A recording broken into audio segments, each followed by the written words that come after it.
media platforms. ESP Network, it's game day.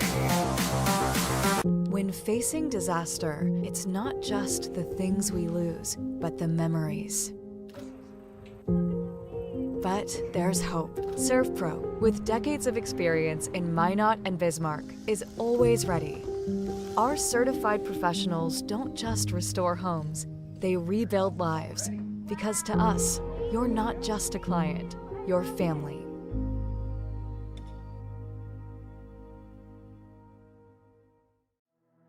We started with small beginnings. And just like the visionary entrepreneurs we serve, we turned an idea into reality. Today, we give you the power to grow your ideas by building meaningful relationships in the communities we serve.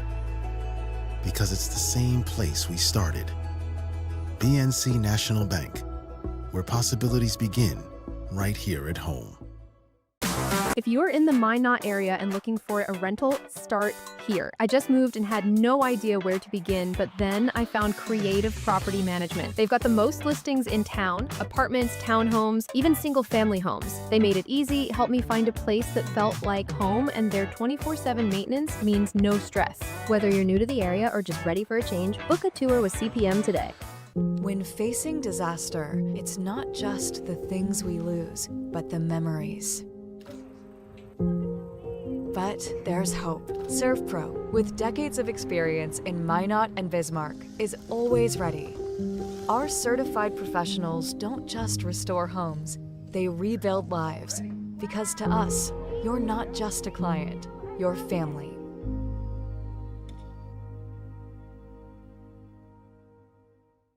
Since 2003, the architects and engineers at Ackerman Esvold have been enhancing everyday life. From response times to commute times, we've helped create critical infrastructure, enhancing highway safety, flood protection, and public education. And we're no stranger to enhancing fun, family outings, and even game time. Ackerman Esvold, working to enhance your everyday life. Not everyone starts their day at the same time or in the same way. But no matter when or how, Ferendry Electric Cooperative is there to help power every moment of it in countless ways. Because whenever it starts, one thing is certain: we never stop. Ferendry Electric Cooperative is a Touchstone Energy Cooperative, your source for power and information. That sinking feeling you get when this happens? That's oil change anxiety. The anxiety of being without a car with a billion things to do. The fear of being overcharged.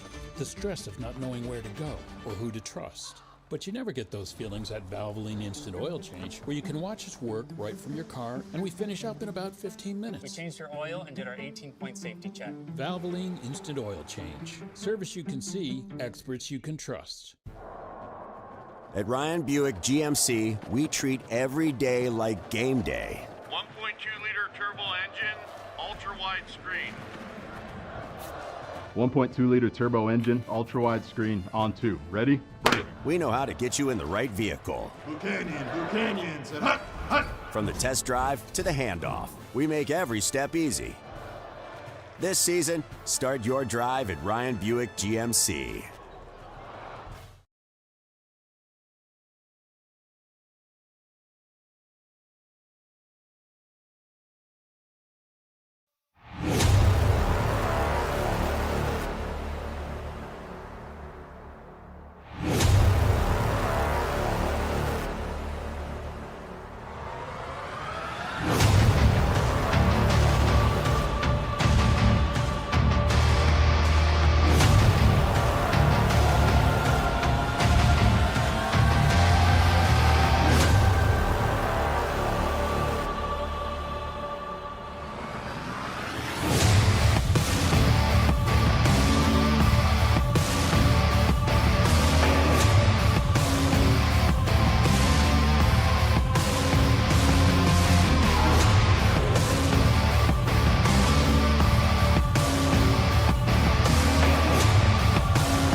Well, the journey started on August 7th. 97 teams put the pads on for one ultimate goal, and that is to make it to the Fargo Dome. This morning, this afternoon, and tonight, 8 teams will compete for state championships in their respective divisions here from Dakota Bowl 33 inside the Fargo Dome. Hi, good morning, football fans. Scott Woodmansey alongside Dallas Hansen. I want to welcome you to our Valvoline Instant Oil pregame show. This is your locally owned oil change headquarters, 25 years of the Lundins taking care of people. Local actually matters, not to mention this oil change is a stay in your car drive-through oil change. That is typical, performed in 15 minutes or less. Find them in Minot and Bismarck. It's Valvoline Instant Oil Change. Well, Dakota Bowl 33. And it's probably 33 for a guy for me and our third member of the broadcast team we'll bring in. But it is Dakota Bowl number 1 for the color man here this afternoon, Dallas Hansen. Dallas, welcome to the Dakota Bowl, man. I know. I'm excited. I've been here a few times just as a spectator, but to be here with the PSP group and to have the first one with you, Woody, it's going to be so much fun. And this is a historic venue. You're a historic guy. You know a lot, and also TD on the sidelines. These two teams, Woody, when you look at this, we got here early, watched them warm up. One thing comes to mind: very, very athletic. Well, that certainly is. As we'll kick things off this morning, New Rockford, Cheyenne, Maddock, they will take on LLM. It's a rematch of last year's state championship game. That one will be followed by the Langdon area Edmore Cardinals and Botno, and then the AA matchup, Minot North and Devils Lake. That should be a dandy as well. And then we'll conclude today with our AAA championship, the Century Patriots and the Fargo Davies Eagles. Well, let's bring in the third member of our broadcast team. TD, I know it's early, but I don't know, when you get into these 9-man games, are things starting to lather up a little bit down there on the sidelines? Well, it's starting to lather up, and the reason I picked this game to be on the sideline is, you know, it's late in the season, so these teams have gone through the preseason. Their pads are a little smelly, they're a little stinky, and by the time you get to that AAA game tonight, the sideline's a little bit rank. And so 9-man, you don't see that, so it's a perfect game to be on the sideline. But yeah, Scott, it's going to be fun down here. You can tell that Lemoore, Litchville, Marion, they've emptied the towns. New Rockford, Cheyenne, Maddock, they've emptied the towns. And I did do a quick check with the Fargo Dome staff guys, and the bulbs in the scoreboard is just fine in case it starts to get lit up a little bit here from the scoring standpoint. Well, TD, one thing about this year is I noticed they switched sides. Last year, well, guess who was on the side of the Fargo Dome that won it? New Rockford, Cheyenne. Guess who's there now? LLM. Is that a sign?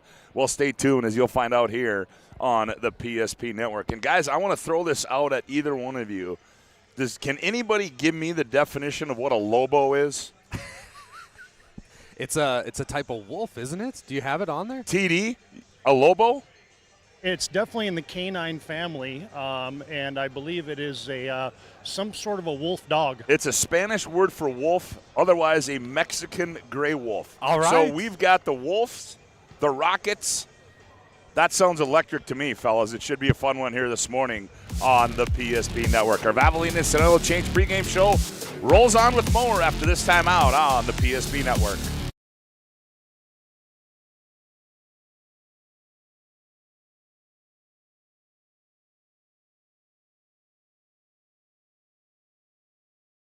Rooted in the heart of our vibrant communities stands Bravera Bank, offering complete financial services for banking, wealth management, and insurance.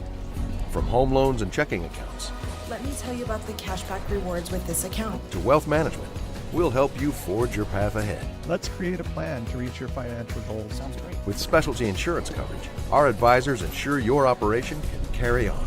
Looks like it's going to be a great harvest.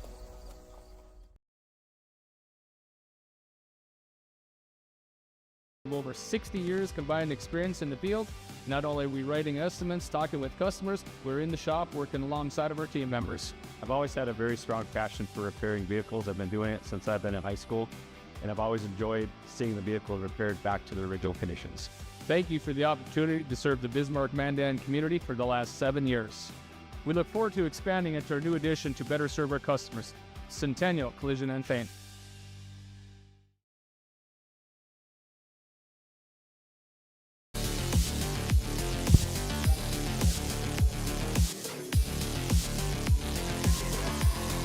Welcome back to Dakota Bowl 33. Scott Woodmansey, Dallas Hansen, Todd Domery's with you. Glad to have you aboard here on the PSP Network. New Rockford, Cheyenne, Maddock, and Lemoore, Litchville, Marion will do battle here in the 9-man championship game. New Rockford, Cheyenne, Maddock started things off in the opening round, winning 80-6 over Hatton Northwood. Then they got into the quarterfinals 60-14 against the Grant County Flasher Storm. 72-50 against Hankinson last week, and that put them into the title game. And Dallas, let's take a look at this LLM team, and again, it's a team that that they're no stranger, obviously, to this game. They were here last year. New Rockford that handled them pretty good last year, but this is a team that I believe is on a revenge mode. I mean, this is a team that wants to come in here and say, all right, guys, you know what? You got us last year. You had us down early at halftime, and now we want to change the tune. And they've got a couple of young men, one in particular, in Gunnar Thielges, that can lead the charge for that. Well, Scott, you're exactly right. But when I look at this team, I like to look at their leader and Coach Delabar and what he's done with this program. Talk about a guy that knows this venue. He played tight end for North Dakota State, 2005 graduate, had a very good career there. But now his career with the Lobos, 107-40. A coaching record? That's insane. I mean, he's done such a good job, and you nailed it with the Thielges kid. He's going to be playing here next year for North Dakota State. This running, he does everything. I mean, when you talk, if you were creating a complete football player with the good hands, the good feet, a good football IQ, the vision he has impressed me when watching film on Thielges. Just the way he sees the field, not many players do.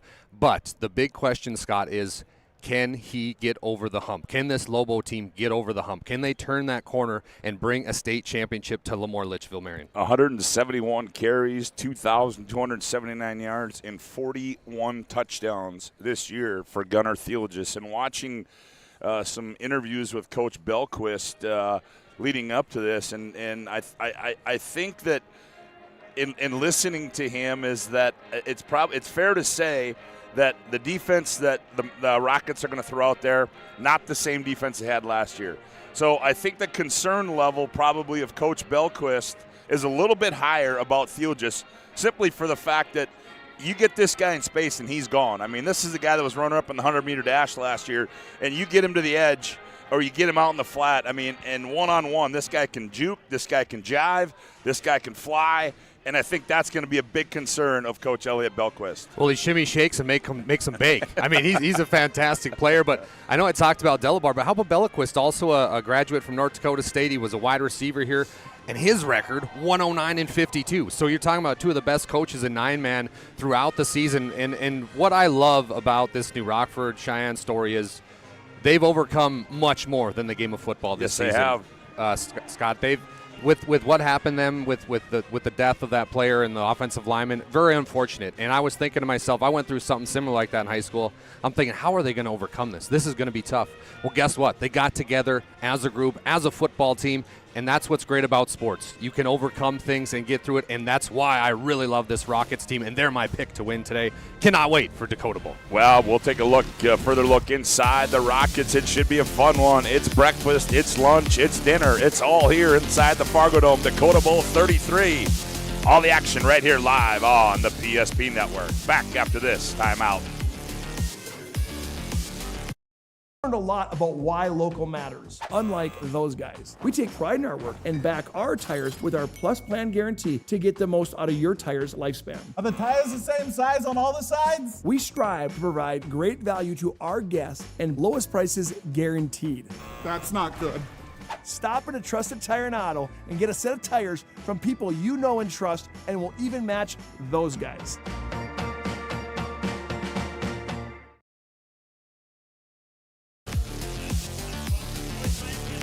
Welcome back to our Valvoline Instant Oil Change pregame show. Valvoline Instant Oil Change. Timely service won't slow you down. You can find them in Minot Bismarck. It's Valvoline Instant Oil Change. We take a quick look at, touched on the Rockets, but boy, New Rockford Cheyenne. We talked about Gunnar Thielges. They've got one of their own, a young man by the name of Easton Simon, and again, listening to Coach Belquist talk about this kid, Dallas, 34-1 as a starter a 75% career completion percentage. As a sophomore, he was 70, a junior 75, and a senior at 80%. That is unbelievable. And two-time All-State player, All-State football player. I mean, when you want a kid to lead your football team, this is the kind of kid you want. And he's a game maker. He's a game changer. And in moments like this, Scott, when you got a state championship on line, he's the kind of player you want leading your football team. Well, the starting lineups are being introduced on the floor, How about on the field? The last time we were here, there was a floor here. Yeah, you're right. You're exactly right. All right. I just got to get her switched over.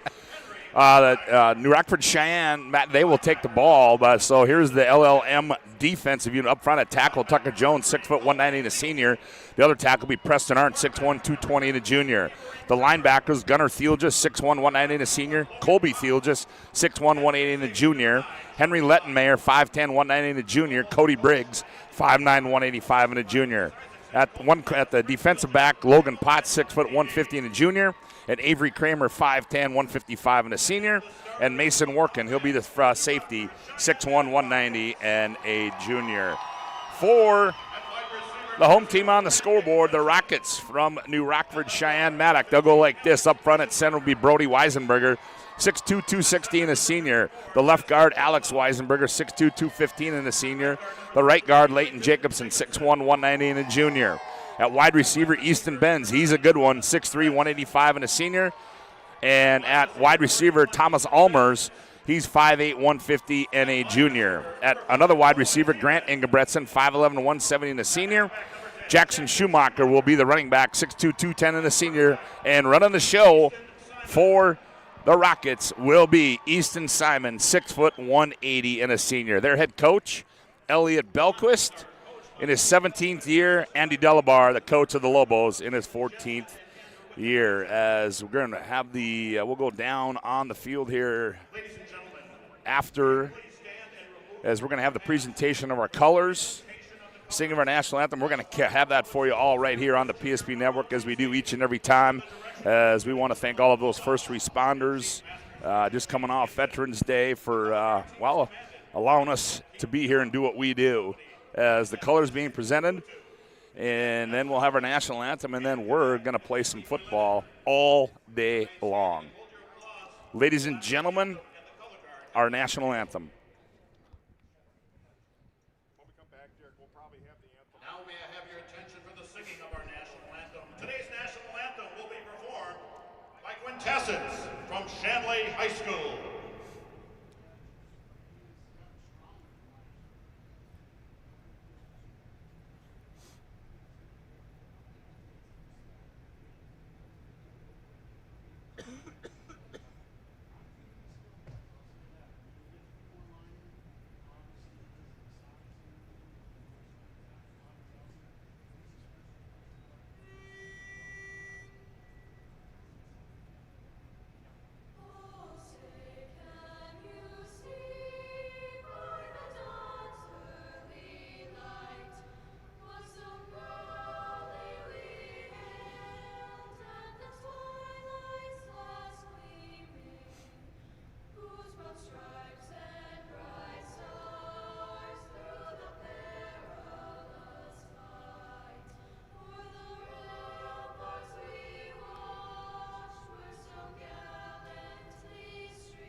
Well, we are ready for football, and let's get one last look inside. TD, any last-minute thoughts before we kick this one off from the sideline, man? Yeah, guys, had a chance to visit with the Bismarck-based officiating crew. I asked them if they had their track shoes on. They said, yep.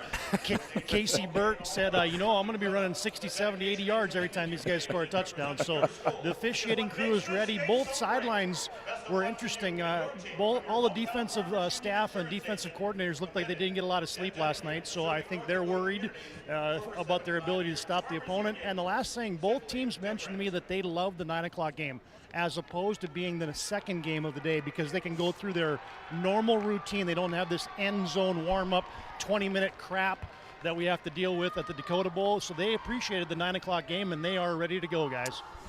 Well, it should be a lot of fun here as we get ready to go. Dallas, any last-minute thoughts from your side before we kick this one off? Just for everybody listening, if you haven't watched these two teams, here's something you need to watch. So Lemoore, they're going to go like this. It's going to be eye right, eye left. They're going to try to get the field just the ball a lot.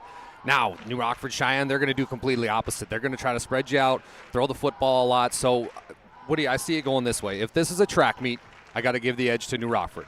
But if Lemoore can control that time of possession, control the football, they're going to be in the driver's seat to win this football game because, Woody, you and I have watched a lot of football. You know, when you can run the ball, whether it's 4 yards in a cloud at us, however which way you cut it, keep third down and manageable, they're going to be a very good shot to win the state championship. Yeah, I think obviously two different styles, as you touched on, is you're going to see a team that's going to run the ball a lot, and the guy that's going to carry it a lot is going to be number 4. Yeah. On the other side, you're going to see a guy that's going to throw it a lot. And they're going to, as you said, they're going to spread you out. And Simon, he's going to try to pick you apart. And you know, this is a situation where, you know, this will be these two teams. And you look at 9 men.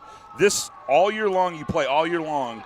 This is going to be the toughest test probably that both these two teams have had, and we're about ready to go. 1,000%, Woody. As the Lobos will kick things off. I'm so excited.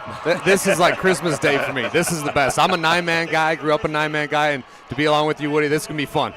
We're going to set some Dakota Bowl records today, guys. Oh, 1,000%. Yep, there's no question about that as Preston Arndt tees it up. Back to receive. That looks like it's Ulmer's for the Rockets. As Arndt awaits a signal from the official. I want to thank you for tuning in to our Valvoline Oil Change pregame show. The boot meets the ball, and it's going to go out of bounds. And there comes the flag, and it's going to be good starting field position now for the Rockets from New Rockford Cheyenne Maddock as Easton Simon comes out.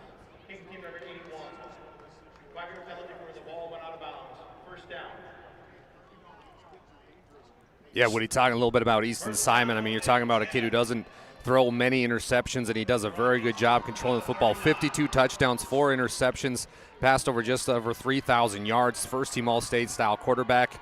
If they are going to have some luck today, you're going to hear a lot. And, Woody, you're going to be saying the Simon name a lot. Well, there you see it right there.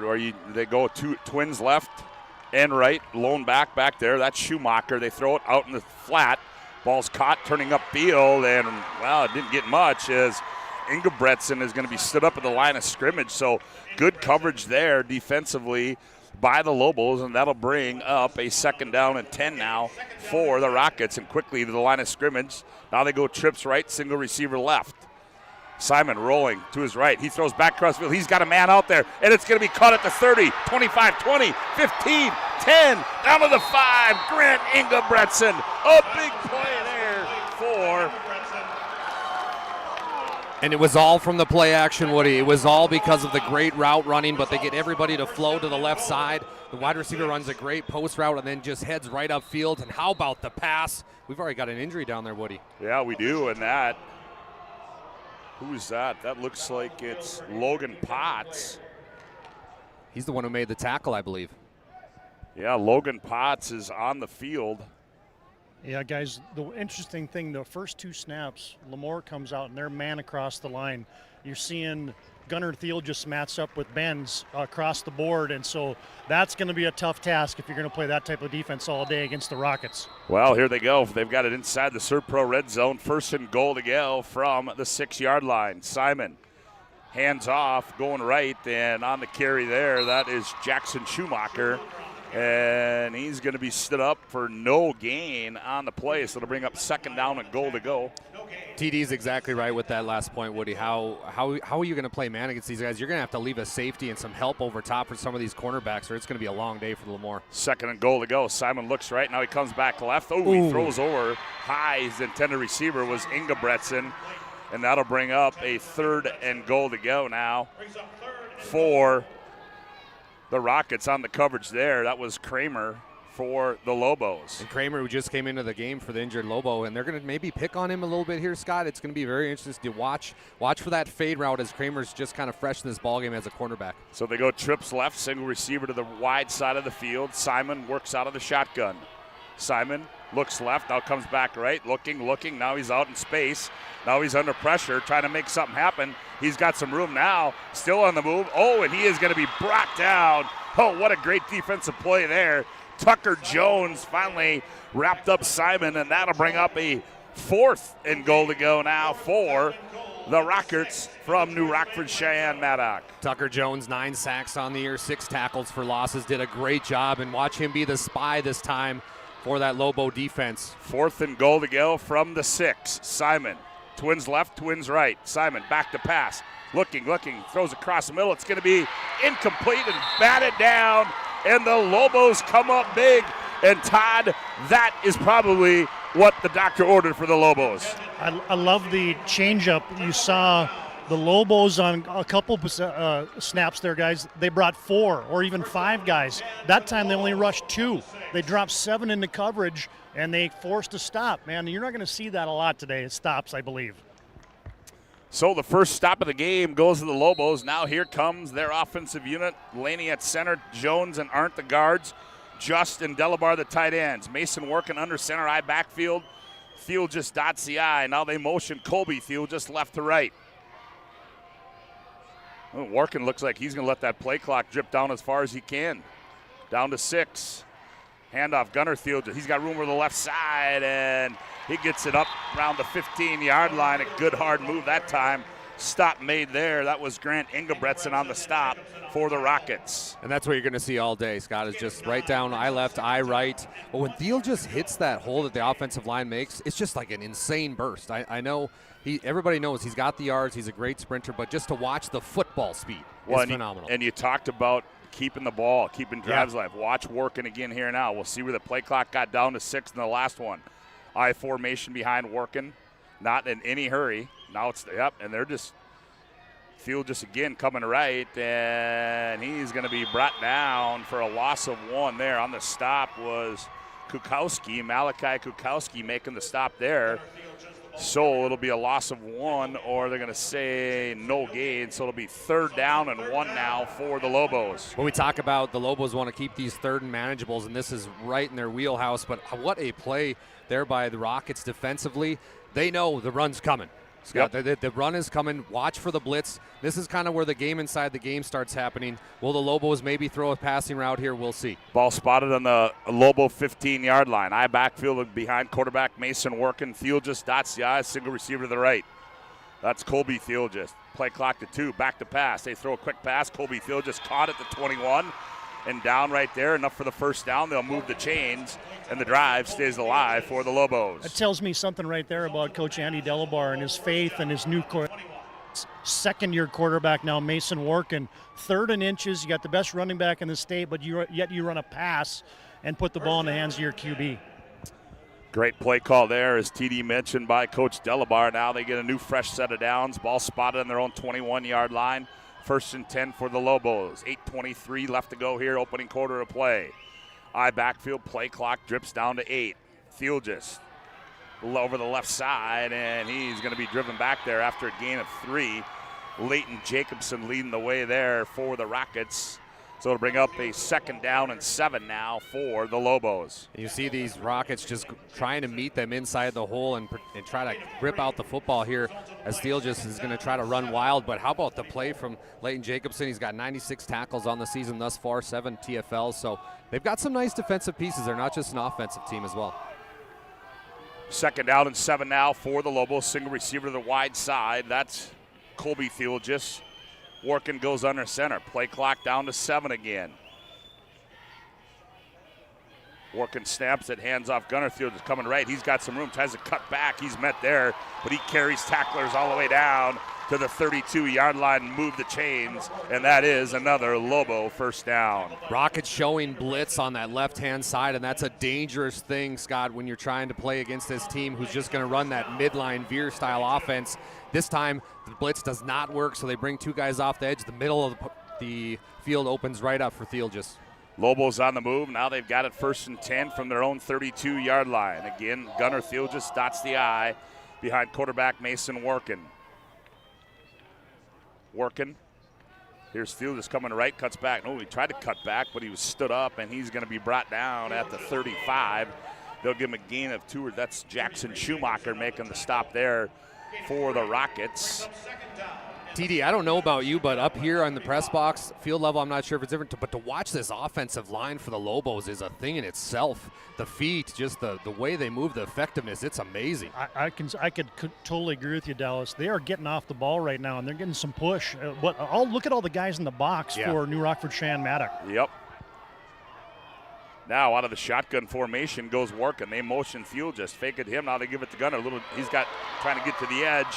He's going to be run down, but he's going to have a first down, and that's going to be Jackson Schumacher, but that's after Gunnar Theelgis picks up the first down. Good play call there.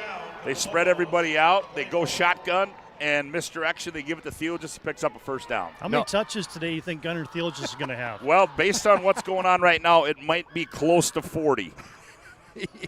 It's like an old school Oklahoma drill between Theelgis and Jackson Schumacher.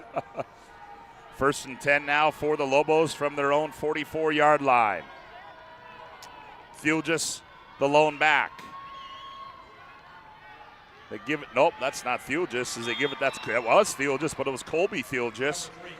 And he's going to be brought down for no gain there, so that'll bring up a 2nd down and 10. Today's game brought to you in part by BNC National Bank. Your life is busy. We'll make managing money easy with locations in North Dakota and Arizona. Visit BNC Bank online, BNC.bank. No score on a BNC Bank scoreboard. 5:25 left to go here in the opening quarter to play from our 9-man state championship game. Colby Theelgis, kind of more the receiving Theelgis, if you will. 20 receptions, 535 yards, 12 touchdowns. A nice player as well. Guys, did we think it was going to be 0-0 with 5 minutes to go in the first quarter? We did not. We did not. It was this way last year, too. Here's Workin out of the shotgun. Workin back to pass.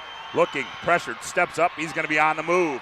Workin, and he's going to be across the 45 down to the 47-yard line.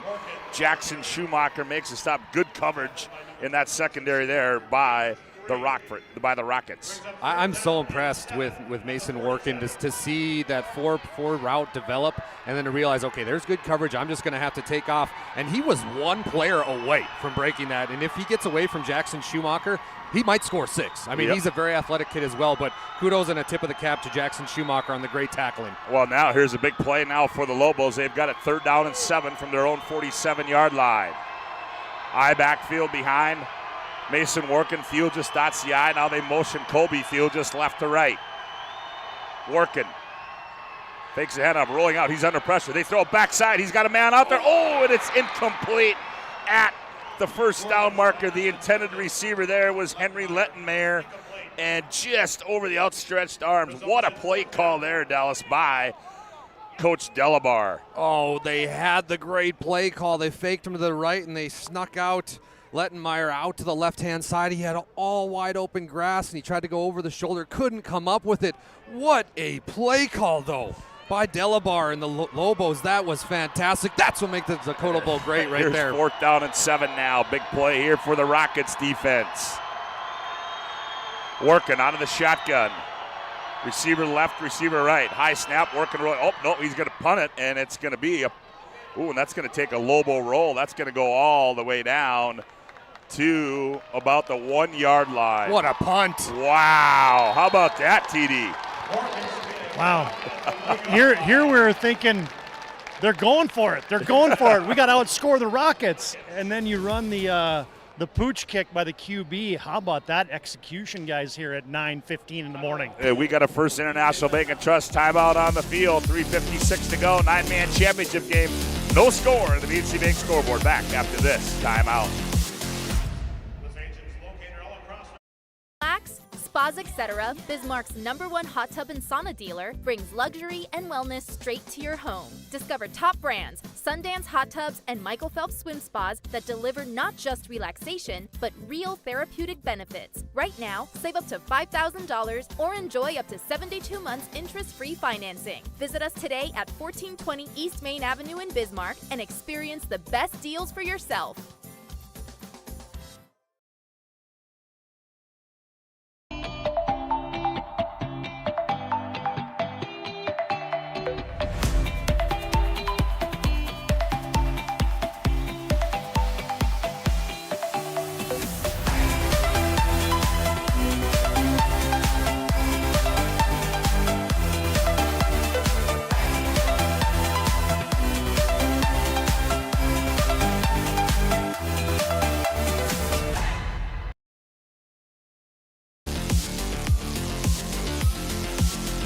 Well, I guess I did not think we did not have any over-unders on the number of punts in this football game, but we've got our first one, and a good one at that, as the Lobos pin the Rockets down at their own 1-yard line, where they will have to go 99 yards. And Simon on 1st and 10 from his own 1, goes trips left, single receiver right. Simon rolling right. Simon, he's going to throw it.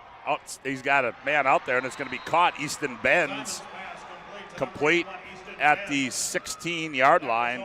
Good play call there. Give him a little bit of breathing room. A nice route there, too, by Benz to the outside, to the sideline. Easton, the route artist, Benz. I mean, you nailed that, Woody. That was a beautiful deep curl route coming back to the football. You love to see it. 1st down and 10 now. Here's Simon back to pass again. Simon looking left. He's got a man out there. That's Ingebretson. Ingebretson trying to get in space, and he's going to be tripped up at the 22-yard line, and getting in there was Avery Kramer. You're starting to see the Rockets switch up the offensive philosophy a little bit this possession. They're looking for quick hitters now. They're not waiting for the long ball. Let's get quick, and then we'll wait for the long post route. 2nd down, and we'll call it 3 to go. Simon back to pass, throws it underneath. Benz caught it at the 25, and he's got the 1st down, and he's out to the 29-yard line. Lettenmeyer in on the stop there for the Lobos. So 1st and 10 now from the 29-yard line. Here's Simon. Bunch formation to his left. Simon, little option, stops, reverses the game. Now he's trying to throw it under pressure. Now he gets it off to Benz, and he gets it across the 32-yard line. Boy, I tell you what, Simon made something out of nothing there, because it looked like it was going to be about a loss of about 5 or 6. It's a gain of 3. Are you kidding me? The Lobos do such a good job defending the option, and then Simon puts him in the spin cycle, goes around. He looked like kind of Patrick Mahomes out there, just making it just kind of a draw up in the dirt type play, and then he still gets a completion. Because there was 2 offensive linemen downfield, but they retreated and came back and got onside. Smart. Simon rolling right, throws it underneath. He's got a man complete. Almers makes a man miss, and he's got the 1st down as he's across. Oh, not quite, but he's at the 39-yard line. Mason Workin had to make the stop, but the official says 1st down. They move the chains, and the Rockets are on the move here with their 2nd offensive possession. Feels like they're starting to catch a rhythm right now, Woody. They're starting to catch something. Simon back to pass, straight drop, looks left, throws underneath, caught Schumacher, and that's Ingebretson, and he's going to be brought down there by Kramer after a gain of 2 up to the 4 up. They're going to say 3 up to the 42-yard line. Ingebretson right now kind of being the X factor offensively. They're trying to still go against every time, and Avery Kramer at that cornerback position for the Lobos. So an interesting matchup here as the game moves on. Simon rolling to his right. Simon looking. He's going to throw out a little wheel route. And it's going to be completed. Almers caught it. And also Benz was right there. Benz running underneath. Almers over the top. He caught it, 1st down inside Lobo territory. Sometimes it's better to be lucky than good, right? And that's exactly what it was there. 2 guys, same area.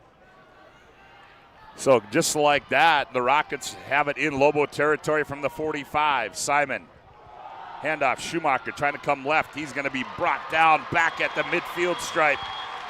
Lettenmeyer in there. Also making the initial stop was Colby Field. Just he tripped him up. Lettenmeyer came in and finished him off, and a big loss there. That's back to the 49-yard line. Boy, guys, you are seeing some hands on some hips, some heavy breathing already on this Lobo defense. So it'll be 2nd down and 14 now from the Rockets. 1:16 to go opening quarter. Simon back to pass. He's going for the home run ball. He's got a man out there, and it's going to be incomplete. And good coverage there by Gunnar Fieldgis as they bends. They were going mano-a-mano, TD, as you said, but what great coverage there by Gunnar Fieldgis. Yeah, just remained in phase and never really ever turned around, but didn't make contact, and then the ball actually hit him on the shoulder pad.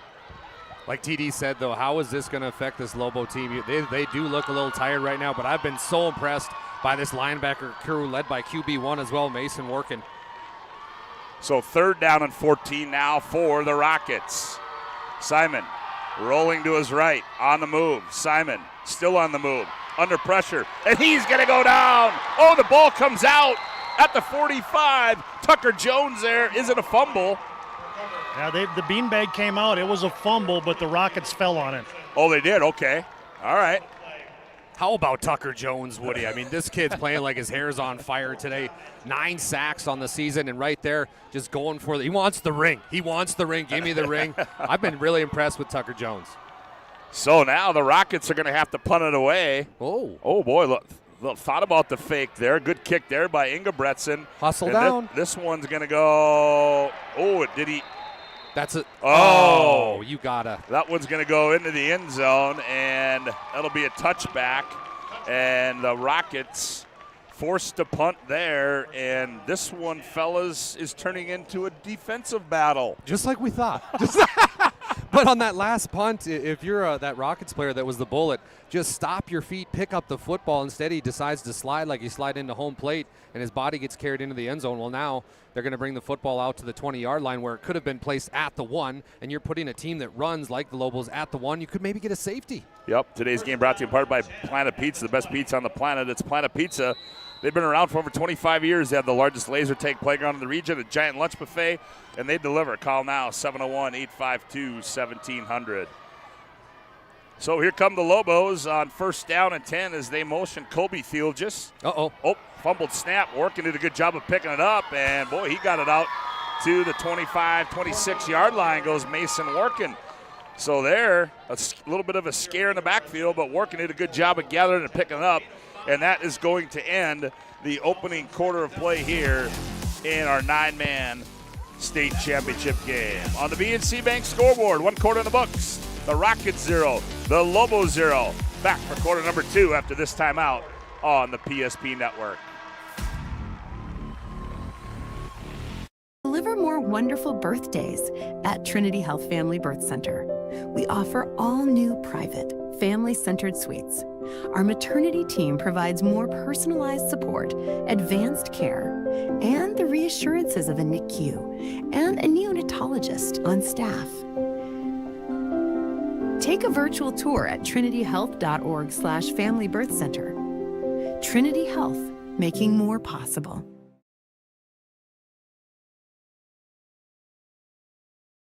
I can't believe I wrecked my car.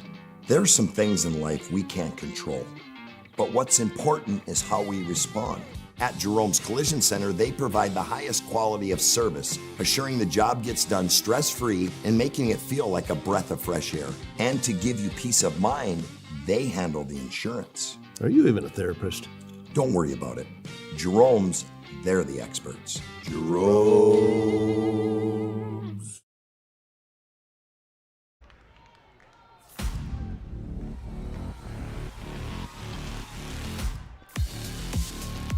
Well, welcome back to the Fargo Dome. Dakota Bowl 33 is underway, the first of 4 today, right here on the PSP network. But a quick shout out to the National Guard, Woody, coming down from the ceiling in between quarters. I'll tell you what, I hate heights. I would never do that, but a tip of the cap to them for doing that. You got to be nervous up here a little bit. Huh? Last you're like, hey Dallas, let's get on the elevator. So we go up on the elevator yesterday to set up. The elevator opens, and I kind of lost my balance a little bit. I mean, we're up here. We are way up here. I'm glad I got you as a safety net to know that I'm going to be okay. Well, here we go. Start of quarter number 2. It'll be second down and 5 for the Lobos. Mason Workin works out of the shotgun. Receiver split left and right for the Lobos. Workin hands off. That's Colby Thiel just straight up the middle, and he works his way out across the 30 down to the 31 for a first down. Stop made there by Coy Zeman. Yeah, a little wildcat there as Gunnar Thiel just actually took the snap, handed off to his brother Colby. So little variations here for LLM, just trying to keep that Rocket defense on their heels. And guys, who would have had this on their bingo card? The biggest play in the first quarter, offensive lineman for New Rockford Shanmatic, Leighton Jacobson recovering a fumble. Yeah, exactly. First down at 10 now for the Lobos. I backfield behind quarterback Mason Workin.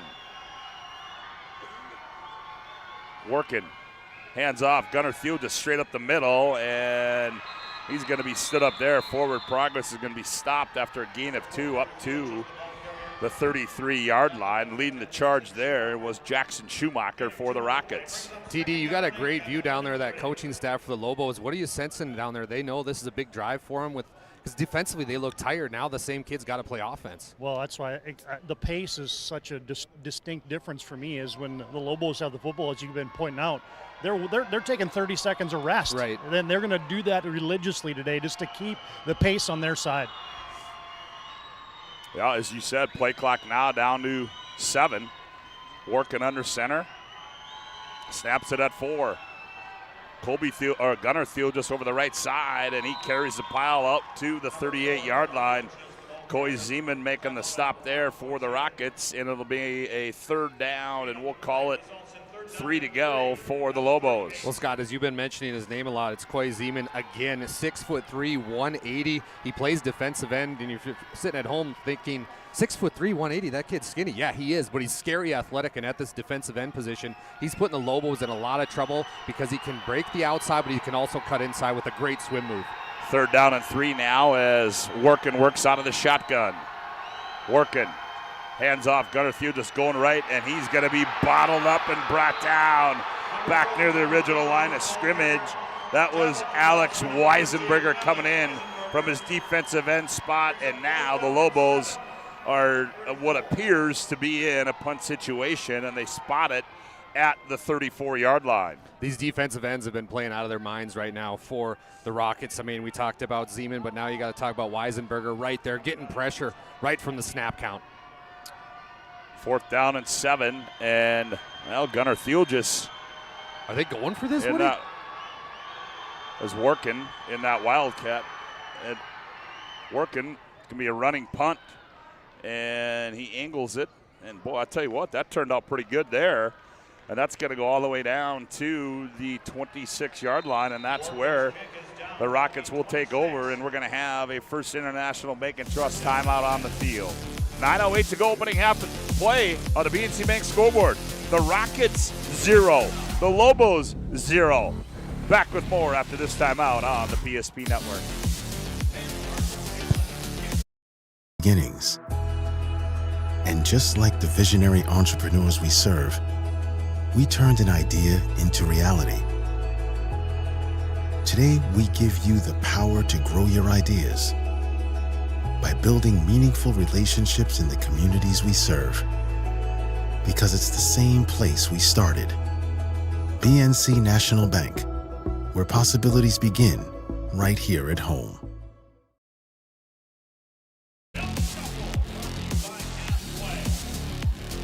Welcome back to the Fargo Dome. Dakota Bowl 33, First National Bank and Trust is a full-service family-owned independent community bank built on bond between our employees and customers. Founded in 1910 and growing to serve rural and urban communities across Arizona, Minnesota, North Dakota, and South Dakota. Find them online at fibt.com. And also today's game brought to you in part by Farstead Oil. Contact Farstead Oil today to find out how their skilled sales team can help you achieve your wholesale fuel, mobile, lubricants, and DEF needs. Proudly serving North Dakota, Montana, and western Minnesota since 1938 and committed to outstanding service and reliability. Farstead Oil. I look for New Rockford trying to kind of open it up here, Woody. Well, yeah, it's Simon throws it off the flat. Oh, there's a pitch pad, the whole hook and ladder. In the space is Ingebretson, and he is going to be run out of bounds at the 43-yard line. The old hook and ladder and that one worked pretty well there for the Rockets. Yeah, Avery Kramer came off that block, and luckily he was there because he would have been gone for 6. I love it. Coach realizing, hey, we need to get something going here, does the hook and ladder right from the first play. Simon on first down and 10. Now they motion Ingebretson. Now they dump it to him. And, that's Allmers. Allmers eludes a tackle in the backfield, and he fights across the 45 out to the 47. Logan Potts makes the stop, and they're going to spot it at the 47-yard line. Lobos really going for the strip there twice. They almost had it out. They're realizing they need a turnover here. Boy, and we haven't had a flag yet this game either, have we? No. Pretty clean Just game. the one from the right from the kickoff. 2 defensive linemen here. Simon out of the shotgun. Twins left, twins right. Simon, they hand off. Schumacher going left, breaks a tackle, and he's going to be tripped up in space there. Colby Field just from his linebacking spot trips him up just shy of the first down, and that's inside Lobo territory, spotted at the 48-yard line. Colby Field just is really lucky there. He went down with his head down, and I thought Jackson Schumacher was going to just hurdle him, and he would have been on the front page of the Fargo Forum tomorrow.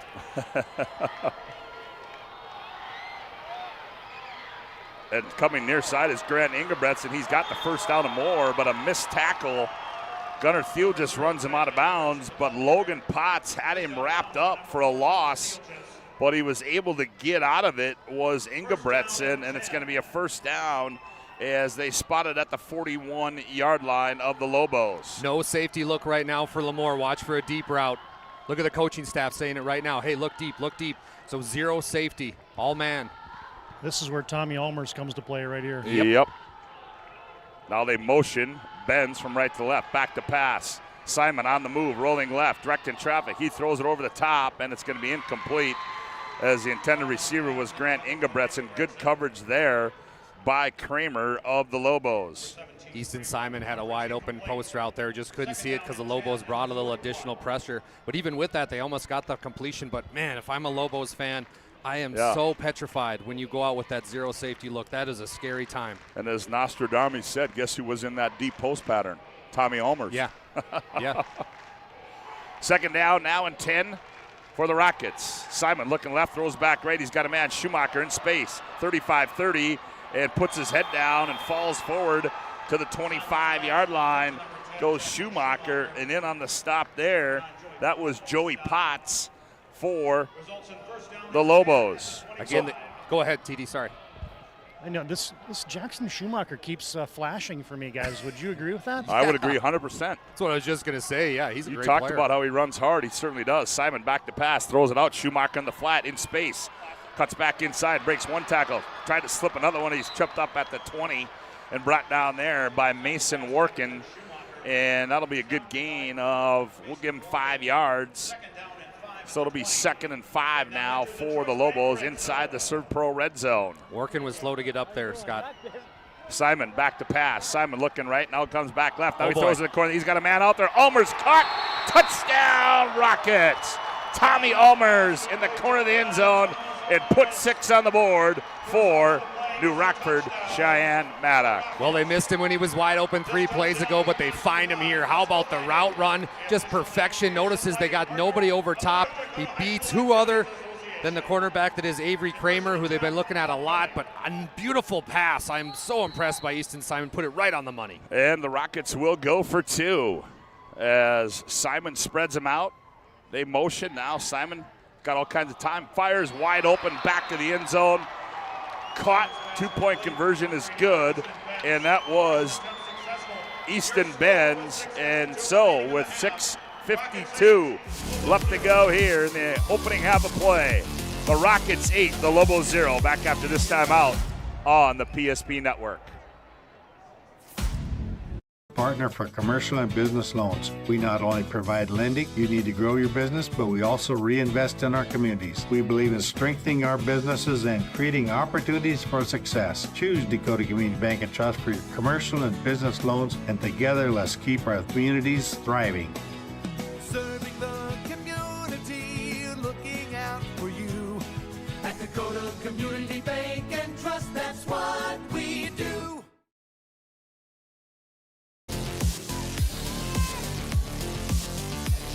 Welcome back to Dakota Bowl 33. Todd Dowmries, Dallas Hanson, Scott Woodmans here with you. Glad to have you aboard on the PSP Network. Bryce Gutnick in the house as well.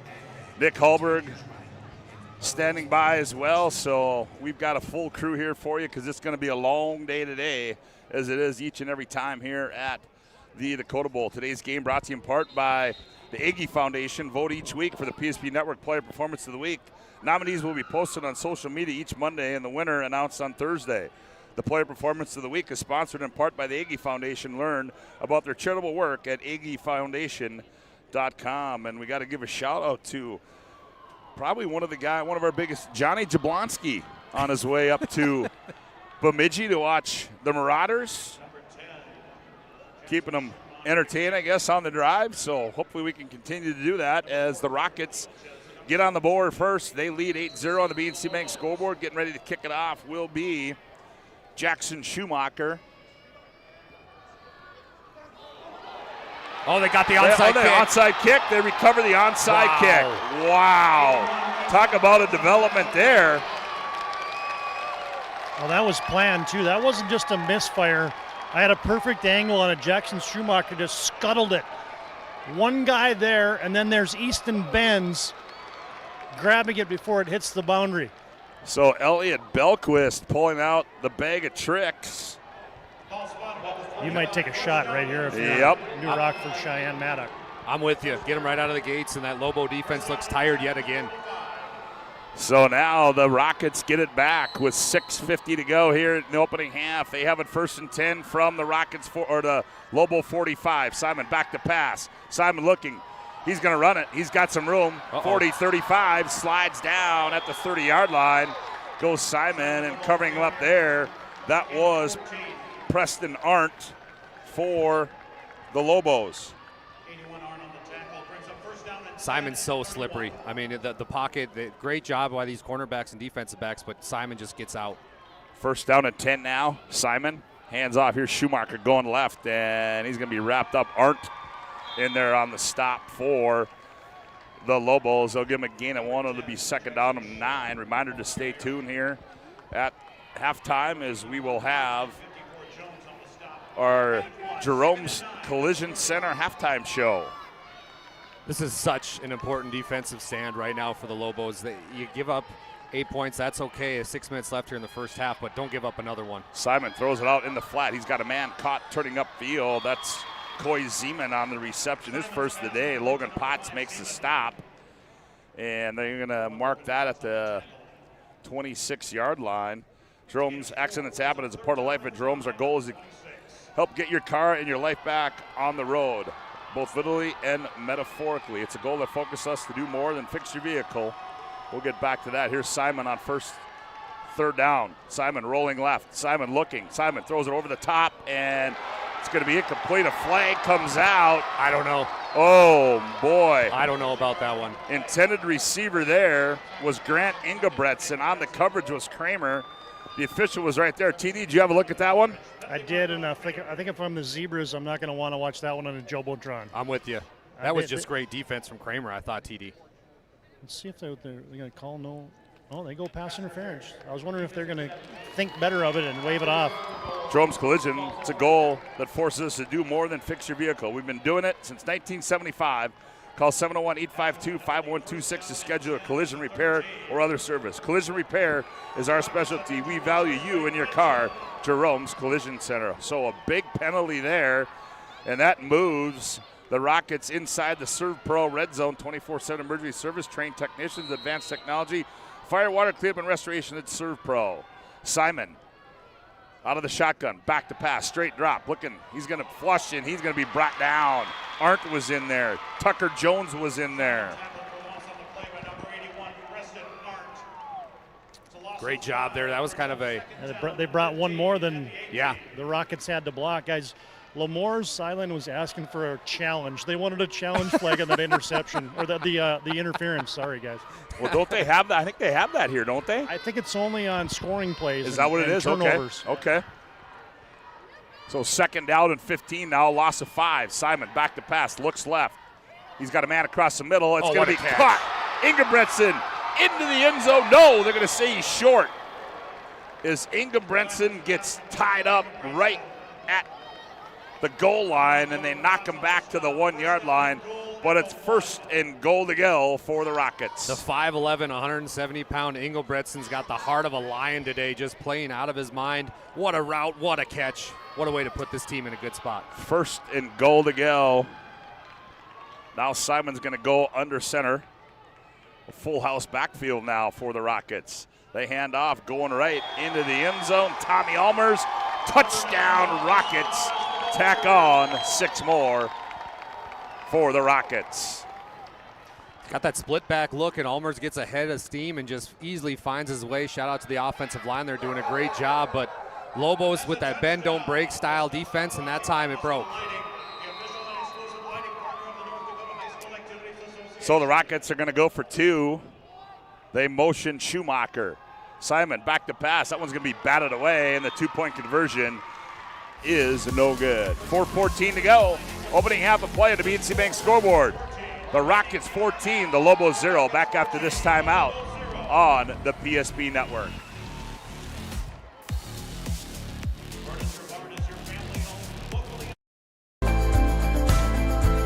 At Planning Team Financial Advisors, we help individuals create their personalized strategies. We specialize in financial planning, retirement planning, insurance, and 401k distribution options.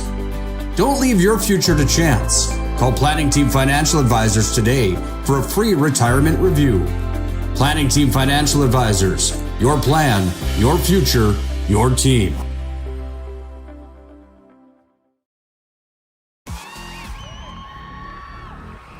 Well, not a quick score there, but the Rockets offensively have come alive here in this second quarter of play. They lead 14-0 on the BNC Bank scoreboard.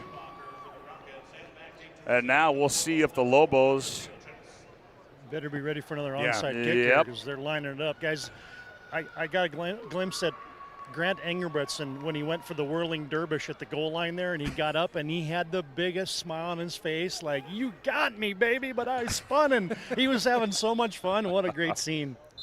Woody, when we got here early on to get set up, I did notice that Jackson Schumacher was practicing the onside kick. So this is something they've had in their back mind for a long time, and he's very, very talented at it. He works at it. Might have another one. Well, they go the other way with it. And this time they were ready for it, were the Lobos, and falling on it at the 39 was Lettenmeyer. And so that's where the Lobos will start, as they will have it first down and 10 from their own 40-yard line. They trail 14-0 on the BNC Bank scoreboard. Reminder, Langdon-Botno to follow this one in the Class A championship game. Woody, right now I'm looking at Gunnar Thielges. I'm saying we got 4:14 left. Yep. We're going to need you to step up here, buddy. If you want to ring, this has got to be our drive. Big-time drive here for the Lobos. Works out of the shotgun. Thielges stands alongside him. Turning upfield, slips a tackle, cuts back inside, still on the move at the 45, and a good strong run there by the quarterback, Mason Workin. Coy Zeman makes a stop, but that was after a gain of 7. It'll be 2nd down and 3 now for the Lobos. Coy Zeman's going to be like a bad dream for QB1 Mason Workman. He's always just around, but how about the good job there by the Rockets to defend against the option? They were trying to go to Thielges, but then you see Mason Workman showing a little shiftiness, making something out of nothing. So 2nd down and 3 now for the Lobos. 3:40 left to go here. Opening half of play. This time they go twins right to the Lobos. Workin barks out the signals. Workin back to pass. He's got time across the middle. We tried to find Thielges, but great coverage there by none other than Grant Ingebretson. Boy, I'll tell you what, his RPMs are running high right now. He's a magnet to the football tonight, Woody, or this morning. Ingebretson offensively catching routes, and that time I thought they had the slant route. I thought it was wide open, but Ingebretson just comes around the backside there and slaps it away. He has been the true ringleader of this football team for the Rockets. So 3rd down and 3 to go now. Now they go I backfield behind quarterback Mason Workin. Gunnar Thielges dots the I. Workin Rolling right, throws across the top, and there he is. Oh, Ingebretson. He's in there, he bats it away, and right there to pick it off was Schumacher. Oh, what a play there by Ingebretson. Tip drill. How about Ingebretson tipping it right to Schumacher? Schumacher, that was close. We're looking at the Jumbotron. He got it. What a catch by Ingebretson. That was fantastic. How about that play, Woody? Schumacher, excuse me. Yeah, right in front of me, guys. What a play. These two guys, Ingebretson and Schumacher, are balling right now for the Rockets. Yes, they certainly are. So a big turnover there for the Lobos, and the Rockets, you can be pretty much guaranteed that they are going to take a couple shots here because they want to tack on 6 more and go in 21 ahead, 21 or 22 to nothing. But we'll find out here as they have it 1st and 10. Simon, Twins left, Twins right. Simon back to pass, looking left, rolls out. Now he's under pressure. Now he's going to on the move, fakes it, and he's going to be brought down at the 46-yard line. Mason working on the stop there for the Lobos. Good job there by Mason working. They're just kind of planting him in the middle of the field. I'm not sure if this is a scheme that they're trying to do to get him a little bit of a break defensively, or just having him spy Simon so he could just sit there in the middle at that linebacker position. That time makes a nice play. But again, this defensive back look, Scott, is very, very scary if you're a Lobo fan because they're doing a lot of blitzing and there's no safety right now. So that's going to open up the middle of the field and the outside. So this is just a perfect time for those wide receivers. 2nd down and 6 now for Simon. They motion Benz right to left. Fake it to him. Back to pass. Simon. He's under pressure. He's looking. He's just going to throw it away as good coverage in that secondary by the Lobos, and that's going to bring up a 3rd down and 6 now for the Rockets. Well, Woody, 2:26 to go in this first half. We've only got 14 total points. I mean, this has been a wild game. Totally not predictable like we thought it would be, but huge stop, timeout now. First International Bank and Trust timeout on the field. We'll take one as well. 2:26 to go, opening half. The Rockets 14, the Lobos 0. Back after this timeout on the PSP Network. There's pages in the history book, a time gone by. But even in this modern world, there are new frontiers to conquer. Whether you're tending the land to grow a better tomorrow or growing a business for new opportunities, the work you do powers the world. Exploring the frontier means stepping forward, shaping the future for yourself and for those around you. First International Bank and Trust, helping you live first, one step at a time.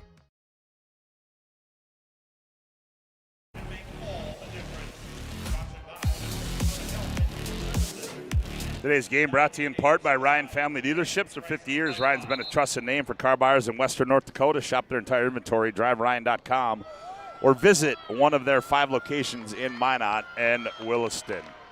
2:26 to go, opening half of play. It's been a defensive battle as I think everybody in Media Row here came in expecting this one to be a shootout, but it has been just the opposite of that.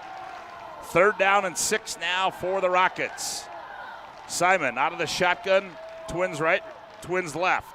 Simon back to pass, got time, steps up, throws it underneath, caught. Ulmer's at the 35, and he's down there. And that'll be enough for a 1st down. Move the chains. It'll be 1st and 10 for the Rockets. That time Ulmer's looked like he was going to go deep, and then he just stops his feet all of a sudden, runs a deep out route. The footwork has been phenomenal by these wide receivers for the Rockets, I got to say. Something that they've been working on a long time. Even in the pregame, this chemistry between Simon and his wide receivers is something to write home about. So 1st and 10 now, 2:08 to go for the Rockets. Ball spotted on the 35 of the Lobos. Simon back to pass again. Simon looking. He's flushed out of the pocket, under pressure, on the move. Gets a block there. Simon on the move, and he's going to go out of bounds at the 30-yard line. Got a nice little block on the backside as he was scrambling there as Arndt was breathing down his neck. And Arndt ran him out of bounds, but Simon, again, making something out of nothing and picks up 5. It'll be 2nd and 5 for the Rockets. So frustrating because Preston Arndt, like you said, Scott, had him dead to rights. Great pass rush. Chases him all the way across the field. Now you see Preston Arndt down on one knee. He's breathing heavy. Yes, he is. This defense has been on the field a long time here in this first half for Lamar. So 2nd down and 5 now for the Rockets. Simon Rolling to his right. On the move, sets, looks, throws it over the top. He's got Benz out there. Benz caught. Oh, in stride, out of bounds at the 12-yard line. And what a touch pass by Simon to Benz. TD, hard to teach that, my friend. I mean, he is in trouble. He's got all kinds of duress around him and then just drops it in the bucket. That was amazing. First and goal to go now, and the Lobos are going to take a First International Bank and Trust timeout on the field. Minute 47 to go. The Rockets. First and goal to go. Back with more after this timeout on the PSP Network. 8 gallons of homemade ranch dressing every day, so you can smother your dinner salad with it, dip those crispy golden French fries in it, and dunk your breaded chicken strips. You can even cover your... Wait, no. You can't put ranch on steak. Or can you? Shots Crossroads. Don't forget the ranch.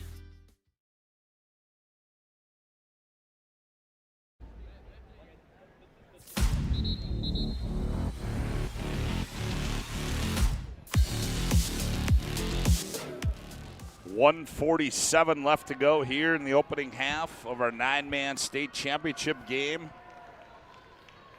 The Rockets from New Rockford, Cheyenne, Maddock. First down. I said goal to goal, but it's not. It's 1st and 10 from the 12. Simon. Twins left, Twins right. Simon, hands off. There's Schumacher over the left side. He's carrying tacklers across the 10. May have got down to the 9. Preston Arndt there on the stop for...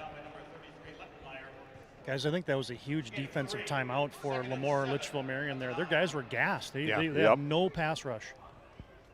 Simon on the move, rolling to his right. Simon sets, fires in the end zone. Caught! Touchdown, Almer. No, they're going to say it's incomplete.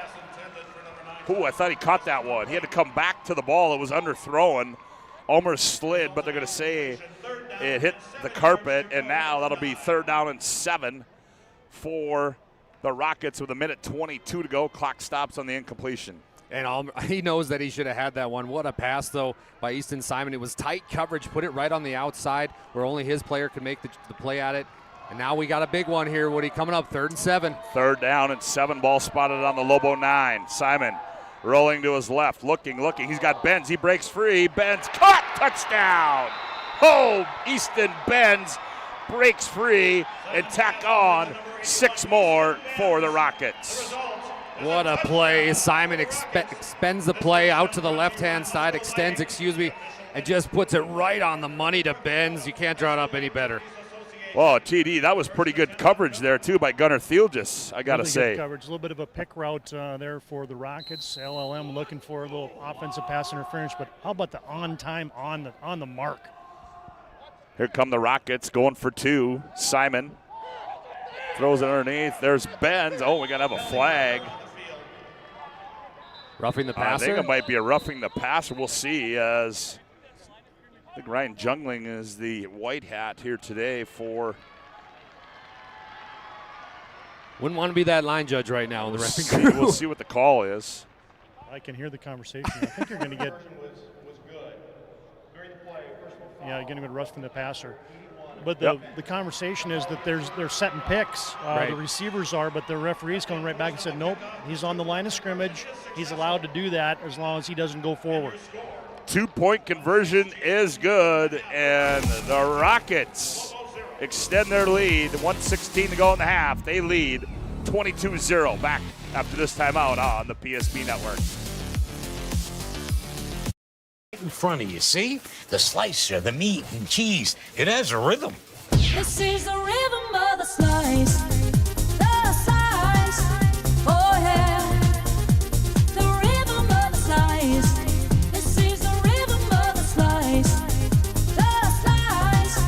Oh, yeah. Order for Danny? Sliced right in front of you. It's a Jersey Mike's thing. A sub above.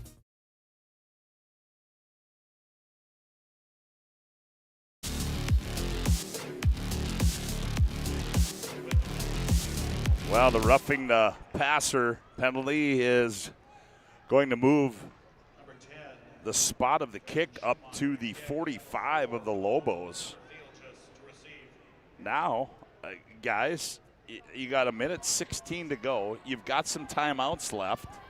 I'm guessing we're going to try it again, huh? Yeah, I mean, particularly where we're kicking it from now. Oh, you're exactly right, Woody. But watch for the onside kick here That's again. what Look I'm at saying. this. Yeah, that's what I'm saying. Schumacher, there it is again. Out of Oh, bounds. and he just drilled that one out of bounds. That was a bullet. That was a Incoming. bullet. Yeah, that was a Scud missile right there. Today's game brought to you in part by BNC National Bank with locations throughout North Dakota, Minnesota, Arizona. BNC National Bank provides you with banking and wealth management services for your business and family. Visit BNC Bank online today at bnc.bank. And, you know, you look at this, Dallas, 22-0. The Lobos, not a passing team, not a team that banks winning games. So now we're going to see here, or in the second half, how Coach Delabar has to make some changes. But if you can take it down here, I know you got a minute 16. Try to get something in the end zone. You got to feel a little bit better. But we'll see what they can do here on 1st and 10. Well, it's time for a little trickery. Offensively, get creative. So working on 1st down and 10 from his own 30-yard line. Here's a snap back to pass. Looking. Oh, he's got all kinds of time. No pass rush. No pass rush at all. Now he's going to fire. He's got somebody. Field just wide open at the 30. And he's brought down at the 29-yard line. How? Oh, boy. Connor Colby Fieldgess breaks free, and now he's slow and getting up. And how about the play down there, TD, by Mason Workin? Well, yeah, he can make all the throws, obviously, as Thielgis is dinged up in that right shoulder. But interesting play because you only had a two-man route for Lamore, but you only had two guys rushing for New Rockford Cheyenne Maddock. And I'm like, okay, something's got to give here because you're going to get all day. Is he going to take off? Is somebody going to slip out? No. The guy eventually just freed himself up and on the mark with the pass by Workin. But, yeah.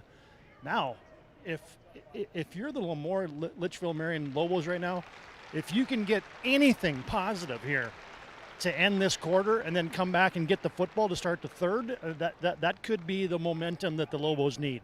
Boy, and you got to hope that would be a big loss right there, both offensively and defensively for the Lobos. But they're going to have it 1st down and 10.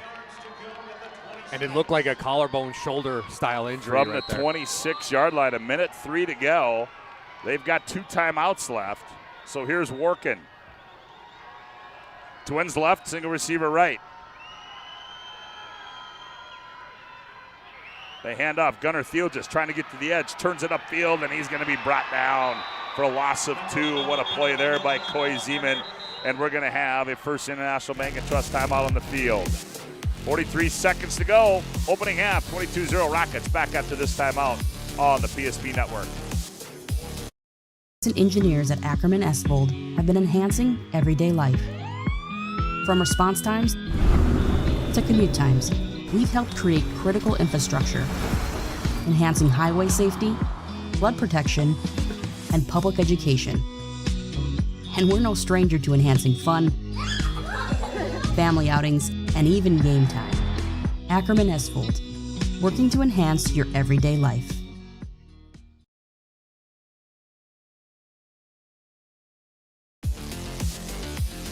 Well, TD, I see you're on that Lobo sideline. What can you scope out down there about Mr. Thielgis? Yeah, he's in a lot of pain. They're just testing right now to doesn't look like collarbone, maybe more of an AC joint potentially in the shoulder. But, yeah, they're taking him off right now. That's bad, Woody. He's a great defensive player as well. Yep, and replacing him offensively is Joey Potts in the ball game. So here we go. It'll be 2nd and 12 now after that loss. Field just split wide right.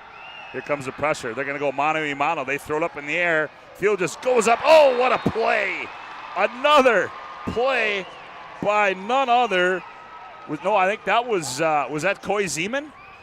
No, it was Tommy Ulmers. That was Tommy Ulmers. 9. Tough to see that number from this vantage point in that far corner, but what a play by Tommy Ulmer as he goes mano-a-mano with Gunnar Theolgis, and that'll bring up 3rd down and 12. Those one-on-one routes, you hope you can make those plays. You're never sure when you're going to get a perfect ball like that, but just a well-placed ball, better defense. 3rd down and 12 now for the Lobos, 37 seconds to go. Working out of the gun, back to pass, pressure comes. They throw across the middle high, intended for Kramer, and Ben's on the coverage there for the Rockets, so that'll bring up a 4th down and 12, and I'm guessing Coach Andy Delabar is going to go for it here. Yeah, and Ben's almost got an interception. That went right through his fingers, through the hands, but you got to go for this one. Yep. Scott, this is a huge play. 4th and 12. You just lost arguably your 3rd best player. Okay, now you still got the older Theolgis kid. I would love right now, Scott, to see a halfback screen to Theolgis. Yeah, well, I would just love it. And I don't think we'll see here. I think he's going to use his timeout here, and he is. And so we're going to take timeout as well. It's the First International Bank and Trust timeout on the field. 33 seconds to go, opening half. Rockets 22, Lobos 0. Back after this timeout on the PSP Network. That sinking feeling you get when this happens? That's oil change-anxiety. The anxiety of being without a car with a billion things to do. The fear of being overcharged. The stress of not knowing where to go or who to trust. But you never get those feelings at Valvoline Instant Oil Change, where you can watch us work right from your car, and we finish up in about 15 minutes. We changed your oil and did our 18-point safety check. Valvoline Instant Oil Change. Service you can see, experts you can trust.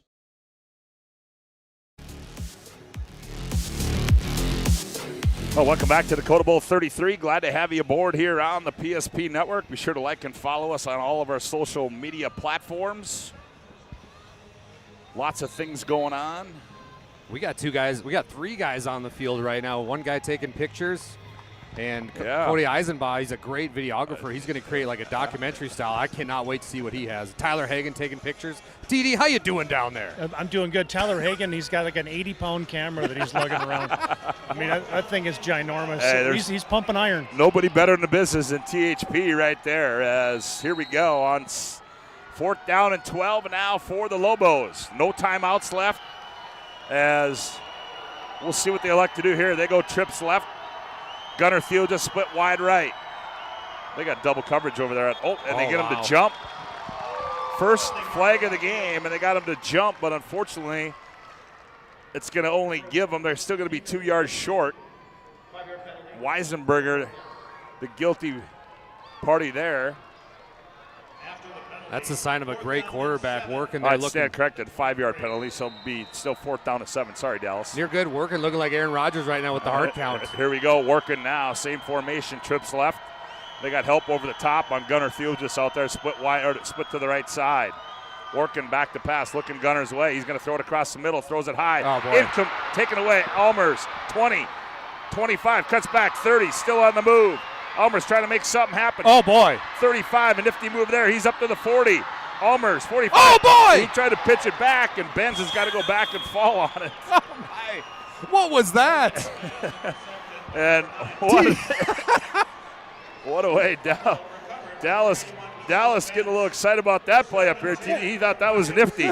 Hey, Tommy Ulmer's, that dude is just making plays right now. I mean, come on. I mean, you make an interception, you make 4 moves that you only see on video games, and then you're going to run the pitch at the end of it? I love it. So here come the Rockets. And don't look now, but they've got 15 seconds left with 2 timeouts. And they've got some weapons. They only need about 5 seconds to score. Simon, back to pass, looking right. He throws it short, and it's going to be almost picked off there. Logan Potts no, that was not Logan Potts. That was Mason Workin. And, boy, had he gotten one more step in front of that receiver, that might have been 6 the other way. Yeah, great job there. Oh, that was. I stand corrected. That was Logan Potts. I'm sorry, Dallas. No, it's all good. Good that was call there. Good visual. That was a great read on the curl route, and Potts, if he gets that totally turns the football game back around, because that was a pick 6 just waiting. 2nd down and 10 now. 10 seconds to go for the Rockets. They have it at their own 42. Simon throws across the middle. He's got a man. It's going to be caught. Ingebretson in space. 35. He's at the 30, cuts back, 25. He's at the 20, 15, 10. It's a foot race. 5, dive, tiptoes into. No, they're going to say he's out of bounds. But time winds out. But hang on, we got a flag back here at the 36-yard line. Very slow to get up was Joey Potts for Lemoore. He's still walking around a little confused, and he's going to come to the sideline. Or excuse me, that's Colby Field just again, the wide receiver who just got injured. He's still hurt, but what a play. Offense number 54. That penalty is declined. We are at halftime. So there you hear the penalty is against the Rockets and decline, and that'll take us into our halftime break as we inch forward to our Jerome's Collision Center halftime show. As we go to break on the BNC Bank scoreboard, it's the Rockets 22, the Lobos 0. We'll be back with our Jerome's Collision Center halftime show after this timeout on the PSP Network. Is proudly brought to you by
social media platforms.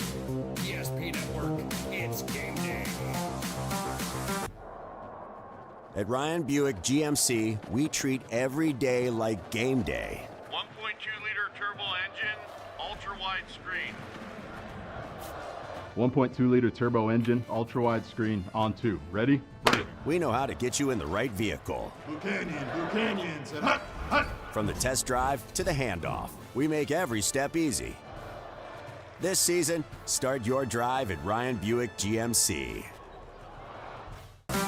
Not everyone starts their day at the same time or in the same way.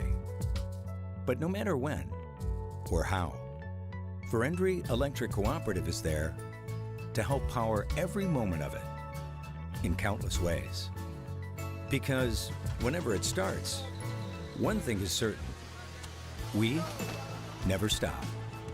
Verendry Electric Cooperative is a Touchstone Energy Cooperative, your source for power and information. If you're in the Minot area and looking for a rental, start here. I just moved and had no idea where to begin, but then I found Creative Property Management. They've got the most listings in town: apartments, townhomes, even single-family homes. They made it easy, helped me find a place that felt like home, and their 24/7 maintenance means no stress. Whether you're new to the area or just ready for a change, book a tour with CPM today.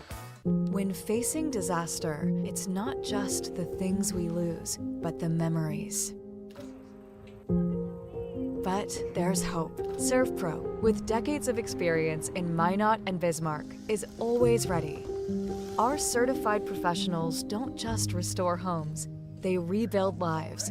Because to us, you're not just a client, you're family.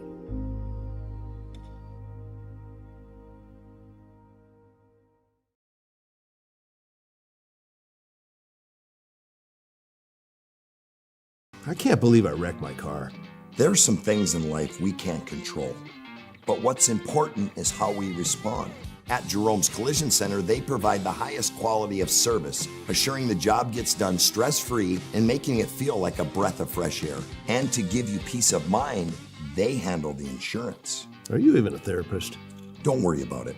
Jerome's, they're the experts. Jerome's.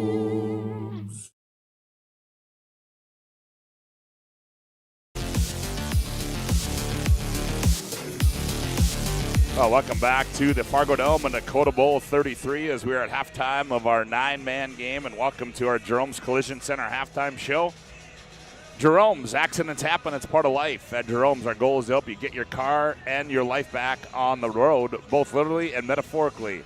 It's a goal that forces us to do more than fix your vehicle. We've been doing it since 1975. Call 701-852-5126.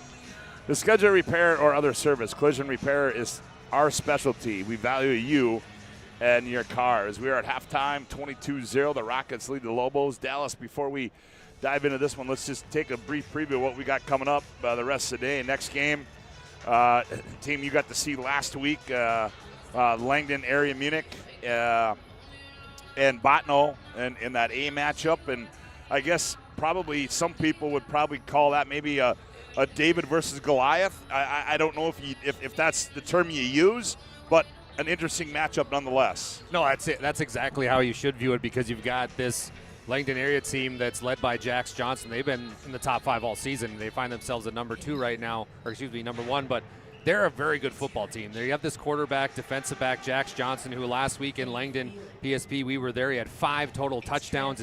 That's so hard to do. But Cinderella's still dancing, and Cinderella's name is the Botno Braves. I mean, you're talking about a team that goes on the road, gets a huge win, and then they go to Killdeer last weekend and get a win on the road, 24-22. And no matter which way you cut these wins, I mean, some of them, like Killdeer last week, they go ahead right away, and then they kind of have not the best second half. They still won the game. Yep. I mean, they're finishing these ball games, but this is a different animal coming into the building here. This Langdon team is phenomenal. I have a lot of friends and family in Botno. I wish them the best, but it's David versus Goliath. It really is. Jax Johnson versus the world. Well, then we turn our attention to the AA game, one that really probably piques your interest a little bit. Yeah. Minot North and Devil's Lake. Minot North is all year long. They've been the top foe in the 2A, but Devil's Lake goes on the road. Last week, a tough environment. They knock off Kindred, and they find themselves in the state championship game against the Minot North team that they played earlier in the year. Yeah, they played on October 10th, and it was a fun one. I was on the call as well for PSP, and Woody, it was one of those games that Minot North dominated until about 6 minutes left in the fourth quarter, and here come the Devil's Lake Firebirds. The Firebirds had a chance to win it. They had 4th and goal from the 3-yard line. They let their quarterback, and Mason Palmer, keep the football. He got stopped. The game was over. But you get the feeling that Devil's Lake left that stadium that day knowing we want to play these guys again because we want to show that we can beat them. And if you're a Minot North fan, this is a team that's kind of been backpedaling into the playoffs. They've had a lot of injuries. Blickery, their quarterback, he's got a turf toe. If you've had turf toe, you know how painful that is. He went from a kid that can run all over the yard to a kid that just sits in the pocket now. So their game plan has changed a lot, but they've got some nice pieces. That's going to be you got to flip a coin to pick that one, honestly. Yeah, that should be a fun one. And then we round the day out with our AAA championship. It's Fargo Davies.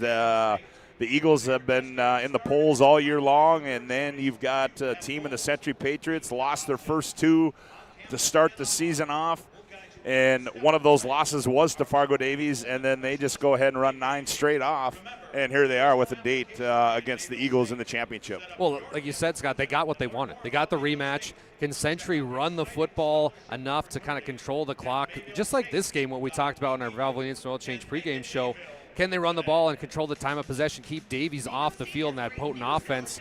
Right now you're seeing in this game, Lemoore hasn't been able to do that, but Davies, they're just a different animal. There's going to be a lot of people here. It's kind of a home game for them, if you will. Fargo Davies people will be all across, but hold the phone because the Patriots know how to win at every level, no matter football, basketball, track, whatever it is, the Patriots come to play. Well, it should be a fun. We'll have all the action for you, wall-to-wall coverage right here on the PSP Network. You're listening to our Jerome's Collision halftime show. We'll take another timeout. We come back. We'll take a look inside some first half numbers and break down that first half. At the break, New Rockford, Cheyenne Maddock, 22. LLM, the Lobos, 0. Back after this timeout on the PSP Network. Is proudly brought to you by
Network on all social media platforms.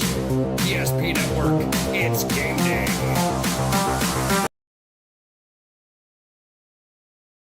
I can't believe I wrecked my car. There are some things in life we can't control. But what's important is how we respond. At Jerome's Collision Center, they provide the highest quality of service, assuring the job gets done stress-free and making it feel like a breath of fresh air. And to give you peace of mind, they handle the insurance. Are you even a therapist? Don't worry about it. Jerome's, they're the experts. Jerome's.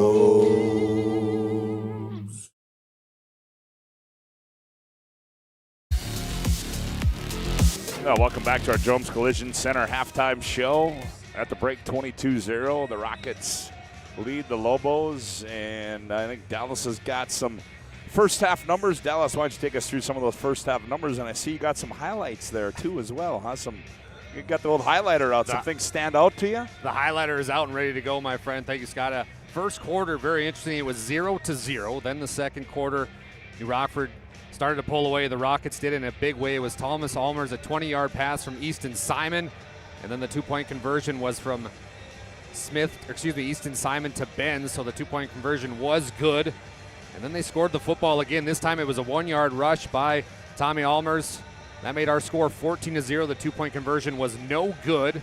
Then the Rockets, again, it was Easton Simon, a 9-yard pass to Easton Benz, and then Simon hit Benz again on a 3-yard pass for the two-point conversion to make our score right now 22-0. But what I was highlighting, Scott, and I was looking at it, first downs in the first half look like this. New Rockford, 18, Lemoore, 5.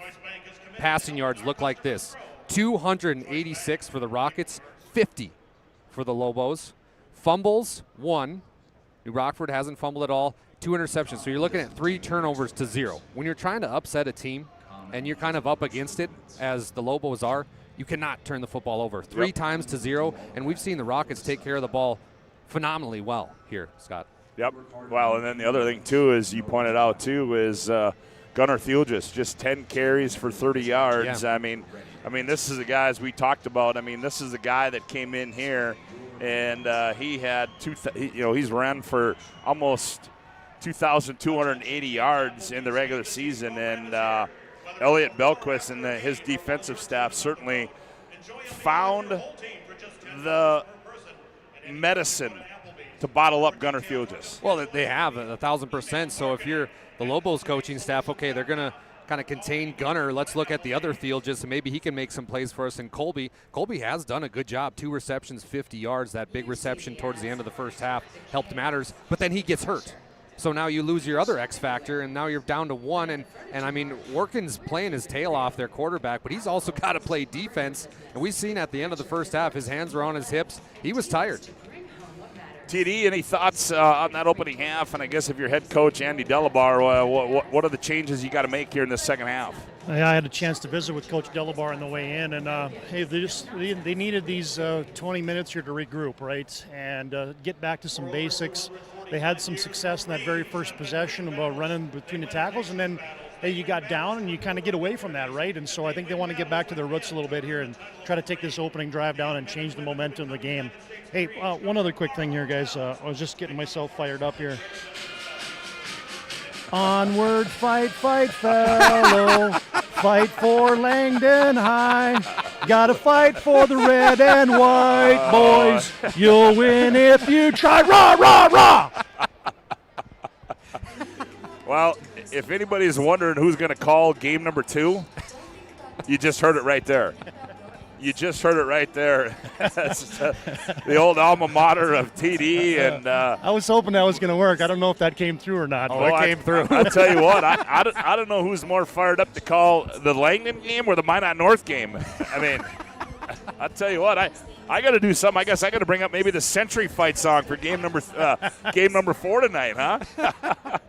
We're at halftime as our Jerome's Collision Center halftime show rolls on with more. Back with more from the Fargo Dome after this timeout right here on the PSP Network. your bank had your back or would go the extra mile to give you the service and attention you need. Partnering with the right community bank can make all the difference. We like to think of a community bank as one that supports its local community. You need to know that whatever your financial future holds, your bank will be there to provide practical support. As a community bank, BNC National Bank will be there for whatever you need in the long haul. Reach out to our team today to learn more about how we're able to help you succeed. Member FDIC. You've worked hard, saved well, and invested wisely. Whether it's paying for a child's education, taking the family trip you've dreamed of, giving back to the community, or funding a confident retirement, we can help you reach your goals. We are passionate about helping you make smart decisions about your spending and saving so you can feel confident about the future while enjoying life today. Together, we can design a personalized plan that takes into account your short and long-term needs and wants, but is flexible enough to adjust as your life changes. In times of loss, ServPro brings hope. With expertise in Minot and Bismarck, we don't just restore homes, we rebuild lives. Nobody thinks about personal injury until it happens. But when injury strikes, so will your bills and the turmoil and everything you'll miss out on. It's a mess and you need someone to help it all make sense. That someone is Schweigert, Clemene, and McBride. We know the territory and the process, and we work smart and hard to get you results. It's easier to get back to normal knowing there's a team behind you. We're the ones the other side doesn't want you to call. We're on your side. We're Schweigert, Clemene, and McBride. Well, welcome back to our Jerome's Collision Center halftime show as 22-0 the Rockets lead the Lobos. Today's game also brought to you in part by Bones Barbecue Sauce, a true North Dakota original, created and bottled right here in North Dakota. The premium barbecue sauce is perfect on anything from ribs to burgers to veggies. Find it today at your local grocery store, Cashwise, Marketplace, and Family Fare. And also today's game the Dakota Bowl also brought to you in part by Val Cyclery, locally owned and operated in downtown Minot since 1960. They have a full line of e-bikes that they service in their shop, sharpening center for knives, scissors, chainsaw blades, and more. Fitness center with treadmills, ellipticals, and recumbents. That's Val's Cyclery. Well, we are about ready to go as the official clock has not quite hit 0 yet, but the Rockets, they're ready to go as they're on the field. Hey, guys, speaking of the Rockets, I had a chance to catch up with Coach Belquist, and boy, ecstatic with his defense in that first half. He thought they had just completely shut down the running game and turned them into a passing team, so he's thrilled about that. And boy, he thought the onside kick, they had just scored and then recovered that onside kick. That was a huge momentum boost for his team. And then I just asked him about Easton Simon, and he kind of just winked at me like, yeah, he's pretty good, guys. Oh, hey, one other quick thing. I ran into some Langdon folks and was just saying good luck or whatever. They're like, hey, did you bring the Letterman's jacket this year to the playoffs? And I'm like, nope. That was bad karma last year in Velva, so we just left that baby at home this year. One really quick thing to note, Woody, Grant Ingebretson, 7 receptions, 154 yards for the Rockets in the first half. Let me ask that again. Are you ready? Fargo Dome's filling up here, Woody. Oh, how about the pipes on the PA announcer? Yeah, huh? I like it. Wow. Well, the Lobos will get the ball to start. And not a good sign. I see Colby Thiel just on the sideline, guys, for LLM. His arm is in a sling. I'll get an official report for him, but he is out. Yep, he sure is. There's that pooch quick. It's bobbled, and it's fell on there by Logan Potts. And Logan Potts is slow and getting up now. Oh, man. As he comes out of there, oh, boy. He looks really dinged up there. Right leg. Oh, it looks like it's his right hip. Oh, yeah, you're right. The way he's coming off. So Logan Potts, so now it's one thing you can't afford. I mean, you play all year long and you try to survive with, literally, like you say, 9 guys going both ways. And we'll see how the Lobos react to this. Here we go. They're going to have it first down and 10 from the 49-yard line of the Rockets. They go I backfield behind quarterback Mason Workin. Gunnar Field just dots the I. Workin barks out the signal. Single receiver split wide right. That's Mason Kramer. Fumbled snap. Field just has it. Goes right. Field just slips the outside. Turns the corner. 40, 35, 30, 25, 20. It's a foot race. 10 and out of bounds at the 7-6 yard line. And that is just what the doctor ordered right there. You took the words right out of my mouth there, Woody. We've been waiting all day. Where's Gunnar Thielges? You hear about the Bison commit. Well, that's a preview of what he's going to be doing for the green and gold in a few years. And how about the point? He points out, get that guy. Nobody was there to block, but just a great run, and that's exactly what the doctor ordered, Woody. So just like that, the Lobos are inside the Serve Pro red zone of the Rockets. They've got it 1st and goal to go from the 7-yard line. Again, I backfield. Thiel just dots the I. Working, barks out the signals. Play clock down to 6. They go Thiel just over the right side. Thiel just on the move. Keeps churning those legs, and he's going to be all the way down inside the 5, down to about the 3-yard line. Oh, they're going to spot it at the 2. Goes Gunnar Thielges. To be a fly on the ball, to hear what Coach Delabar said to these Lobos at halftime, because they've come out and they've we got hit in the mouth a few times there in the first half. Let's throw a punch of our own. And that first play, they don't. There's no panic here, Woody. They just keep doing what got us here. So now it'll be 2nd down and goal to go. They're going to spot it at the 2. Quarterback sneak, working over the left side into the end zone. Touchdown, Lobos, and they strike just like that with 11:14 to go here in the 3rd quarter of play. Something I noticed there at the Lobos, Orkin really did a good job switching up the snap count, because that defensive line for the Rockets kind of dominated in the first half there. So I'm guaranteeing one of the adjustments they made is saying, okay, let's go on 1 right away, 1 hut, and then let's wait and maybe go on 4 or 5, really go for a hard count. And Workin did a great job on that drive. Well, now the all-important 2-point conversion here for the Lobos, as they're going to send Kramer wide left. Thiel just is going to dot the I, working under center. Thiel just over the left side, cuts back inside, tiptoes into the end zone. 2-point conversion is good. 11:14 to go. 3rd quarter of play. The Lobos get on the board. They trail at 22-8. Back after this timeout on the PSP Network. Seek transformation. ServPro's construction program brings both vision and precision. From that very first hammer strike to the final touch of paint, our dedication remains unwavering. It's not just about remodeling, it's about legacy. In Minot and Bismarck, ServPro is your partner in transformation. We don't just build back, we elevate every space.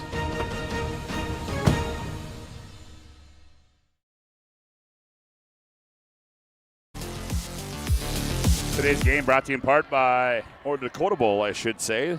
Today's games, the best way to predict your future is created from Minot State University. With over 100 areas of study at Minot State, you'll learn the degree for the career you desire. With more than 96% of recent Minot State grads employed or continuing their education, MSU grads get jobs, period. Minot State University, be seen, be heard, be you. Well, TD, just what the doctor ordered there for head coach Andy Delabar. Yeah, exactly. I happen to be on the New Rockford sideline right now, so the emphasis on that whole defensive timeout there was we hadn't missed a tackle the whole first half. We missed a couple there, so we got to clean that up right away. They got something special planned here offensively for the Rockets here. Watch out. They're playing a trick play or something a couple plays into this series. Arndt's going to kick it away. Low driving kick, and that's going to go out of bounds at the 20, and flag flies, and now we're going to move this one up, and here comes Easton Simon and the Rockets with their first offensive possession here in the second half. They lead 22-8 on the BNC Bank scoreboard. Get the sense that neither team wants to kick it to either Tommy Almers or Gunnar Thielges. Yeah, I would agree with that. So here come the Rockets now, 1st and 10 from their own 35-yard line. They go twins left, twins right. Schumacher, the lone back, he stands alongside quarterback Easton Simon. Back to pass. Simon looks right, now comes back left. They throw it down the near sideline. They got a man out there. Almers goes up, and it's going to be batted away. Good coverage there. Lettenmeyer on the coverage there. And that'll bring up 2nd down at 10 now for the Rockets. Well, Easton Simon's good luck continue here in the first half. 20 for 28, 286 yards, 2 touchdowns right away. He lets it fly.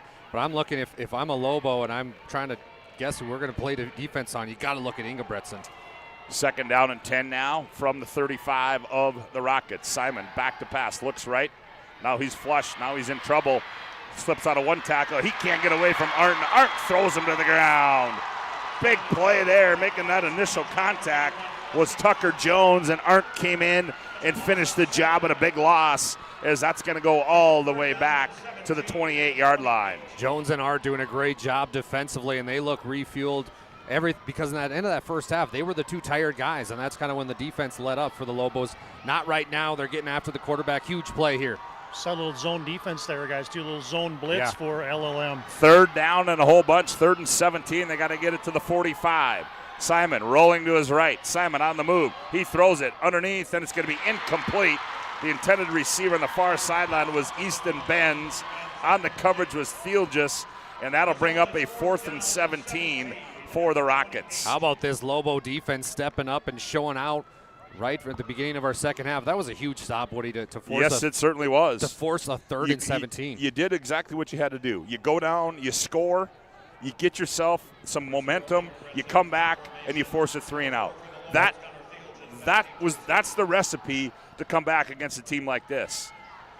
Punt is going to be angled away from Fieldjus, and it takes a bounce for the Lobos, and it goes out of bounds, as on the punt there was Grant Engelbretts. And so the Lobos are going to have some pretty good field position again. And now we are going to have a First International Bank and Trust timeout on the field. 10:13 to go, 3rd quarter play, and Rockets 22, Lobos 8. Back after this timeout on the PSP Network. At any time, to anyone. It's not really something you can schedule on your calendar. But when it happens to you and it's not your fault, there's one law firm to remember. That firm is Schweigert, Clemeen, and McBride. We live here and take pride in helping our community. We know this area inside and out. We put in the work and fight for what's right so justice can prevail for you. That is what we're all about. We're on your side. We're Schweigert, Clemeen, and McBride.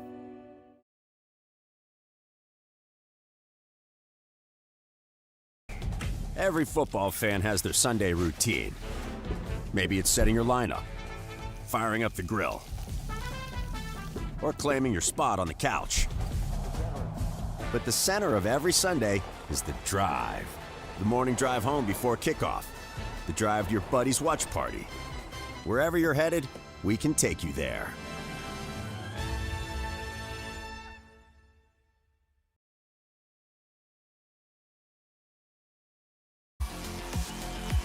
Welcome back to Dakota Bowl 33. Todd Domery, Scott Woodmansey, Dallas Hansen with you for game number 1, our 9-man championship game, and the Lobos get it right back as they're going to have it 1st and 10 from their own 44-yard line. Working goes under center. Field just dots the I. Receiver split wide left. Long snap count. The handoff. Field just coming right. Field just finds a hole. He spurts through it, and he's going to be into Rockets territory, brought down at the 48-yard line. And it looks like, and Gunnar Field just slow in getting up. And appears to be okay. It looked there. It just looks like Field just has got an extra burst of energy here in this second half.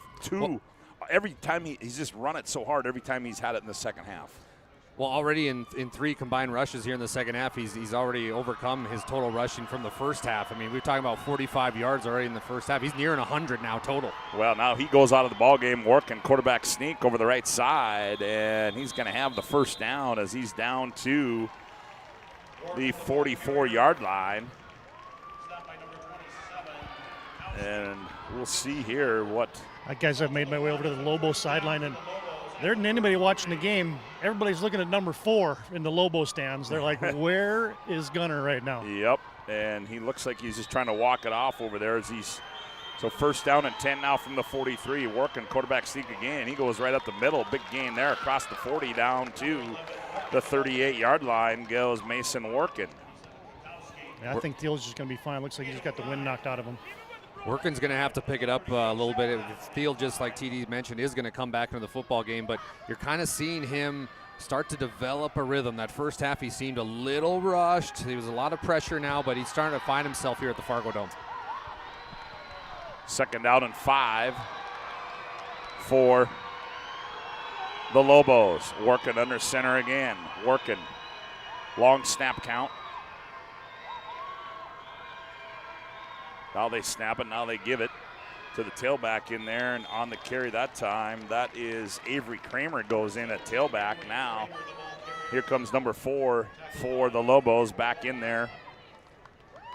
And a good gain there, so it'll be 3rd down and 3 now for the Lobos. 8:10 left to go here, third quarter play, 22-8. Our score on the MVP scoreboard. Hey, how are our picks looking, the score picks looking that we made last night? Not good. Uh-huh. Not good. As far as Gales is looking good. Yeah, it is. You're right. 3rd down and 3. The handoff, Field just going right, and he's going to be brought down for no gain. Leading the way there was Jackson Schumacher. Also Ben's in there for the Rockets. And now a big play here. It's going to be 4th down and 4 after a loss of 1 there. Schumacher met him right in the hole and just set him down rather quickly. I'm watching Gunnar Thiel just in the huddle, Woody, and the way he keeps moving that right leg up and down, and just keep moving it up and down. I'm not sure if he's having some cramping or what the issue might be, but he's staying in the ball game. The senior wants to go out on a high note. Well, here we go. The Rocket sideline is up. The Lobos, they sit anxiously.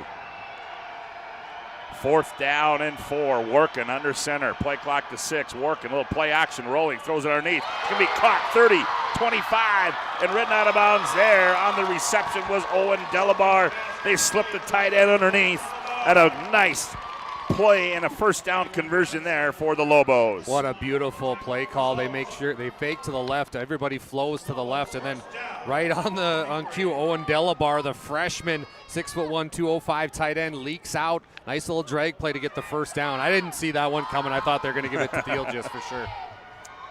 So 1st and 10 now from the Rocket 23. Working straight up the middle, and he's across the 20. And they're going to say he got it all the way down to the 17-yard line. That's 5 yards of crack every time they run that little QB sneak. Yeah, exactly. Scott, you get the feeling right now that the pressure is starting to build on the Rockets. Well, I mean, you know, if they can take this drive and get it in the end zone, you got a whole new ball game right now. A whole new ball game. It's like they're playing tight, both offensively and defensively. They're like, we don't want Lamore to come back, rather than just playing like they did in the first half. That's exactly right. So here come the Lobos on 2nd down and 4 from the 17. Kramer dots the I. Thiel just split wide left. Or is he? No, he might not be in the ball game. They go Kramer. Kramer trying to get to the edge. He turns the corner, tripped up, and he falls forward. He's got the 1st down. As he falls down to the 12-yard line, Jackson Schumacher trips him up, and it'll be 1st down and 10 for the Lobos as they are inside the ServPro red zone. 24/7 emergency service, trained technicians, advanced technology, fire and water and cleanup. It's ServPro. One of my favorite things about the game of football, Woody, is anybody can play when you're up. You find out who the true football players are when you're trying to mount a comeback, and the Lobos looking like true football players right now. 1st down and 10 from the 12-yard line of the Rockets. Working goes under center. Kramer dots the I. Working. They throw it.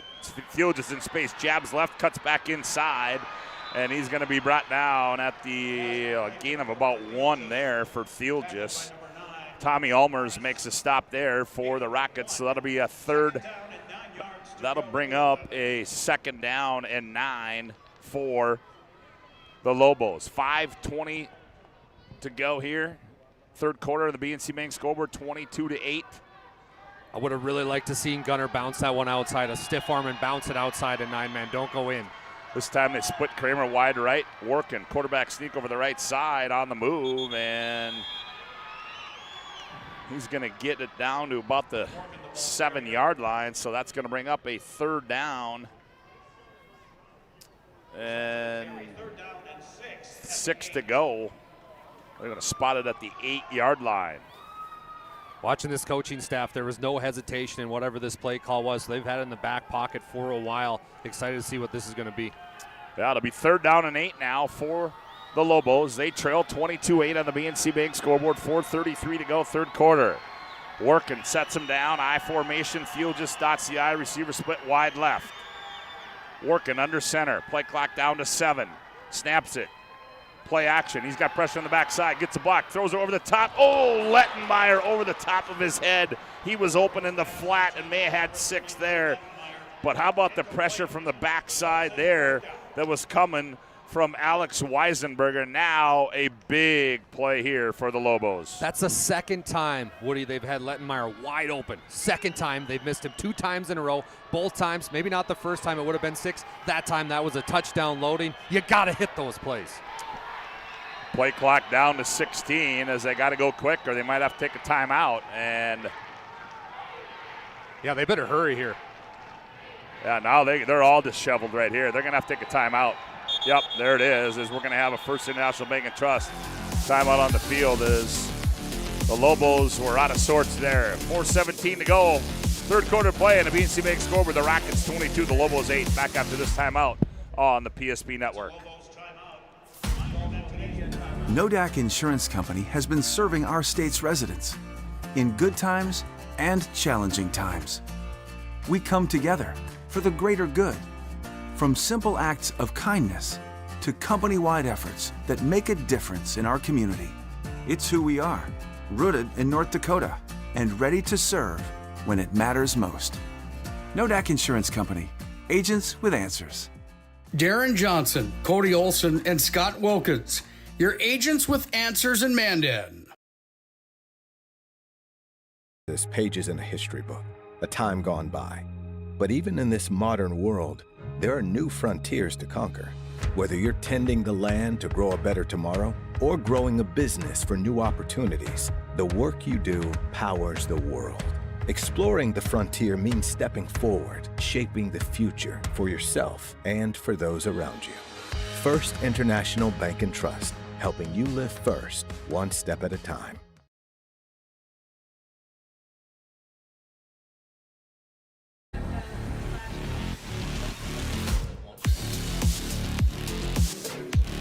Well, if you want to talk about big plays in a game, this is a big one right here for the Lobos on 4th and 6. This is one of those plays that decides who, if you're a state champ, are you a man or a mouse? Right now, the Lobos going to have to get this first down. They could even score on this play, be looking for the tight end delay or a simple curl route on the outside, Woody, which they have run to perfection. Yep, they've got to get it to the 2 for the first down. Here we go, 4th and 6. They're going to go. Little wildcat is Thiel just in there at the quarterback spot. 4th and 6. Offsides. Oh, is it false start though? I think the Rockets are indicating false start. Oh boy. Yep. Oh boy. So now do you switch up the play? You're going to have to pass. Yeah, now you go back to 4th and 11 now, and now that changes things as to how you do it. Yeah, they're going to bring Workin, the quarterback, back in. A little confusion again on the sideline for the Lobos. The good news is they haven't started the play clock yet. I was just going to say that, TD. Now they start the play clock. So we'll see now as it's 4th down and 11 now for the Lobos. They move it back to the 13. Shotgun formation here now for Mason Workin. Single receiver wide right. Back to pass. Looks like they're on an option. Here's Workin. They're going to throw it over the top. He's got a man. Touchdown! Oh, back of the end zone. On the reception, Logan Potts. And the Lobos tack on 6 more. What a play call there by the Lobos from Lemoore, Litchfield, Marion. I got goosebumps, Woody. I cannot believe they called an option play with a pass route to Logan Potts. We talked about the curl route. Potts runs the curl route. They forget about him in the back of the corner. And what a pass, though, by Workin on the money, on point. Lemoore's back in the football game. 22-14. 13-yard touchdown pass from Workin to Potts. And the Lobos have clawed their way back in this one. Workin under center, 2-point conversion. Field just left, he goes in untouched, tack on 2 more. And folks, we've got a football game. 4:11 to go, third quarter to play. The Rockets 22, the Lobos 16. Back after this timeout on the PSP Network. Network Player Performance of the Week. Powered by the Aggie Foundation, Ryan Family Dealerships, and Minot State University.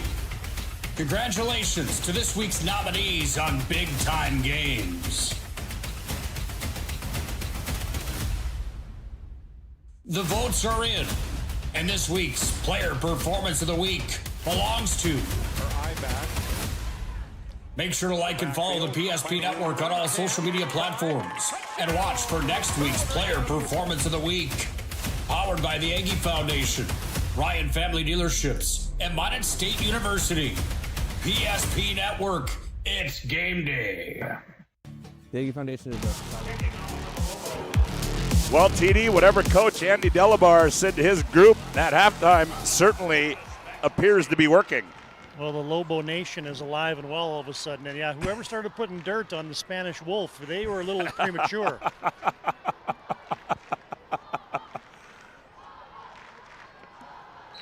Well, the Lobos trailing 22-0 at halftime have now made this a one-score football game. Isn't momentum a beautiful thing? It certainly is. Arndt kicks a bullet. Same spot. Same spot. It's going to go out of bounds as today's game brought to you in part by Bones Barbecue Sauce. True North Dakota original, created and bottled right here in North Dakota. This premium barbecue sauce is perfect on anything from ribs to burgers to veggies. Find it today at your local grocery store, Cashwise, Marketplace, and Family Fare. That's Bones Barbecue Sauce. Well, and now for the Rockets, you've had a 3-and-out on your only possession this half. How do you get the momentum back on your side? Well, you probably give it to Ingebretson. That's what I would do. Go for the downs right here. Easton Simon needs to step up here, the quarterback for the Rockets. You just get a sense this is kind of his game to win or his game to lose. Well, here come the Rockets, 1st and 10 from their own 35-yard line. Simon sends 2 right, 2 left. Now they motion. Here's Ben's little pop pass. Cuts back right. Oh, what a tackle there. And that was a shoestring tackle by Mason Workin, as Benz had some room, but Workin said, nope, hold on. A gain of 2, it'll be 2nd and 8. Literally a shoestring away from going for 40 yards there, Scott. I mean, that was a heck of a tackle there by QB1 Workin. Quickly to the line of scrimmage come the Rockets. Simon back to pass, looks out in the flat. He's got Schumacher. Schumacher, 40, 45, cuts back inside midfield, still on the move. Slipped a tackle. He's at the 45 and brought down at the 44-yard line. Lettenmeyer makes a stop there. And now Schumacher slow and getting up, but he limps back, and we're ready to go. Now we got a flag. Todd, did you see what happened there? The white hat threw the flag from 40 yards. It was impressive. It was like he was chucking a javelin in there. I did not see it. Maybe a block in the back. Personal foul. Illegal blindside block. Wow. Oh, boy. Schumacher's still limping out there for the Rockets. Well, just when you wanted old Mo to come back to your side of the field, it stays on the other side. And this one will negate that big play there by Jackson Schumacher. That's been one of the more effective plays today for New Rockford. Cheyenne Maddock has been, they got all these weapons, and then you slip Jackson Schumacher out, and he's been wide open every time. Well, they throw a little quick pass there. Grant Ingebretson, he cuts back middle of the field, and he dives forward. I don't think he's got the first down. Preston Arndt making the stop there. Preston Arndt was going for the strip against Ingebretson. I thought he was going to get it there for a second. Now Arndt slow to get up. We'll tell you what, there's a guy that's played hard. Oh, boy. 3rd down and 1 now for the Rockets. Ball spotted on their own 44-yard line. Simon, they toss it. Schumacher trying to get to the edge. Turns the corner, puts his hat down, dives forward. He's got the first down. Lettenmeyer makes the stop there as he's down to the 48-yard line. They move the chains. It'll be 1st and 10. Clock winds, stops with 2:55 to go in the 3rd quarter. The wear and tear of this football season starting to show on both teams. Players very slow to get up here. We still got a whole quarter left to go and 2:47 here in the 3rd. Quickly the line of scrimmage come the Rockets as Simon out of the gun. Simon back to pass. Looking left, throws across the middle. He's got Benz, and he's going to be brought down. Forward progress is going to see he got to the 49-yard line. Gunnar Thiel just makes a stop there, so I love defensively what the Lobos have come out in this second half and done, Scott. You've seen that one safety look all the time. There's no more just man coverage on each side. They're saying, hey, we're donating a safety towards the middle. You got to control everything, nothing behind you. 2nd down and 7 now. Here's Simon. Simon, straight drop, looking. Now he's flushed out of the pocket. Here's Arndt. Oh, he missed him. Now here comes by the jersey. Simon still on the move, throws it away as Tucker Jones had him by the jersey after Arndt missed him. And boy, those two tackles up front are playing gangbusters, TD, with that offensive line of the Rockets. Oh, I'm like, how do they keep getting pressure with this two-man rush? But wow, those two guys aren't, they are just flying around right now and making plays, and they're getting double teamed. And you know, you look, Dallas, at Arndt, and you say he's tired, but you know what? This is it. This is it. This is where you dig in. And listen to the fans here, Woody. Here we go. 3rd down and 7 now for the Rockets. Ball spotted on the Lobo 49. Simon, quick pass. Caught, bends, turns upfield. Football! And the ball's loose. And I think Benz fell on it. He did. And the question is going to be, is he got enough for the first down? Is Logan Potts there making the stop? And it looks like they're going to mark it just short. I'm telling you, this Lobo defense, every time there's a tackle, they're going for the strip. Look at the defense. They're looking at the Lobo crowd saying, we need you right now, right here. 4th down and 1 to go. Simon comes up this time to the line of scrimmage. I'm guessing they might quarterback sneak it. Simon under center. They hand off. They give it Schumacher over the left side, and he's got the first down and more as he's down to the 40-yard line. Goes Jackson Schumacher. So that'll be a first down. Clock stops with 1:05 to go here, 3rd quarter play on the BNC Bank scoreboard. Well, when they needed that offensive line to step up for New Rockford, they did. And they got the push they needed in the first down. So 1st down and 10, a fresh set of down. Simon back to pass. He's looking. He's got a man out there. He throws it in. It's going to be caught in stride at the 10 and brought down there, none other than number 9, Tommy Almers, and it's going to be 1st and goal to go for the Rockets. Tommy Almers playing Tommy ball out there. It's his world. We're just living in it. What a route. The post corner's wide open. And quickly to the line of scrimmage. Here come the Rockets. They hand off Schumacher. Goes right, cuts back inside, fights his way down to the 5. And he's going to be stood up there. So it'll be 2nd down and goal to go as the Rockets are inside the ServPro red zone. Now we're going to see them work the clock here a little bit, try to hold on to this football. That could have been the last play of the 3rd quarter. Yeah, we'll see here. Clock winds at 22. What a route by Almers that last one. Yeah, that was a great route, great pass. They motion Ben. Simon fakes the pop pass. They throw it underneath. Schumacher caught. Turns upfield into the end zone. Touchdown. Jackson Schumacher on the pass from Simon. And the Rockets answer the Lobo touchdown. Schumacher just leaks out. They kind of forgot about him. That whole drive, Schumacher was the glue for the Rockets. Look at him walking off the field, limping. He's battling through something. At the 7-second mark of quarter number 3, the Rockets add 6 more, and it's now 28-16. They're going to go for 2.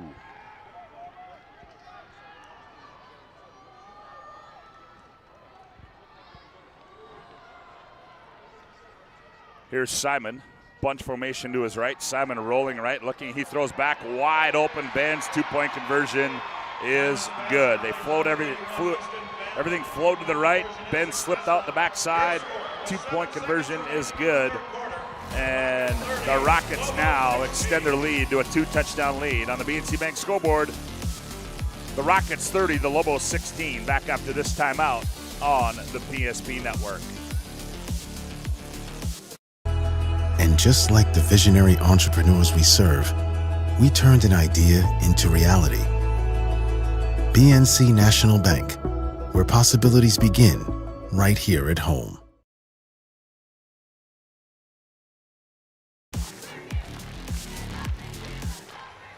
Folks, today's game brought to you in part by Planet Pizza, the best pizza on the planet. It's Planet Pizza. They've been around for over 25 years. They have the largest laser tag playground in the region. Giant Lunch Buffet, and they deliver. Call now, 701-852-1700. And also brought to you in part by Northern Plains Heating and Air. There's no other choice to see your heating and air game other than Northern Plains Heating and Air. Call Dylan today at 222-2155 to make sure your furnace is ready for the winter months ahead. New installation upgrades and all your furnace and AC needs. Call Dylan today. 222-2155. Well, now we were wondering if the Rockets would have an answer. How about that drive? I mean, you put it together. You get a 4th down conversion for Schumacher. The post corner, as Dallas described, to Tommy Almers. And then the touchdown to Schumacher. Yeah, that was the answer to the test right there, potentially, for New Rockford Cheyenne Maddox. Yeah, it certainly was. And now Schumacher will kick it away. And just going to be a matter of what side he decides to kick it to, the right or the left. And it is the right side. And over there, falling on it there for the Lobos, that's Joey Potts. And so we will have one play here, and that will end the third quarter of play. I've never seen a kicker in a 9-man game be a weapon like the Rockets having a kicker. With those onside kicks every time he has a chance to get it. I mean, they're perfect. Even in an 11-man ball, you don't see a kicker hit those onsides every time, and the Lobos lucky to get on that one again. And that's like a shortstop line drive trying to gather that one up. And then when you all year long you do it on grass, and now you do it on carpet, a little different reaction on the carpet. So 1st down and 10 for the Lobos. Working goes under center. Theelgis, he dots the I. Theelgis, handoff coming to right and slips a tackle, and he's going to get a gain of about 2. And that's Wobema makes a stop there, and that's going to end the third quarter of play here from our 9-man championship. On the BNC Bank scoreboard, 12 minutes to go in this one. Who will it be? The Rockets 30, the Lobos 16. Back after this timeout on the PSP Network. Rooted in the heart of our vibrant communities stands Bravera Bank, offering complete financial services for banking, wealth management, and insurance. From home loans and checking accounts, let me tell you about the cashback rewards with this account, to wealth management, we'll help you forge your path ahead. Let's create a plan to reach your financial goals. Sounds great. With specialty insurance coverage, our advisors ensure your operation can carry on. Looks like it's going to be a great harvest.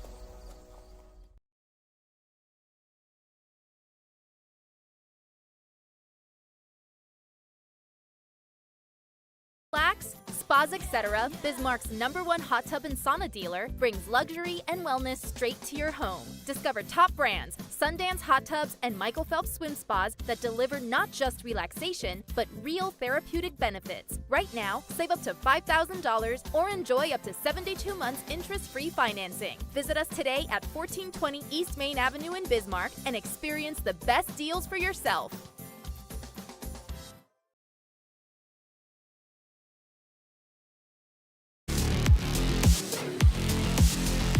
Well, 12 minutes to go in this one to crown our state 9-man football champion. Will it be a back-to-back for the Rockets, or will the Lobos finally climb the hill and knock them off? And we'll know that in about 12 minutes as the Lobos will have it 1st and 10. Guys, I'm standing over here by the NDHSAA table for the presentation of the trophies. I got my hand on it. The Rockets are close to it, baby. Working goes under center. Field just dots the I. They hand off. Field just left. Slips a tackle. He's at the 45, fights his way down near the 40, and he's brought down at the 41-yard line there by Grant Ingebretson. So that'll be a 1st down there for the Lobos. If Ingebretson doesn't get him there, he's gone for 6. I mean, every time this kid touches the football, I can't wait to watch him next year. They'll just at North Dakota State. I mean, he's just a football player in the making. He's only got greatness to go. So 1st down and 10 now for the Lobos. Ball spotted on the Rocket 41-yard line. Working under center. They hand off. Fieldus. Oh, boy. And he got blown up there as the offensive lineman got blown back. That was Delabard. Leighton Jacobson makes a stop. That'll be a loss of 1, but well, they're just starting to key on him. They know he's the key. He's kind of the straw that stirs the drink here for the offense for the Lobos. So who's going to step up now? Are you going to see a different wide receiver on the outside? You lost your best one in Colby Thiel, just number 3. So now I'm looking at number 17, Avery Kramer. He goes wide right, does Kramer again. I backfield, Gunnar Thiel just dots the I. Working quarterback sneak, and that play is worked pretty good, and it does again as he crossed the 40 down to the 38-yard line. Goes Mason Workin, and so that'll bring up a 3rd down and 7 now for the Lobos. Well, it's the old adage, if it ain't broke, don't fix it. The QB sneak's been working all day. Yep. I realize we're getting late into this football game, but he's getting 5 yards a pop on these sneaks. Yes, he is. So 3rd and 7 now for the Lobos. 10:24 left to go in the ball game. Mason Workin, the quarterback. He sends a receiver wide right. That steal just wide right. Kramer dots the I in the backfield. Workin, clock down to 2. They hand off Kramer, and he's not going anywhere. He is blown up right at the line of scrimmage. Number 17, Kramer, the ball carrier, tackled for loss by number 54, Wobema in there to make the stop for the Rockets. So now it's a 4th down and 9 for the Lobos from the 40-yard line. I like what the Lobos did there offensively. They take Gunnar Thielgest, their outstanding running back. They split him out far right. It's got everybody thinking, okay, that's got to be a fade route. Nope, they're going to give it to Avery Kramer. But a kudos to the Rocket defense. They were not fooled at all. Stopped him right at the middle. This is the ball game essentially, pretty much. Well, you gotta believe this is a passing situation, and it certainly appears that way as they go twins right, single receiver left. Mason Workin, low snap, goes down and gets it, does a good job. He's got time. They set up a screen, and again he throws it over the head of Lettenmeyer as they set up the screen pass, and that falls incomplete, and the Rockets take over on downs. Not once, not twice, but 3 times. Lettenmeyer has been wide open, and it's just been out of his reach. That was a 1st down. Beautiful play call, by the way, on the screen. Just Lettenmeyer just cannot get it. It's not his day. He should have had a lot of yards on 3 catches, just cannot get it done. You got to tip your cap to the Rocket pressure there. I think every time that they've had Lettenmeyer, Workin's had somebody in his face. Preston Art is rather slow to get up as well, their outstanding defensive end. Well, here come the Rockets now. They take over 1st and 10, and they hand off to Schumacher, and Schumacher's not going to go anywhere. It's be no gain. Working in there to make the stop. I really like this Mason Workin just overall as a football player, Woody. He's the quarterback, and then he's the middle linebacker. I mean, that's just got 9-man written all over it. But he's so good at both. I mean, the reads he has as a quarterback, to read those quarterback sneaks, we just think, okay, he's just going right up the middle. Well, he picks left or right, but then as a linebacker, he dissects the play, and then he realizes it's a rush. Okay, I'm going to go, and then he makes a solo tackle. That's tough. So no gain on the play. It'll be 2nd down and 10, 8:40 left to go. Simon rolling to his right, looks back, so backside. Here's Benz in space. He's got some room, blockers ahead of him. 45, cuts back. 40, stiff arm there, breaks a tackle there. Shimmy shake move at the 39, and he's going to be brought down at the 37-yard line by Logan Potts, and a big play on the backside screen pass to Easton Benz. Benz so far this season, he's just eclipsed over 1,000 yards receiving, 14 receiving touchdowns. They've got so many weapons on the outside. I mean, the second half, they've shut down Grant Engelbretson, but then you got to worry about Easton Benz, and hey, how about Koizima? I mean, just all these weapons for Easton Simon, and you shut down one, and here comes the other one. Well, and now the Rockets not in any hurry here as clock drips down. Well, they can sense it. They know they're getting closer every play. 6 on the play clock as Simon taking his time. Now 3 on the play clock, snaps it. Now they look, set up a screen, and it's completed. And across the 30 goes Grant Engelbretson, and it appears, he's got the 1st down as he had to get it down to the 27-yard line. So they move the change, and the clock. Coach Belquist did such a good job there. That was just a simple little one-step route, come back towards the football for Grant Engelbretson, just trying to get his hands on the pigskin this drive. They did a good job there, but 7:38, they're just milking this clock away, and if you're a Lemoore fan and you're kind of sitting here, you just can't help but think about the missed opportunities you've had today. So here come the Rockets. They have it 1st and 10 from the Lobo 27. 3 on the play clock. Simon snaps it, throws it out in the flat. He's got Almers in space. Cuts back inside, and he's going to be brought down at the 22-yard line on the stop there. That was Cole Just making the stop there for the Lobos. But it'll be a gain of 6. It'll be 3rd down, 2nd down, and 4 now for the Rockets. Time is of essence right now as the clock winds to 7 minutes to play in the ball game. You're starting to see a few missed tackles here by the Lobos. This game is starting to wear on this defense. A lot of hands on hips. Not many missed tackles through 3 quarters, but now we're getting late into the 4th here, and you're starting to see it. It's that wear and tear, Scott, that really works on you. Yep, Simon not in any hurry whatsoever as the play clock now down to 6.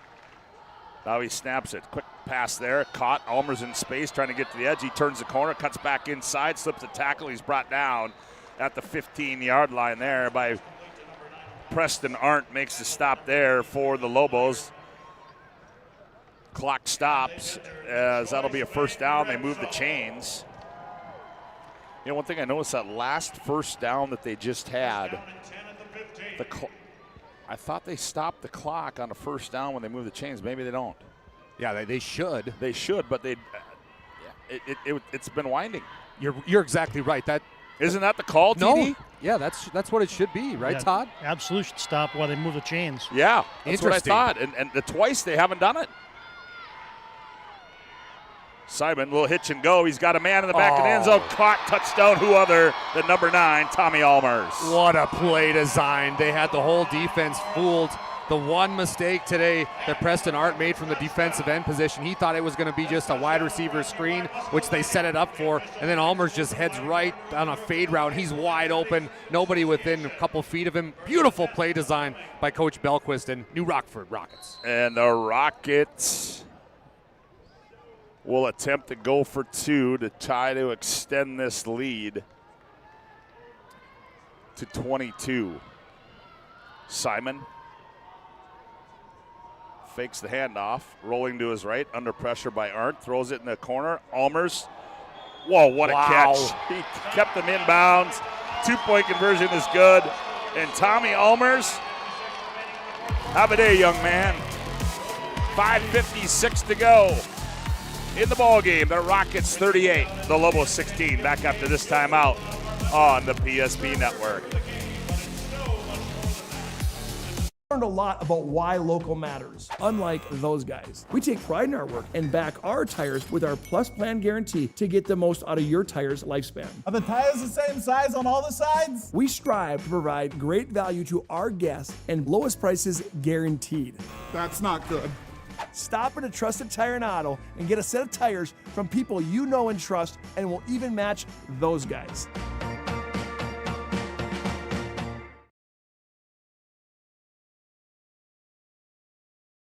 Deliver more wonderful birthdays at Trinity Health Family Birth Center. We offer all new private, family-centered suites. Our maternity team provides more personalized support, advanced care, and the reassurances of a NICU and a neonatologist on staff. Take a virtual tour at trinityhealth.org/Family Birth Center. Trinity Health, making more possible.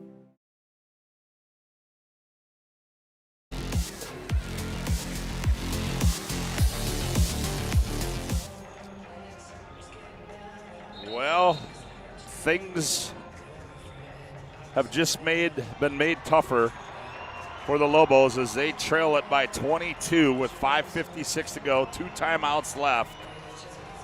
But time not on their side as they're going to have to score and score quick. Well, first off, they're going to have to recover this, what I think is going to be another onside kick here, Scott. But I mean, if you're the Lobos, you play great defense, that bend don't break mentality, and then you just get fooled on the wide receiver screen. But kudos to the coaching staff at Belquist. That was a phenomenal call. Schumacher set to kick it away. Field just back to receive. Not sure why. There it is again. Wow. That was a bullet again. And I don't think that didn't go 10 yards either. That was recovered by Joey Potts as the flag comes out. No, you're exactly right. That didn't go 10.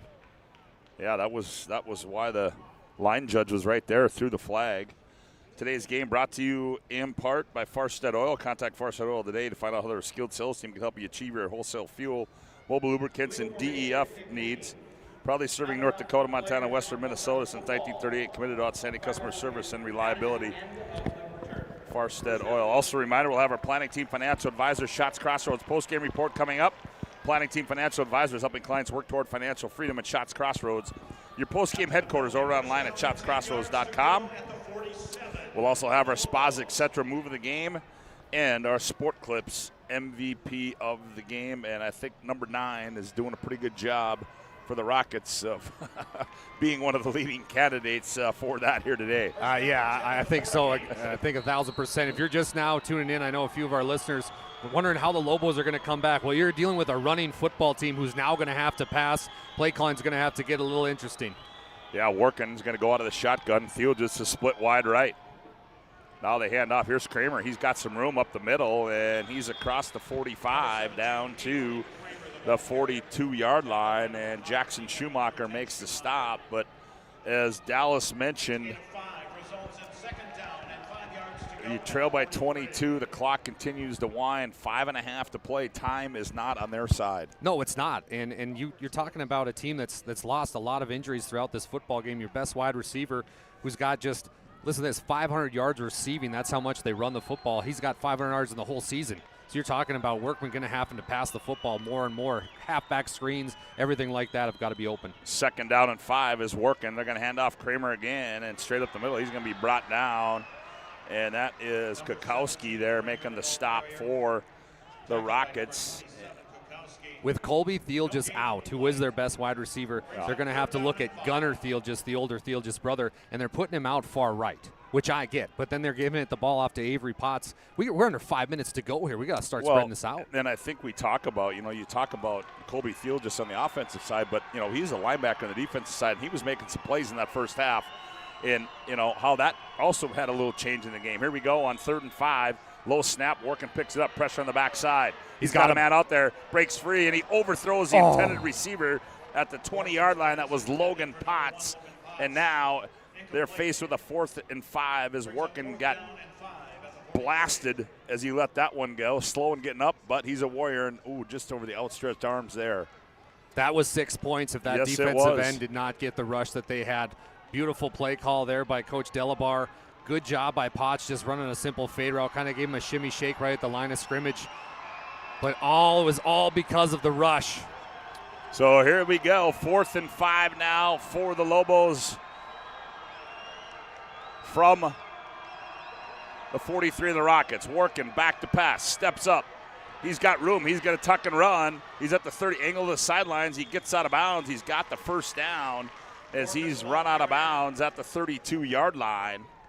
Hey, I'll take that. I'll take that all day. Clock stops. You get the first down. Play took about 5 to 6 seconds. That was a good job. Good heads-up play there by the junior Mason Workin. And guess what? He's going to be back next year. The experience he's getting right now, Scott, is phenomenal.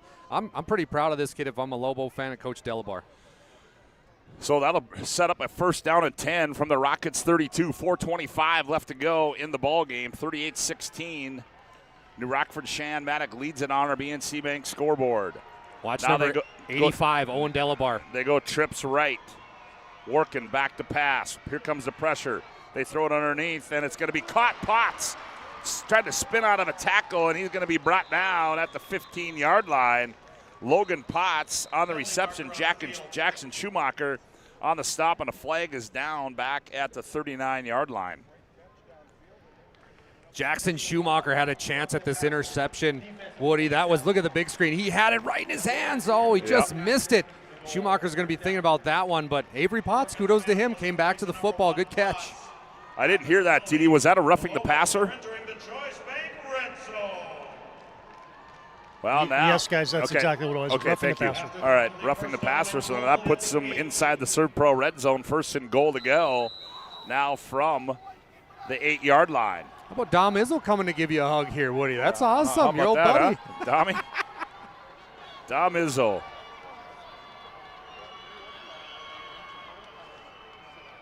Working. Ooh, false start. Whoa. And Working took a step back.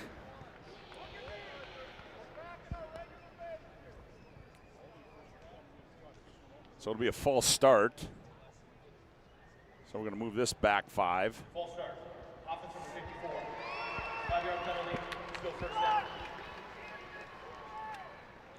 So still 1st and goal to go now for the Lobos. 3:57 to play in the ball game. Remains 1st and goal. Minder, Langdon, and Botno to follow this one. Workin sends twins left, twins right. Thiel just in the slot to the left side. Working back to pass. He's going to throw it. And, oh, boy, miscommunication there as Potts broke the route off, cut inside. Ingebretson on the coverage, almost had an interception, but miscommunication there between QB and wide receiver. Yeah, it was almost like Workman was kind of jump passing that one. It was a little weird. Well, it looked like he wanted to run. Yeah, no, I agree. And then he's just stopped and Yeah. just kind of Tim Tebow jumped, if you will, and jump pass. But I'm really watching number 85 right now, Owen Delabar, the freshman. Remember, Woody, early on in the first half, he had that big catch. A player to watch. He's now in the backfield. Yes, he is. And they go same formation, twins left, twins right. Working back to pass, Working flushed out of the pocket, Working on the move, directing traffic. Working looks like he might get it, and then puts his head down, and he's going to be stopped right at the 2-yard line. Benz makes the stop, and that will bring up a 3rd and goal to go. No, I stand correct. That'll be a first down. Yeah, it's 3rd and goal. It is 3rd and goal. Quarterback sneak. It says first down over there, so it's 3rd and goal. Yep, there it is. Working over there. Oh, he tripped too. Tripped over his own guy. Yep, and he got in. Oh, wow. As the official over here says he got in. So touchdown Mason Working from 1 yard out. And that makes it 38-22. Well, it's not over yet. I was really impressed by the tackle there, open field by Easton Benz. Workman, I thought he was going to score that rushing touchdown right there, but a good job on that quarterback sneak after he tripped. I thought he might have been a little short. Yeah, they're going to review this one. Woody, I don't know.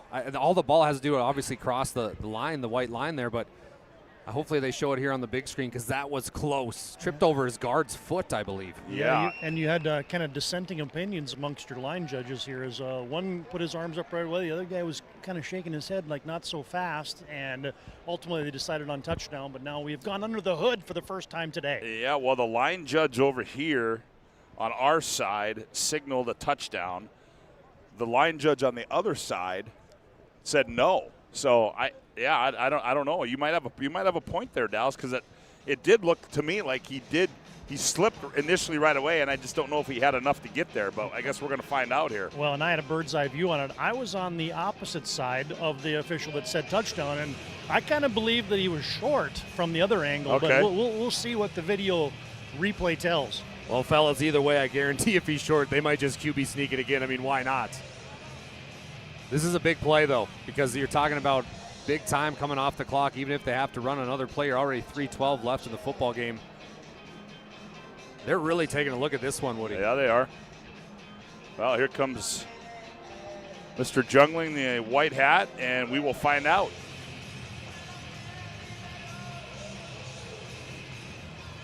We have ourselves an overturn. After review, it was determined that the runner was short of the goal line. Ball was placed at the 1-foot line. 4th down. 4th and goal at the 1. Well, there you go, Dallas. You were right. Good eyes. That's those young eyes when you're up this high. You know that, Dallas? It's one thing about being up here, the height up here. Yeah. Okay? It's your scary. good eyes. Yeah, it's scary, though. Field just now in the backfield. I wouldn't be surprised they gave him the football. Yeah, Workin's going to go under center on 4th down and goal to go. Working quarterback sneak, and that second push got it. Yep. The second effort got him in the end zone, so Workin takes it over from a half-yard out, and now you can put 6 more on the board for the Lobos. And Jackson Schumacher, the middle linebacker for the Rockets, runs over to the Whitecap and says, "We stopped him," and then you blew the whistle. They thought they stopped him, but a great second effort there by QB1, that is Mason Workin. That makes it 38-22 on the BNC Bank scoreboard. 2:58 left to go in this one. Now here comes the 2-point conversion for the Lobos. Workin, looking right, and that one's going to be batted away, and right there to bat that one away was Ingebretson. The 2-point conversion is no good. 2:58 left to go. The Rockets 38, the Lobos 22. Back after this timeout on the PSP Network. partner for commercial and business loans. We not only provide lending you need to grow your business, but we also reinvest in our communities. We believe in strengthening our businesses and creating opportunities for success. Choose Dakota Community Bank and Trust for your commercial and business loans, and together let's keep our communities thriving. Serving the community, looking out for you. At Dakota Community Bank and Trust, that's what we do.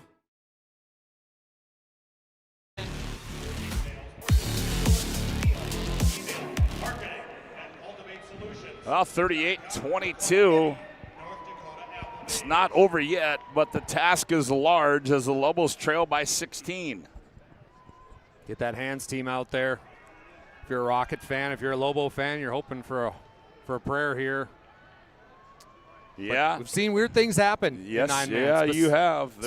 I wouldn't be surprised, Scott, if we see kind of the kicker follow the onside kick. We've seen that done a couple times here in 9-man football. The middle might be open a little bit. Well, now they've got Potts hasn't been the one kicking off. It's been Arndt, hasn't it? Yes. And so now they've got Potts in there as he tees it up. So we'll see what he's got in his bag of tricks. And he's stepped up a lot here offensively as a wide receiver. Now can he step up as kicker? Logan Potts will deliver the onside kick.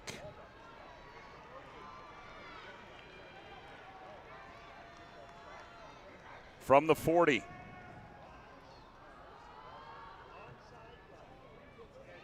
Oh, wow, that was... I don't think that went 10. No. Nope, and the flag comes out, and you're right. And recovering that one was Jax DeMeester recovered that one, but that didn't go 10 yards. Here's my argument as why you should kick it in the middle. You've got a kid in the middle, Leighton Jacobson. 5 yards, and the kick will be re-kicked. So they're going to re-kick, but Leighton Jacobson standing in the middle, number 33. No gloves, hasn't even caught the football since probably 8th grade. Why don't you kick it towards him in the middle and get a chance, take a chance, because the outsides are where all the playmakers, wide receivers are. If you kick it in the middle, you give yourself a little room and maybe a chance here. Well, they don't even have, if you look across the front line there, they don't even have the likes of Ben's in there. They don't have Almaris in there. So we'll see here now what Potts elects to do. He's going to have to squib kick it. He's going to have to aim right for the backside of that Bison stamp, just right around the tail to try to even have a chance at this. Well, here we're going to try it again. Now he's going to come the other way, Potts, and that one's going to go out of bounds. Here comes another flag. The kick goes out of bounds. Penalty marker on the field. And Free kick out of bounds. Number 1 of the kicking team. Ball placed 5 yards beyond where the ball went out of bounds. First down. so they're going to spot this one at the 48. 2:58 to go. You know, the guy flying towards the football there, Scott, was Preston Art. And I have to say the Lobos might fall short today on winning a state championship, but Preston Art has the heart of a lion, and he's one of those players that he's been so fun to watch today. He's got the motor, everything. He just has not given up on any play. Well, the Rockets still spread them out here, leading this one 38-22. Now they motion Almaris. Here's Schumacher on the carry, 35, down to the 30-yard line. As they go off tackle, and Jackson Schumacher, a big play there. He's down to the 30, and see, look at the clock. The clock is winding. Yeah, that should be stopped. Right? Yeah, it should be stopped. I'm not sure. On first downs, it should stop, and we're not at that 30-point range where it runs, so this is interesting. Yes. I can't believe the Lobo coaching staff isn't noticing that. TD, are you seeing, is there any talk down there about this? No, but I think it's a new Rockford Shan-Matic graduate that's running the clock. High snap, they go Schumacher again. He's going to be bottled up for a loss of 1 there. Preston Arndt leading the charge.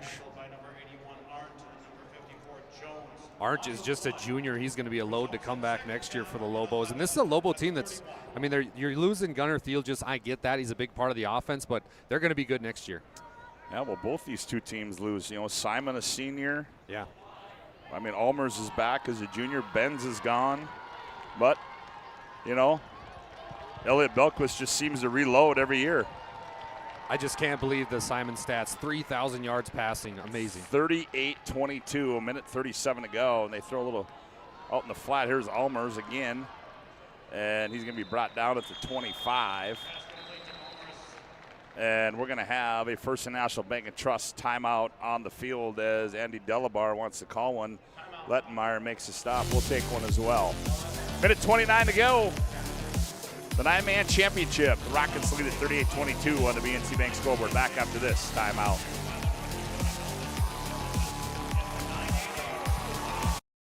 We want our dog to fetch it. Drop it. And drop it. Drop it. We want to fix it ourselves. And actually fix it. We want to order the market price lobster. And know the market price of the lobster. How much is... Whatever the market says. Sadly, we can't have it all. Except at Sport Clips, where we check in with the pros in men's hair and totally check out with pure, uninterrupted relaxation. Sport Clips. It's a game changer.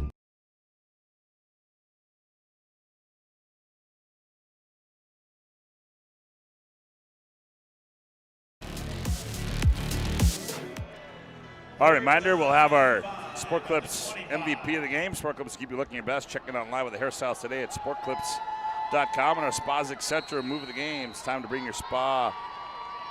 Time to bring a spa to your home. Stop in to spas, etc. Find a massive inventory as they toss it to Schumacher. Schumacher cuts back inside at the 20, and he's ridden down there at the 18, and that'll be another first down. And now they stop the clock. Well, that was a heads-up play by Schumacher to stay inbounds. Yep. Because he could have easily maybe got closer to scoring. But I just got word from our rules analyst back home at the Magic City, Minot, North Dakota, Owen Patterson. He texts me, "You guys sound great. The clock restarts once the chains are set," which I didn't even see when the chains are set. They were just keeping the clock running. The clock was running. I understand that. I mean, that the clock starts once they're set, but they kept them running on the first down. I agree. Yeah, that's what was going on there. Well, that about sealed it. The Rockets going to take a knee, and the Rockets are going to go back to back here as they are going to knock off for the second straight year the Lobos from Litchfield, Lemoore, Marion. How about Coach Elliot Belquist? Now he'll be 110-52 overall record as a head coach. Gets his second state championship here at the Dome where he once played. He gets to relive the magic as a tip of the cap to the Rockets. Lemoore played well, but just at the end of the day, Scott, no matter which way you cut this pie, the Rockets were too much offensively. Yeah, they were. As they were battle-tested, and you got to give a lot of credit to the Lobos as they came back and made this a game, but as you said, championship teams respond, and that's exactly what the Rockets did here this afternoon. The clock has hit 0, and your final score is 38-22. The Rockets from New Rockford, Cheyenne-Manic are your 2025 state 9-man champions. We'll take a timeout. We come back. Our planning team financial advisors, Shots Crossroads postgame report after this timeout on the PSP Network.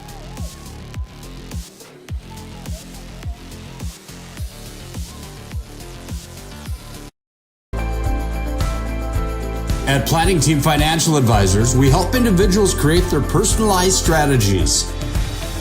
We specialize in financial planning, retirement planning, insurance, and 401k distribution options.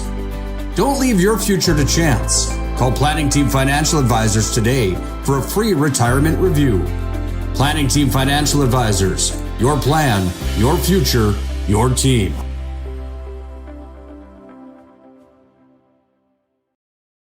8 gallons of homemade ranch dressing every day, so you can smother your dinner salad with it, dip those crispy golden French fries in it, and dunk your breaded chicken strips. You can even cover your... Wait, no. You can't put ranch on steak. Or can you? Shots Crossroads. Don't forget the ranch.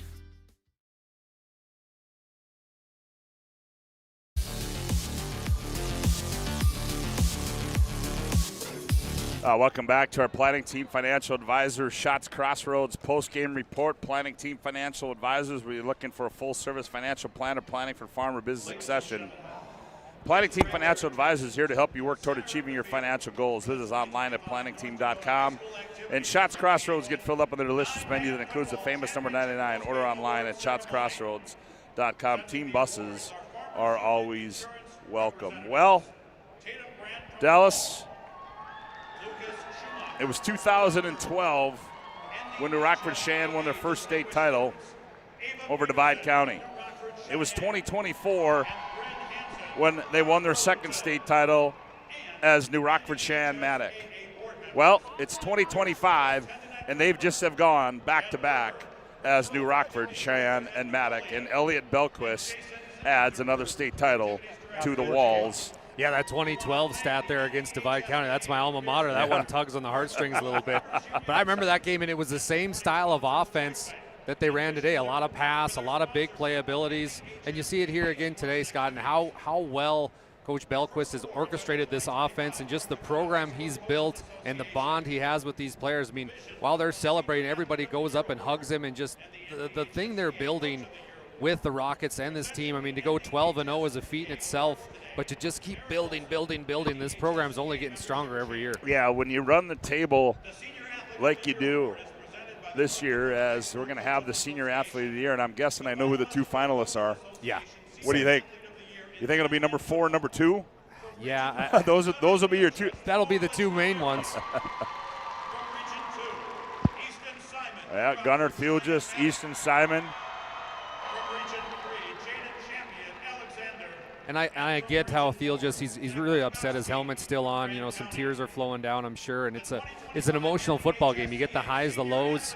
Right now the Lobos going through a low, and Easton Simon on the other side, he's going through a high. But if you're Thielges, this is only the beginning.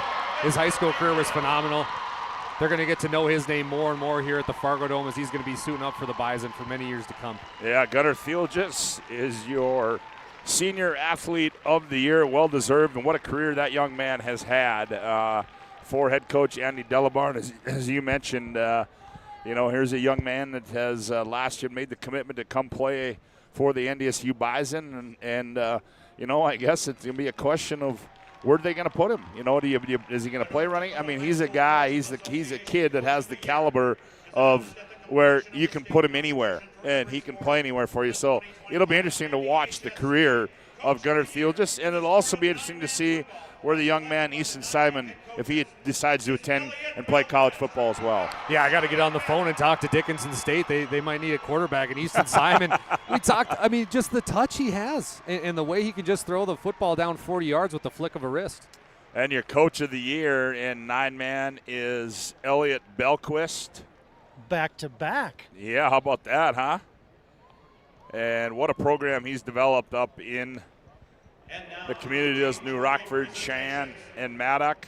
With the captains from Lemoore, Litchfield, Marion, please come forward to receive. Todd Domrey's is down on the field. We're going to try to get a few words with a couple of young men from the Rockets, as we don't have any final stats, but we'll get those to you as well, as I see Langdon and Botno both out on the field. Yeah, we got Jackson Schumacher and Mr. Benz lined up here in just a second. Yeah, Easton Benz and Jackson Schumacher. We'll get a word with those two young men coming up here in just a second. As the Lobos come up and grab their runner-up trophy.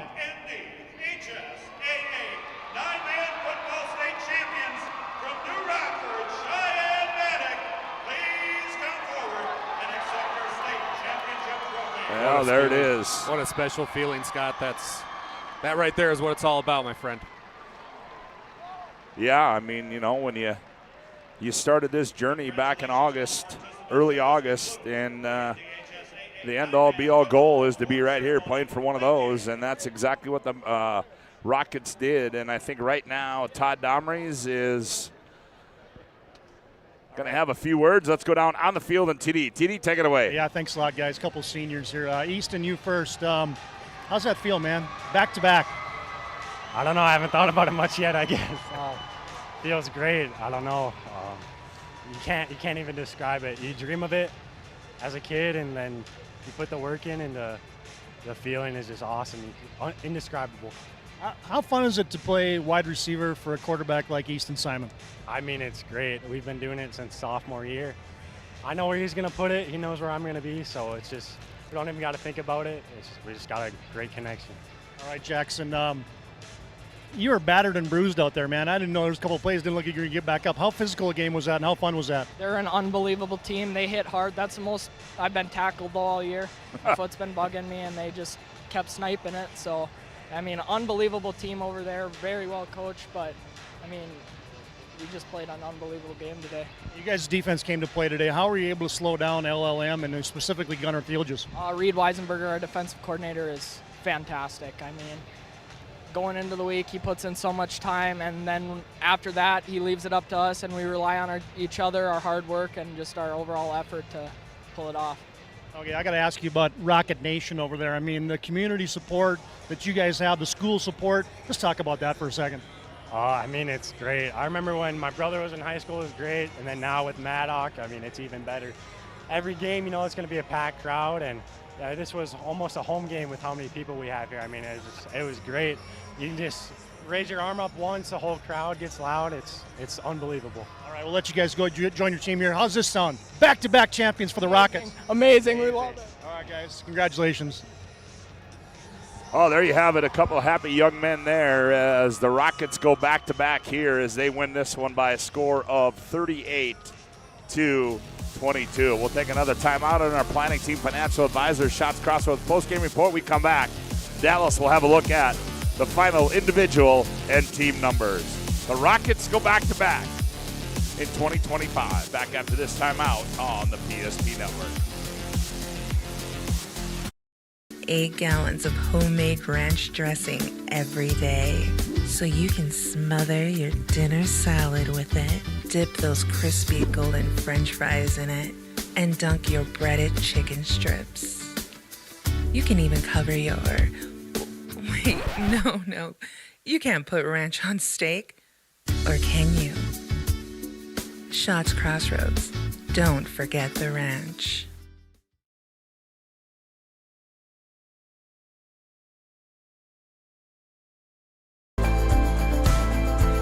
At Planning Team Financial Advisors, we help individuals create their personalized strategies. We specialize in financial planning, retirement planning, insurance, and 401k distribution options. Don't leave your future to chance. Call Planning Team Financial Advisors today for a free retirement review. Planning Team Financial Advisors. Your plan, your future, your team.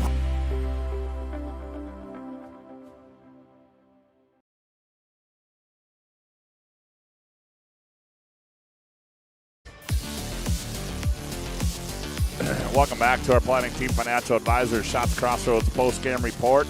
As this one has gone final 38-22. I see Todd Domreys is still lurking around on that sideline. He might be trying to get a word with the winning head coach in Elliot Belquist. And I believe... Yeah, he's got some other media attention, guys, but I will track him down here in just a second. All right, why don't you give us a start, Dallas? Why don't you take a look at some of those final individual and team numbers? Well, it was 22-0 at half. New Rockford was starting to pull away, but the third quarter was started off with QB1 working for LLM. The Lobos got a 3-yard rushing touchdown to make it 22-6. Then Gunnar Thiel just had a 3-yard rush to make it 22-8. It looked like the Lobos were back in business because Logan Potts caught a 3-yard pass from Workin to make it 22-14. Thiel just got the 3-yard rush for the 2-point conversion to make it 22-16. The football game was starting to get interesting. Then New Rockford Cheyenne struck dynamite with a pass. Jackson Schumacher 6-yard pass from Smith to make it 28-16. 2-point conversion was good as it was a pass from Smith to Benz to make it 30-16. Later on in that one, it was your guy, Tommy Almers, a 5-yard touchdown reception from Easton Smith to make it 36-16. Almers, he caught another pass from Smith on the 2-point conversion to make it 38-16. And to end it was the last 1-yard QB sneak. For LLM, it was working 38-22. All right, guys, got Coach Belquist here. And congratulations, number one. What was that like? Well, yeah, we knew it was going to be a battle. I don't think anyone thought 22-0 at half. You know, I think everyone thought a few more points across the board for everyone. Then we lost some momentum in that third quarter. But proud of our kids for buckling down. A couple big first downs there in that after the third there, or after the little momentum swing to get that momentum back. Yeah, talk about the defensive plan coming in. I mean, you guys pitched a shutout in the first half, number one. That was huge. Your plan coming in was great, and the kids executed. Yeah, we know we had to fill the box, and we couldn't. A lot of teams play, zone against them and leave a guy over the top, and we knew we couldn't. We had to put a lot of pressure on our DBs to get it done out there. 7 in the box a lot of times against that I formation for them. We had to shut him down, or not shut him down. We never thought we'd shut him down by any means, but we had to contain him and not let him break those big ones, like he's done all year. I mean, back to back. But one quick question about Tommy. He's been making plays for you guys all year. How electric was that kid today? Yeah, Tommy he's a heck of a player, and like I said to someone else, I think people look at his size maybe.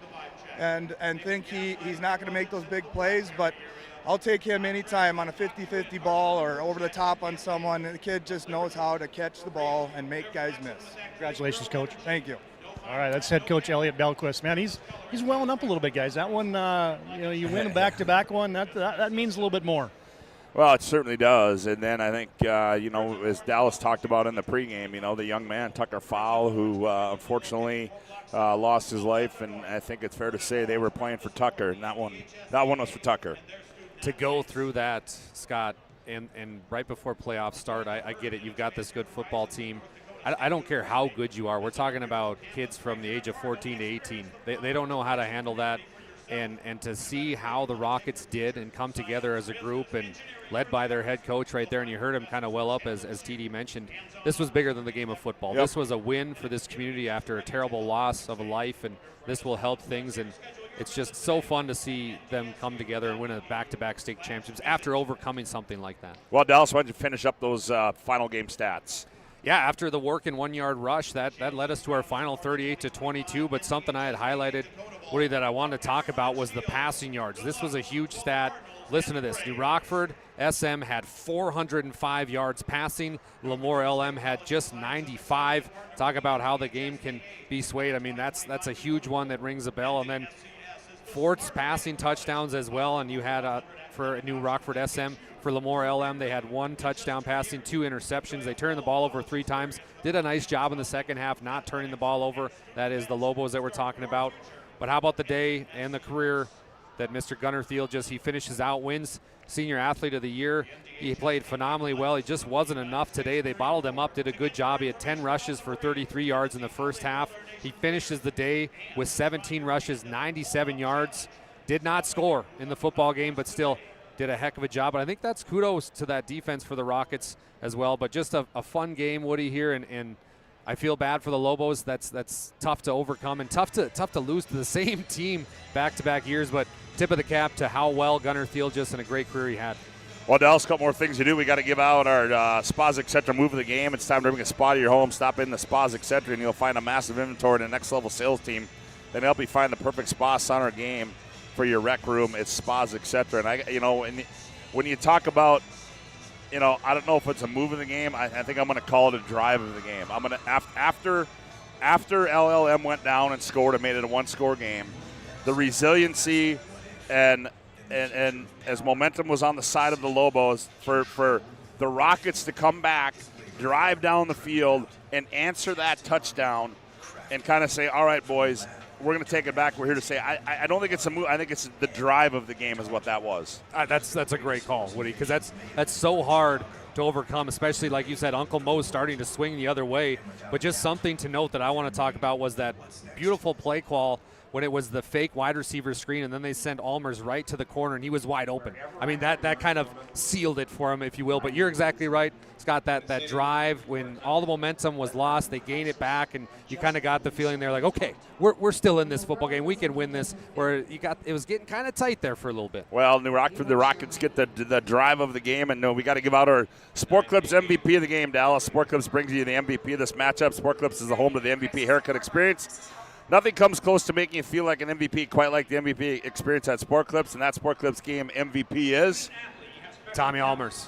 I mean, listen to these stats. 10 receptions, 122 yards receiving, 2 touchdowns. When they needed the play, he gave it to them. I also kind of a second place, if you will, in the player of the game was Grant Engelbretson. He had 9 receptions for 167 yards, 0 touchdowns. But Tommy Almers, also what I really liked was when Simon would bounce out of the pocket, he read that and went back towards him. And that's tough to teach as a receiver. And Almers made some good plays on the defensive side as well, so an all-around good game for Tommy Almers. Well, that's going to put game number 1 in the books, as we've got 3 more to go here on the PSP Network, as we'll be with you all day long here on the PSP Network. Be sure to like and follow us on all of our social media platforms. Nick Hallberg down there getting highlights too. Check out all those video highlights that will be uploaded onto all of our social media platforms. Hope you enjoyed the coverage of Game 1, and we got 3 more to go as we'll rearrange the cockpit up here, and Todd Domrey's, Dallas Hansen, and Bryce Gutnick will bring you the State A Championship coming up next. It'll be feature Langdon area and the Botno Braves. That coming up next on the PSP Network. Repeating our final score, the Rockets go back-to-back as they win at 38-22. More from the Fargo Dome after this timeout on the PSP Network.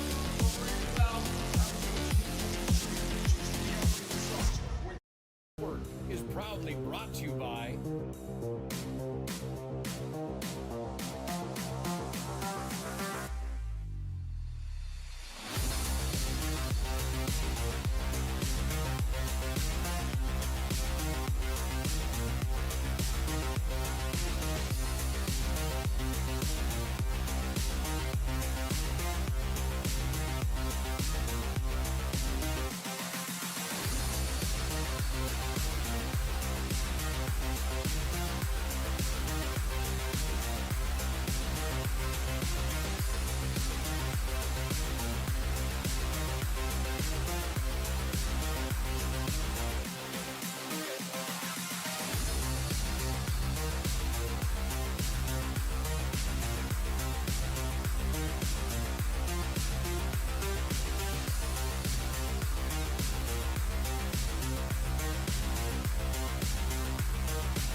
on all social media platforms.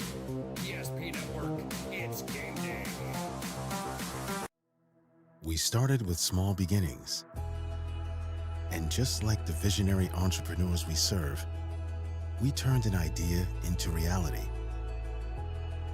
Today, we give you the power to grow your ideas by building meaningful relationships in the communities we serve. Because it's the same place we started. BNC National Bank, where possibilities begin right here at home. At Ryan Buick GMC, we treat every day like game day. 1.2-liter turbo engine, ultra-wide screen. 1.2-liter turbo engine, ultra-wide screen, on 2. Ready? Break. We know how to get you in the right vehicle. Blue Canyons, and hut, hut. From the test drive to the handoff, we make every step easy. This season, start your drive at Ryan Buick GMC.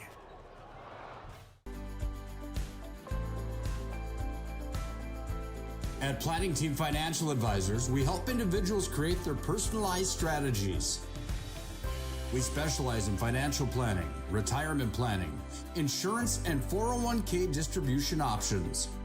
Don't leave your future to chance. Call Planning Team Financial Advisors today for a free retirement review. Planning Team Financial Advisors, your plan, your future, your team.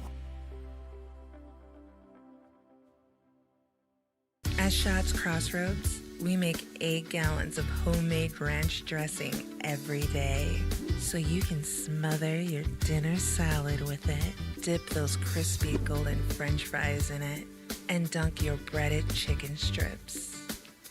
You can even cover your... Wait, no. You can't put ranch on steak. Or can you? Schatz Crossroads. Don't forget the ranch. We want it all. We want our dog to fetch it. Drop it. And drop it. Name it. We want to fix it ourselves. And actually fix it. We want to order the market price lobster. and know the market price of the lobster. How much is... Whatever the market says. Sadly, we can't have it all. Except at Sport Clips, where we check in with the pros in men's hair and totally check out with pure, uninterrupted relaxation. Sport Clips. It's a game changer.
Congratulations to New Rockford Cheyenne Maddock as they claim your 9-man state championship. And now we flip our attention to the Division A ranks as we're back in our Valvoline Instant Oil Change pregame show. Timely services don't slow you down. 15-minute oil changes, locations in Minot and Bismarck. Find them online at VIOC.com. It's the number 1 seeded Langdon Cardinals, undefeated 12-0 in the season. And they'll take on your 6th seed overall in the playoffs. And receiving votes in the final poll, that's the number 6 seeded Bottineau Braves with a fine 11-1 record. The Braves and the Cardinals will do battle here for your single A title. And let's talk about the Langdon Cardinals first. It's a bit of a, I'm going to say Langdon, no disrespect to Langdon area, Edmore, Munich, but it's a mouthful, right? Yeah. But this is almost, I'll call it a developing dynasty that Coach Josh Kravarchka has built up in the northeast part of the state. You talk about a guy that is kind of a Bill Parcells-esque high school football coach, and that's Kravashka. He means business. It's always business with him. I had a chance to watch that semifinal football game, and I was doing some silent reporting for PSP. To watch his attention to detail, TD, was amazing, and also just to see the respect the players give him. When he talks, everyone listens. And I got a chance, they're staying at the same hotel as us last night, and I ran into Coach Kravashka. I said, how's everybody doing? Is everybody injury bug okay? Is everything okay? He said, Dallas, I'm not kidding you. We had one of the best practices. Attention to detail was phenomenal. Our guys know what they want to do. And Todd, something that people listening and watching might not understand, but everybody on this Langdon Cardinal football team, they have a wristband. And they call out the play from the sideline. They all look at the wristband just like a quarterback would. Instead, they have 11 of them out there, and it's just fun to watch this Cardinal football team. Yeah, they've been assignment sharp for years, and the fact that they can do so many formations and unique things and just the precision that they do with, and they don't have alignment penalties. They don't have false starts. I mean, that kind of detail is something that Coach Kravarchka really brings to the table, and that sets Langdon area apart in many days.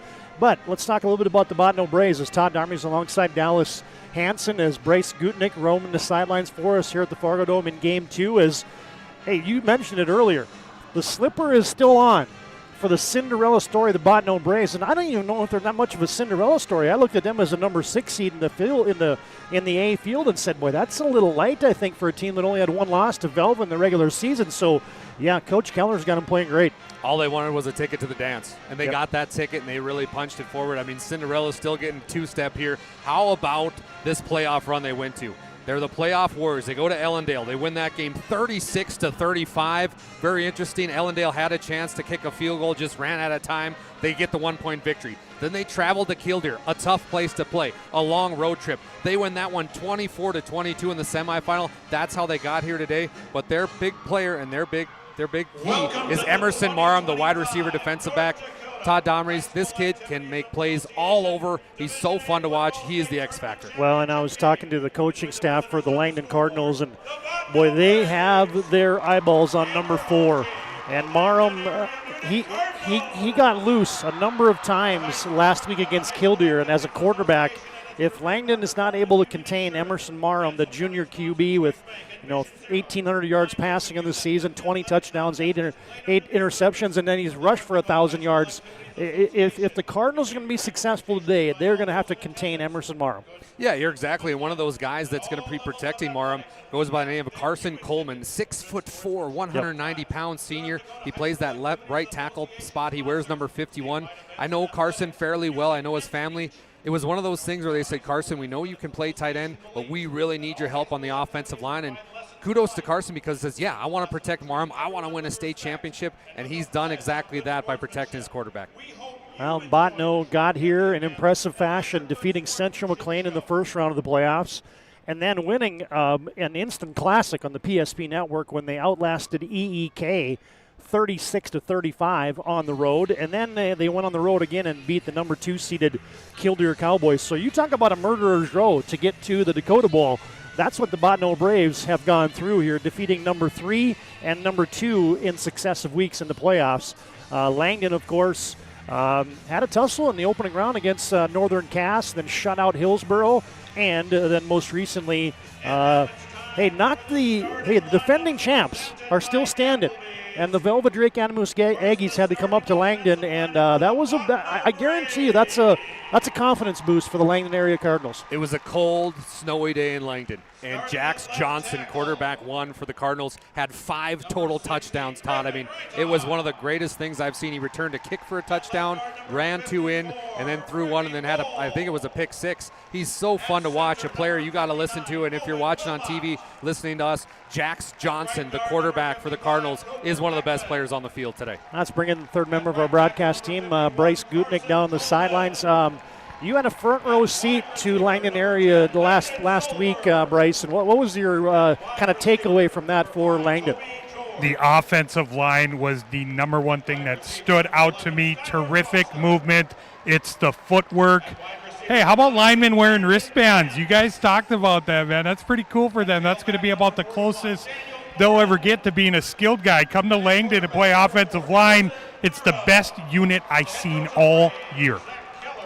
All right, fans, let's just jump into the lineups here. As Botno, probably no surprise here, they won the toss and they want the football, and they're going to put it in the hands of their junior quarterback, Emerson Marham, right away. Up front, the Braves will go like this. Griffin Wrighton is a 200-pound sophomore left tackle. Brecken Bull is your 235-pound senior left guard. Owen Wilmot is a center at 190, and also a senior. Cooper Beckman is another senior up front, 225. And Carson Coleman, who Dallas mentioned, the 190-pound senior, is your right tackle. Good group of wide receivers. Skylar Foster is a junior. Toby George is a senior. Landon Grant just makes plays as a 145-pound sophomore. Daniel Morin is filling in for Wyatt Campbell as your tailback. He's a junior. And then Landon Solberg might be the biggest playmaker of them all for the Botno Braves. 170-pound senior wide receiver. And then we mentioned the quarterback, Emerson Marham. All those guys playing for head coach Zach Keller in his 11th season coaching the Botno Braves. All right, for the Langdon area defense, and it's been a salty defensive unit thus far. 4 shutouts on the season, and a team that just gives up 8 points a game. And so you think that defense wins championships. Langdon area, good as you come, as Keaton Elliott has moved up from a linebacker position to a defensive end. He's a senior. Devin Hawkinson's a defensive tackle as a junior. Landon Schneider's a good player, 220-pound junior. And then maybe the best defensive player for Langdon is Theo Rumfo, the 230-pound rugged senior at a defensive end. Evan Ottom is a sophomore linebacker along with Dawson Downs. Jax Johnson, a senior linebacker. Maddox Stremick and Ty Henderson, your corners. And Easton Schaefer, the freshman, and Sam Davis are your free safety and strong safety, respectively. All right, hey, that's like changing a tire on a car going 60 miles an hour, Dallas. That pregame, postgame thing that we have to do here. So I guess quick thoughts before we get this one kicked off. If you're a Botno Brave fan, there's one player you got to contain, and his name goes by Jack Johnson, the quarterback for Langdon. He's the straw that stirs the drink. You contain Jax Johnson, you have a chance to win a state championship. If Jax runs all over you, this one could be over early. How about this PA announcer? And Bryce Gutnick down on the sidelines. Final thoughts from you before we kick this baby off? I'm excited to see Sam Davis, the running back. He is shifty. I know all the attention is going to be on Mr. Johnson, and rightfully so. Don't forget about the running back, Sam Davis, explosive, also a 1,000-yard rusher. Jax Johnson kicks it off for the Cardinals. Solberg takes it at his 15 to the 20. Eclipses the 30-yard line. He's finally going to be jackknifed down at the 33-yard line. Solberg takes it out there. Special teams hit by Dawson Downs of the Cards, and we are underway. Good to have you tuned into the PSP Network today. I'd like to promote local athletes. Thanks for joining us on our digital audio coverage. Heard a lot of folks watching it and tuning into our audio on top of the other video. We'd love to hear that. Morrow will be out of the pistol, 1st and 10 for the Braves. Grant in motion from right to left. And Marum, a design keeper, will run to his right. Got good yardage past the 35, past the 40, cut down at the 42-yard line. Give him 8, a solid 8, and a good gain on first down for the Braves. How about that pulling left guard there? Brecklin Bowl, number 54, 6'3", 235 senior left guard, pulling out and making sure Emerson Marrum did not get hit until he got close to the first down. Great job by this offensive line right from the get-go. And a play caller's dream here. 2nd down and 2 from your own 42-yard line. Ball on the right hash mark. One back to the hip of Marum, and they hand it off to Morin, and he is sandwiched. First hat there was your linebacker, Evan Autumn, for the Cardinals, and that is a loss of about a half a yard. What a read by Evan Autumn. I mean, TD, you can't draw that up any better. He just reads the play, dissects it, 1 foot forward in front of the other, and massive tackle, and he's been a fun player to watch. And I mean, Todd, he's one of kind of those X factors, almost a glue on this defensive side of things for Langdon. Braves have been good on 3rd down in the postseasons. They're facing a 3rd down and long, too. A couple receivers to the right, one to the left. From their own 42-yard line, Cardinals look like they're coming with the blitz. They only rush 5 over the middle. George has it, and a first down slingshot pass is caught at the 50-yard line. To midfield go the Braves. First down for them. The hit provided by the Cardinals, Easton Schaefer. Yeah, that was just a good little quick hitter, and I realized what this Botno Brave coaching staff's trying to do. Trying to get Marum into a little bit of a rhythm here. Look for some quick hitters right from the get-go. Don't force anything, but be expecting, as this game wears on, a fade route because they love hitting that. Cardinals with 4 down linemen right from the midfield stripe. Braves 1st and 10, moving left to right. That's south to north here at the Fargo Dome. Marum with a rollout to his right, flips it down the sideline, and that's broken up. Looking for Landon Solberg, and there is Maddox Stremick, your junior cornerback for the Cardinals, breaking it up. Watch out for Stremick. 4 interceptions and 2 defensive touchdowns. He's a really good cornerback. I don't know if I'd be going much towards his way, TD. Stremick can really play. Cardinals in the Cardinal red uniforms today, and the Cardinal red helmets and the white pants. Botno in the visiting whites today, outlined in the traditional purple for the Botno Braves. Braves from midfield will have it 2nd down and 10. Marum slaps, has the handoff. No, he fakes the handoff, and he spins out of it, and not much there. Maybe gets a couple yards off his left tackle to the 48-yard line of Langdon. Evan Autumn with another stick for Langdon. I got to say, Todd, I really like those flat red helmets the Cardinals are wearing. Those are sharp. Those are sharp. It's pretty cool for you. For everybody listening, we're listening to an all-time great from Langdon here, a good baseball, football player. I mean, how's it feel to be calling the game for your old alma mater? I am. I'm not going to lie. It's fun. This is awesome. I'm happy for you. We're going to keep it down the middle of the day, though. So that's right. If all of you are tuning in that are Botno fans, Braves facing a 3rd down and 8 from the Langdon 48. Langdon will rush 4. Marum's back to pass. Pocket crumbles. Marum slips out of there. Now he fires it downfield. Oh, what a grab. Landon Solberg climbed the ladder at the 35-yard line. A completion of 13 yards and a first down. Tackled by Jax Johnson, but that is Emerson Marum making plays. Marum just extending this play so well. He felt a lot of rush from the interior by Devin Haskins, and it was just that offensive line not giving up. And we talked about that last game, how wide receivers can read the quarterback. There you see a great read, and Marum connects. Yeah, how about the hands grab there, too, for the long arms of the law, Landon Solberg. Another first down and a good-looking opening drive here for Botno. They've chewed up 4 minutes. They'll hand it off to Daniel Moore, and he is swarmed under. code red for the Cardinals. Again, Evan Otto, the linebacker, in there with the hit, but he had company, and there's no gain on that first down run. The fill job that this Langdon area, Edmore Munich, has done so well. These linebackers, once they see where the football is going, specifically on runs, you're seeing a lot of gang tackling. 3 to 4 guys really running towards the football. So if you're a youngster watching this game, watch this linebacker crew because there's something to write home about. You got to be happy if you're Botno with this opening drive. Yeah. They've chewed up, as we said, almost 4 minutes, marched it to the Langdon 31-yard line. Twins to the left, one receiver right. Marham in the pocket, looking deep down the sideline. He's got a man, and it is incomplete. Broken up. They were looking for Skylar Foster. Maddox Stremick, you want to talk about makeup speed? He was beaten, but got a hand in there to break it up. Landon Solberg with the route of the day thus far. A little shimmy shake, make 'em bake. Found himself wide open in the end zone. It was a little underthrown, but like you said, partner, Stremick with the speed to come back and bounce that one away. I pointed at it because I'm like, look at this, look at this. I thought that was a easy 6 points there for Botno. An early, something to note, missed opportunity for the Braves. Yeah, good call on that, Dallas. That was indeed Solberg. I thought it was 11, Skylar Foster, but now it's 3rd down and 10. Landon's going to bring a blitz. Marham rolling right. He's got a little bit of time. Finally throws it back over the middle, but he overshoots his intended receiver. That was Solberg at the 15-yard line. You had Stremick back there along with T.J. Henderson, your corners. And now an interesting decision here. You got a great field goal kicker in Nick Halverson for Botno, but this would be at the edge of his range, I would imagine. Yeah, I think TD, I think they're going to go for it right now. But a player I've been watching, and he's been so fun, is number 50, Landon Schneider, 6'4", 220 defensive tackle for the Cardinals, really causing chaos. Botno's going to go for it. 4th and 10 from the Langdon 31. Trips to the right. Marham out of the gun. And he has the snap back. Langdon blitzes again. Marham over the middle, deep, and he's got Landon Grant at the goal line. Touchdown!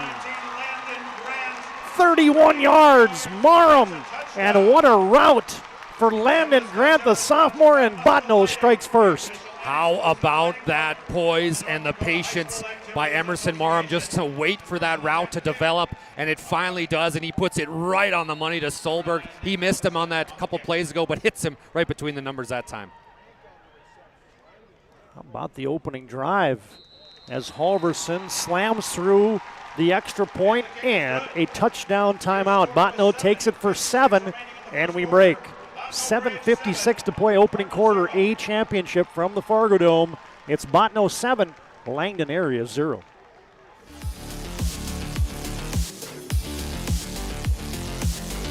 Rooted in the heart of our vibrant communities stands Bravera Bank, offering complete financial services for banking, wealth management, and insurance. From home loans and checking accounts. Let me tell you about the cashback rewards with this account. To wealth management. We'll help you forge your path ahead. Let's create a plan to reach your financial goals. Sounds great. With specialty insurance coverage, our advisors ensure your operation can carry on. Looks like it's going to be a great harvest.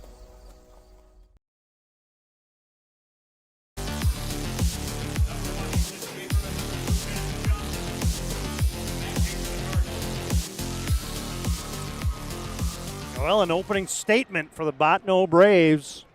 How about that drive? Oh, 4th and 10? Are you kidding me? And you score on a play like that? You can't draw it up any better. I don't know how Marham had that patience to just wait, especially on 4th down. You're giving up the ball if you don't complete it. Halverson will kick it deep. Langdon has it at the 5-yard line, to the 10 to the 15, 20, 25. Good return developing. And the Cardinals, their freshman Easton Schaefer, will tote the rock out to the 34-yard line. Bryce Gutnick, how about that setting the tone drive for the Botno Braves? I was ready to see the kicker. I watched Halverson in warm-ups. He was good from about 45 yards. I was expecting to see him. I love the aggressiveness, finding Grant, 31 yards. What a start for Botno. All right, here's your first look at the Langdon area offense. They motion Tanner McDonald. The box is full of Braves.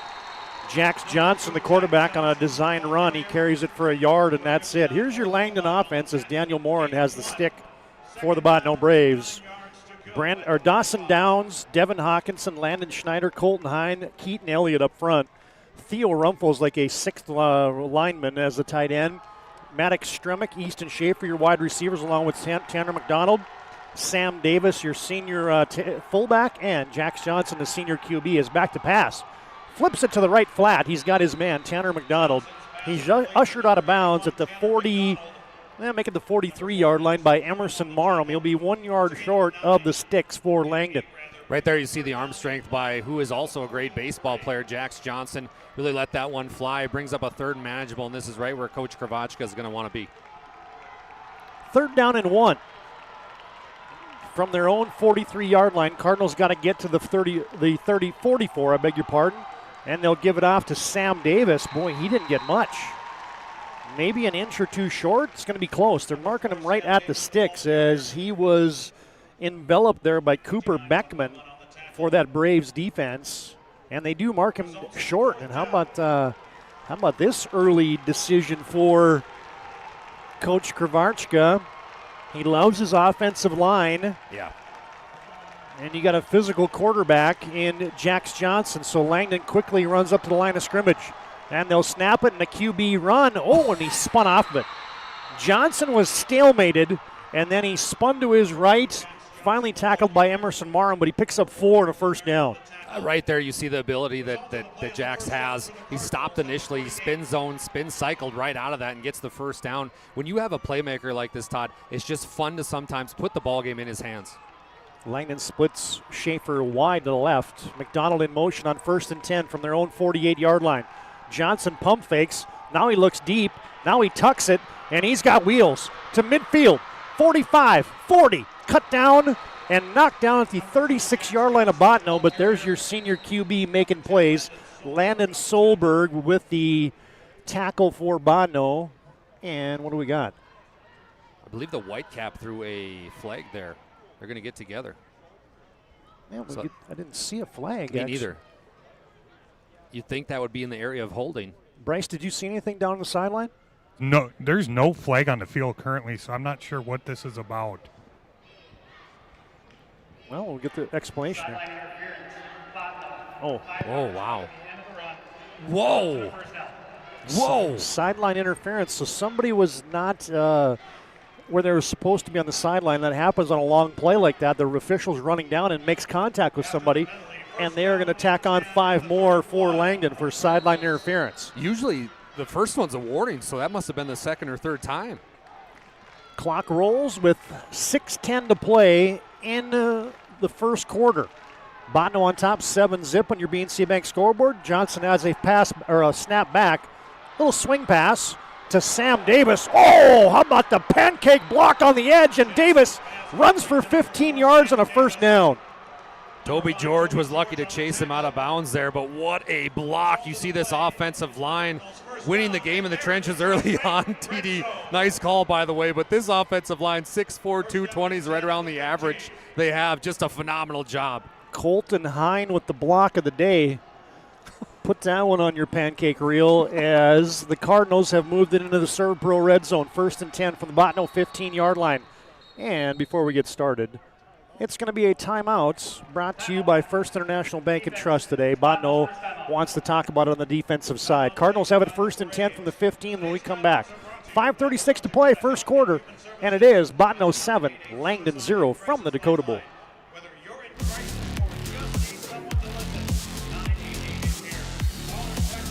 Over 60 years combined experience in the field.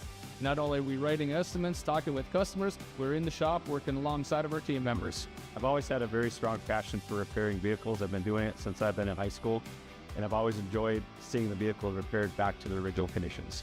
Thank you for the opportunity to serve the Bismarck-Mandan community for the last 7 years. We look forward to expanding into our new addition to better serve our customers, Centennial Collision and Paint. Deliver more wonderful birthdays at Trinity Health Family Birth Center. We offer all new private, family-centered suites. Our maternity team provides more personalized support, advanced care, and the reassurances of a NICU and a neonatologist on staff. Take a virtual tour at trinityhealth.org/Family Birth Center. Trinity Health, making more possible.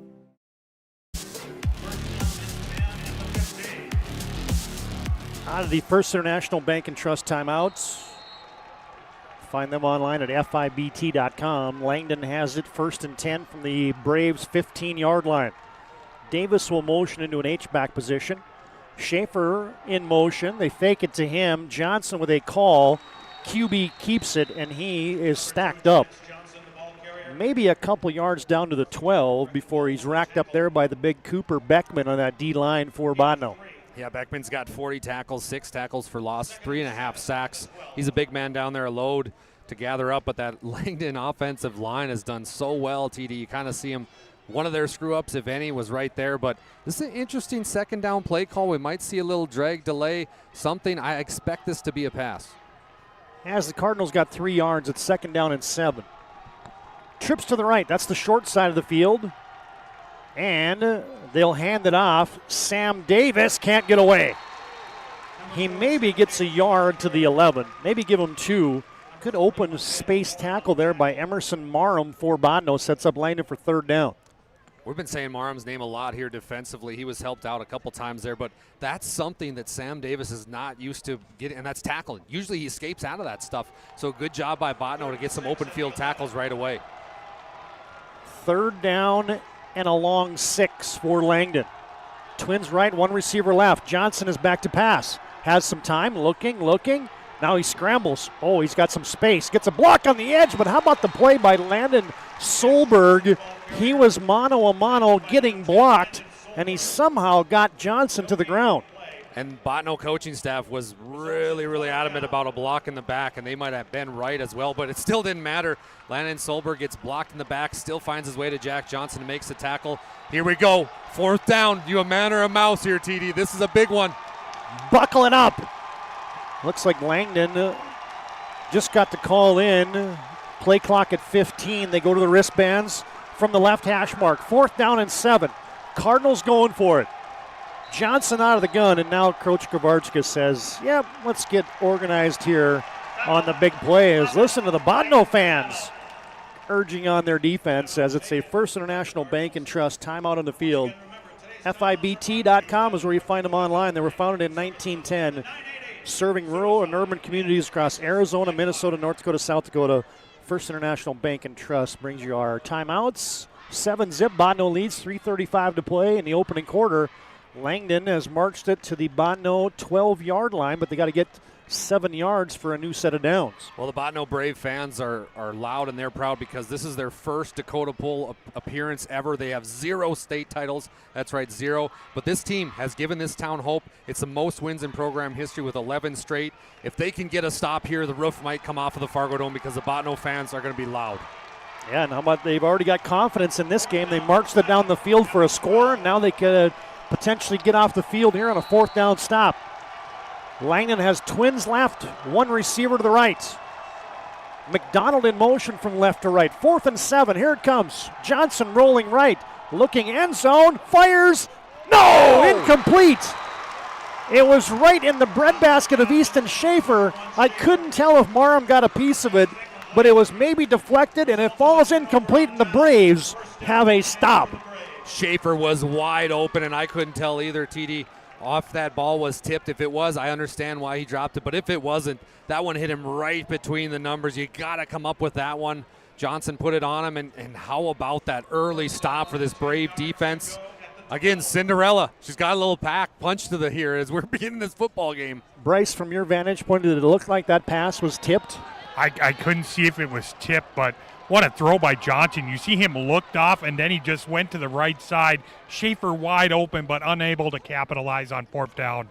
On downs, Botno takes over, and Emerson Marham is going to be sacked. He loses his lid, but he is swarmed under at the 6-yard line. That's a loss of 6. Evan Autumn again. He's making plays for Langdon. And now Marham's got to come off for a play. Are they going to go pistol formation now without Marham? Well, you see Wyatt Campbell coming in now for the Botno Braves. Maybe it will be a little wildcat here, as it's a loss of 6. 2nd down and 16 for Botno. Ball is all the way back at their 6-yard line. They're going to go shotgun here. Interesting, at the 11-yard line of their own. And The snap is back. They'll hand it off to Campbell, and guess who? Theo Rumpel wraps him up. Campbell carries him for a couple yards ahead, but it's going to be 3rd down and long upcoming. Yeah, you had Botano's Nick Halverson came in there to take the shotgun snap and hand it off. As now, quickly, you get Marm back in there. Thank you, Halverson, but you're done. Yeah, I'm with you. And that's one of that Botano Brave coaching staff. I'm sure they just held their breath a little bit because that is dangerous. You go in shotgun, you're deep in your own territory. But now this is a tough spot. 3rd and 11 here, TD. This is one of those where we could see a deep post route, and they're going to want to think about this one. And you get another First International Bank and Trust timeout. That's 2 of them already burnt here by Botano. 1 for Langdon in the first quarter. We'll break. Botano on top, 7-zip. And we got 2:05 to play in your first quarter from the A championship at the Dakota Bowl.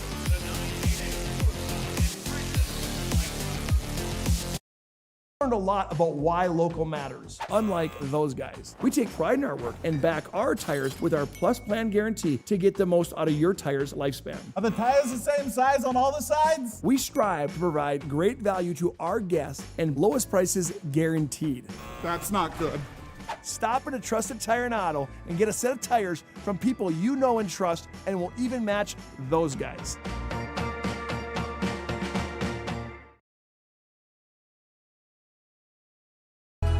And just like the visionary entrepreneurs we serve, Botano will empty the backfield. They've got it 3rd down and 11 from their own 11-yard line. Langdon will just rush 4. They got a couple spies on Marham, who launches it deep. And, he can't catch up with his man. Mason Bristol had a step as Bentley Hahn, I beg your pardon. What was going on with my eyes today? I was thinking that was number 1, but it was number 3. Hahn caught a huge pass down in Allendale a couple weeks ago for Botano, but that falls incomplete now. A punting situation for the Braves. To watch Emerson Marham in that pocket, Todd, is amazing. I mean, he's flipped the football a few times. He just looks like he's playing in the backyard with his brothers. I mean, he just put a strike, and he missed him that time, but what a great route. Halverson punts it away. Wobbling towards the Cardinal bench, Easton Schaefer, the sophomore, catches on a couple bounces, and he gets north and south. And the Cardinals are going to have good field position. They'll be into Botano territory before Landon Solberg ushers them out of bounds. And Langdon will take over at the Botano 48-yard line. So, hey, if you're Langdon, you misfired on 4th down, but you force a 3-and-out and right back in business here in plus territory.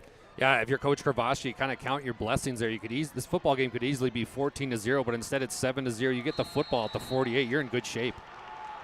And the Cardinals set up shop from the right hash mark in Botano territory, 1st and 10. And a little razzle-dazzle. Schaefer's going to launch it deep, and there is a man wide open. And that man caught the football. Tanner McDonald at the 15. He backpedals in. Touchdown, Cardinals! What a play call, Coach Kravashka. The guy's known for just doing everything basic, and then he just whips out this double reverse wide receiver throw. I thought they were going to throw to Jax Johnson, but you nailed that one, Todd. It was Tanner McDonald saving the day. That Cardinal can fly, my friend. Oh, my goodness. In plus territory, Coach K dialed it up. The reverse to the sophomore Schaefer, who threw a strike. As now the extra point on, and no good. Jax Johnson spun that one wide left, and so it still remains a 1-point lead for Botano. 1:39 to play in our first quarter. New score from the Fargo Dome, and it is now Botano 7, Langdon 6 in your A championship here at the Dakota Bowl.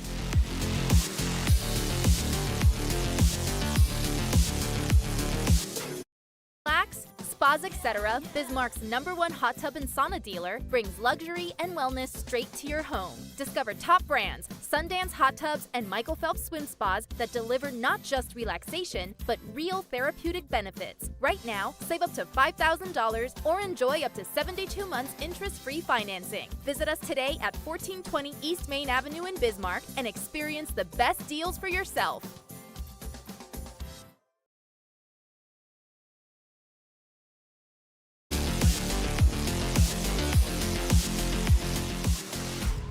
Continuing coverage from the Dakota Bowl today, fans, brought to you in part by Northern Plains Heating and Air. No other choice to seal your heating and air game than Northern Plains. Call Dylan today, 222-2155. That's Northern Plains Heating and Air. As Langdon has cut the Botno lead to 1. Ensuing kickoff is going to be fielded by Landon Solberg at the 14, the 15-20, 25-30, and he carries a pile. Look at that rugby scrum. And they're pushing Solberg all the way out to the 39-yard line.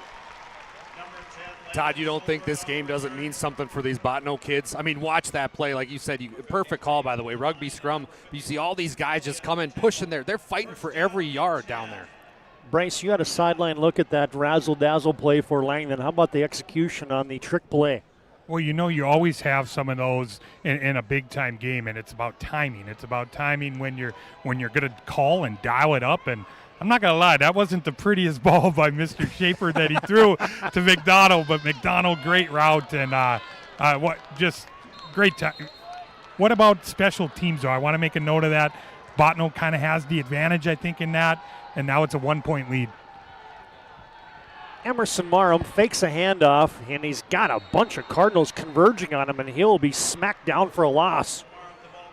Maddox Stremick up laying the lumber for the Cards. Stremick might have took the worst of that one, Todd, as he's now slow to get up. I'm not sure if he got the wind knocked out of him, but something to note as well, as Bryce talked about, that's 2 broken plays by the Braves. They had one in the last possession. That one, the running back runs to the wrong spot. Then Marham's just got to spin around and hope for something good. Yeah, so Bryce, are you saying that was a wounded duck, potentially, that Easton Schaefer threw up there? That's exactly what I'm saying, Mr. Daubry. Well, it is still duck season, so deer season as well. Hope to have you all tuning in as Marham will pump fake. They're going for the stutter go, and he runs out of time. The pass rush gets home for the Cards. Devin Hawkinson, first guy there for Langdon. But it was because of the cornerback play by Stremick, who was guarding the outside wide receiver, and they tried to do a hitch and go, Todd, and it just wasn't there because Stremick did not bite on that hitch route, stayed with the wide receiver. Marham just gets swallowed up, and that was a big sack. Yeah, Landon Schneider also maybe there for a half a sack as Botno's been going backwards. Now it's 3rd down and 20. Ball all the way back at their 29-yard line. They got to get to the 49 for a first down, and they're going to let the first quarter clock expire. It's down to 3, down to 2, down to 1. And we finished 1 quarter from the A championship here at the Fargo Dome. Second quarter comes up next on your BNC Bank scoreboard. It is Botno 7, Langdon area 6, and this is Dakota Bowl coverage on the PSP Network.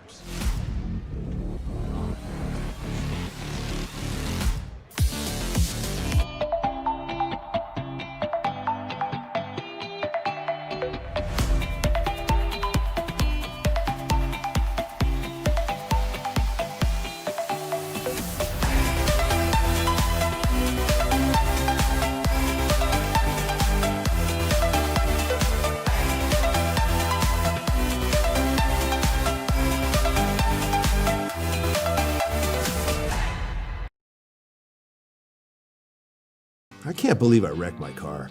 There are some things in life we can't control, but what's important is how we respond.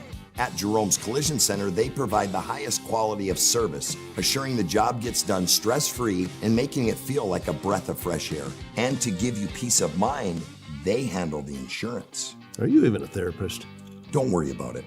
Jerome's, they're the experts. Jerome's.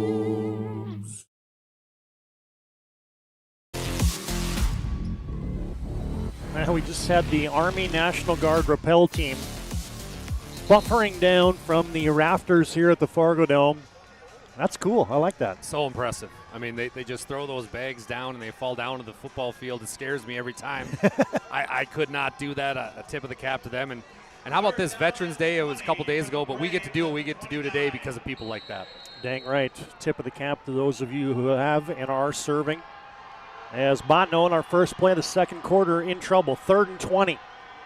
Ball between the hash marks. Moving right to left. Marham back to pass. Flush steps up in the pocket. Looking, launches it down the far sideline, and he got his man. That was caught by Solberg in Cardinal territory. They pick up 22 yards and a first down before Maddox Stremick kicks him out of bounds. Solberg has been the savior for Marham. Every time Marham's been in trouble, he finds himself outside the pocket. Solberg just finds a way to come back to the football. That time he almost ran about a 17 to 18-yard curl route. Notices Marham's now dodging out to the right, and he finds his way and catch. What a pass and what a catch, though. Way to go up and get it, young man. Man alive, that Marham is cool as a cucumber when he is in the pocket. Just bought some time and found his man Solberg for 22 yards on 3rd and 20. Now they'll hand it off to Wyatt Campbell, who's battling an injury. Got hurt in about game 4 of the season. He gets nowhere. He loses a yard. Sam Davis, well, that's a free safety coming up and making a hit for a loss of 1. Yeah, it's pretty impressive, and I think they dialed up a little bit of a blitz there. Interesting stem there. They had the defensive tackle go out and the defensive end come around to replace the tackle, and the safety went right in between those two. This defensive coordinator, I got to figure out his name because he's had a heck of a game plan. Botnow's going to spread you out. Twins left, twins right. Marham out of the gun. Campbell in his right hip pocket.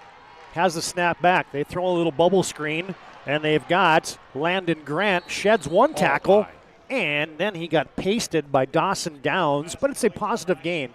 Give him 6 yards to the Cardinals' 45-yard line, make it the 46. Hey, when they're bringing the blitz, just get the football out of Marham's hands right away. So you're seeing the game inside the game again. It's chess, not checkers, excuse me. And a quick hitter right there to the outside when the blitz is coming. Get the football out, pick up a few yards. But still, it's another 3rd and 7. This is rather long here for this Bottineau Brave team. And from the left hash mark, moving right to left, Bottineau sends trips to the field. 3rd and 7. Langdon's going to blitz. They come after Marham. They throw it right where the blitzer came from. Campbell has it. It's got a first down. Nice play.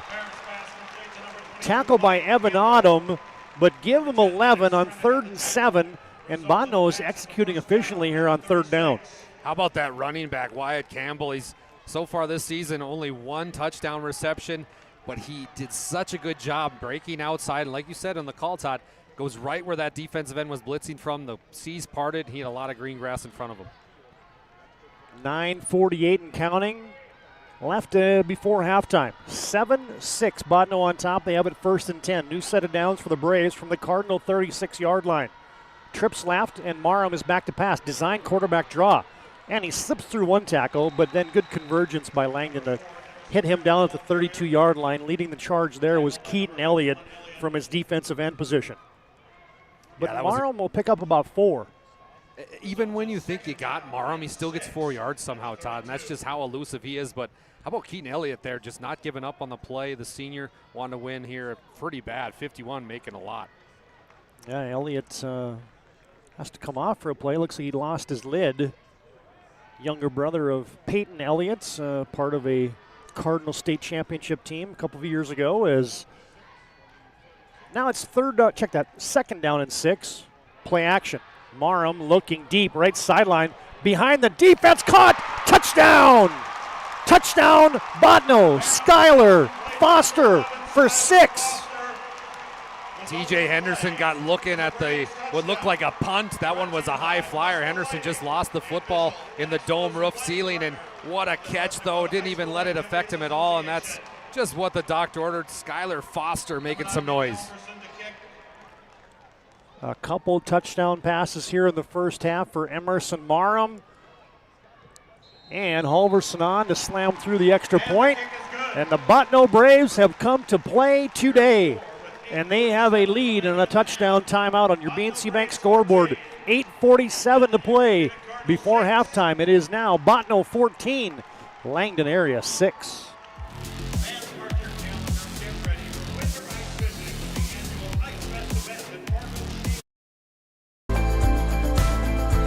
At Planning Team Financial Advisors, we help individuals create their personalized strategies. We specialize in financial planning, retirement planning, insurance, and 401k distribution options. Don't leave your future to chance. Call Planning Team Financial Advisors today for a free retirement review.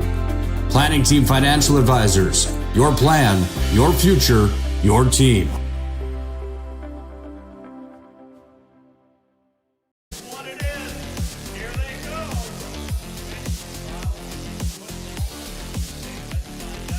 I hope you're enjoying the continuing coverage today on the PSP Network. Yeah, maybe you're out chasing that deer around the state of North Dakota today, second weekend of the deer gun opener, and maybe you're doing some other hunting today, other seasons open. Maybe you're at the office. We're sitting in the office right here. This is our office, baby. Looking for the 30-point buck. That's only what Bryce does. Halverson with the ensuing kickoff. Bodno, a couple touchdown passes in the first half for Emerson Marham, leads 14-6. And Halverson swings that right leg through, and a deep end-over-end kick is going to be grabbed by Jax Johnson at the 5 to the 10. Oh, another big block by the Cardinals. Look Jax out. Johnson, 25-30, and he's finally hemmed in at the 33-yard line, but pretty good return there for the Cardinals as Langdon will take over, down 14-6 here in the state championship. This just smells like Jack Johnson's time to shine. I mean, you see it on the kick return there. This kid is so special, brings it out all the way to the 33. Now you got to put the game in his hands. Let him, this big playability he has, let it shine through here at the Dome. Cardinals with twins to the right, one receiver left. Sam Davis in motion. They fake it to him. Jax Johnson north and south on the design QB draw. He hauls it out to the 38-yard line, knocked down there by Daniel Morin for Bodno, but it's a nice gain of 5 on first down for Langdon. Todd, I got to tell you a story. Last week in the semifinal game, Jax Johnson takes a huge hit, just like Daniel Morin hit him pretty hard there. Jax comes out of the game. His whole face was full of blood. I thought he broke his nose. 2 plays later, they stuff some tissue up there. He runs and breaks out a 60-yard tackle. That's how tough this Jax Johnson kid is. I got a kick out of Bryce's interview with him after the game. He was like, hey, what are you looking at there? Like, I run to space or I just run over somebody. And now before we get started, been a clean game as far as penalty goes, but this one is going to go against Langdon as they're going to be set back 5 on the false start. Dead ball. Ball start. 4 on the offense. 5-yard penalty. Repeat second down. Boy, if you're head coach Zach Keller for the Bodno Braves, I don't know if he could have dialed up much better of a start. No, and that's spot on, but looking at the other side of it, Coach Kravachka, his team is usually very well disciplined, so to see that and watch him be kind of animated on that side, like, fellas, what are we doing here? Why are you guys playing so tight? Play fearless. We got nothing to lose here. Second down and 10 for Langdon. They'll shift Sam Davis, and they'll have twins left, twins right. McDonald in motion from left to right. Johnson is back to pass. Lofts it to the middle. He's got his big rumbling tight end, Theo Rumpel, to the 40, 30, 15, 10, 5. Touchdown! Theo Rumpel to the house. 67 yards. What a pass. And what a route here. Right in the numbers, I'm not sure what happened. It's 0 safety, looks a little scary for Botno, but Rumpel making it rumble.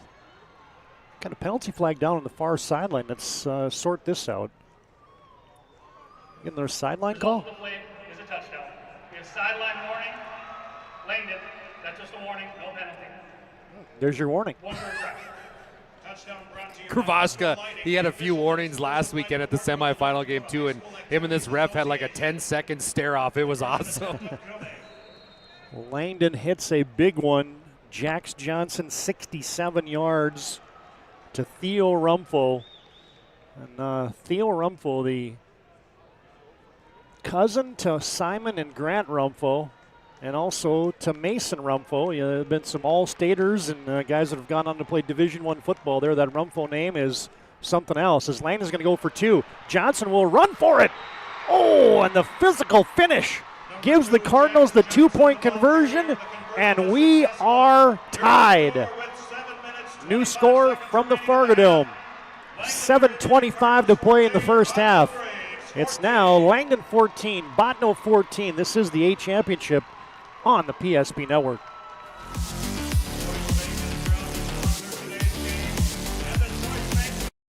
In front of you, see? The slicer, the meat and cheese. It has a rhythm. This is the rhythm of the slice. The slice. Oh yeah.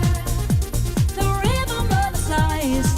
This is the rhythm of the slice. The slice. Oh yeah. Order for Danny. sliced right in front of you. It's a Jersey Mike's thing. A sub above.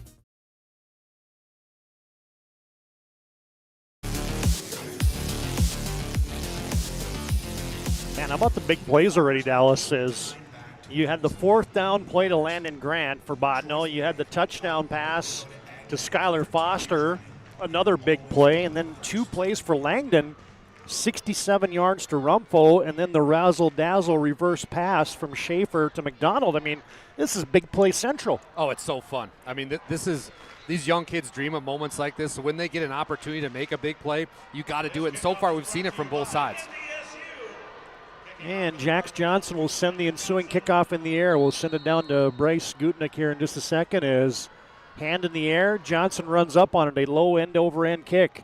Solberg from the 16, 20, 25, and he stumbles on the 25-yard line. Down to the 28-yard line, he falls down. Bryce, how about your thoughts on all these big plays we're seeing? This is not 3 yards in a cloud of dust. I'm pretty spoiled, this entertainment down here on the sideline. By the way, the big play by Rumpro, that's nothing new to him. I'd venture to say he might average the most yards per reception in the state.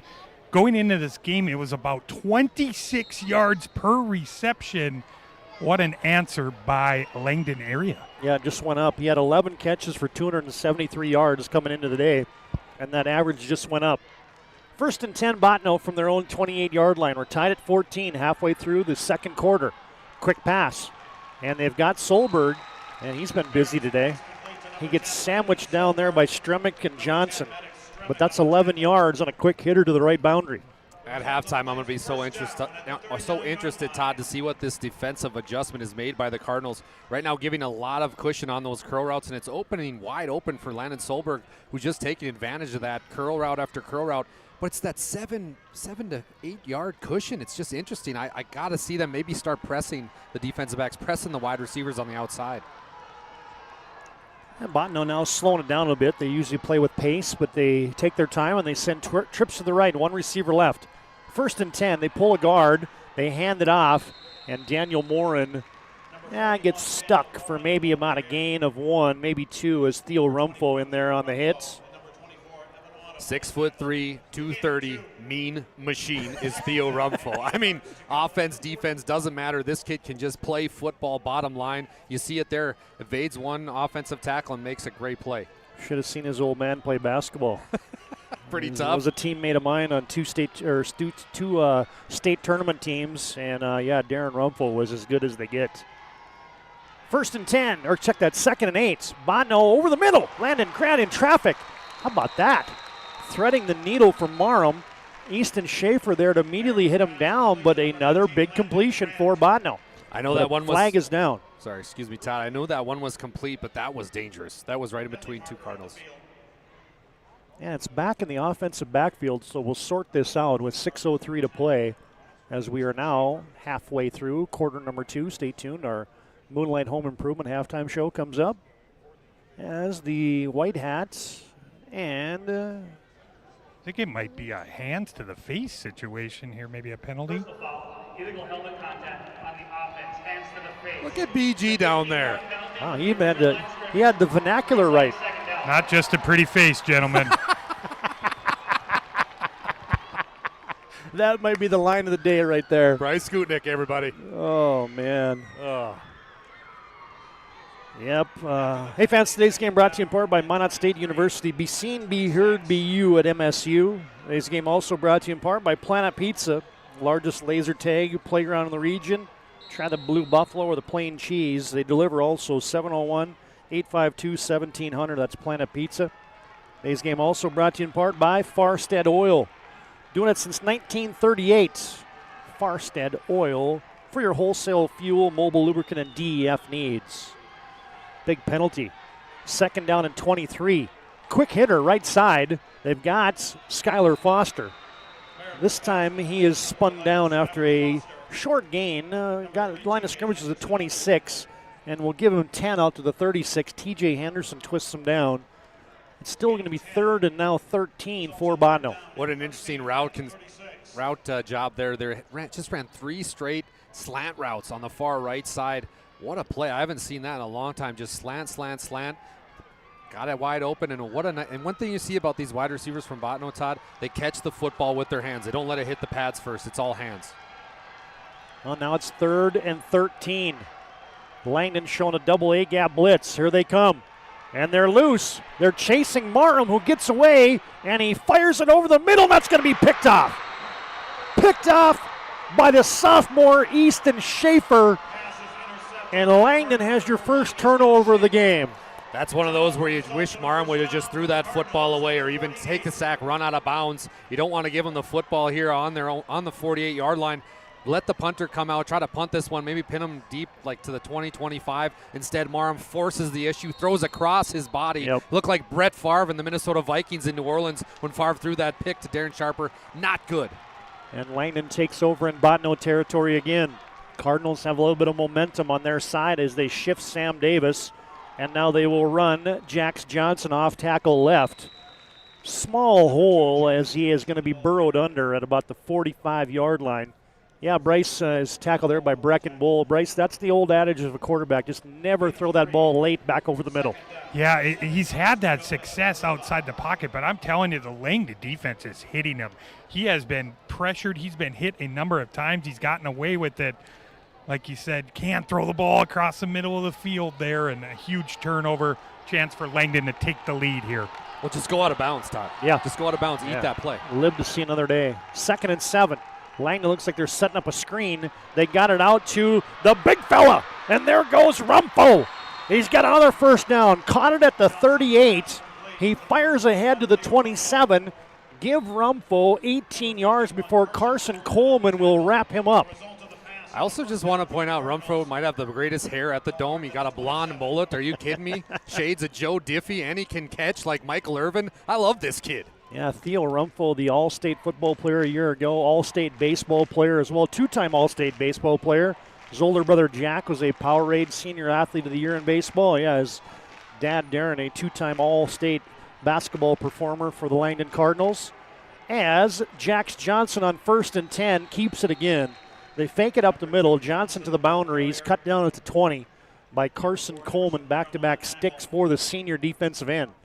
And that's dangerous right now if you're a Botno Brave fan. Those defensive ends are getting sucked in, and that's opening up the outside for Johnson. And when he hits the outside, Todd Bryce, he is dangerous, and nobody does it quite like Jax Johnson when he gets to the outside. Into the Serve Pro red zone goes Langdon. Serve Pro's got 24/7 emergency service, trained technicians, fire and water cleanup and restoration at Serve Pro. 2nd and 3 for the Cardinals. And a straight-ahead design run. Close to the sticks goes Johnson. They had Theo Rumpho standing there like a quarterback behind the center. Daniel Morin has the hit. That's going to be 3rd down and short for Langdon, maybe 3rd and 1. Yeah, in the semifinals, they ran that formation quite a bit. They like to put a lot of juice on that right-hand side of the offensive line. But watch this. They like to set this up. Kravachka loves this. He'll run that play a few times, and then boom, he'll just bounce it out to the left-hand side with Jax Johnson. They love to set up those. It's chess, not checkers with Coach Kravachka. Here it is again, TD. Yeah, Rumpho lined up behind the left guard. He's an extra blocker. Oh, Jax Johnson dropped the football. It was a design run for him, and he's going to be pinned down at the 20. Daniel Morin again to tap him down, but that's just ball handling and a mistake there for Langdon. I haven't seen Jax Johnson. And Bryce, maybe you can talk a little bit about this. He's not playing like he usually does. You know, I'm not sure if he's feeling a little pressure right now. He just does not look like Jax Johnson. Just a little maybe frustration. They've really kind of bottled him up in the running game. And then I'm telling you, he's very fortunate that ball bounced right up to him and give him a chance here on this 4th down. Well, here we go. 4th down and 3. Langdon's going for it from the 20. They got to get to the 17. They bunch it up to the left. And Johnson has the snap back. Got some time. Looking, nobody open. Now he scrambles, and he fires it into the end zone. Touchdown! Easton Schaefer. Pay dirt for Langdon. The super sophomore Easton Schaefer coming up with a huge route. But you see Jax Johnson. Oh, he almost had him. Carson Coleman had him in his eyesight, but it's Jax Johnson extending the play, throwing it. What a dime right to Easton Schaefer. Yeah, the ability to extend the play there for Jax Johnson made all the difference. And now Langdon will attempt the extra point. Jax Johnson kicks it up, and this one finds its way home. And the Cardinals have answered the bell. And we'll take a touchdown timeout as you get an injured Botno Brave down there, as they were coming hard after that blocked extra point. And we still break. 1:29 to play in the first half. Langdon area on top, 21-14 on your BNC National Bank scoreboard.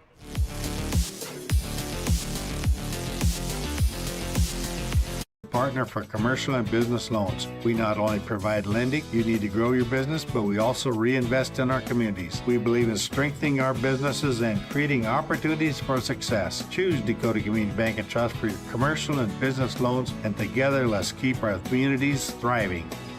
Serving the community, looking out for you.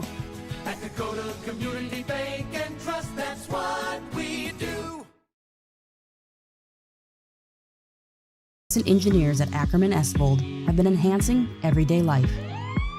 From response times to commute times, we've helped create critical infrastructure, enhancing highway safety, flood protection, and public education. And we're no stranger to enhancing fun, family outings, and even game time. Ackerman Esvold, working to enhance your everyday life.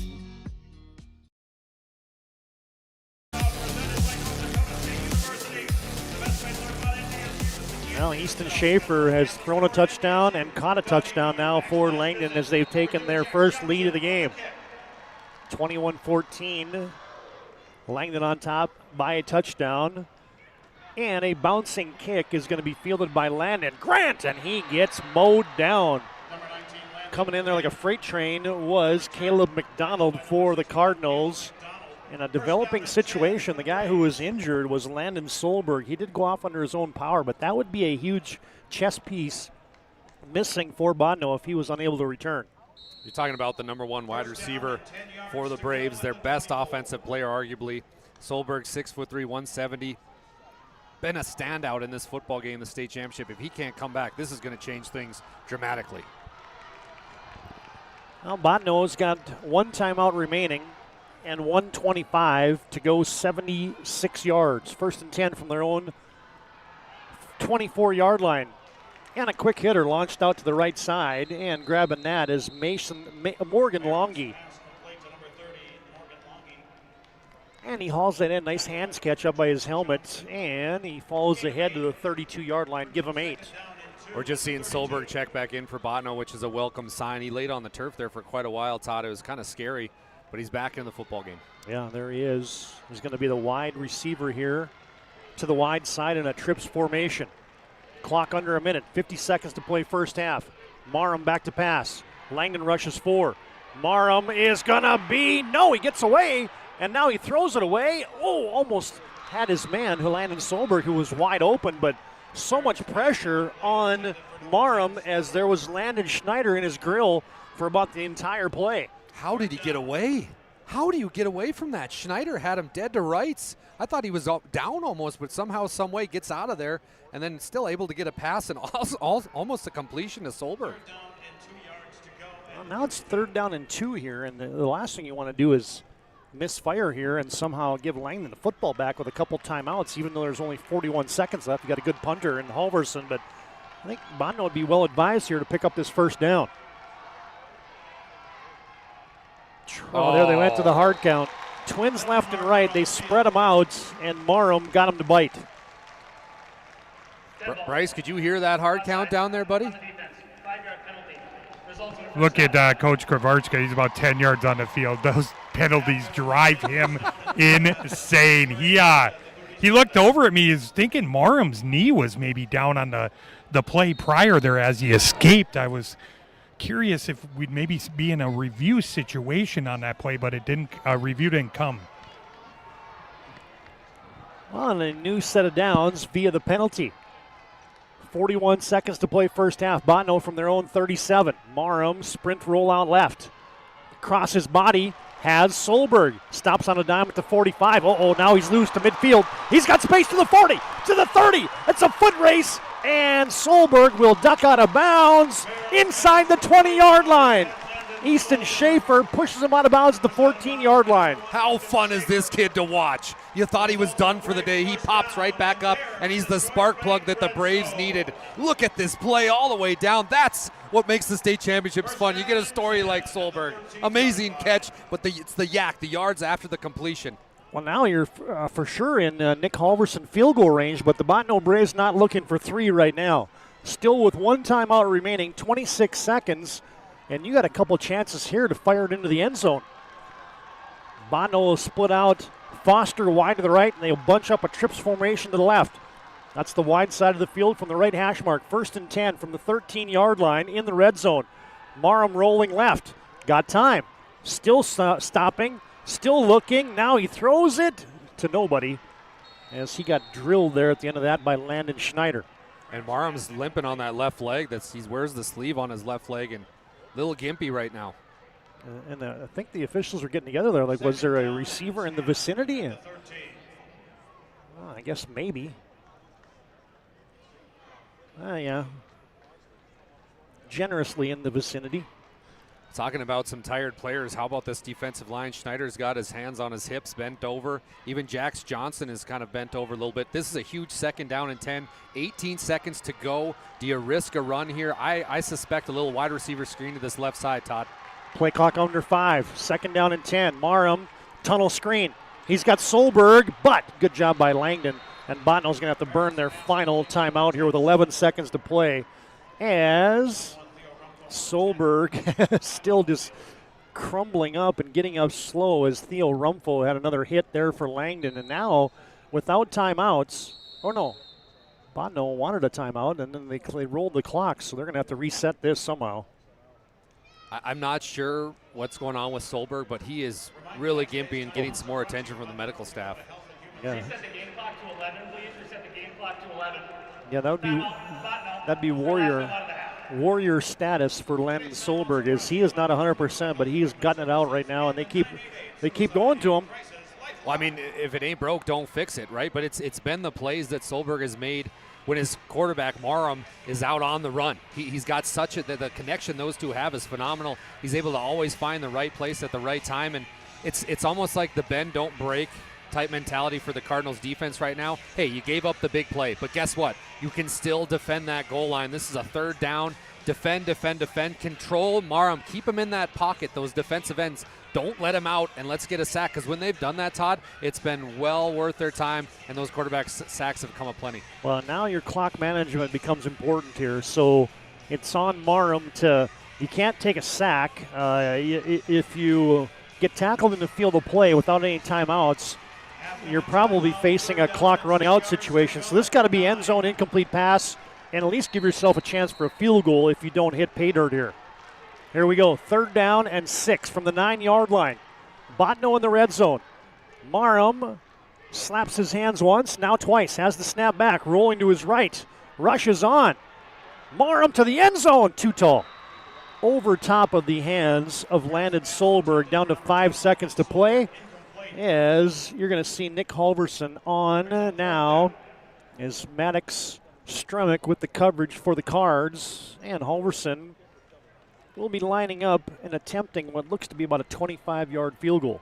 Great blitz pickup there by Daniel Moore in the 5'10 junior running back. If he doesn't pick that up and that's a quarterback sack, that's disaster for Bottineau, but he does a good job. And Bryce, the football went into the bowels of the Fargo Dome over there right by your vantage point. I thought about trying to make a play, but then I don't need you guys coming down here picking me up off the turf. That'd be kind of embarrassing. 26-yard field goal for Nick Halverson. He's got plenty of legs. Snap is back, hold is down, kick is up, and it is no! Wow. No good. Wide right for Halverson, and a promising end of the first half there for Bottineau comes up empty. Still 2 seconds remaining. One more snap here in the first half, and we'll head to our Moonlight Home Improvement halftime show. How about that for Bottineau? They hit the big play to Solberg, and you're thinking, well, we're going to at least come out of here with 3. Yeah, the defense for the Cardinals really stepped up there. I mean, we talked about it. Hey, we got a chance to give up, and that's what makes Kravachka's team great. They never give up. What is this? Yeah, Shotgun snap. Jax Johnson takes a knee 5 yards in the backfield. And we will go to the break. Wow, that was an entertaining first half. Big plays abound. We'll tell you about that and more when we come back on our Moonlight Home Improvement halftime show. 21-14, Langdon on top of Bottineau. This is the Single A Championship, and we're at halftime on the PSP Network.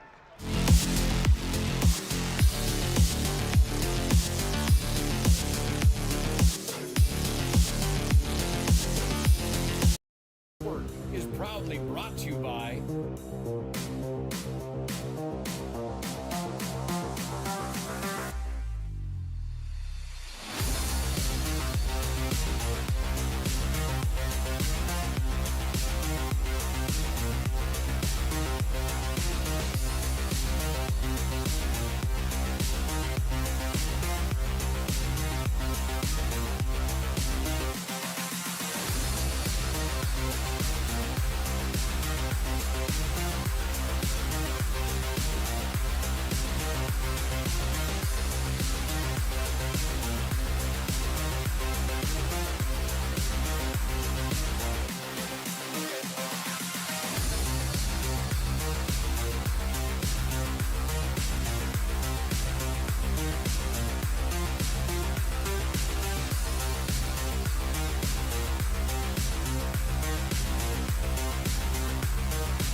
on all social media platforms. PSP Network, it's game day. At Ryan Buick GMC, we treat every day like game day. 1.2-liter turbo engine, ultra-wide screen. 1.2-liter turbo engine, ultra-wide screen, on 2. Ready? We know how to get you in the right vehicle. Blue Canyons, and hut, hut. From the test drive to the handoff, we make every step easy. This season, start your drive at Ryan Buick GMC. Not everyone starts their day at the same time or in the same way. But no matter when or how, Ferendry Electric Cooperative is there to help power every moment of it in countless ways. Because whenever it starts, one thing is certain: we never stop. Ferendry Electric Cooperative is a Touchstone Energy Cooperative, your source for power and information. If you're in the Minot area and looking for a rental, start here. I just moved and had no idea where to begin, but then I found Creative Property Management. They've got the most listings in town: apartments, townhomes, even single-family homes. They made it easy, helped me find a place that felt like home, and their 24/7 maintenance means no stress. Whether you're new to the area or just ready for a change, book a tour with CPM today. When facing disaster, it's not just the things we lose, but the memories. But there's hope. ServPro, with decades of experience in Minot and Bismarck, is always ready. Our certified professionals don't just restore homes, they rebuild lives. Because to us, you're not just a client, you're family.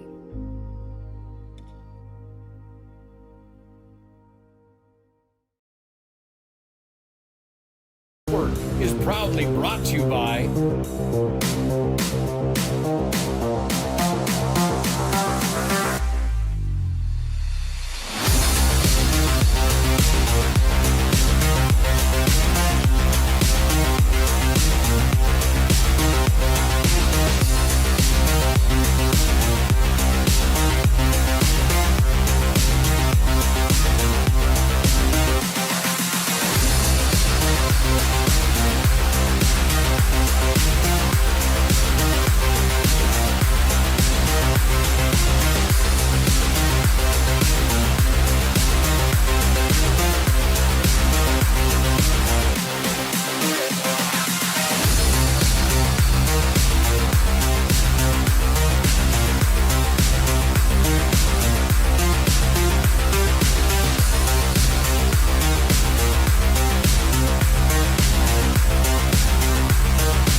social media platforms.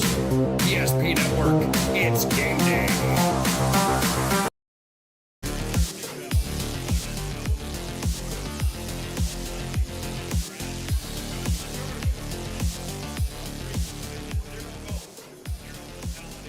Good to have you back at halftime here at the Fargo Dome. A single A championship, Langdon leading 21-14 over Botno. And it's our Moonlight, or no, I beg your pardon. It's our Jerome's Collision Center halftime. Jerome's accidents happen. It's part of life. At Jerome's, it's our goal to get your car back to life on the road, literally and metaphorically. It's a goal that forces us to do more than fix your vehicle. Been doing it since 1975 at Jerome's Collision Center. 701-852-5126. Schedule your collision repair or other service. Collision repair is our specialty. We value you and your car. Our halftime brought to you today by Jerome's Collision Center. Yeah, fans, today's the 30th all-time meeting between Langdon and Botno. All-time, Langdon leading 19 wins to Botno's 10. These old North Star Conference foes have played a ton of football games, including the last few years. Langdon winning 34-7 last year and 34-6 the year before that. Last Botno win in this series was 2022. Botno winning 22-18, and here at halftime, Langdon leads 21-14, and just the big plays, Dallas, just keep coming back to mind for me. As you see a 31-yard touchdown, you see the reverse pass that was from almost midfield, you see a 41-yarder from Marham to Foster, you see the 67-yarder from Jax Johnson to Rumfo, and then you see another big touchdown pass of 20-plus yards for Langdon. So, I mean, it's just uncanny how many big plays we hit there. By the way, can I give you a quick shout-out for reading my handwriting? That's phenomenal. You're one of the only guys in the United States of America that can read my handwriting. Did we just become best friends? I think so. I appreciate that because you're trying to write it down after the end. But you're exactly right, Todd. It's been but listen to this dominating stat I was just handed. Time of possession. Botno, 10 minutes, 34 seconds. Langdon area Munich, 5 minutes, 47 seconds, and you're still winning the football game by 7. That is wild to me. Yeah, that one usually doesn't add up that much. But it's very similar if you look at it on the other things. First down, Botno 9, Langdon area Munich 7. Passing yards, 213 for Botno, 177 for LAM. I mean, a lot of very similar things. The one thing that isn't similar is the turnovers, and of course Botno has one of those after the Marham halfway across his body. I was on the elevator, and Botno coaching staff was relaying down, and I could hear what he said. And one of the big things that they were trying to talk about was, hey, we controlled the clock. We can control the game. Keep doing what we can do. We need a couple defensive stops, and we're going to win this football game, boys. And the big thing that he was echoing down was, do not stop believing. Langdon leading here 21-14. In case you missed it earlier, New Rockford Cheyenne Maddock back-to-back state champions as they win the 9-man tilt 38-22. And, of course, coming up next, we got Minot North and Devil's Lake for all the AA marbles. My partner, Dallas Hansen, will have the call in that one, and he is hyped. I am. To go back to October 10th when those two teams played, Todd, it was one of the funnest games I've ever been a part of when it comes to football. I mean, you talk about Devil's Lake. They're down 20-6 going into late in the fourth quarter, and this kid named Mason Palmer's for the Firebirds, a great quarterback, leads the team back, and they have a chance to win it at the very end, but gets stopped on the 3-yard line. And one thing that's got to be in the back of their mind is they never once gave it to Briar Exner, their outstanding all-state running back. They never once touched the football. It's kind of like when the Seahawks had Marshawn Lynch in the backfield playing the Patriots, and they didn't give it to Marshawn. Same exact thing. But now you get another chance, but this time in the state championship to beat Minot North. It's going to be a lot of fun. Yeah, that one should be a head knocker, as will the AAA championship, which will happen at about 6:40 p.m. tonight. Fargo Davies and Century for all the 3A marbles. There's your upcoming schedule today on the PSP Network. Be sure to like and follow us on our social media platforms of X, Instagram, and Facebook, and also subscribe to our YouTube channel so you keep up with the latest at the network here, as we like to promote local athletes. All right, Dallas, let's run through those numbers, team and individual stats here at halftime, brought to you by Jerome's Collision Center. Yeah, no problem here. Let me grab the sheet. Right now we're looking at our rushing leaders. Wyatt Campbell, 2 rushes for 4 yards. Daniel Morin, 3 rushes for 1 yard. They've done a lot of passing, so not much to write home about there. But passing, Emerson Marham, 13 for 21, 213 yards, 2 touchdowns, 1 interception. Receiving leaders, these are big. Number 10, Landon Solberg, who is battling a leg injury, 5 receptions, 104 yards. Landon Grant, 3 receptions, 43 yards, and a touchdown. Skylar Foster, 1 reception, 32 yards, and it was the big one. It was a touchdown. Looking at the other side of it for the Cardinals, Jax Johnson, 10 rushes, 41 yards. And then it was Sam Davis. Listen to this, Bryce. I know you're listening as well. Sam Davis, 2 rushes, 1 yard. That's it in the first half. As for the passing, it was a very, very interesting one. Easton Schaefer went 1 for 1. He's got 60 yards passing, and that was, of course, on the bomb. And then it was Jax Johnson. He's gone 5 for 6, 115 yards. But the big one here, Theo Rumfo, 2 receptions, 85 yards. He's been outstanding. You also have Easton Schaefer, 1 reception, 20 yards, and Tanner McDonald, 2 receptions, 56 yards, and a touchdown. And that's your stats from this Jerome's Collision halftime report.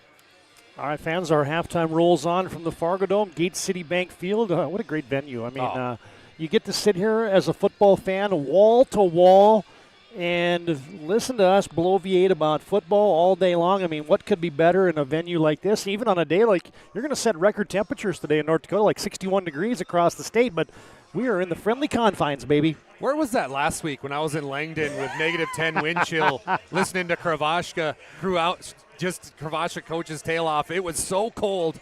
I got home, Todd. We got home at about 8 o'clock. My feet didn't unthaw until noon kickoff the next day for NFL games. It was wild. Wait a minute. I thought that Owen was driving the car with about the heater up to about 100, and you just still didn't thaw out going the speed limit all the way home? I gave Owen Patterson the slowest driver of all time award. We went 60, maybe 61 at one time, and the roads were fine. OP, I know you're listening.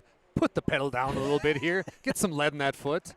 Yeah, but not too much because our friend at the North Dakota Safety Council, Chuck Claremont's tuning in today too. We don't want to be breaking any rules. Shout out to Claremont. I hope the knee's doing okay. All right, fans, our halftime rolls on. We'll get set for second half action here. Bodno and Langdon doing battle in the single A title. It's your Jerome Collision Center halftime show. As, life at Jerome's, it's their goal to get your car back to life as soon as possible. Focus on that. Fix your vehicle. They've been doing it since 1975.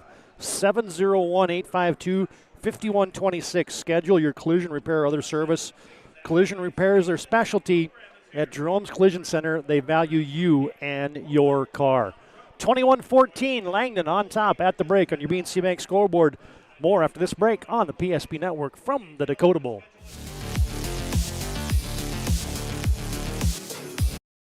And invested wisely. Whether it's paying for a child's education, taking the family trip you've dreamed of, giving back to the community, or funding a confident retirement, we can help you reach your goals. We are passionate about helping you make smart decisions about your spending and saving so you can feel confident about the future while enjoying life today. Together, we can design a personalized plan that takes into account your short and long-term needs and wants, but is flexible enough to adjust as your life changes. This page isn't a history book, a time gone by.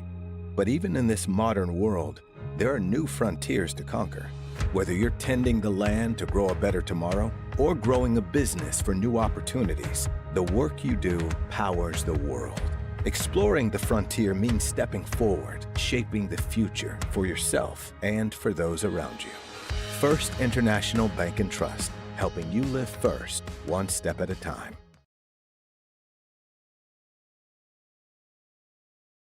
Nodak Insurance Company has been serving our state's residents in good times and challenging times. We come together for the greater good, from simple acts of kindness to company-wide efforts that make a difference in our community. It's who we are, rooted in North Dakota and ready to serve when it matters most. Nodak Insurance Company, agents with answers. Darren Johnson, Cody Olson, and Scott Wilkins, your agents with answers in Mandan. Every football fan has their Sunday routine. Maybe it's setting your lineup, firing up the grill, or claiming your spot on the couch. But the center of every Sunday is the drive. The morning drive home before kickoff. The drive to your buddy's watch party. Wherever you're headed, we can take you there.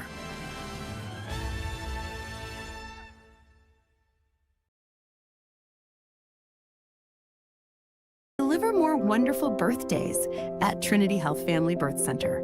We offer all new private, family-centered suites.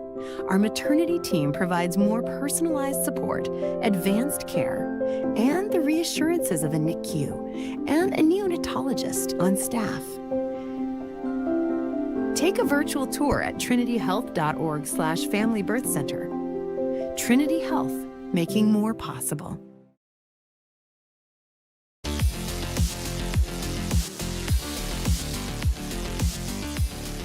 Getting set for the second half of play. Langdon area on top, 21-14 over the Bottineau Braves. Man, on the drive over to Fargo in the metro area yesterday. Boy, a lot of folks still in the field for those farmers still working the land and taking some of that corn off or maybe some late other crops. Yeah, tip of the cap to you. Maybe you're tuning us in on the PSP network today, working hard today in the cab of that International Harvester, that John Deere Combine today. Let's go. There we go. A shout out to my dad, Dan Hansen. He's out hauling hay, getting the tractor in the supper ready for winter, as he likes to call it, those Black Angus cattle that make such a good ribeye steak. Yeah, my dad tried sunflowers one year on our family farm, and we were harvesting in about December, and the snow and everything else, that was the last year we did that. I don't blame you. We went to small grains after that. All right, so Bryce Gutnick, Dallas Hansen, Todd Domrey's with you from the Fargo Dome. Bryce is patrolling the sidelines. Bryce, anything you've unearthed here during the halftime break from either sideline? Well, I was watching Solberg here during halftime. Well, I sat here by the Bottineau side. They didn't go to the locker room. They sat here for about 10 to 12 minutes, and there wasn't much conversation. It was pickle juice shots, some applesauce, some granola bars being passed around. Then Coach Keller came out with a brief message. They continue to look at Solberg. I think it might be a right knee injury. He does appear to be moving around pretty well. Halftime came at a good time for Bottineau. I'm telling you, they were a little fatigued and definitely needed the half there, fellas. Bryce, I want to get your thought on one thing. This is one of these games that you kind of figured was going to be won in the trenches today. Langdon up front has been really good. That O-line is something that they've hung their hat on all year, but I would say that Bottineau held up pretty well, if not even would have the check mark on their side about which team won the trenches in that first half. I definitely agree. They held up extremely well on both sides of the ball there. It's going to be interesting. I just don't know how much we're going to see Bottineau run the football here. I love the matchups on the outside. If they're going to continue to go one-on-one, Stremick and Solberg, I think they're going to have to continue to try and exploit that. And that last drive before the half, I thought he had a jump ball scenario with Solberg, with Stremick. They elected to settle for 3, and the timing was definitely off on the hold on that field goal, fellas. Yeah, Bottineau came up dry to end that first half, and both teams have made their way on the field. Nick Halverson will be kicking off for Bottineau. Langdon will have the football first. Again, thanks to Jerome's Collision Center for bringing you our halftime. Accidents happen. It's a part of life. Been doing it since 1975, repairing your car and other services. 701-852-5126 at Jerome's Collision Center. Every time you say Nick Halverson, I think you're going to say Nick Holberg, our boss here at PSP. I'm like, Holberg's a kicker? Here we go. Nick can do a little bit of everything, so. Halverson with it on the tee at the 40-yard line, kicking from north to south here at the Fargo Dome. Johnson and Schaefer back deep to receive as we get waiting for our media pundits. Cardinals in their home reds, Bottineau in the away whites. And Halverson runs up and sends it deep.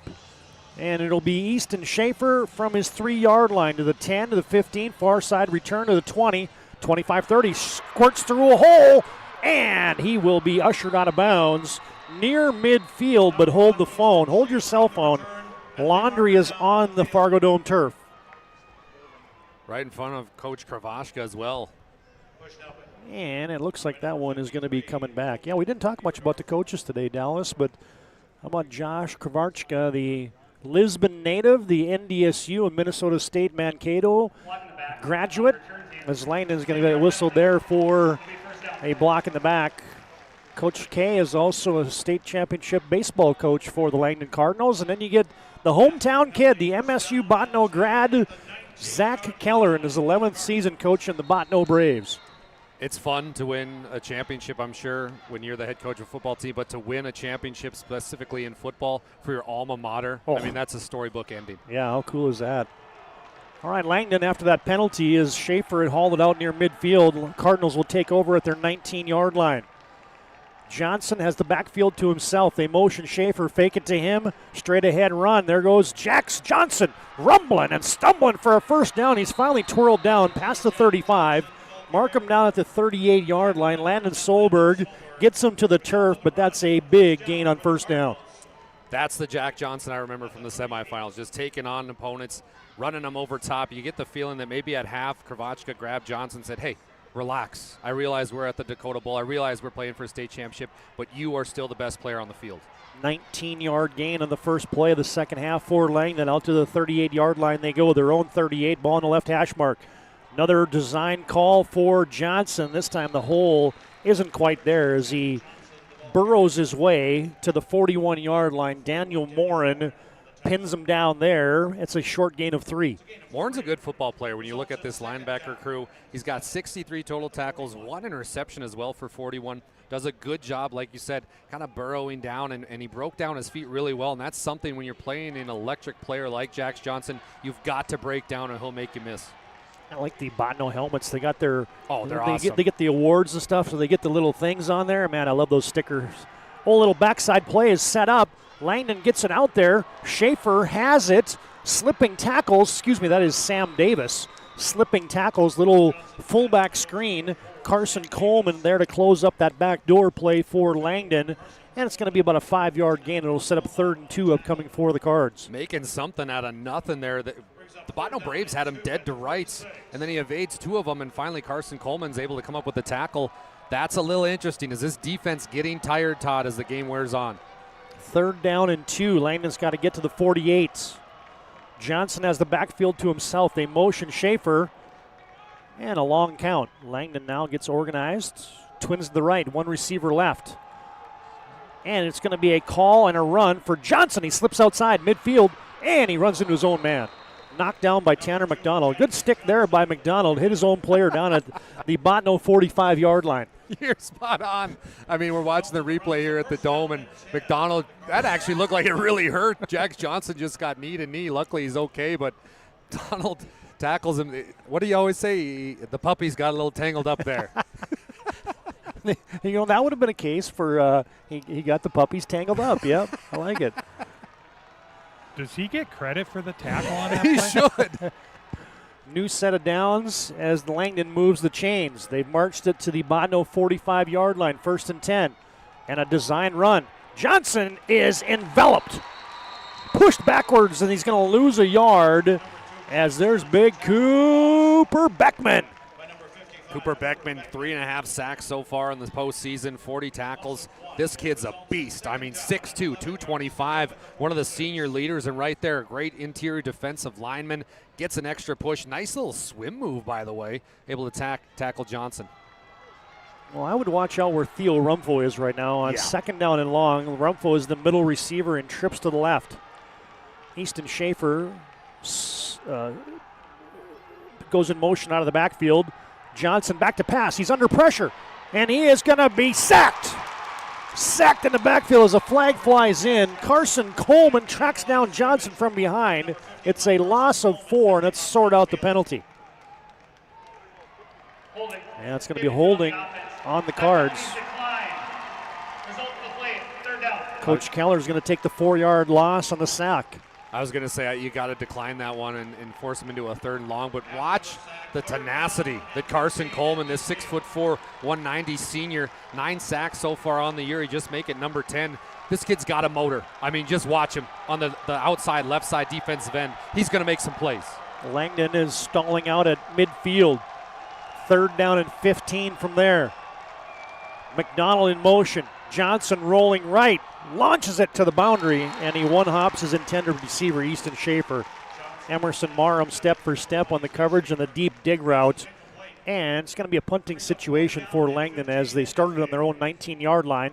The drive stalls out at midfield. Guess who was causing havoc, though, and forced the kind of almost pump fake, if you will? Carson Coleman. I mean, he's 6'4", Todd. When he's going out on the left-hand side, just get those arms up and make him go over top you, which he does, and it forces an incomplete pass. Jax Johnson, the punter. Snap is good. And a high wobbling kick. And a fair catch successfully grabbed by Emerson Marham. And we have a First International Bank and Trust break in the action. 8:08 to play, third quarter. On your BNC Bank scoreboard, it remains Langdon 21, Botno 14. This is Dakota Bowl 33 on the PSP Network.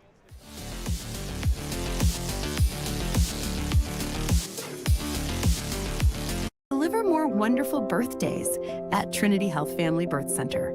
We offer all new private, family-centered suites. Our maternity team provides more personalized support, advanced care, and the reassurances of a NICU and a neonatologist on staff. Take a virtual tour at trinityhealth.org/Family Birth Center. Trinity Health, making more possible.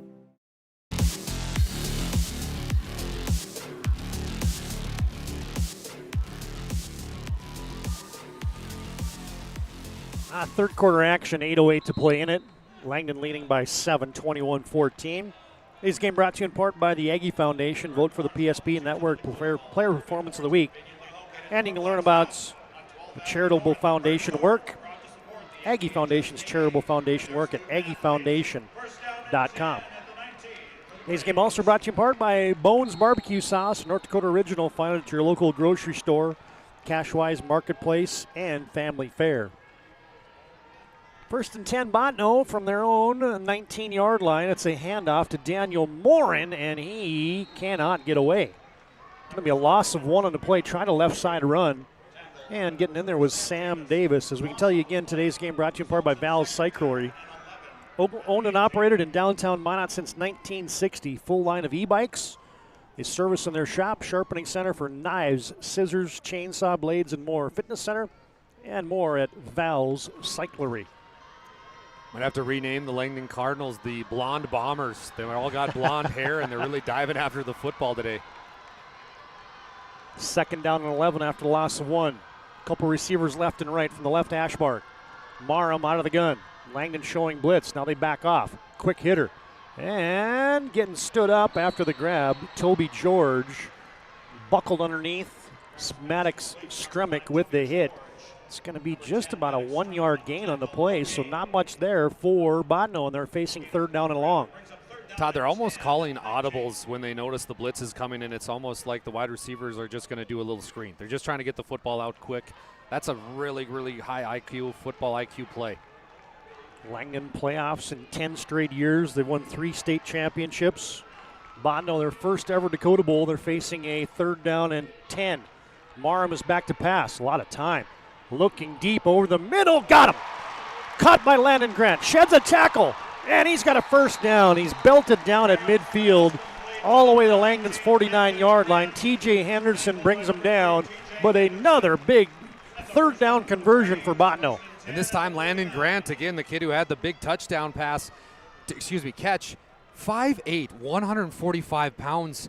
And he's playing like he's 6'5". 220. I mean, this kid's unbelievable. Well, the play he had for a 2-point conversion in Ellendale was legendary. He was going to run a little Philly, and then he was going to throw it, then he was going to run it, and then he decided to throw it, and he threw a guy open for the game-winning 2-point conversion. Quick hitter. Solberg in a tunnel screen. He had some convoy in front of him. Langdon pretty well diagnoses that, but it's a positive gain for Botno. He's ushered out of bounds. Is Solberg by Jax Johnson after a gain of 7. There's something to say about this toughness that the Botno Braves have shown. We've seen Marham get hurt. We've seen, Landon Grant came up a little gimpy. Landon Solberg twice has now been hurt. They keep fighting. There's no quit in these kids. They realize, hey, we might be the underdogs, but we are right in this football game. 6 minutes to go in the third quarter. I mean, who would have thought this when the playoff bracket came out? Braves in the drive could win this game. Second down and a long 3. Marham, little design keeper rolling to his right, student body right. Marham still on his feet, flags fly in, and Marham, oh my! Just got He got knocked out of bounds violently. Todd, he might be knocked out. I hope not. Marham is down. He lost his helmet. That's twice he's lost his helmet. Man alive. Bryce, did you have any eyeballs on that action down on the far sideline? I'm about 10 feet away from it. He did hit his head. No penalty on that, but it's going to be a hold on Botno, but let's hope he's okay. He's such a gamer. Vicious hit on the sideline. Well, little insult to injury there, too, the penalties on Botno. Coach Keller cannot believe it. Yeah, and I was just waiting for the flag on the far sideline Marham ends up 20 feet out of bounds. We got to watch it on the, we get the advantage of the instant replay here. Coach accidentally hit him. It was close to the boundary where the contact was made, and then there isn't a lot of room from the sideline to the wall here, and that's scary though when a kid's helmet comes off and then his head hits. It looks like it got so lucky. There's a little space in between the benches there, and that's where his head hit. If his head hits one of those benches, that would be terrible. Oof. Well, at the end of it all, it's a holding penalty on Botno. Coach Keller still can't believe it on the near sideline. He got his head set off. Now he finally puts it back on second down and 14 in their own territory at their 47. Marham, deep drop over the middle. Oh, it's tipped! It was tipped. It tipped by Solberg, and Landon Grant caught it. How about that? Sometimes it's better to be lucky than good. Like I said during the 9-man game, it goes through and hands to Landon Grant, the biggest little man on the field. I love watching this kid play the heart of a lion. Landon Grant does not give up. Right place, right time. Todd, how about that play? Man alive, rule to catch, Bryce. How about the tip drill? Usually that goes to the defense. Yeah, what a play by Grant. You see this in the passing game. They're running these drag routes at levels, and Grant and Solberg, they're coming in at different levels. It's been very successful. Might be one of the best runs of the day right there is Daniel Morin right down Broadway. 1st and 10 from the 33, and he escorts his way down to the 26-yard line. Give him 7 before Jax Johnson stops him. Player checking into the football game right now is Skylar Foster. He wears number 11. He's a nice player, plays a lot of slot. Now he's going to find himself alone. They like to throw the fades to Foster.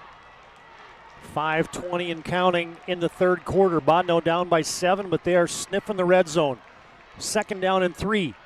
Motion by Toby George, and a slant on the weak side, and Marham threw that one behind his intended receiver, Landon Solberg. That's the one bad throw that Marham's had today, and it could have been a big one to get that 1st down and more. He had Solberg right on the slant route, Todd. Beautiful route, but that's one where Marham, you just got to get your feet set. His feet were looking more towards the Botno sideline. You got to get your feet set, get a good base, and then let it rip. That time just rushed it. Yeah, did not have any leverage from the bottom half of his body on that throw, and it sailed on him. And now it's 3rd down and 3. Botno has Morin flanking Marham in the gun. One receiver right, 2 to the left. Marham is back to pass. Blitz is on. They loft a little swing pass. Oh, and in and out of the hands of the tailback, Daniel Morin. He would have had a 1st down. Sam Davis was closing quickly for the Cardinals, but a missed opportunity there for Botno. Now it's 4th down. Morin heard the footsteps of Sam Davis, and Davis was coming like a freight train down the tracks, just looking to level Daniel Morin. I think Morin realized, and he goes, uh-oh, and he drops the football. But a nice play call sets up a big 4th down here, TD. Cannot wait to see what Coach Keller calls. Well, they emptied out. Twins left, twins right. One man standing beside Marham in the gun. 4th down and 3. They got to get to the 23. The blitz is on. Marham's pass is a knockdown. He was looking for Foster, and there was T.J. Henderson to lock him down and get that football knocked down onto the turf. It's all because of the blitz. Again, they're trying to get it to Foster, and Marham cannot get his feet set to allow that power to get that outside curl route to Foster. Great job, great defensive call from the Cardinals. And now, if you're a Brave fan, you got to hope this defense can step up and get a stop, because if they score here, it's going to be tough sledding. Well, after all the big plays in the first half, this has turned into a pillow fight here in the third quarter. 5 minutes to play in said third quarter. Langdon still leading 21-14. Cardinals turn over the Braves on downs, and now the Langdon will hand it off to Sam Davis. And he explodes for 11 off the left side. Finally knocked down there by Toby George in the second level, but a first down gallop of 11 for Langdon. I like that pillow fight. I'm going to have to steal that one. That was amazing, TD. But when they're keen on Jax Johnson, you got to get another player. And I know, Bryce, you really like this player, Sam Davis, the senior running back, 1,100 yards, 12 touchdowns. Let's see Davis get the football a little bit. Yeah, nice run there. Maybe set up a little play action here for Jax. Davis will shift into an H-back on the right. And it's going to be a called run for Jax Johnson. He turns and burns, and he falls over the 40. Knocked down at the 41-yard line there by Brecken Bull, one of the interior defensive linemen for the Bottineau Braves. I like it. The bend, don't break mentality. We're going to try to keep Johnson hemmed in, but be aware where the big playmakers are, and this just stinks like a halfback screen right now. 2nd down and 6 as the clock hits 4 minutes to play here in the third. Langdon by 7, and all 11 guys go to the wristband. They get the play in from the sideline. Johnson is back to pass. Nope, quarterback draw. Angling for the boundary is going to be wrapped up, but not until he has enough yardage for a first down. Mark him down at the 48. Carson Coleman turns him down there, but a new set of downs coming for the Cards. Every time, and I'm sure the Bottineau Brave coaching staff realize this, every time so far in this football game it's been a quarterback draw, it's been to the right side. They see something on that right side, and that's going to be interesting to see if Kravachka is setting something up for a big playability where he fakes to the right and he's just going to go to the left. Cardinals had trips to the left. Tight end to the right is Theo Rumfo, and they'll empty the backfield out. Going to be a run for Jax Johnson. Oh, he slipped through a couple tackles, but then he gets blown up. Carson Coleman laying the lumber. Carson Coleman saying, you want to run to the right every time? That's fine. I'll meet you right here. I'm so in tune. And Bryce, you're right by Kravachka. Do you get the sense that they're setting up a big play to the left side because everything's going to the right? Yeah, we saw a lot of this in Velva, that quarterback power. Jack showing his patience and finding the hole there. Langdon's got to make an adjustment on blocking 51 here. I mean, they've got to maybe help set Rumfo on his side maybe every time. Coleman is wrecking this game right now. 2nd down and 8. Langdon to the design play, and it's going to be a pass. Oh, and a fastball. Jax Johnson hits his man. Easton Schaefer looks like he's cramping up on the far sideline. He caught it. It's a gain of 9 on 3rd down and 8. Langdon will move the sticks. Toby George has the push out of bounds, and that does look indeed like it's probably a cramp there for the sophomore Easton Schaefer. The energy that the Braves are having to put out right now defensively is going to catch up to him offensively because you had him right where you want him. 3rd down, and you give up a deep curl route. I know what the Brave defensive coordinator was thinking. They got to be running it with Jack Johnson again. But Todd, that's what makes him such a good player is you see him thread the needle right there. That's a tough pass across the field. Well, you get Emerson Marham stretching out on one side, Easton Schaefer stretching out on the other side. This breaking the action today brought to you by Ryan Family Dealership. Trusted name for car buyers in western North Dakota. Shop their entire inventory or visit them online at driveryan.com or check out one of their 5 locations in Minot and Williston. Today's game also brought to you in part by our scoreboard season-long sponsor, that's BNC Bank. Locations throughout North Dakota, Minnesota, Arizona. BNC Bank provides you with banking and wealth management services for your business and family. Visit BNC Bank online at bnc.bank.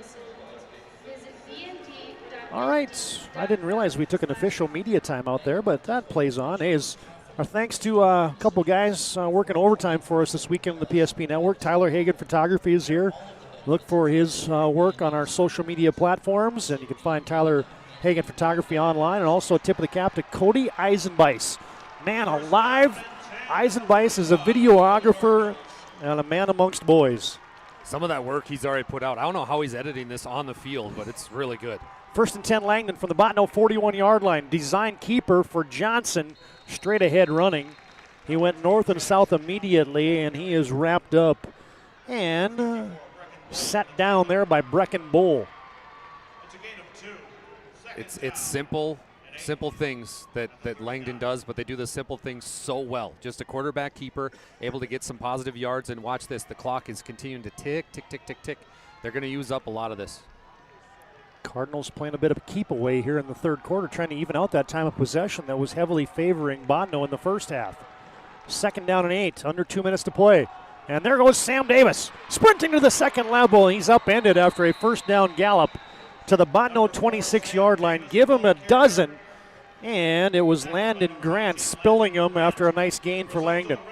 I've been waiting all game. He's had 1 rush yard at halftime, but now he's starting to, Mr. Davis, starting to get his rhythm a little bit here. Starting to notice this defense. Look at the hands on the hips here. Got guys stretching all over the field. Todd, they might be getting a little gassed here. This has been a long defensive stand. And you get a little shake and bake going here for Jax Johnson and Sam Davis. A little 1-2 punch. They'll give it off to Sam Davis again. He tries the left side, gets inside the 25. Line of scrimmage was at 26. Mark him down at the 23. Gain him 3. Brecken Bowl blows him up there as he's had multiple hits today for Botno. The good news is, if you're a Botno fan, okay, I get the defense has been on the field a lot, but your offensive staff is going to be coming up with a heck of a game plan, and they got to be thinking about how much time they're going to have to maybe even score. This drive could go even a little ways into the fourth quarter, Mr. Domries. Twins left. They'll stack them up on the numbers.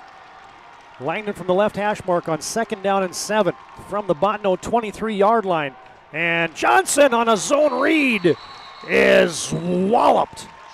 Brecken Bowl again, another loss on the play. Brecken Bowl, you might as well name him Wreckham Bowl because he is just starting to wreck this offense, and it's now 3rd and 9, but Brecken Bowl starting to step up. He's a senior, 6'3", 235. He wants that ring. Good to see Easton Schaefer back in there for Langdon. Good to see Emerson Marham back still in there for Botno. Those guys both stretching it out as now it's a big 3rd down and 9. Langdon back at the 25 after that loss of 2. They go to the hard count. And we're just going to let the third quarter clock expire as there was about a 1-second differential there, and we've reached the end of 3. Our fourth quarter comes up next. No scoring in the third stanza. Langdon still on top, 21-14. We head to the fourth in the Single A Championship here on the PSP Network.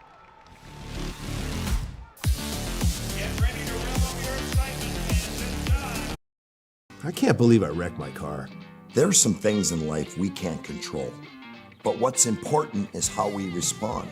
At Jerome's Collision Center, they provide the highest quality of service, assuring the job gets done stress-free and making it feel like a breath of fresh air.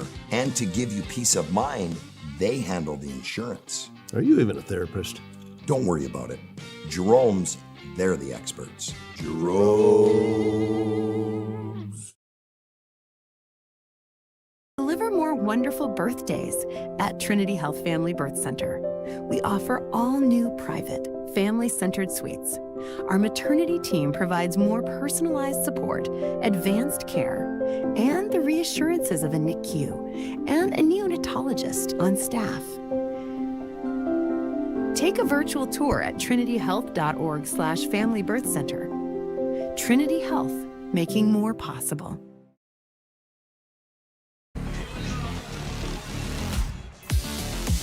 Todd Domries, Dallas Hansen, Bryce Gudnick at the Fargo Dome. We head to the fourth quarter here with the Single A Championship still in doubt. Langdon leading 21-14. The Cardinals have it at the Botno 25-yard line, facing a 3rd down and 9. And without a kicking game for the Cardinals, you're likely thinking 4-down territory here. Well, like you were talking about off air, Todd, you were saying how, yeah, they don't have a kicker, but guess what? They got a great quarterback in Jax Johnson, and I think this is the fourth quarter. This is for all the marbles. Give it to the best player on the field. Let Jax Johnson spin if you want to win. Johnson with Sam Davis flanking into his right. They motion Tanner McDonald. Johnson is back to pass. 3rd down and 9. He's got time. Now the time runs away, and he is sacked. Way back in the backfield by Skylar Foster. How about the 6'3", 175 Foster stepping up right when this defense needed a big stand? This sets up a very interesting 4th down, my friend. Yeah, do you play field position and punt it from the 32, or do you roll the dice and go for it? It looks like Coach Kovarchka is going to go for it. That's a great point, Todd. It is also important to note that their quarterback is their punter. True story. 4th and 16. McDonald motions. Langdon has the snap back. Looking backside. Now they go deep into the end zone. The man's got a step, and it is caught. Touchdown! Easton Schaefer has it for 6. Are you kidding me? Are you kidding me? How does that happen? When Jax Johnson threw that football, I'm like, oh, this is an old school Polish punt. No way. How about the great play and great hands of Schaefer? I mean, oh my, we've got a hurt Brave on the field. I think that's Marum still battling a cramp.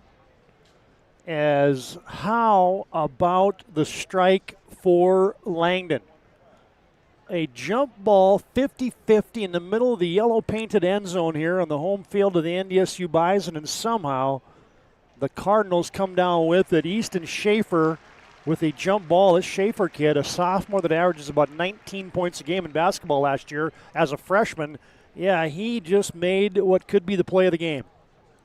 I watched Kravachka before that 4th down call, and there was no hesitation before even that 3rd down play was done. He was calling out what he was going to call, and they all looked at the wristband. So there was no doubt in his mind that he was calling that fade route for Schaefer. Bryce, right in front of you, how good a catch was that for the Cardinals? Shows you what I know. I would have punted. But I love the aggressiveness. Jax Johnson took one look over at Schaefer, realized he had one-on-one. You just knew he was going to give him an opportunity. What a throw and what a catch. Yeah, contested catch for 6. Langdon leads 27-14. They go for 2. They empty the backfield, quads to the left, firing it into the slot, and he's got his man. And that is Maddox Stremick hauling in the 2-point conversion, and the Cardinals have the first points here in the second half, and they are big ones. Langdon now leads with 11:11 to play in the game, 29-14 on your BNC Bank scoreboard, and a touchdown timeout on the PSP Network.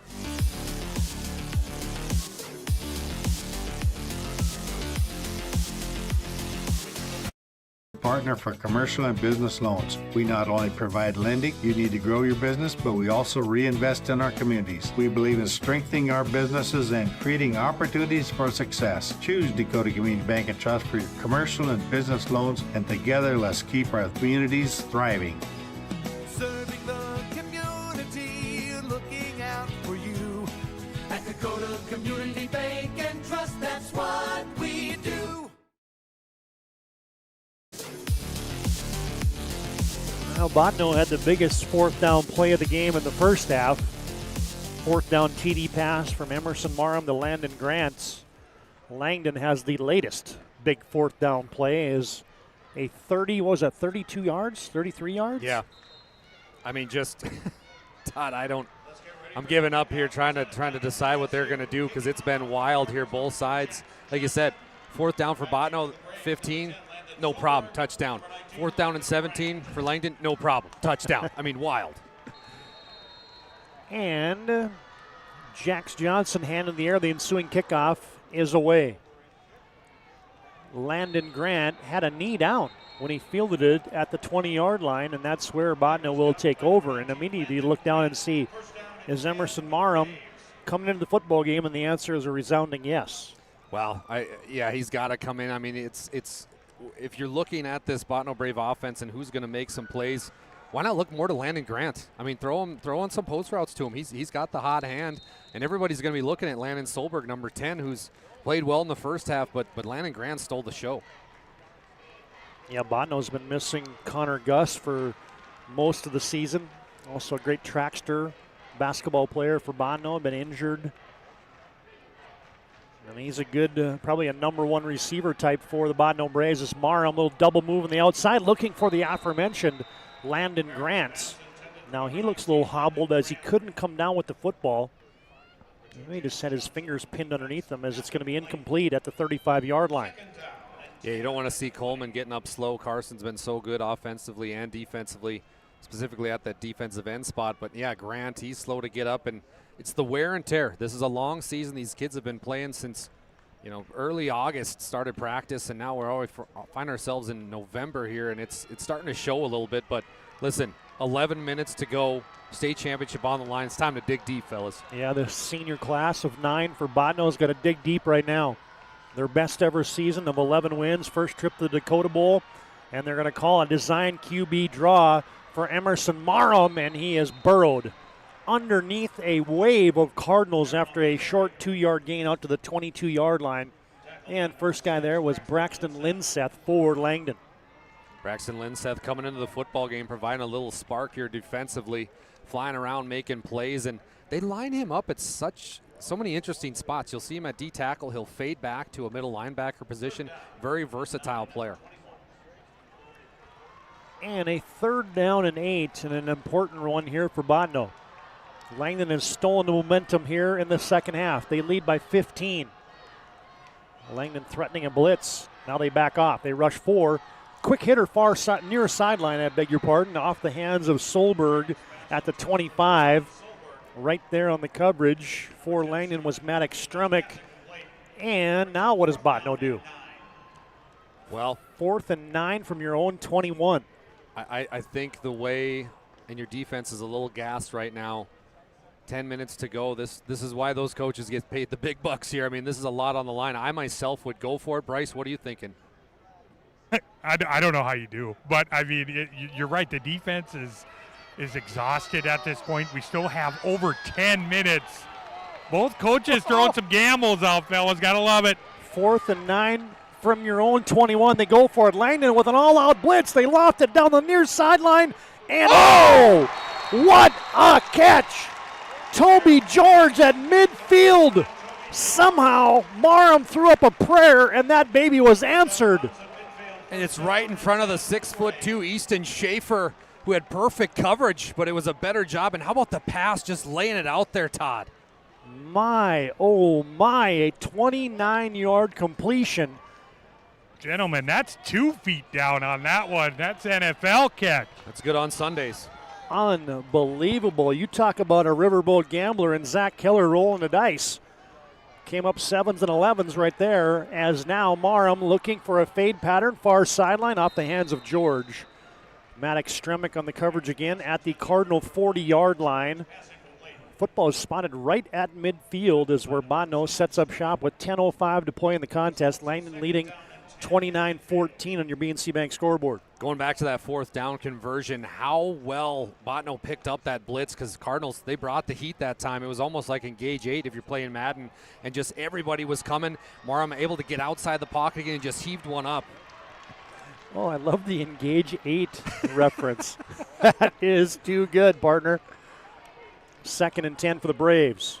Steady dose of Marum passing. They roll him out slightly to his right. Back over the middle of the field.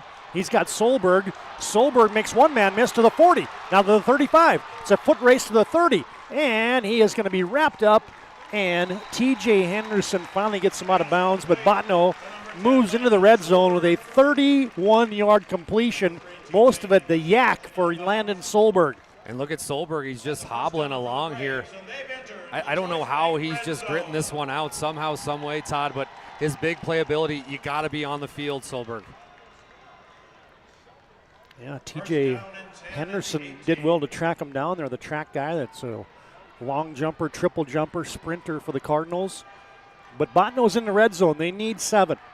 1st and 10 from the Langdon 18-yard line. Snap is back. Marum spins it once, looks deep over the middle, and he's got, in and out of the hands of Landon Grant. But there was Maddox Stremick, and we had a high-profile collision in the end zone.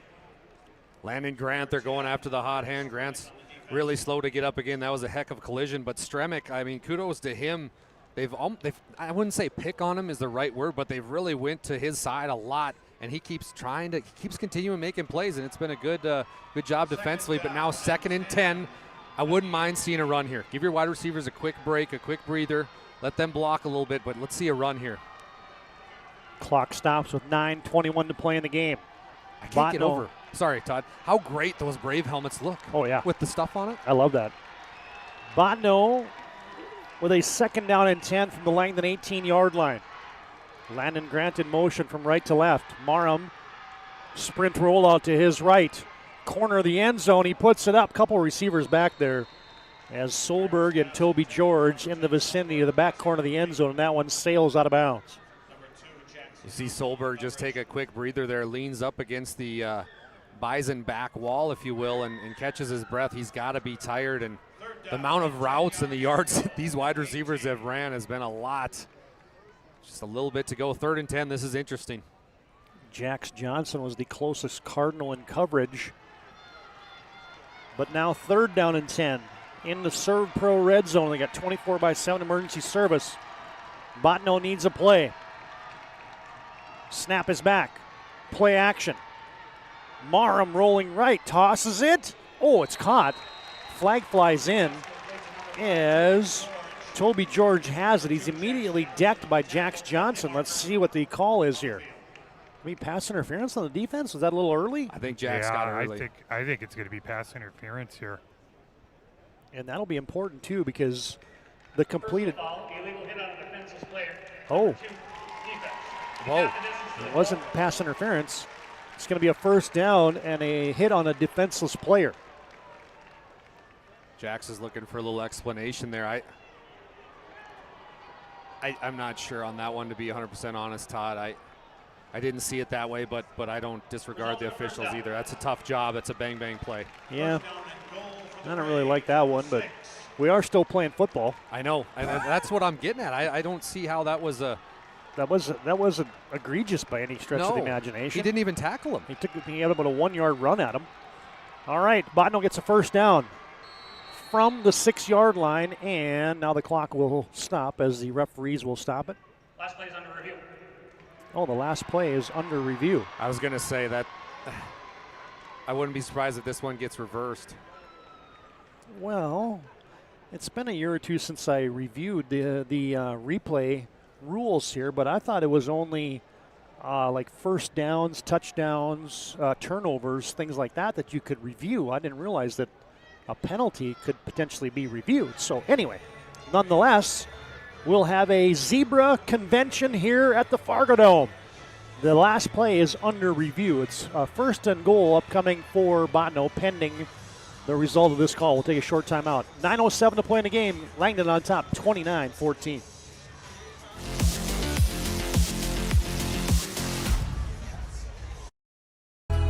And just like the visionary entrepreneurs we serve, we turned an idea into reality. PNC National Bank, where possibilities begin right here at home.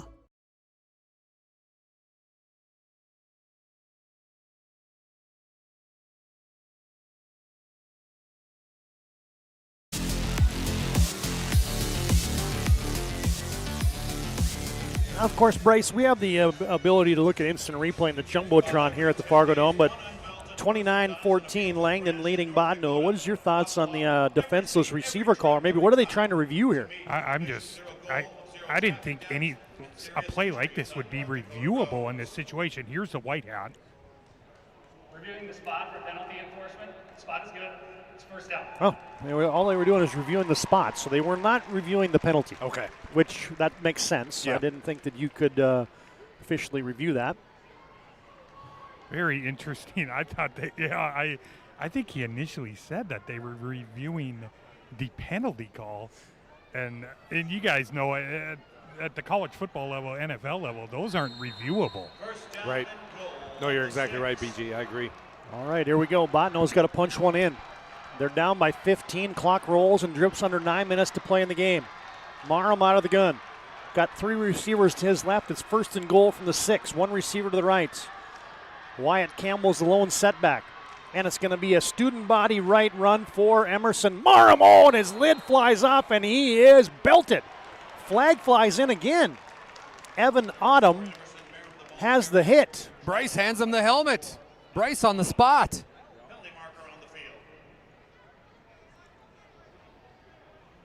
I'm going to see what this call is. Illegal helmet contact. I had the helmet, but I didn't have the pad for him. But he's got it all good to go. He's coming back in. So on a penalty, he can come back into the game. Is that correct? Yep. Well, it's. Oh, yeah. Yeah, I don't know what Sam Davis. I mean, he's trying to make a play, right? And helmet to helmet ensuing. The guys, well, anyway, I digress. It's going to be back-to-back penalties against the Cardinals, and Bono is on the door right now, 1st and goal from the 3. You know who's not going to get MVP of the game? The chin strap from Aram. I mean, that thing's been off more than I can even say. Here we go. They tried a student body right a moment ago. Now they're half the distance to the goal. 1st and goal from the 3. Twins left, 1 receiver right. Marham has the snap back handoff to Wyatt Campbell, and he is stacked up. And he is going to lose a yard back to the 3.5. Dawson Downs there to pile drive him and knock him backwards. Dawson Downs is a little undersized, 5'11", 170 as a sophomore linebacker, but you see why he's getting the playing time he's getting. Very, very good football player from that linebacker spot. Runs downhill, it seems like, all the time and gets a huge stop. Clock drips to 8:10 to play in the game. 2nd down and goal from the 3. Marham has the snap back, fakes it, rolling to his left, slams on the brakes, reverses back to his right, and he gets to the 2. Maybe got down to the 1.5. He's pinned down there as, boy, Marham in space. Just makes your heart stop a little bit as Jax Johnson credited with the tackle. The way these defensive players fill, I mean, this makes the defensive coordinator's dreams all come true. They've done such a good job. Can they finish it here? Just inside the 2-yard line. Marham this time goes under center. Is he going to sneak it? Langdon's bunching the line. Marham squirts to his right, and he is going to be marked down. His knee was down. He held the football over the goal line. Keaton Elliott there momentarily denying Bodno the end zone. It's going to be 4th and goal from the 1. I'm sorry, partner. That was on me. I gave you the wrong spot. Rumfro. What a tackle by Theo. Not only can he catch the football, what a tackle. And he held the arms back of Marham so he couldn't cross. Well, this is going to be the ball game here. 1,000%. Inside the 1-yard line. Botno, 4th and goal. Marham is going to duck under center. Langdon crowding the line of scrimmage. And Marham sneaks it, and it's not much of a push. Flags fly in. I think the Cardinals might have stopped him. Oh, you're going to get encroachment on the defense. Oh, my. Yeah, they were lined up in the neutral zone. And Langdon, they still didn't score, so if they would have scored a touchdown. Beg your pardon. They call it a dead ball foul. So it'll still be 4th down. How far is that football from the goal line?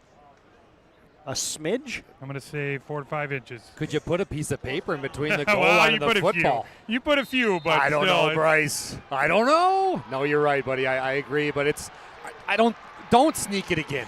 Don't sneak it again. That's back-to-back stops on a sneak. How about a pick play maybe down here? Yes. Quarterback, wide receiver screen. Here we go. 4th and goal from the 1. And now Coach Kravarchka comes rifling in, and he wants a timeout. All right. Well, a bit of a big play coming when we come back. 6:31 to play in the contest. Langdon leading 29-14. Botno with a 4th and 1 when we come back. That sinking feeling you get when this happens? That's oil change-anxiety. The anxiety of being without a car with a billion things to do. The fear of being overcharged. The stress of not knowing where to go or who to trust. But you never get those feelings at Valvoline Instant Oil Change, where you can watch us work right from your car, and we finish up in about 15 minutes. We changed your oil and did our 18-point safety check. Valvoline Instant Oil Change. Service you can see, experts you can trust.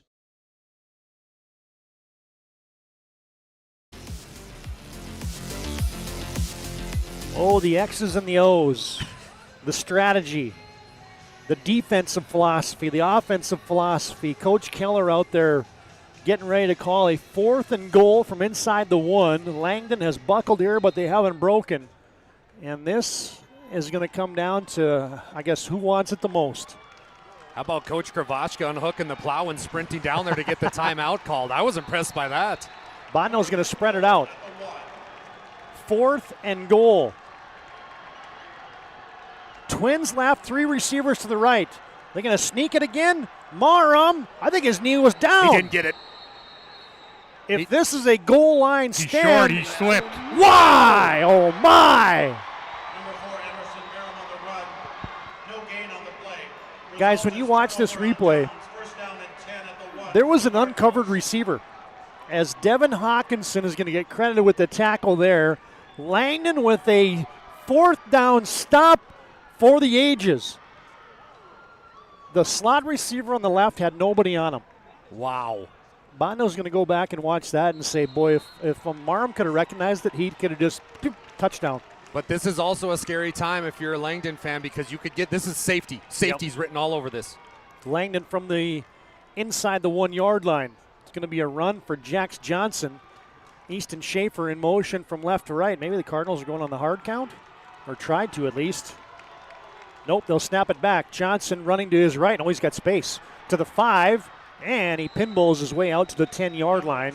Give him 9 before Carson Coleman tracks him down from behind. And that's some breathing room for Langdon. Well, you nailed that, Ty. You get a little space here to make some play calls. And for a normal team, yeah, that would be a danger spot for a safety. When you got a kid like Johnson, just let him roam out to the right-hand side. Again, every play, run plays to the right. Every play. I can't get over it. How about the chess match that became that goal line stand? I like you said, Brave fans, Brave coach staff, they're going to be sick when they see that replay. McDonald in motion from left to right. Langdon with a 2nd down and 1. It's going to be a 1st down. Twirled down is Jax Johnson. He got to the 14 yard line. Clock will stop momentarily at 5:38 to play as they move the chains. Langdon gets a new set of downs. Wyatt Campbell with that warrior out there with that injured right knee, battling it on the defensive side. Yeah, Wyatt the senior, just a really, really fun player to watch defensively. You see out there and his legs go flying, tackling Jax Johnson. But if I'm Coach Kravashka, I'm screaming, hold on to the football. Make sure the pigskin don't hit the carpet because that's the only way. I mean, they've been running the ball really well here. Langdon is working the clock. It's down inside of 5 now, the play clock. And the snap is back. They fake it to Schaefer. Johnson running it. And got his head turned a little bit there in the end of that as he gets out to the 18 yard line. Bono will burn a timeout. Owen Wilmots with the stop for the Braves, and we break. 5:01 to play in the contest. Langdon leading 29-14. This is the Single A Championship on the PSP Network.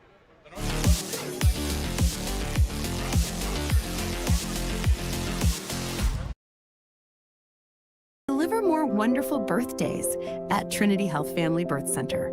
We offer all new private, family-centered suites. Our maternity team provides more personalized support, advanced care, and the reassurances of a NICU and a neonatologist on staff. Take a virtual tour at trinityhealth.org/Family Birth Center.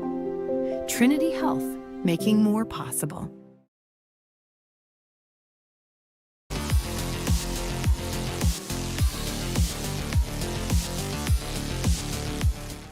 Albotno now with 2 timeouts remaining, 5:01 to play. A reminder, today's game brought to you in part by Minot State University. Be seen, be heard, be you at MSU. Today's game also brought to you in part by Northern Plains Heating and Air. Call Dylan today, 222-2155. Make sure your furnace is ready for winter, or make sure your AC is ready today on a 61-degree day across North Dakota. Today's game also brought to you in part by Farstead Oil. Wholesale fuel, mobile lubricant, DEF needs. That's Farstead Oil. Today's game also brought to you in part by the Aggie Foundation. Learn about their charitable work at aggiefoundation.com. Cardinals on a 2nd down and 5. Ball right between the hash marks from their own 19-yard line. Empty backfield. Jax Johnson has the snap back, and he cannot elude the long arms of the law, Owen Wilmot. What a pursuit of the football by Wilmot. He's a senior as well, 6', 190.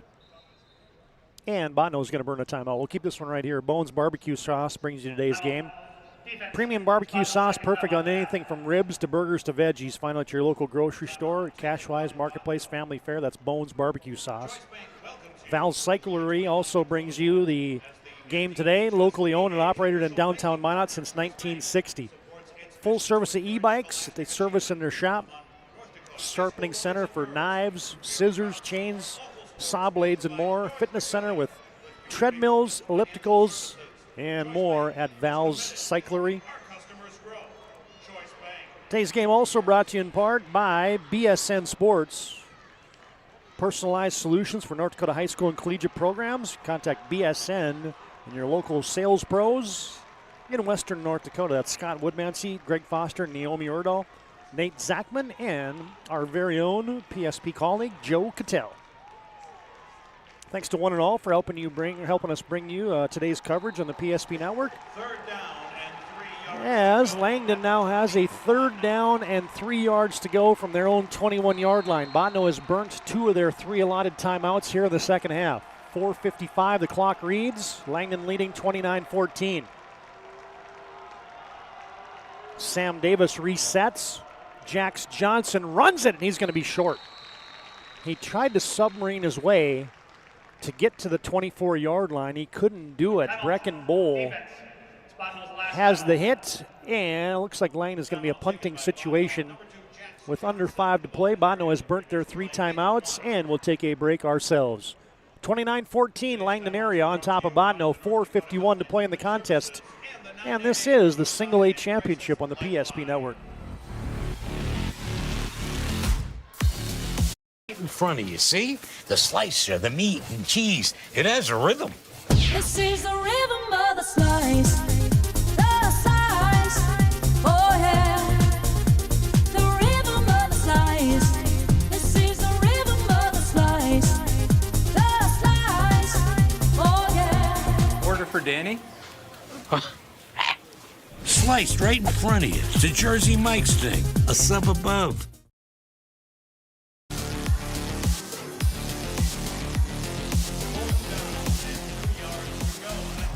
Langdon lines up like they're going to go for this. I don't think there's any way you can. Draw them offside. I don't think there's anywhere they're snapping this. 4th and 2. Cardinals go for the hard count on 4th and 2 from their own 22-yard line. Botno doesn't bite. Now they snap it. And Jax Johnson has a 1st down. Holy moly. That guy by the name of Josh Kavarchka has got onions. What? How about is that going call, on? Brace? I had a suspicion they were going to go for it. I was looking over at the huddle. I said, they're going to line it up, and I don't think they're going to punt. They're going to try and ice this game. Botno, no more timeouts left. 4.5-minute mark. Wow, what do we just see there? That is some utter confidence in your offensive line and your offensive unit. Jax Johnson has a 1st down. 4th and 2, and he picked up 4. And now Langdon will hand it off to Sam Davis. Botno cannot stop the clock. He's grasping that football, Sam Davis, with 2 hands. And Owen Wilmot has the hit again. How about Cooper Beckman and Brecken Bowl? All the stops those guys have had, they're going to be putting on the skates here just in a couple weeks and playing a little hockey for Botno Rugby. The Braves, well, those guys have been warriors in there. Yeah, they really have. And no matter the outcome of this game, what this team has done for this Botno community. I mean, just think last year, Todd, this team was 6-4. Yeah. And the year before that, they were 4-5. And now they're 11-1 in the Dakota Bowl. I mean, this has just been a fantastic season for the Braves. Sam Davis picks up 3. Langdon just putting this one in the ice box. McDonald in motion. Fake it to Davis. Jax Johnson runs it, but not very far, as Skylar Foster will wrap him up and throw him down for a loss of 1 on the play. On that 4th down conversion, I did see Jax Johnson holding his left leg, I believe. So I'm not sure if he took a helmet off the shin there or what the case might be, but he's not as elusive as he was before that 4th down conversion. And I mean, Botno still got a chance here. They get a stop. We'll see what plays out. I mean, who knows? Maybe Langdon will go for another 4th down conversion. That was wild. Langdon looking for their 4th state title. Back-to-back-to-back in 2018, 19, and 20. The Grant and Simon Rumfo days resulted in 3 titles, and now Langdon will hand it off. Sam Davis going nowhere. Wyatt Campbell came in there like a torpedo, and he blows up that play for a loss of 1. It's going to be 4th and 9. And now I guarantee you Langdon's not going to go for this. They'll be punting the football away with 2:20 and counting. And they love to run start off in shotgun, do a hard count, then reset, and then they're just going to have Jax Johnson step back and punt. And yeah, you're correct, partner. They're going to punt here. Well, this is where your snapper becomes important, as Oh, it'll be boy. Landon Schneider, a 2-year starter at center, doing the honors. The clock is now down to 2:05 or so when they punt this away. Jax Johnson punts it away. A low line driving kick sails deep, and it's going to be picked up by Emerson Marum, and he slides down at the 33-yard line, and that's where Bodno will take over. But now the task is tall. How about that goal line stand that Langdon had the last possession? Otherwise, this is a one-possession game. It changed the game. Yeah. I mean, it totally, you do 3 back-to-back quarterback sneaks. You don't get any of them. I mean, that's insane to me. And I know we went back to it 2 or 3 times, but if they would have looked to the left, they had a wide open wide receiver, and it was just as simple as it would have been the easiest touchdown Marham's ever thrown. Just simply throw it out to him, and he would have scored 6. But, you know, it's one of those cases where you gambled. It didn't work. Now you have 1 minute and 57 seconds to score a lot. Botno will empty it out. Trips to the right, 2 receivers left. Marum out of the gun. 1st and 10 from their own 33-yard line. Throws it into the slots, and he's got a man. As that is going to be Hahn. As he catches that at the 40-yard line, sprints ahead to the 45. Sam Davis brings him down, but a 1st down reception for Bentley Hahn. You got to get in the hurry up now if you're the Braves. Turbo, engage. Twins left, Twins right. Marum back to pass. Looking deep over the middle, and that ball is going to be almost intercepted. Easton Schaefer had it in the paws as it was intended for Landon Grant on a deep in-cut. I mean, he almost had 2 feet. Let's watch the replay here at the Dome. Oh, just out of his reach. Good job there to get your hands in it. By Landon Grant, playing a little defensive back there. Yeah, a little offense to defense there for Landon Grant as you got the Sentinels and the Firebirds waiting in the wings. 20 minutes after this one, it'll be the AA championship. Langdon can feel their 4th state title. 94 seconds to play, 2nd and 10. Botno slings it far sideline. Caught at the numbers by Solberg. You'll have a 1st down as he's popped when he gets to the Langdon 43-yard line. Been a nice 12-yard gain before Landon Schneider tracks him down.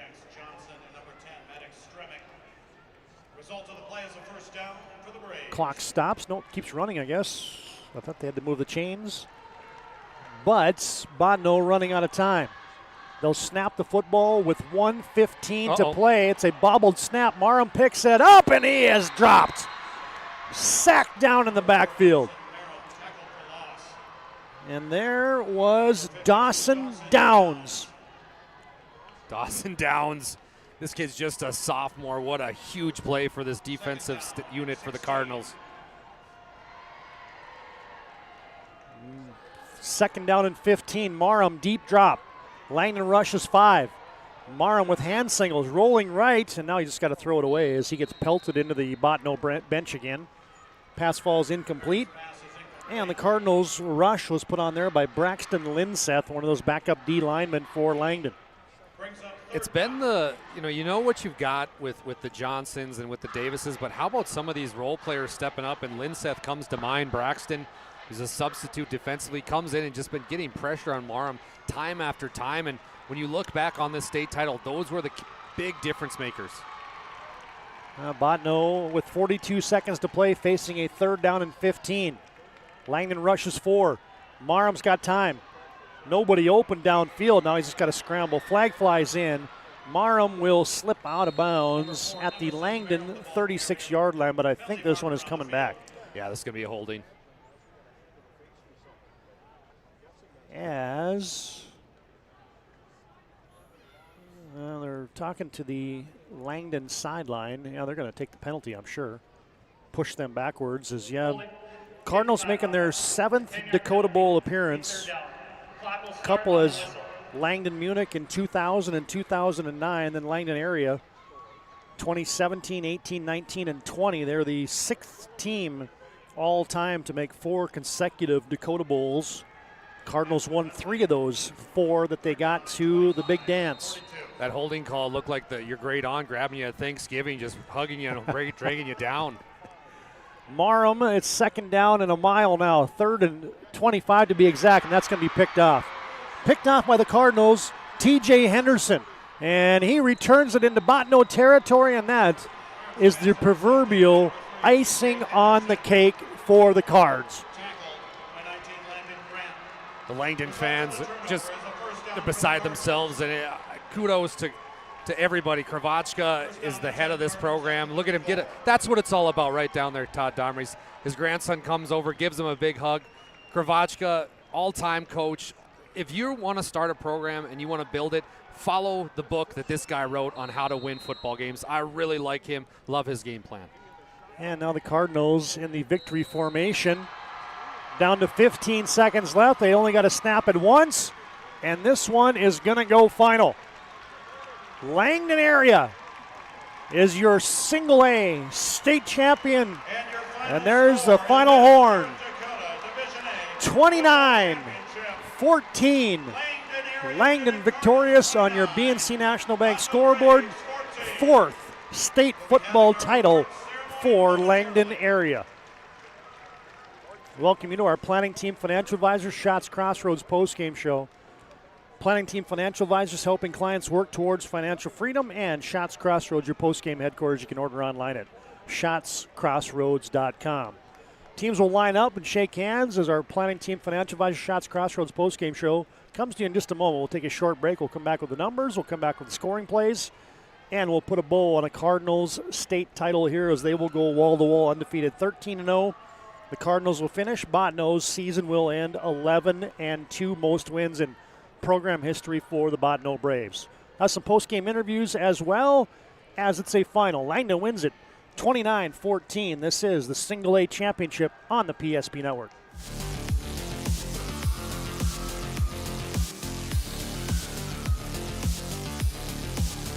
Network Player Performance of the Week.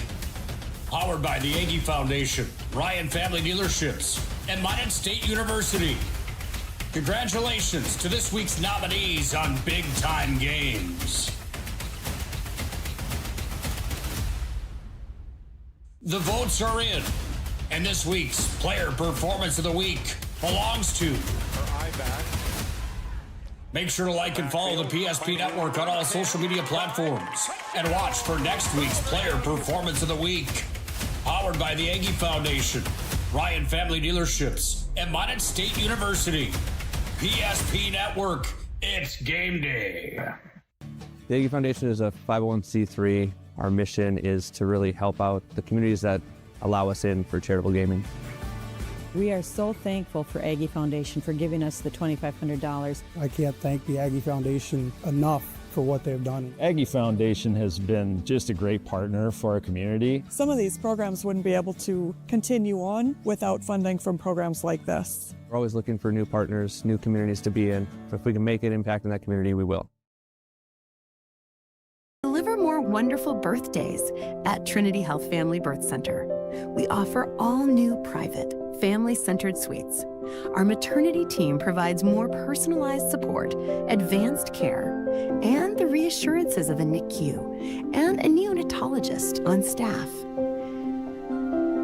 Take a virtual tour at trinityhealth.org/Family Birth Center. Trinity Health, making more possible.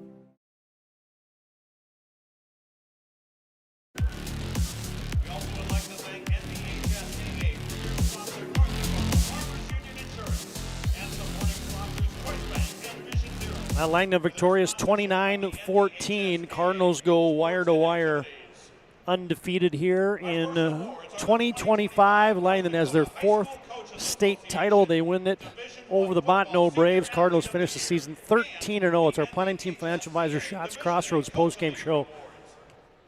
Planning Team Financial Advisors helping clients work towards financial freedom, and Shots Crossroads get filled up in their delicious menu that includes the famous 99.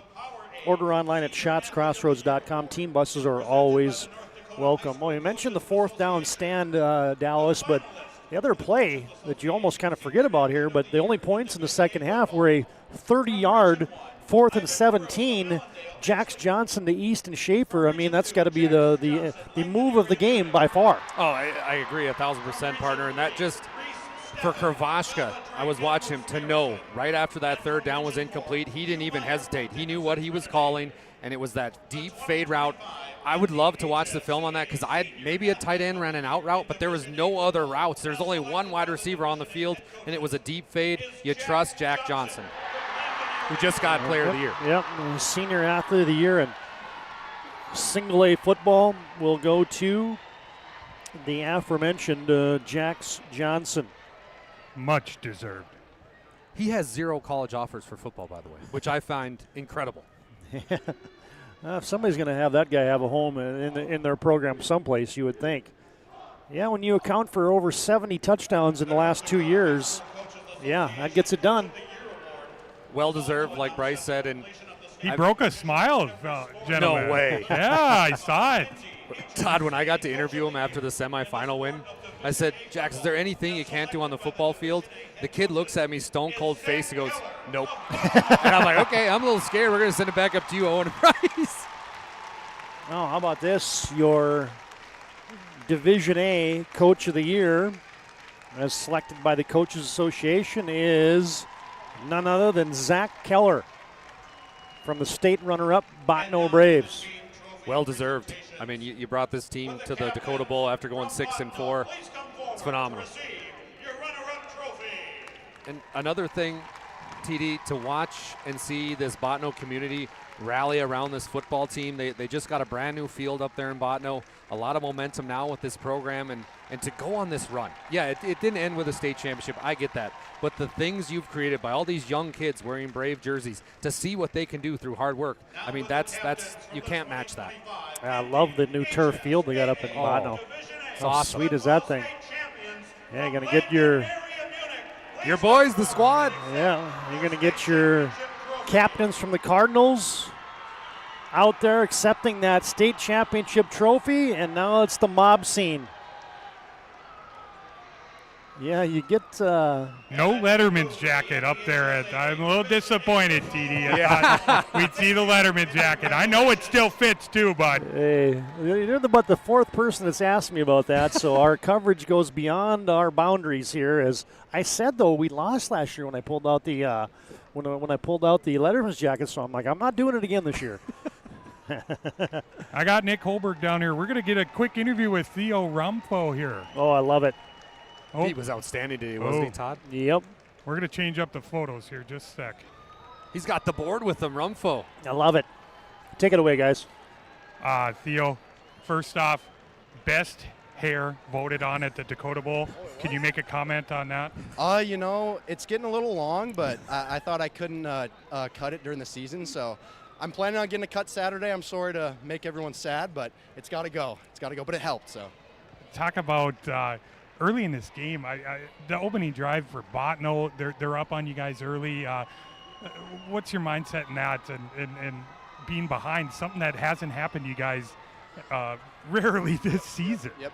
I think, like Coach K says, we got to ride the ups and downs, and you know, I think we knew the team that we are, and no matter how much we're getting beat by, like we can always come back, and we battled back, and it's a quality football team, that's for sure. That's why they're there, and you know, it was a great comeback. I mean, good game. What do you think your top speed was on that 67-yard touchdown pass? Not too fast, because I mean, I'm a big boy, but I'm surprised I got past 41. He's quick, so it was just great. It felt good. Just some second half adjustments. You guys ended up not giving up a point in the second half. What was the defensive message at halftime? Limit the big plays, because I mean, they're a pass-heavy team, and I think that sometimes our secondary would give up passes, but in the end it didn't matter, and we won the game, and we got a game-winning interception on it. So I mean, just credit to those guys, credit to the guys up front. You know, it was tough. It's hot in here. I'm going to be real. The hair looks great. Go get your photo, Doug. Congratulations. Sir, thank you. Yeah, you heard it there from none other than Theo Rumfo. He's going to sprint into the team photo. He has the placard, so they got to let him in. Yeah, that Rumfo name, that just sounds like a state championship name. Simon got some, Grant got some, Mason was an all-stater, all those cousins to Theo Rumfo, and Langdon area gets her done here as on our planning team financial advisor Shots Crossroads postgame show. All right, Do we get the final numbers already, or not quite yet? Not quite. Okay, all right. We'll just stay tuned for that. There's just one scoring play in that second half, as it was the 4th down play in the south end zone. Langdon rolled the dice on 4th and 17 from the 33-yard line, and they hit pay dirt. And that was one of the plays of the contest for the Cards, along with that defensive stand late in the football game. Yeah, I really think it was that 4th and 15, Todd, with Johnson to Schaefer, a 40-yard pass that made it what our final ended up being 29-14. But when you look back on this football game and how Langdon won it, let me tell you how. It was by Kravachka time after time. I mean, any other coach in the state, they're going to punt that football away. Instead, he goes, nope, we're going for it. I mean, if he doesn't get that, we're sending it down to Jax Johnson. Sorry, Bryce. Oh, you're good. I got Easton Schaefer. I'm with Easton Schaefer down here. Easton, how about the early trick play call there, the old reverse, you're in motion, you throw a touchdown to get the scoring going for the Cardinals. Always fun being a wideout to throw the ball, huh? Yeah. Well, I used to play quarterback back in middle school, so my coach trusted me throwing the ball to Tanner, and he made a great play, a great catch, got in the end zone, and I think that sparked the offense. Were you a little nervous you didn't have enough on it?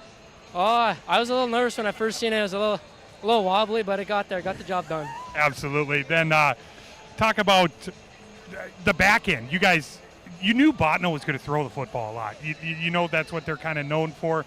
Talk about some of the adjustments you made in the second half, especially in the secondary. We just, our coaches just told us that to keep dropping and don't let anything past us, and we can come up and tackle people. So that adjustment helped us, and it limited their scoring. How about the senior group you got to play with this year? What's it like sharing a moment and it all coming together here at the Dakota Bowl with a victory? Couldn't ask for anybody. Group leaders, they're just the best we could have had, and I'm very grateful for them. All right, go celebrate with them. Great game, Easton Schaefer. Yeah, well done there. As heard first from Theo Rumpfel, and then from Easton Schaefer.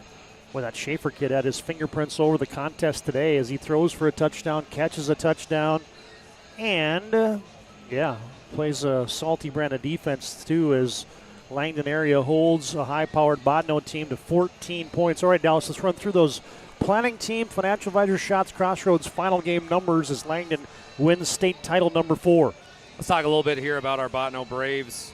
They fell short today. It was number 10, Landon Solberg, 8 receptions, 154 yards, 0 touchdowns. Number 19, Landon Grant, 5 receptions, 95 yards, 1 touchdown.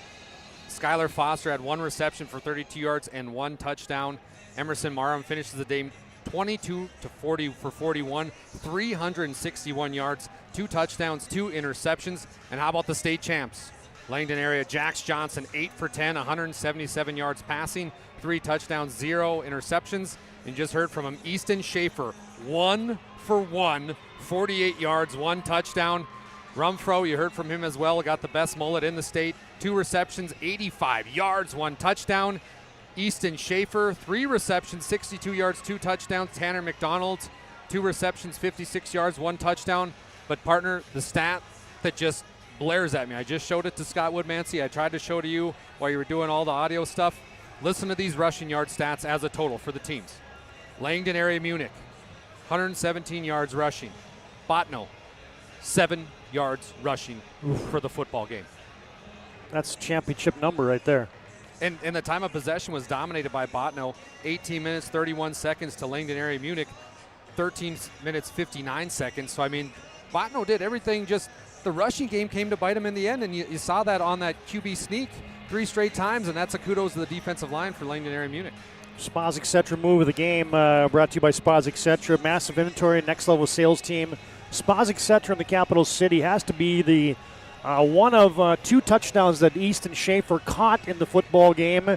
He also threw one, but that 4th down play is your move of the game for the Cards. It was. I mean, that was a storybook ending, and just how Jax Johnson put that right on the money, and it was a great it wasn't like he was wide open. Emerson Marum was right there with great defensive ability and just could not come up with it. Guys, I grabbed Coach Kravarchka here. Take him away. He's a busy guy. I just asked you, this is title number 4. Is this the sweetest one, perhaps? I mean, they're all sweet. I mean, there's no one that means more than the other. Maybe the first one meant the most just because we were so close so many years. But you get to this point and you win a state championship. You're just so happy for the kids. I mean, they compete their butt off and work all year, and it's the ultimate goal and ultimate result for us today.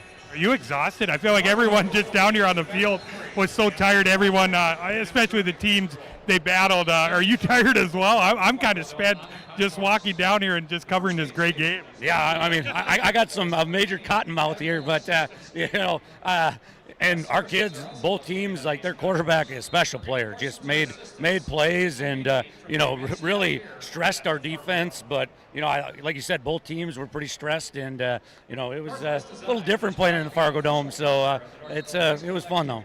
4th and maybe 2 inches. You call that timeout. You get the stop. Just talk about the momentum of that play. I mean, that was huge. I mean, the previous play when they snuck it, I thought we had the stop and they called us offsides. And just a credit to our guys up front, just getting low, getting after it. They tried the old, it wasn't the tush push, but trying to go forward. And, our guys won the battle. And, that's what it comes down to. We can talk about Jax and Theo and all these guys, but, I mean, it's our linemen up front that win us football games, and they did it right there. Any hesitation at all? It's 4th and 2. You're around your 20 on that drive to end the game. Was there any hesitation at all thinking that you were going to punt? Well, I think the biggest thing there was I had a good angle, so I saw exactly, how we were going to block it, and I figured, well, if we don't block it right, then they're going to get the football. But the hole was there, and it was just, we blocked it up and, just made that clock bleed a little more. I'm going to let you go spend some time with your family here. They're excited to celebrate. Congratulations on just a great year and capping it off with a Dakota Bowl championship. Really appreciate it. Thanks for your coverage. Back to you, fellas. Yeah, well done, Bryce Goodnick, visiting with Coach K there, collecting title number 4. And, I'm not going to call it a dynasty, but it's getting close. Langdon now playoffs in 10 straight years, and their 4th Dakota Bowl championship happens today. And we also have to give out our Sport Clips MVP of the contest, which was the sophomore Easton Schaefer. Be sure to check that out on our social media platforms. He has 2 TD receptions and a touchdown thrown today to propel the Cardinals to an undefeated season and a state A championship. All right, fans, that puts a wrap on Game 2. We'll take an in-between game break here, and we'll come back and set the stage for Double A football. It'll be Minot North and Devils Lake. But first, a final score on your BNC National Bank scoreboard. Langdon, 29. Botno, 14. It's the Cardinals winning a State A championship, and you heard it on the PSP Network.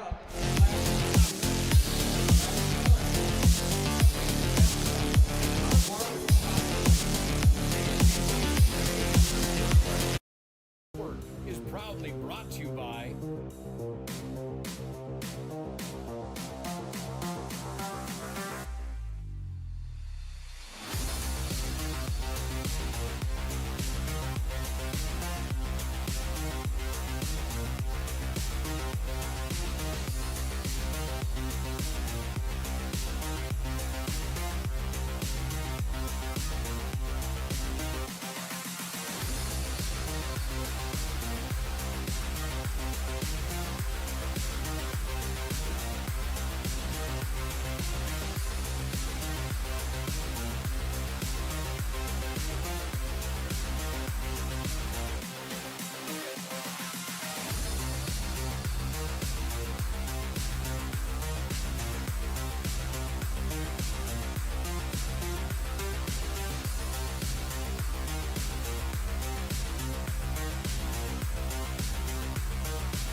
social media platforms.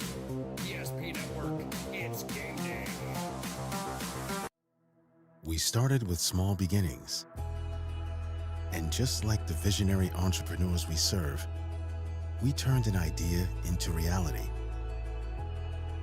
Today, we give you the power to grow your ideas by building meaningful relationships in the communities we serve. Because it's the same place we started. BNC National Bank, where possibilities begin right here at home. At Ryan Buick GMC, we treat every day like game day. 1.2-liter turbo engine, ultra-wide screen. 1.2-liter turbo engine, ultra-wide screen, on 2. Ready? Break. We know how to get you in the right vehicle. Buchanans, and hut, hut. From the test drive to the handoff, we make every step easy. This season, start your drive at Ryan Buick GMC.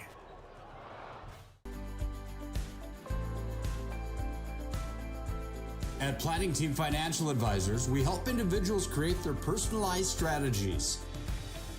We specialize in financial planning, retirement planning, insurance, and 401k distribution options.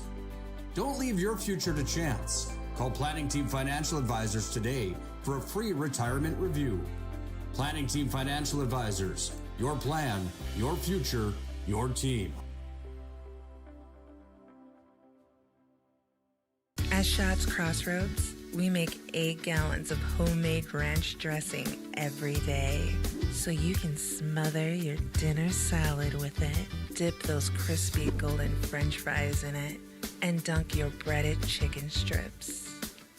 You can even cover your... Wait, no. You can't put ranch on steak, or can you? Shots Crossroads. Don't forget the ranch. We want it all. We want our dog to fetch it. Drop it. And drop it. Drop it. We want to fix it ourselves. And actually fix it. We want to order the market price lobster. And know the market price of the lobster. How much is... Whatever the market says. Sadly, we can't have it all. Except at Sport Clips, where we check in with the pros in men's hair and totally check out with pure, uninterrupted relaxation. Sport Clips. It's a game changer. So Carson, how do I become a great football player like you? Well, practice and having a professional team to answer the call and handle anything you throw their way is also important. Hey Carson, thanks for teaching crew about community banking at First Western. First Western, you can bank on us. The Jersey Mike's catering box is the easiest way to feed your friends. The hard part is picking your sub. That's why we're having a draft. With the first pick, Sarah from Carolina selects number 13, the original Italian. You know, I trusted my gut, and that's exactly where the sub's gonna go, so. Hold on, we've got a trade. Jake traded his second pick with me, because I'm starved. Freshly sliced subs to go, wherever you and your friends go. Jersey Mike's, a sub above. For those who dream big, Ackerman Estvold is here with the latest tools and innovations to design smart. Our team of architects and engineers carefully plan every step of construction, making it possible to build bold. And most importantly, we know how valuable it is to give back, ensuring our communities continue to thrive for generations to come. That's Ackerman Estvold.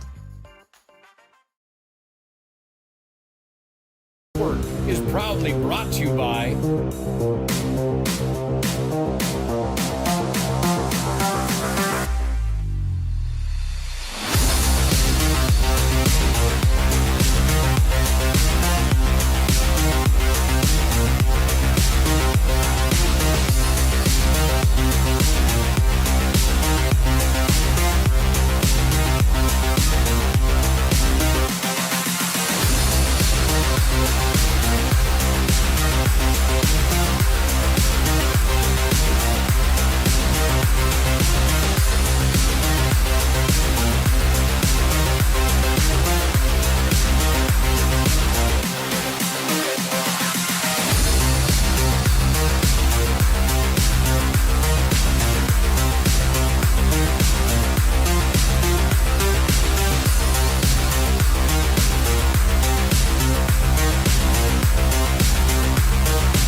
Make sure to like and follow PSP Network on all social media platforms. PSP Network, it's game day.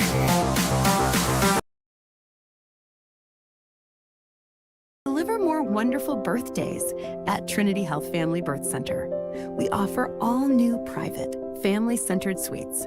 Our maternity team provides more personalized support, advanced care, and the reassurances of a NICU and a neonatologist on staff. Take a virtual tour at trinityhealth.org/familybirthcenter. Trinity Health, making more possible.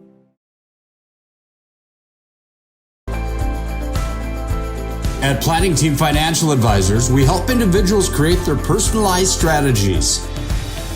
We specialize in financial planning, retirement planning, insurance, and 401k distribution options. Don't leave your future to chance. Call Planning Team Financial Advisors today for a free retirement review. Planning Team Financial Advisors, your plan, your future, your team.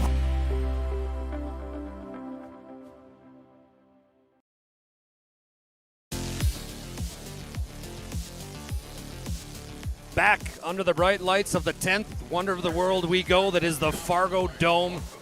Good afternoon, everybody. I'm Dallas Hansen alongside Bryce Gudek, and welcome to the biggest stage of the season. After months of grinding, lifting, sweating, believing, it all comes down to this. One game, one trophy, one team that's going to take home the hardware. On one side, you have the Minot North Sentinels, perfect, untouched, unshaken, 11-0, and they're playing with the swagger of a young powerhouse that has no intention of slowing down. They've been dominant, disciplined, and downright dangerous all season long. When this team gets rolling, they don't just win, they overwhelm. But hold the phone, because across the field stands a team that has earned their place in this moment. The Devils Lake Firebirds, the underdogs with confidence. They've taken down quality opponents all postseason long, and they've embraced that underdog mentality. They don't care about records. They don't care about labels. They're here because they believe and they belong. The Sentinels bring the perfect record. The Firebirds bring the perfect fight. My name is Dallas Hansen alongside Bryce Gudek. Bryce, welcome in.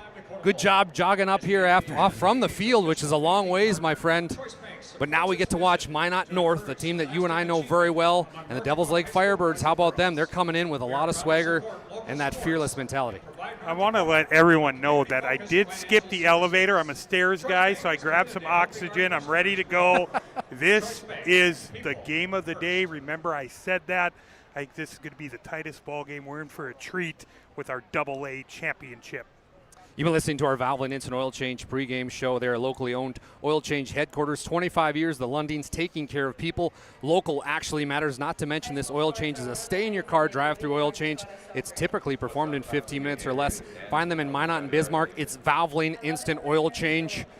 Cannot wait for this one. It's the Dakota Bowl between two great teams. You've got Minot North, who's been number one all throughout the season, Bryce, and they're a team that doesn't mind the big stage under head coach Jacob Holman, who's now in his second year. This is the third year he's been the head coach, but only the second year this program has been a varsity-level team. Your thoughts on Minot North? Yeah, how about this? The success. I mean, the first year as a varsity program, they make it to the semifinals. This year, all the way to Dakota Bowl. You're going to hear committee. That's a word we're going to use a lot. It's a very unselfish team. A lot of different weapons in the backfield, led by Mr. Blickery at the quarterback position. This team is, they were ready to go. I had a brief talk down there with Coach Holman, and he was smiling ear to ear. His dad, Barry's ready to go. Let's get this thing going. I cannot wait. And watching film this past week, preparing for this football game, there's a player that jumps out when you watch the tape, and tape don't lie, brother. It's Mason Palmer, QB1 for the Devils Lake Firebirds. He's had a historic career, but it will all come to a draw today, and he can have a storybook ending like none other. A state championship, a ring. He's got everything you want and more, a leader to have. How about this? He's over 2,500 total yards, Dallas. 8 rushing touchdowns, 27 through the air. He is the focal point tonight for the Sentinels defense. His twin brother has become his favorite target, Max Palmer. I like to call the boys Palmer to Palmer, also Palmer squared. Talk about this wide receiver core that is not just Max Palmer. They've got a lot of weapons. Yeah, it's Max Palmer, it's Weston Nelson, it's William Heilman, Those three, 99 receptions combined, over 1,500 yards. Don't forget about 19 touchdowns. Look for that trio here tonight. You've been listening to our Valvoline Instant Oil Change pregame show. Timely services that won't slow you down. Check them out at Valvoline Instant Oil Change. That's in Minot in the state capital, Bismarck, North Dakota. Again, my name is Dallas Hanson alongside Bryce Gutnick. Scott Woodmansey has found himself down on the field. Woody, can you hear me? And how are things looking down on the field? Well, I can tell you one thing, guys. Devils Lake, whoever the last one there turned the lights out because they are all here in full force. And you can see on the other side, Minot North, well, they represent pretty well. So it's electric down here. It's going to be a lot of fun. And you know, the one thing looking at this thing that really jumped out to me is how quickly this year Minot North has started out. I think they've scored 230 some points in the first half. So that's going to be a key, I think, for Devils Lake as well. But, fellas, there's no tricks here. You played them once. Now everything, you just go head-to-head and you see what happens. I think this one's going to be a dandy. Thank you, Woody. Greatly appreciate that. As Scott Woodmansey did mention, these two met up on October 10th. PSP was there. I myself, along with Corey McIver, was on the call, and the game came down to a classic finish. It was 20-6 going into the fourth quarter. Minot North was up. Devils Lake comes roaring back. They had it on the 3-yard line. They had 4 opportunities to score, but the Minot North defense stepped up and showed out, and they stopped Max Palmer on a last play on 4th and goal, and they end up winning the football game. So Minot North remained undefeated at that point in the young season. But you got to have that sour taste in your mouth that Devils Lake has, Bryce, because backtrack to last year, Devils Lake loses in the quarterfinals to Minot North. I mean, this is a team Devils Lake knows well. Can they turn the corner today? I'm going to rewind to the first meeting. Mason Palmer, 338 yards passing. Minot North, 253 rushing yards. This is the item I circled. They cannot have this tonight, DH. Devils Lake, 16 penalties in that ballgame. Yeah, you can't have that. And how did Minot North get here, you might be asking? Well, they started off going against Grand Forks Red River. They won that one 20-6. That score lies a little bit because it was a little bit tighter than that. They still get the big W. Then they play Central Cass, and Central Cass played them very tough. It was 21-17. They got the W. A lot of people around this building, BG, are talking about, well, Minot North, they started off the season okay, but now they're kind of backing into the playoffs. Yeah, Central Cass leading that game under a minute to go. Minot North runs a little play action, finds William Bentley, Blickery to Bentley, something that really stood out. And I think it's a good sign for Minot North, a team that's kind of struggled to run the ball in the playoffs a little bit. Last week, 22 pass attempts, threw for 210 yards. Guys like Jez and Josiah Jacquinette, they were terrific in that game. Gotta love that if you're Coach Holman. Talking about a little bit of these wide receiver stats, Max Palmer, he's got 10 touchdowns so far on this season, 584 yards. Weston Nelson, 459 yards, 4 touchdowns. How about Will Heilman, 466 yards, 5 touchdowns. Cade Fee, remember that name, 219 yards, 1 touchdown. And how about Colby Dronin, 128 yards, Encinas, 46. All these players, and you got to remember one of my favorite players to watch on the Firebirds, Briar Exner, the outstanding running back. Not only does he run the football well, he's also a great pass catcher, 369 yards receiving. How about the versatility and the delivery of the football by Mason Palmer to all these targets? I'm going to spend this time to talk about Briar Exner, over 1,500 rushing yards on the season. Add 15 rushing touchdowns to this. How about last week? Fast start for Devils Lake, 27 rushing attempts, 124 yards. Oh, by the way, let's add 5 receptions for 22, and he finished the day with 3 total touchdowns. This kid can do it all for the Firebirds.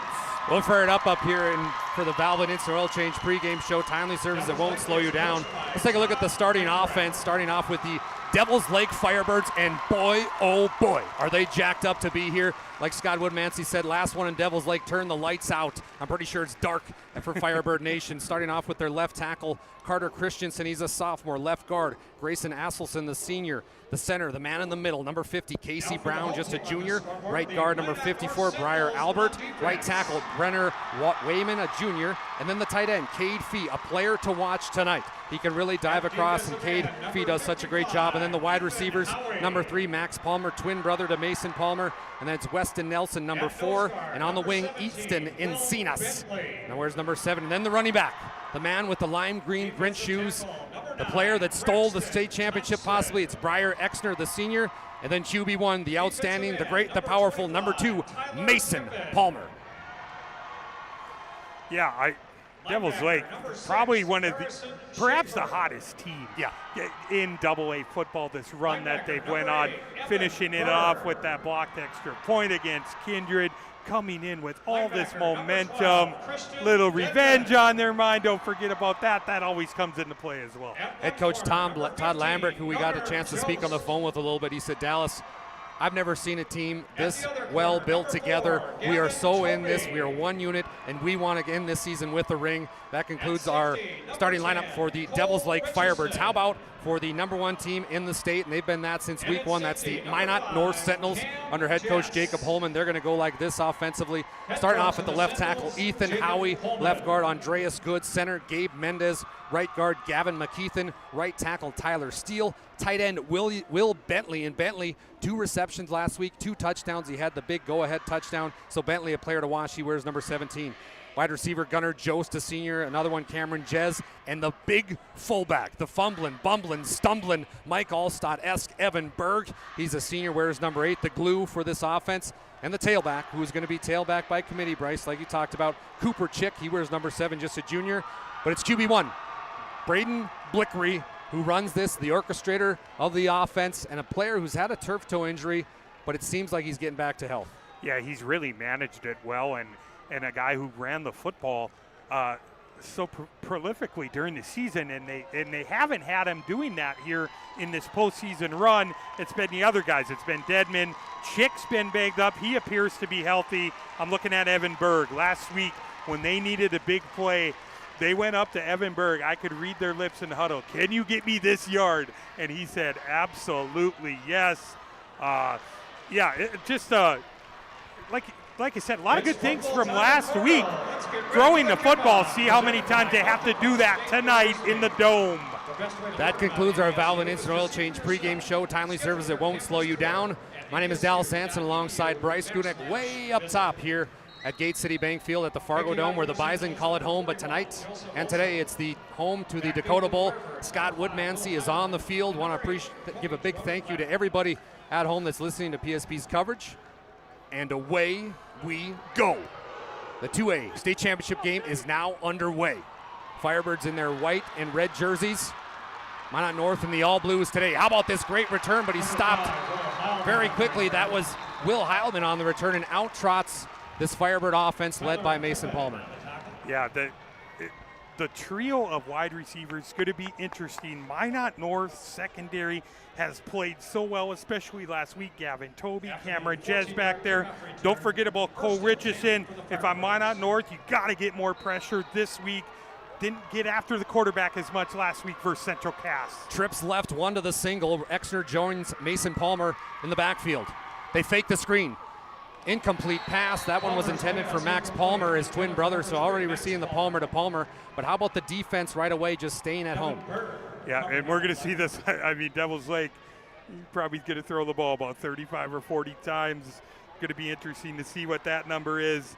And like I said, getting pressure. I'm looking at Braxton Thompson, and I'm looking at Schaefer at that linebacker position. 2nd and 10 for Exeter. He can't get anywhere. They're on the 21-yard line right now, so it's going to be out 3rd and 11. And we know one thing, this Firebird offense, they're full of fire, and they love to pass the football, but 3rd and 11 deep in their own territory. 3rd and 9, excuse me. I want to thank BNC National Bank for supplying the scoreboard today. BNC National Bank helping you with all your wealth and management services. Visit them online today. That's bnc.bank. Again, they're going to go with trips right, a single to the left. The player that's single on the left is Weston Nelson. Exner now goes into motion. Mason Palmer back to pass. Looking, debating. He's going to go deep. It's got Briar Exner. Exner can't come up with it one-handed. What a play. They were trying to get it to Exner, but it was Gavin Toby defensively applying the pressure. I saw him come in motion, kind of that wheel look there. They had him. He just missed it. The timing was off on the play. But a good look there. Guys, you got a Minot North player down on your side over there too. Looks like it's Gavin Toby, I believe, number 4. Yes, you're correct. Thank you, Woody. Gavin Toby is down. Coach Holman runs over. Devils Lake medical staff is coming to check him out. Woody, is this what we should expect Devils Lake to do throughout the game, just pass, or will we see Exner get a few touches? Oh, I think you got it. I mean, that's been their forte, is throwing the football. And Exner, I heard a lot of good things about that young man. But, yeah, I don't think you change anything differently. But one thing I got to tell you guys is that I don't know, before they kick this thing off, if I've ever witnessed a more focused group of football coaches than on this Minot North sideline. They are locked in. Thank you, Woody. Greatly appreciate that. Again, that's Scott Woodmansey on the field. He's exactly right, Bryce. Coach Holman, him and his dad, special thing. Barry Holman, 35 years at Minot High. Jacob follows in his footsteps, gets this opportunity at Minot North. It's great. 4th and 10 now from the 19-yard line. Mason Palmer, who's also the punter. This one's over his head. Mason Palmer's got trouble. It's at the goal line. We could see a safety. Palmer just shovels it out. It goes to Exner. It's chaos out there. Down. That's illegal.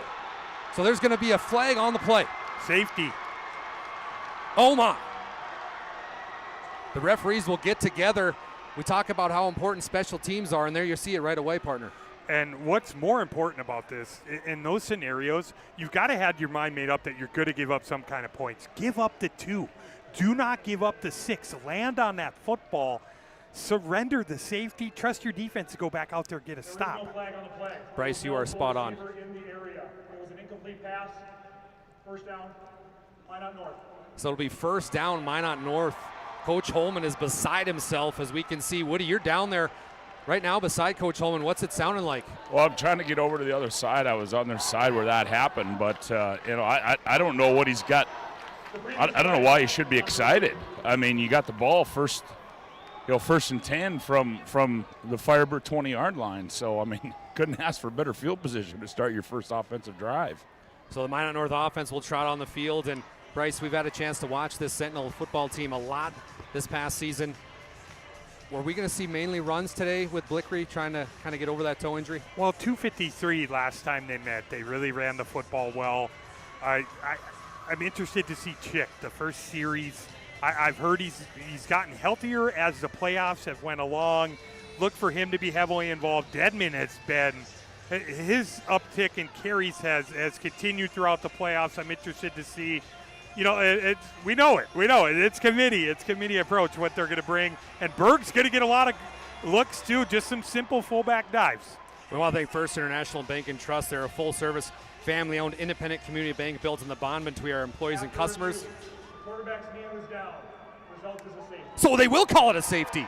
So Palmer's knee was down. They go to the replay booth, and it's going to be a safety. So that completely flips the game, 2-0, like you said, Bryce. Yeah, that's. I thought he was down, and the review process works there. They get it right, and I can't imagine a receiver in the area on a snap punt that goes over the punter's head, and they're saying it's really confusing play you don't see a lot, but kudos to the officials getting that right. The review process worked, and a quick got a baseball game here, a little 2-0 Sentinels.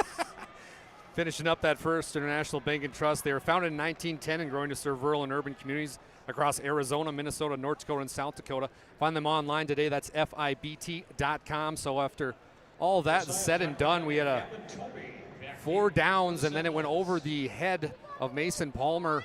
Long snapper couldn't get the snap down, and Palmer gets called for the safety. So now Briar Exner will have the safety kick from the 20-yard line, 2-0 in this young football game. 10:56 to go in the first quarter.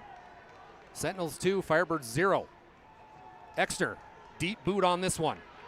Goes back to the Sentinels. It's going to be retrieved by Gavin Toby. Toby across the Gate City Bank field emblem, and he brings it out to the 46-yard line. And we're going to get our first look at this Minot North offense. that is arguably led by Cooper Chick. Yeah, how about this? We're only a minute 9 in. We've seen a safety. I feel like we've already called about a whole quarter in this ball game as North steps out on their first possession here. Look like we have said so far in this broadcast, a heavy rushing attack from Minot North. Blickery's going to go under center. Josiah Jacquinette's on the far left. They send Bentley, the tight end, in motion the opposite side. Chick in the backfield. Now Jacquinette goes in motion. They hand off to Cooper Chick. Chick dancing, prancing. He's going to find his way to the 49, right by that big Bison stamp here at the Fargo Dome. So a nice, nothing out of the ordinary. Coach Holman saying, boys, let's settle down, catch a rhythm here, and let's hand it off to Cooper Chick. I got to give some love to my guy, number 78, the center for the Sentinels, Gabriel Mendez. You see him, he's the first one warming up before the game, about 3 hours before. He's always ready to go. We're going to have a penalty here as I believe they got Minot North on a false start. Well, Bryce, you heard you talking about him. He got a little excited there, and he snapped the football. Nobody was ready. I got to tell Coach Holman that one's on me. I'll take the heat on that one. The broadcaster jinx lives on. It's going to be 2nd and 11 from the 44. Again, 2-0 in this young football game. 10:22 to go in the first quarter. You're listening to PSP Network's coverage of the Dakota Bowl. This is our third game of the day. We saw New Rockford take the first title, and then it was Langdon area. The Cardinals took the second one. Who's going to take the third? It's either going to be Minot North or Devil's Lake. Time will tell. Jacquinette goes in motion. Blickery under center, hands it right off to Chick. Chick's going to bounce around, gathered up by a host of Firebirds on the tackle. One of them was Taylor Longy. I like that, though. You know, you get the false start, kind of sets you back. Try and make that third down a little more manageable. I know this is a little longer than you like, but like I said, Minot North throwing the football 22 times last week. A lot of confidence in your quarterback here. Something to note, too, Coach Holman said Andreas Good, one of the offensive linemen, is by far the smartest player he's ever been around. 2 to the left, 2 to the right for Minot North. Shotgun, Blickery, back to pass. Looking, he tries to get it to Chick. Nice defense, no avail, so that'll bring up 4th down for Minot North. Yeah, great job there. Offensive line really held up well there. Just maybe a little miscommunication. Maybe thought Chick was going to sit down in that zone coverage. Going to be a punt here for the Sentinels. Punt unit does come on here for Minot North. So Minot North, the first possession. They're going to have to punt this one away. The man back deep for Devil's Lake is number 5, Will Heilman. They made everybody in the Fargo Dome hold their breath. It looked like a fake, but this one's going to take a friendly roll. Oh, my. And they're going to get it down at the 1-yard line. How about the punt by Minot North? We're going to take a short break here. Pay tribute to a few of our sponsors. We'll be back with PSP Network.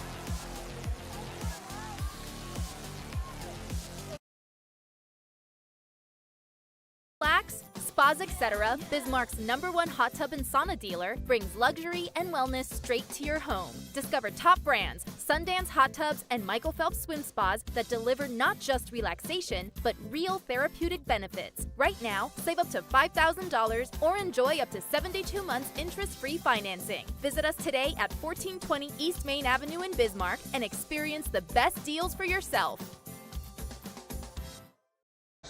Farmers Union Insurance, simply different. Well, a few of these guys are going to go on to play college sports and also just head to college to get studying. I'll tell you where you need to go. It's Minot State. The best way to predict your future is to create it with over 100 areas of study at Minot State. You learn the degree for the career you desire with more than 96% of recent Minot grads employed or continuing their education. MSU grads get jobs, period. Minot State University. Be seen, be heard, be you. After the fantastic punt by the Sentinels, it's going to be Firebird football on their own 4-yard line. They're going to go 2 to the left, 1 to the right. Exner and Palmer in the backfield. 9:15 left to go in the first quarter, 2-0. They give it to Exner. Breyer.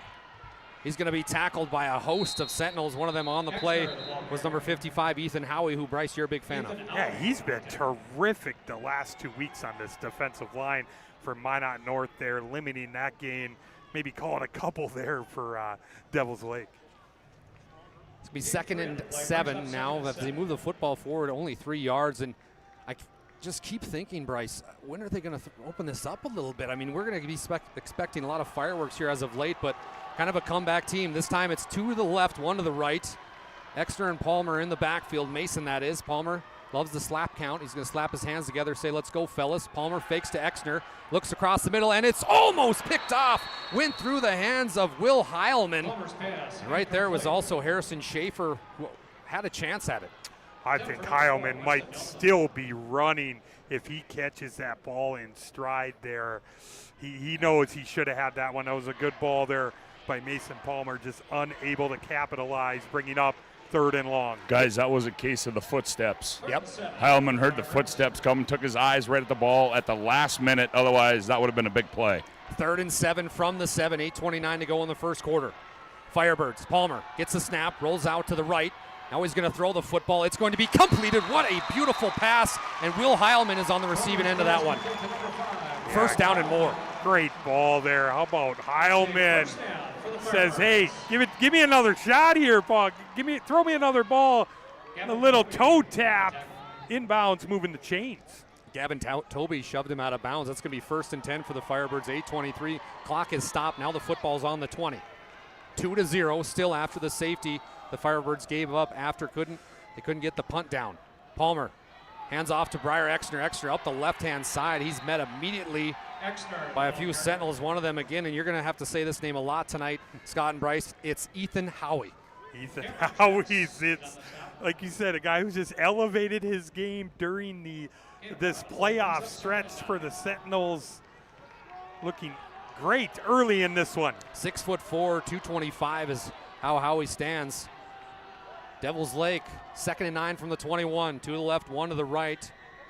They're going to send Heilman in motion. Palmer drops back to pass this time.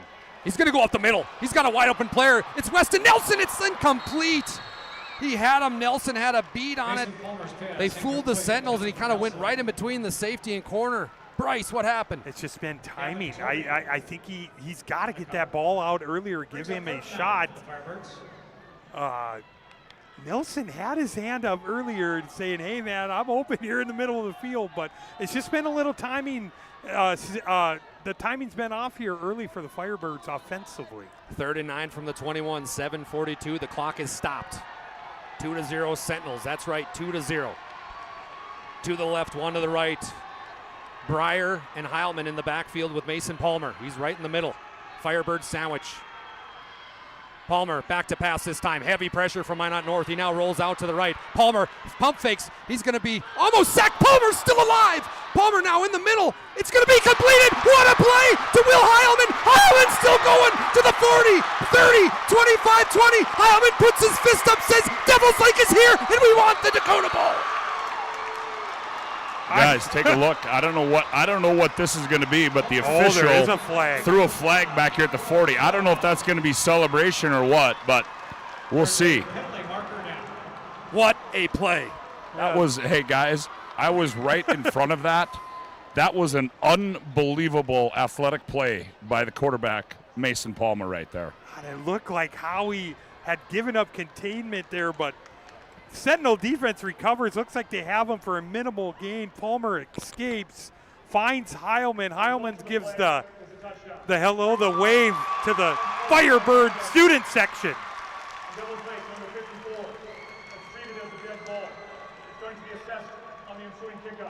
So they're going to give the penalty to Briar Albert, number 54, for unsportsmanlike conduct. Not sure what exactly happened, but right now you see on the big screen here at the Fargo Dome, head coach Todd Lambert talking to him, saying, we can't have that. We can't have that. And that wasn't a nice job, young man, either. No, I agree, Woody. 1,000%. What a play.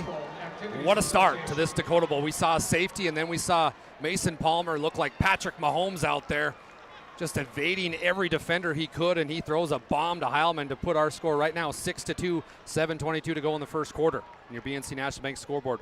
Mason Palmer, he'll kick this extra point. Hold is good. The kick is up, and it is no good. He missed it. So the weird day continues on our BNC National Bank scoreboard. It's 6-2, 7:22 to go here in the first quarter. We're going to take a short break from one of our sponsors. Deliver more wonderful birthdays at Trinity Health Family Birth Center. We offer all new private, family-centered suites. Our maternity team provides more personalized support, advanced care, and the reassurances of a NICU and a neonatologist on staff. Take a virtual tour at trinityhealth.org/Family Birth Center. Trinity Health, making more possible. Welcome back into the Fargo Dome at the Gate City Bank Field. My name is Dallas Hans alongside Bryce Gutnick. Scott Woodmancy's on the field right now. Sentinels 2, Firebirds 6, 7:22 to go in the first quarter. This game that we knew was going to be tight might be the game of the day, and so far, Bryce, it's leading up to the hype. And Mason Palmer using his feet, a broken play, creating, just extending the play. Heilman giving the peace sign at the 20-yard line. I don't know if I've ever seen that at the old Dakota Bowl. Gavin Tobey will gather up this kick return. Gavin Tobey's got some space. Goes across the Bison logo and brings it out to the 48-yard line, so a good job there. We want to thank, how about this place? I go to them every Sunday. I get it delivered. It's Planet Pizza, the best pizza on the planet. Planet Pizza, they've been around for over 25 years. They have the largest laser tag playground in the region, a giant lunch buffet, and they now deliver. Call now at 701-852-1700. Tony Mueller and the boys will take care of you. So out trots Minot North, who finds themselves down 6-2, 7:16 to go. Blickery is going to go under center. Berg will be in fullback. Cooper Chick will dot the I. Jacquinette out to the left. Now they send Bentley in motion, the tight end. Now they're going to send Jacquinette in motion. They're going to hand off to Chick. Chick right up the gut. Gets a gain of 4, but that'll bring up 2nd and 6. You're not going to see panic out of the Sentinels team. Being down early. It's only the second touchdown they have allowed in the first half all season, but they're going to do it methodically, continue to run the football, pound it with Chick and Dedman. I got to say the Fargo Dome is starting to fill up here. We've got this one in our nightcap tonight. Fargo Davies versus Bismarck Century. We'll have that one as well for you. Blickery fakes this time, looks out to the right. It's going to be completed. And how about a beautiful catch by Cameron Jez, who's starting to come alive. We didn't know his name the first 6 games of the season. It's all, who's this? Is that Randy Moss? No, it's Cameron Jez. I was just going to nudge you and say they are going to run some type of play, maybe a play action to Jez. They got to love that matchup. If Levitt at 5'11" is on Jez, who is 6'4", they're going to try and exploit that. Minot North, that is. 1st and 10 from the 39 for Minot North. They do a reverse to Hannon. Kean Hannon now bouncing around. He's tackled by a few Firebirds. Will Heilman on the tackle. He was there first, so he'll get credit. But that's a play they love giving to Hannon. We've seen that throughout. They send him in motion, just quick little handoff. I like that. A little early touch for him, get him involved in the ball game. A play that he can easily break. His speed and his quickness, he can easily break one of those for a long gain. I haven't got to see much of Briar Exner. You were right, my friend. You were right. You're always right. I know, but Briar Exner looks terrific. 2nd and 6, they hand off to Christian Dedman, the big man. Gets a gain of 4. That's going to bring up 3rd and 1 from the 31-yard line. 5:34 and counting here in the first quarter. Firebirds 6, Sentinels 2. Woody, how's it going down there? It's going good, fellas, but I tell you, this is the first time I've seen Minot North play, and well, I tell you what, they got some size. Oh, yeah. There's some big, strong lads up front there for Coach Holman. Twins right, Blickery under center. Dedman dots the I. They're going to hand off to the Berg. Berg still going, and he's going to pick up the first down and more. Iceberg straight ahead as Evan Berg picks up the first down. If it's 3rd and 1, 4th and 1, inches to go, you circle Mr. Evanberg, dude. He's getting the ball. He's putting his head down, going to get you that first down. You got to love it. We always say the Mike Allstott of AA football. Got to love it. Got to love it. 1st and 10 from the 26, 4:46 and counting in the first quarter. Blickery under center, fakes to Chick this time, rolls out to his right, looking for William Bentley. Nobody home, just flings it up, and it's intercepted! Devils Lake gets a big pick. He was looking for Josiah Jacquinette. What a play by the Devils Lake Firebirds, and that was Colby Dronin Levitt with the pick of the year. What a play there. I thought Blickery did a great job. He was pressured. I thought he did a great job to get it away and avoid the sack. But it's the secondary on the back end. They had Jacquinette. He was behind the defender. couldn't get enough on it. Right back. The ball right back to the Firebirds. Well, Bryce, I think you got to credit that sack right there to the pressure that the Firebirds put on, forcing him to Blickery to underthrow that, because as you said, they had Jack Annette wide open. He had the defender beat. That's 6 without that pressure right there.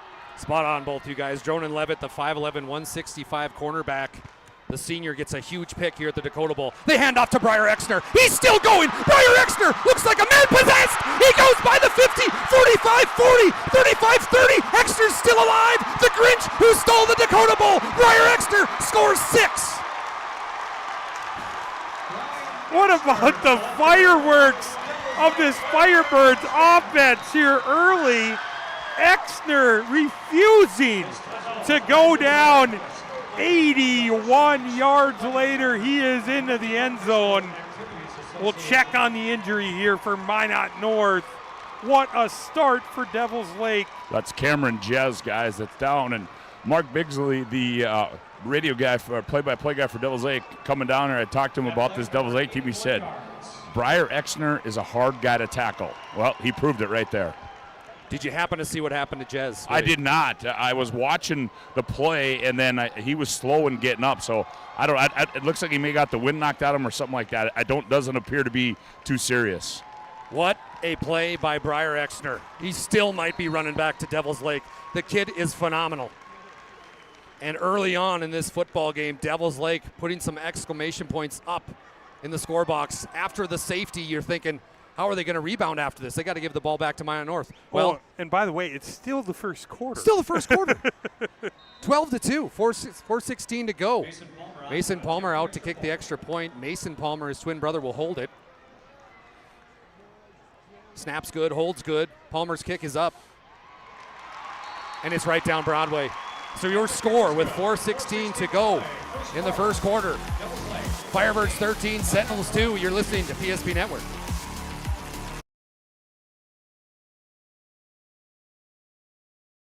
8 gallons of homemade ranch dressing every day, so you can smother your dinner salad with it. Dip those crispy golden French fries in it, and dunk your breaded chicken strips. You can even cover your... Wait, no. You can't put ranch on steak. Or can you? Shots Crossroads. Don't forget the ranch.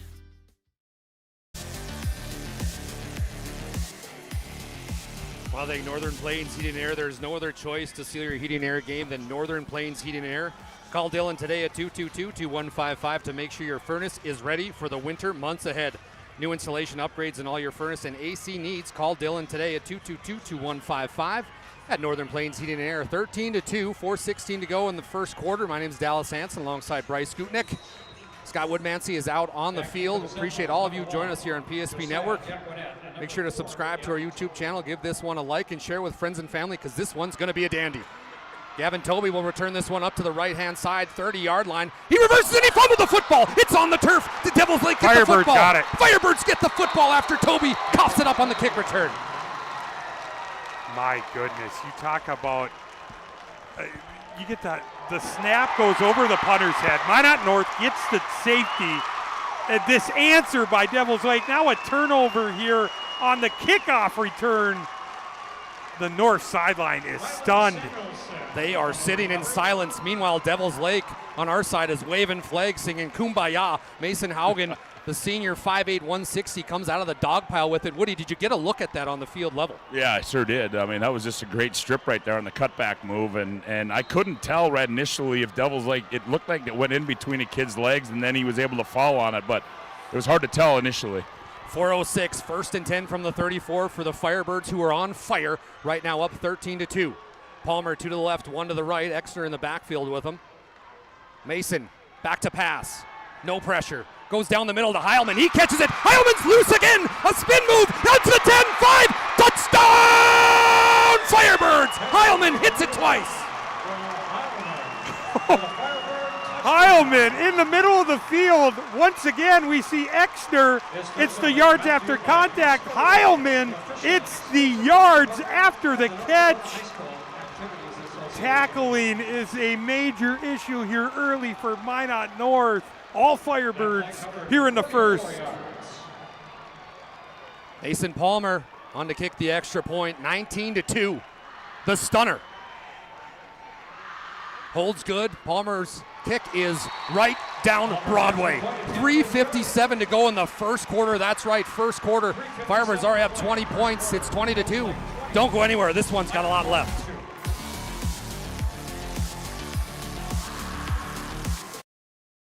Learned a lot about why local matters. Unlike those guys, we take pride in our work and back our tires with our Plus Plan guarantee to get the most out of your tire's lifespan. Are the tires the same size on all the sides? We strive to provide great value to our guests and lowest prices guaranteed. That's not good. Stop at a trusted tire and auto and get a set of tires from people you know and trust, and will even match those guys.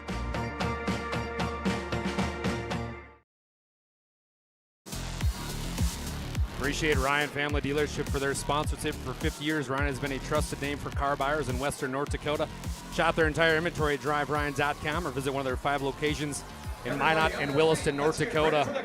Well, Bryce, the Firebirds, they're wearing red helmets and red pants, but they've been playing like their hair's on fire today. Excellent job, and they find themselves up 20-3. Back to return this one is going to be Gavin Toby. Toby trying to spin around. He brings it out to the 33-yard line. But no matter which way you cut this pie, my friend, nobody, and I mean nobody, saw the score being 20-2 with 3:52 to go in the first quarter. I mean, Devil's Lake already has over 200 yards of offense. We talked about the Sentinels in the first quarter. They had given up 6 points all season long in the first quarter. Already a 20 spot from the Firebirds here. What a start. The crowd is into it, my friend. First and 10 from the 33-yard line. Blickery in the I formation. Berg behind him. They give it to Dedman, who dots the I. Dedman's loose. Dedman gets to the 45-50, 45-40, 35-30. Can he do it? Exter's going to try to grab him. Exter wrangles him down all the way to the 14-yard line. Christian Dedman finds himself alive. First and 10 for the Sentinels. Yeah, Dedman doing the old look behind, saying, hey, now he's getting a sub. He's like, Coach, you got to give me one after that. What a great answer there. Minot North, like I said, not going to panic. They're in hurry-up mode here. We're going to have a timeout. Timeout's going to go to the Devil's Lake Firebirds. Right. Hey, sorry, Dallas. Bryce. Yo. I think you and I both could have ran side by side through that hole in that left side. I mean, that was an unbelievable job by Howie and Good on that left side to spree Dedman free. Do you think either one of us would score? I don't know that either one of us would have got as far as he did, but we could have gone through there side by side. That timeout was brought to you by First International Bank and Trust. They're a full-service, family-owned, independent community bank built from the bond between our employees and customers. Founded in 1910 and growing to serve rural and urban communities across Arizona, Minnesota, North Dakota, and South Dakota. Find them online today at FIBT.com. Now, Scott, Bryce, something to note. Christian Dedman, last year's junior year, all-state running back. This season, for people that are just now watching Minot North, he gets a talking to by Coach Holman, says, hey, we've got a lot of running backs. We need you to play linebacker. And he hasn't got many reps at the running back position until last game and today. Yeah, they've really his uptick has been these last couple of weeks. They've relied on him. Chick went down with that injury. It's been about 15-plus carries a game for Dedman. Gotta love how he looks early in this one if you're Minot North. Blickery's going to hand off to the fullback, Evan Berg. Berg gets forward for a gain of 4 yards. That's going to bring up 2nd and 6. Starting to move it forward here. They're inching towards the 10-yard line. They're going to mark him at the 11. 3:19 and counting. Firebirds 20, Sentinels 2. It's been an interesting start to this football game. Minot North is going to have a comeback, and that's something they have not done all season, BG. Yeah, they haven't been in this situation, but I love this drive. You know, you start with Dedman, get it to Berg, maybe get a look to Chick, continue to run the football. Chick gets the handoff this time. Cooper Chick's dancing like a two-stepper at a country western show. He's going to bring it down to the 6-yard line. So Chick is 1 yard away from the first down marker. Scott Woodmansey, tell me how it's feeling down there on the field. Are you on the Devil's Lake side or Minot North side? Oh, I'm right in the end zone where Minot North's looking to go in. And but, you know, I think, you know, this would be a big answer here for Minot North. As you said, we're going to see how good this team is, you know, if you're a championship team, you come from behind, and that's where Minot North is right now. Well said, partner. Minot North in the Serve Pro red zone. They're going to hand off to Dedman again. Dedman's got some power, but he's stopped immediately. Beautiful play by the defensive tackle that is Casey Brown, 6'5", 265 for Devils Lake. I like this. I like this answer, though. There, you know, Dedman, I expect him, the way he's looking, you got to give him the rock 15, 20 times. They give it to Berg. Berg almost fumbles that one on. Looked like 55, Grady Quam, the sophomore defensive tackle, had his hands on the football. Minot North went with that hurry up, and here we go yet again on another hurry up. It's going to be 2nd and 2 from the 2, 154. They try to go up the middle with Berg, and he stops short. It's at the 1 yard line, so brings up 3rd and goal from the Serve Pro red zone. 1:45 to go in the first quarter. Great job by the defensive line there. I'm going to highlight number 72, Grayson Asselson. Aselson, I'm not sure. I'm trying to get it right there for everyone, but I'd run it again here. If I'm Minot North, I'm riding Berg, saying, Berg, give me 1 more yard here. Get back into this football game.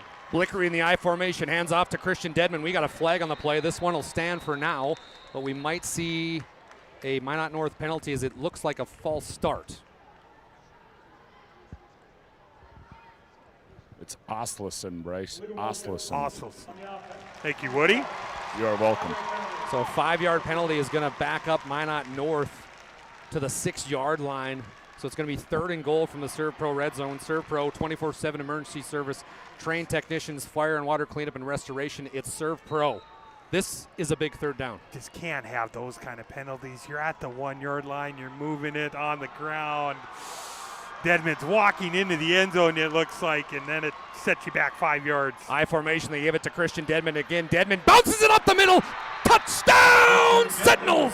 Dedman makes them pay. Penalty don't matter on this one. Dedman from 6 yards out, cutting into this Firebirds lead here. 20-8, the BNC National Bank scoreboard. We've still got 1 minute and 14 seconds to go in the first quarter. Out to kick the extra point is the great, the powerful Joseph Olsen, a 5'9", 145 senior. Olsen only missed 2 extra points so far this season. Snaps good, holds really good. Kick is up, and it is right down Broadway. It's your score with 1:14 to go in the first quarter. Firebirds 20, Sentinels 9. We'll be back after a short break from one of our sponsors.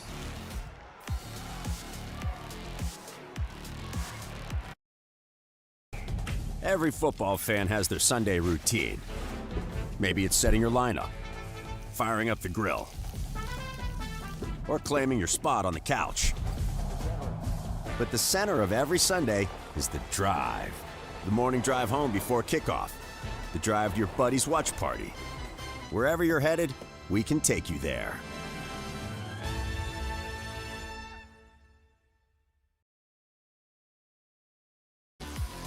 Welcome back into PSP Network's coverage of the Dakota Bowl. My name is Dallas Sanson alongside Bryce Skutnik. Scott Woodmansey is on the field.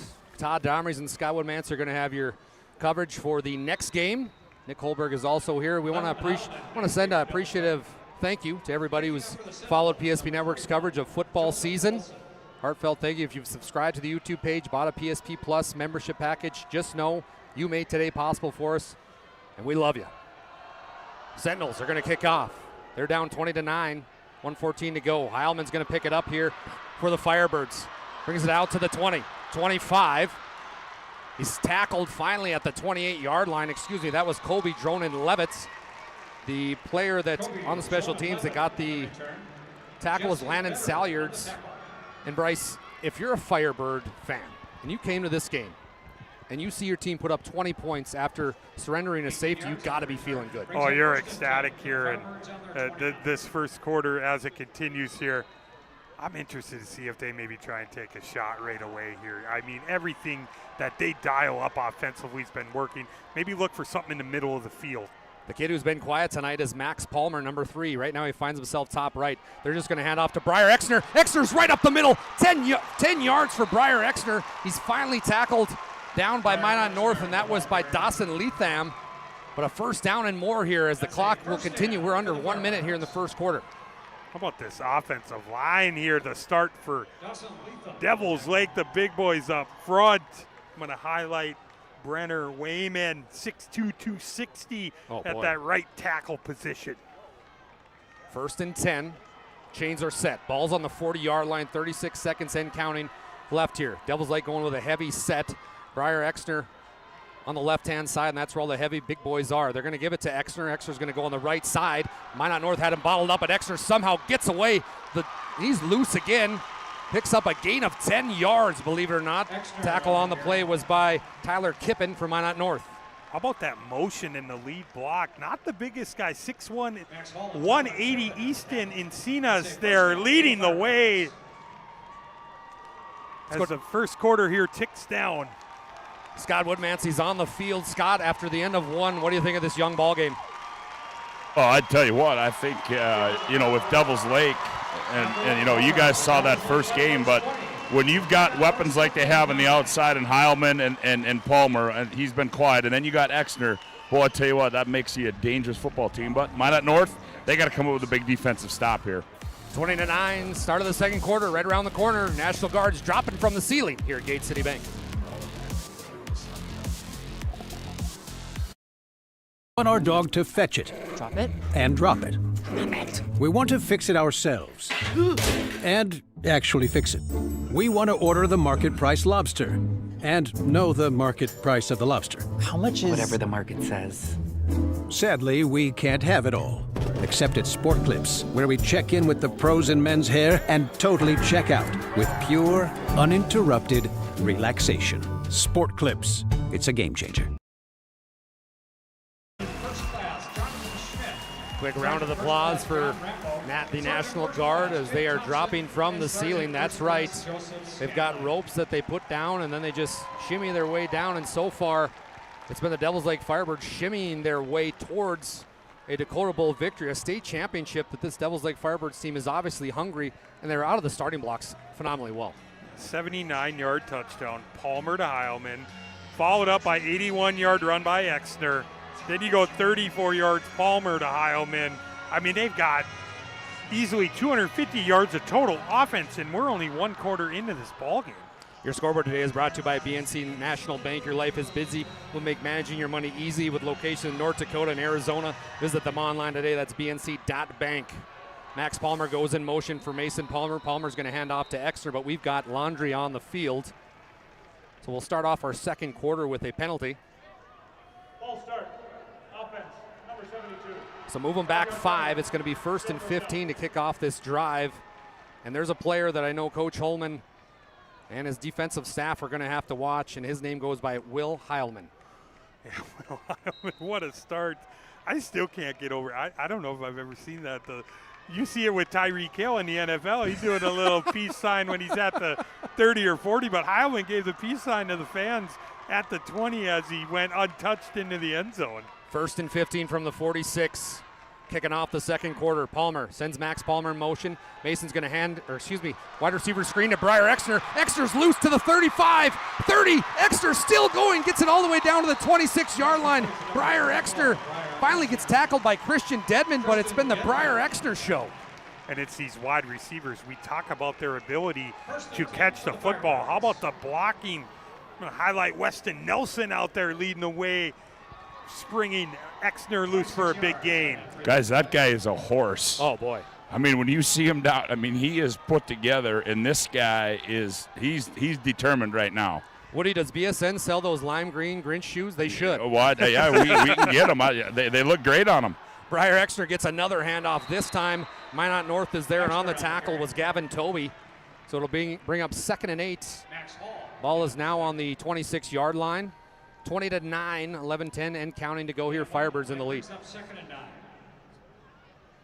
Mason Palmer will gather up in the huddle.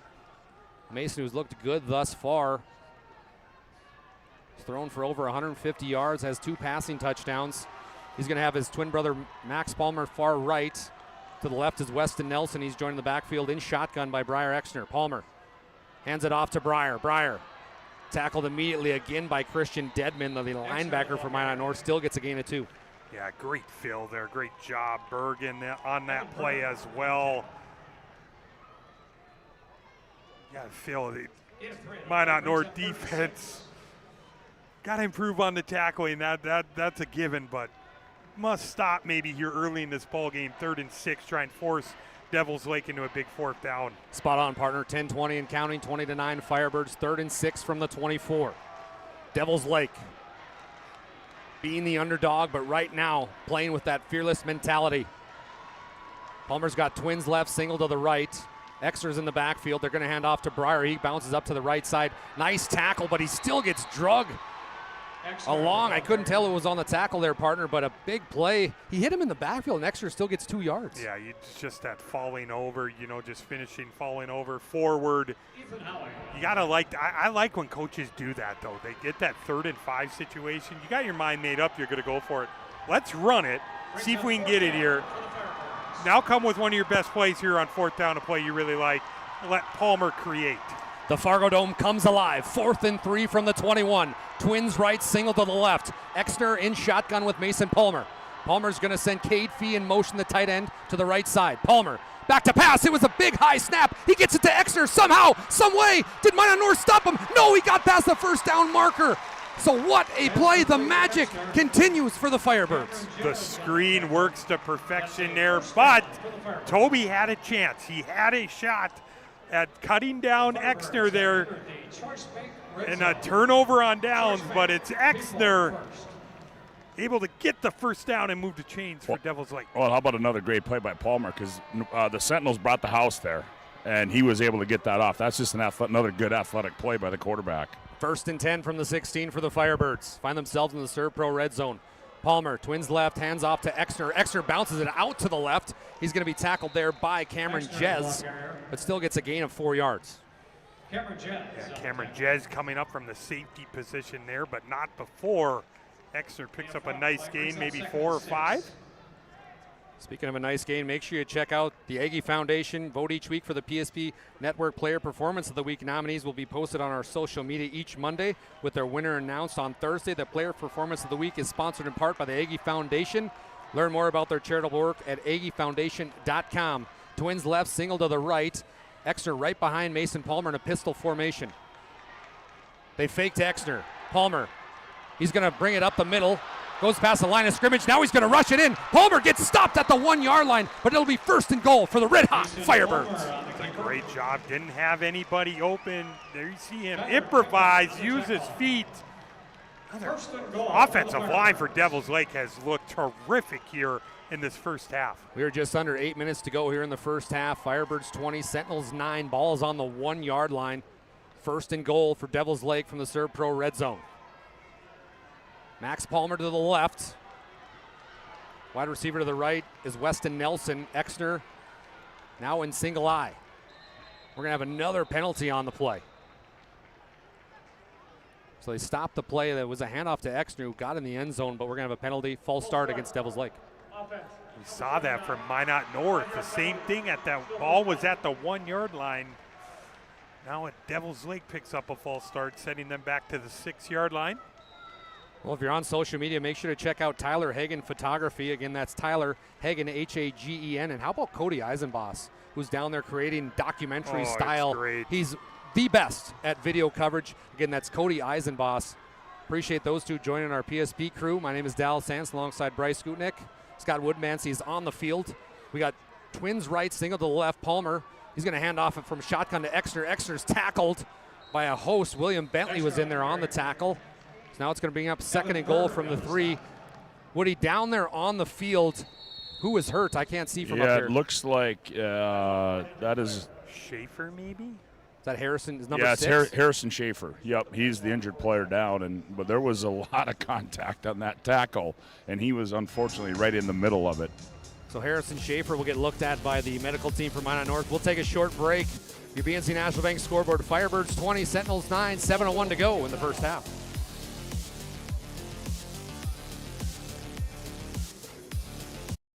Nodak Insurance Company has been serving our state's residents in good times and challenging times. We come together for the greater good, from simple acts of kindness to company-wide efforts that make a difference in our community. It's who we are, rooted in North Dakota and ready to serve when it matters most. Nodak Insurance Company, agents with answers. Darren Johnson, Cody Olson, and Scott Wilkins, your agents with answers in Mandan. Welcome back to Gate City Bank Field. Here at the Fargo Dome, it's the Dakota Bowl. Right now it's Firebirds 20, Sentinels 9. We want to thank Val's Cyclery, locally owned and operated in downtown Minot since 1960. They have a full line of e-bikes that they service in their shop, sharpening knives, scissors, chainsaw blades, and more. Fitness center with treadmills, ellipticals, everything and more at Val's Cyclery. Sounds like Disneyland. They're located in Minot, North Dakota. But here we go, 2nd and goal. Ball's on the 3-yard line. Can Devils Lake pump this one in? So now we're going to have, I believe, a media timeout? No, right? they were in the middle of one there, and he gave him the go-ahead, so we're ready for football here. It's the most favorite guy at the Fargo Dome right there is that guy that spins his hand all the time. It's a long day down there. Speaking of long day, we appreciate you being here on PSP Network's coverage of the Dakota Bowl, our 3rd game of the day. We got one more of the nightcap. It's the AAA, but we got to finish up the AA. I formation, Palmer, Exner dots the I. They give it to the fullback there. He can't get it. That was on the Easton Encinas, the 6'1" junior. Encinas didn't see nothing there as it's going to be 3rd and goal, 6:38 and counting. Yeah, Encinas, he's done a nice job blocking in this one. They're saying, hey, we'll give you a carry, see if you can get one into the end zone. Reward the fullback. You got to love that. Watching Coach Holman on the Minot North sidelines trying to pump up this defense. He knows what's at stake with 6:22 to go. 3rd and goal, clock is running. I formation, Max Palmer to the left, Weston Nelson to the right. Exner dots the I. They fake to Exner. Palmer out to pass. He's going to go to his twin brother. Palmer squared hits. Devils Lake rejoices. It was Mason Palmer to Max Palmer for 6. It's a great route there in the back of the end zone. Palmer to Palmer. Max on the receiving end. What an answer for this Firebirds offense. What a story between these two. Twin brothers playing in the Dakota Bowl. They connect for a touchdown, a memory that will never be forgotten. 26-9. Palmer's extra point it's short. He missed that one. Woody, was that blocked? Oh, I don't think so. It looked, it was just a bad kick, I think. Well, your BNC National Bank scoreboard, Devils Lake 26, Minot North 9, 6:08 to go in the first half. We'll be back after a short break. Get ready for winter ice fishing with the annual Ice Festival. That sinking feeling you get when this happens? That's oil change-anxiety. The anxiety of being without a car with a billion things to do. The fear of being overcharged. The stress of not knowing where to go or who to trust. But you never get those feelings at Valvoline Instant Oil Change, where you can watch us work right from your car, and we finish up in about 15 minutes. We changed your oil and did our 18-point safety check. Valvoline Instant Oil Change. Service you can see, experts you can trust. Today's broadcast coverage has been brought to you by Serve Pro, 24/7 emergency service, trained technicians, advanced technology, fire and water cleanup and restoration. It's Serve Pro.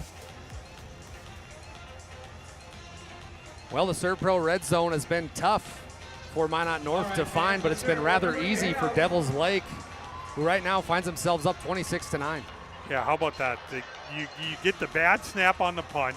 Yeah. You're down 2-0 pretty quickly, and now, I mean, the success on the offensive side of the football here since that, my goodness. It'll be hard to stop the Firebirds, DH. I'm with you. Don't forget about our halftime show coming up here in 6 minutes, brought to you by Jerome's Collision Center. Briar Exner for the Firebirds will tee it up at the 40-yard line. The lime green shoes let this one fly. It's going to be returned by Cooper Chick. Or excuse me, that's going to be Gavin Toby. Toby out to the 30. Hold on to that football, Gavin. He's going to bring it out to the 35. Tackled down there by a few Firebirds, so out trots the Minot North offense, who's put up one touchdown. And they got the extra points, so now they got the safety. 9 total points, but this is different for Minot North because they're used to running the football, letting the clock work. Now they're going to have to reverse their mindset. They're playing from behind, down by a lot. And they got Deadman going there on that last drive. Chick got going. You saw Evan Berg. We saw the committee. We talked about that a number of times. You can't go away from your identity. There's still a lot of football left.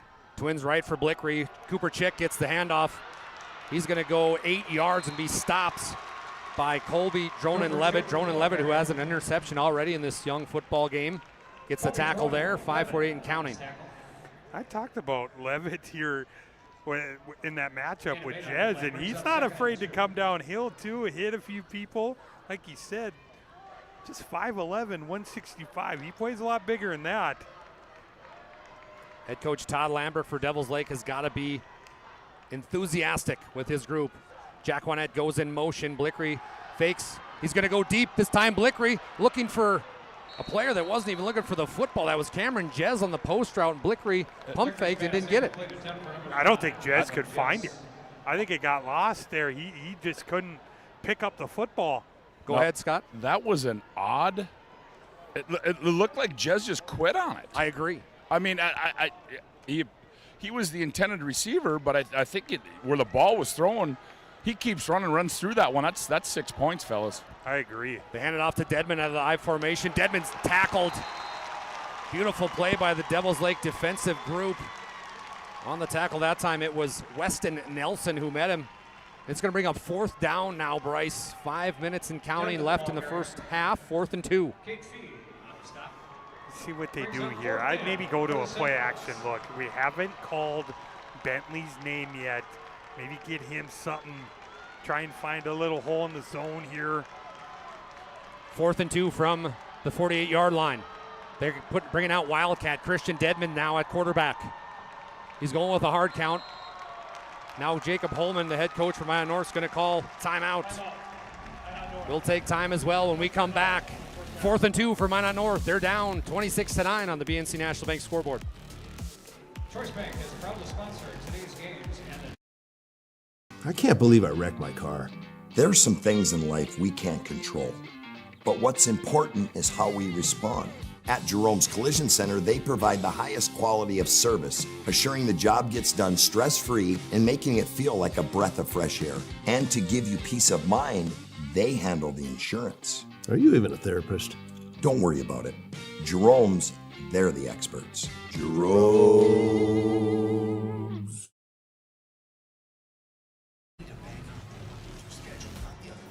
Appreciate BNC National Bank. Your life is busy. We'll make managing your money easy.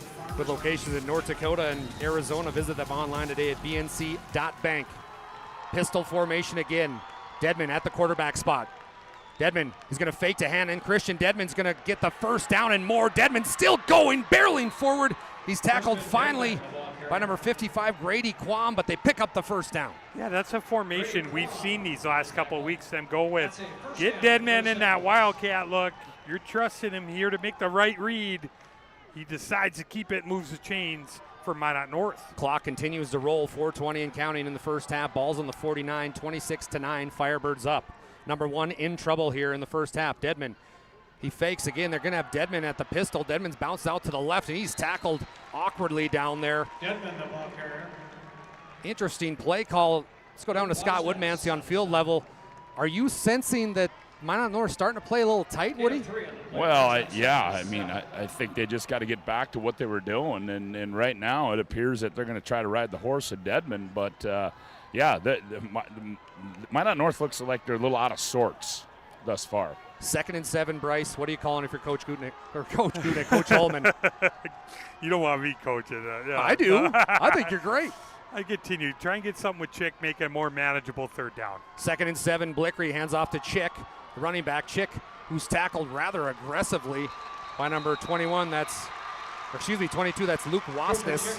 Wasness, who's kind of had a coming out party as a defensive player, 6'2", 195, plays that linebacker position, but you just see him absolutely sprinting across the football field from that linebacker spot. Yeah, great pursuit there, taking on the block there, and like you said, though, Minot North continue to stay patient here.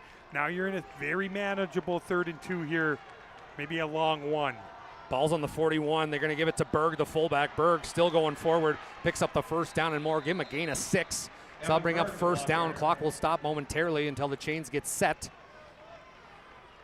They mark him down at the 39-yard line. So you got 39 yards to go before pay dirt. Sentinels need a score here. You get the feeling. Checking into the football game, this kid is big and he can play. His name's Isaac Woodhull, 5'10", 280 defensive tackle for Devils Lake. Twins left, I formation for Minot North. Chick dots the I, Berg's in fullback. Blickery under center, fakes to Chick, back to pass. He's going to get rushed, and he fumbled the football, the helmet, but it's picked up by Evan Berg. Evan Berg picks it up, but what a hit that was by number 55, Grady Quam. I think Berg was down too when he recovered that fumble, but they're going to give him the yardage. Oh, boys, and he had Jack Winnett wide open. He was running a post corner, and he had the defender. But how about give credit again. That's that Devil's Lake pressure. Yeah, absolutely, Woody. They continue to dial up some pressure up front, that defensive line. Making Blickery step up there. Ball comes out. Very fortunate if you're Minot North to retain possession. 2nd and 7 from the 31, 2:15 and counting here left in the first half. 26-9, Minot North, the number 1 team. They've been that throughout. They're in deep trouble right now. Devils Lake playing phenomenally well. They're going to go with the Wildcat again. Dedman brings Hannon in motion. Dedman's going to hand off to Hannon, who circles all the way around. Hannon's still alive, finding his way out of bounds. What a hit by Briar Exner. Exner says, hello, Martha. I want to play this game again. Exner flying around, delivering some punishment. That Wildcat look again for Minot North. We've seen it a number of times this drive. Easton Encinas took on one of those blocks as well and really leveled that He's blocker. a nice player. Oh, He's looked really good as well on this first half. So after Blickery lost his lid, he gets to come back into the football game. We'll have trips left, single to the right. He's joined in the backfield by Tyler Kippen. 3rd and 5, Blickery out to the left-hand side. Blickery, he's looking for a wide-open player. He'll find it in Cameron Jez, 1st down and more for the Sentinels. I like that. Now try and get Blickery on the move. Get him rolling out there. Roll him out to that left side. 1st and 10 from the 19. Clock will now start after the chains are set. William Bentley checks into the football game. I formation for Minot North. Chick dots the I. Blickery hands off to Cooper Chick. Cooper cannot go anywhere, and guess who? Luke Wasness on the tackle. Still a minute 30 here. You've got your 2 timeouts. Oh, maybe Devils Lake take a timeout here? Timeout. Minot North. Oh, Minot North. So Coach Holman wants time. We'll take time as well. Your BNC National Bank scoreboard. Firebirds 26, Sentinels 9, 1:27 to go in the second quarter.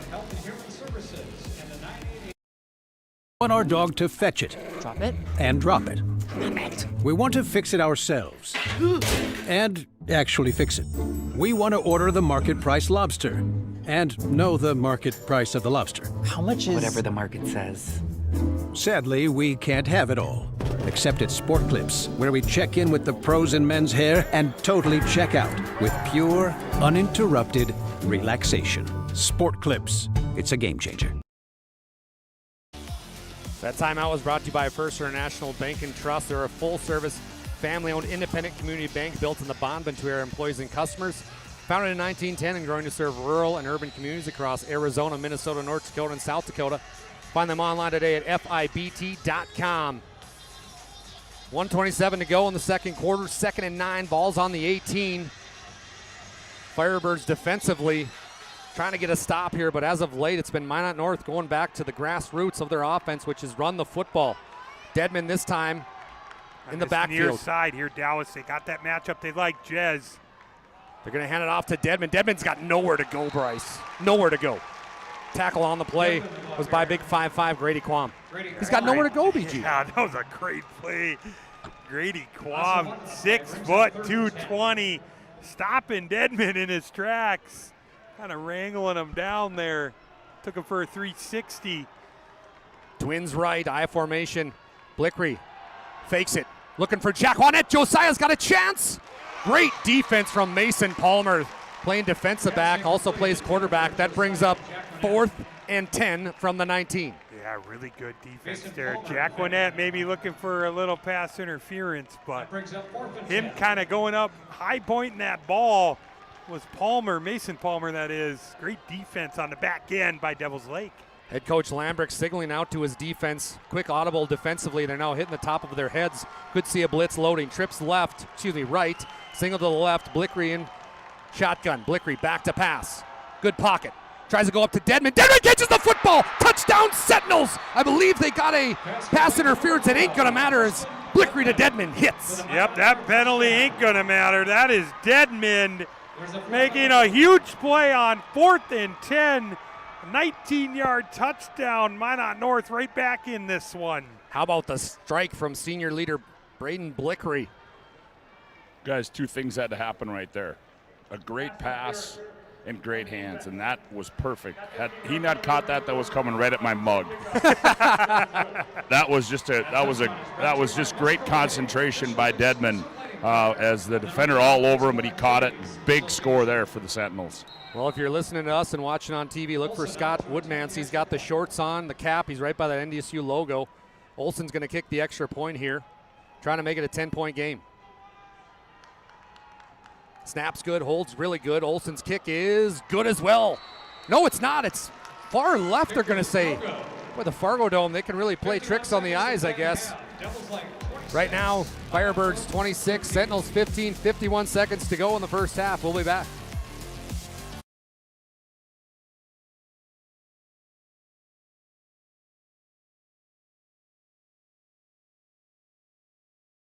And invested wisely. Whether it's paying for a child's education, taking the family trip you've dreamed of, giving back to the community, or funding a confident retirement, we can help you reach your goals. We are passionate about helping you make smart decisions about your spending and saving so you can feel confident about the future while enjoying life today. Together, we can design a personalized plan that takes into account your short and long-term needs and wants, but is flexible enough to adjust as your life changes. My name is Dallas Hansen alongside Bryce Skutnik. Mr. Scott Woodmansey is on the field. You're being seen at National Bank scoreboard. Devils Lake 26, Minot North 15, 51 seconds to go. We're not sure, but there was a penalty called, so they're going to kick it off here from the 45-yard line. Devils Lake's 45, so this one could go to the back of the end zone, I'm guessing. Olson tees it up. He kicks it. And it's going to go right towards Scott Woodmansey down there on the field to Gate City Bank field sign. And Devils Lake now, 51 seconds to go, Bryce. We've watched this team. We know about this team. They need only 4 seconds to score. 51's an eternity for this team. Yeah, you still got 2 timeouts. We've seen it. We've seen their ability. It's yards after catch. It's yards after contact. It's been on full display. It's been Mason Palmer extending plays. Maybe try and get a nice little drive started. Look for them maybe to attack the middle of the field with Heilman. Wide receiver to the left, wide receiver to the right. Exner and Mason Palmer in the backfield. They're going to hand off to Breyer. Breyer's going to get a few spots here on the right. He's going to be tackled by Christian Deadman. Gets a gain of 7 yards to bring up 2nd and 3. Clock will continue to run, 41 seconds. We've got an injured Devils Lake player down. Clock will stop momentarily. Looks like an offensive lineman. Don't forget about our Jerome's Collision Center halftime report coming up. Guys, that's Breyer Albert, the right guard. Thank you, Scott. Breyer Albert, the injured player. Talk about a big kid making a big dent for this offense. Albert, junior, 5'7", 210. I believe it's cramps, but There's been a lot of that today. Yeah, there has. I mean, Albert's now going to have to sub out. But if you're Minot North, you got to be playing double safeties back, Bryce, or what are you thinking defensively? Yeah, I'm just shouldn't have. If that's under a minute, Scott, shouldn't that be a timeout with that injury, or shouldn't they have to use one of their timeouts? Oh, the clock's running. Okay. Yeah, I don't think they do. Okay. Twins left. Palmer hands off to Exner. Breyer's going to be bottled up. Nice play defensively by Connor Christopher. So this one might just run out here. It's both teams standing around waiting for the clock to tick down to 0. Again, it's 26-15. It'll be 3rd and 5 for Devils Lake. I think, fellas, that's going to be the last play of the half right there. It's your halftime score on the BNC National Bank scoreboard. Devils Lake Firebirds 26. Minot North Sentinels 15. We'll be back with our Jerome's Collision Center halftime report. Don't touch that dial.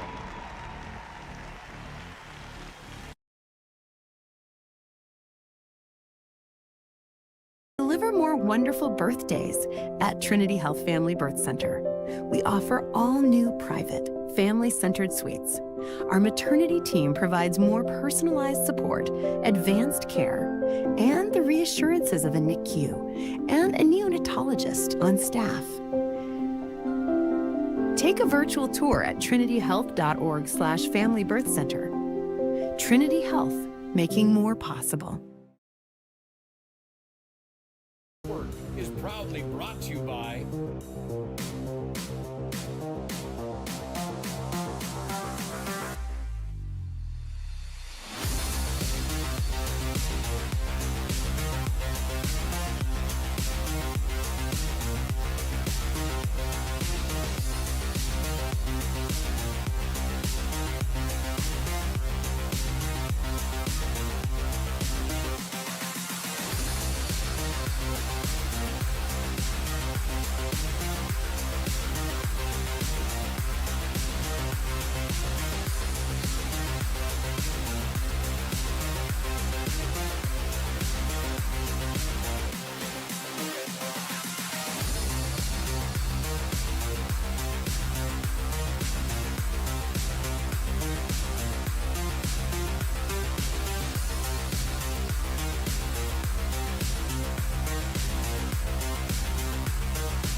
follow PSP Network on all social media platforms.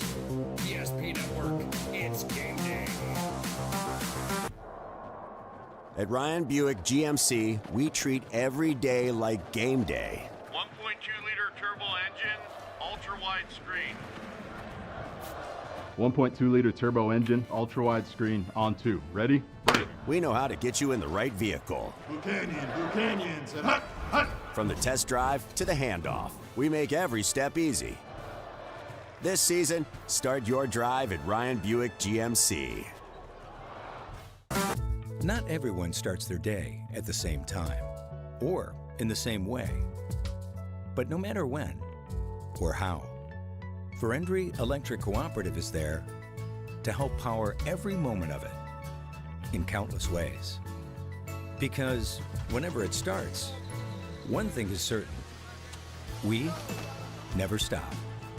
Ferendry Electric Cooperative is a Touchstone Energy Cooperative, your source for power and information. If you're in the Minot area and looking for a rental, start here. I just moved and had no idea where to begin, but then I found Creative Property Management. They've got the most listings in town: apartments, townhomes, even single-family homes. They made it easy, helped me find a place that felt like home, and their 24/7 maintenance means no stress. Whether you're new to the area or just ready for a change, book a tour with CPM today. When facing disaster, it's not just the things we lose, but the memories. But there's hope. ServPro, with decades of experience in Minot and Bismarck, is always ready. Our certified professionals don't just restore homes, they rebuild lives. Because to us, you're not just a client, you're family.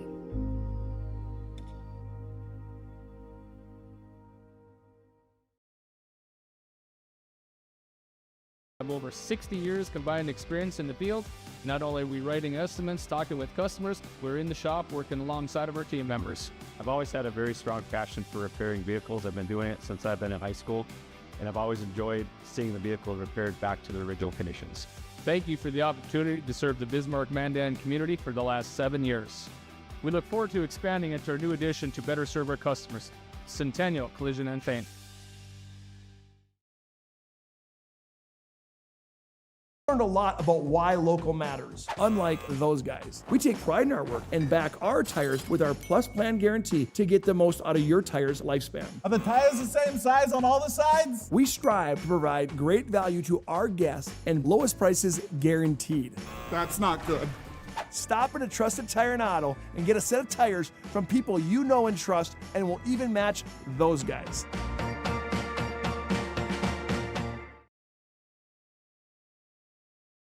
Beginnings. And just like the visionary entrepreneurs we serve, we turned an idea into reality. Today, we give you the power to grow your ideas by building meaningful relationships in the communities we serve. Because it's the same place we started, BNC National Bank, where possibilities begin right here at home.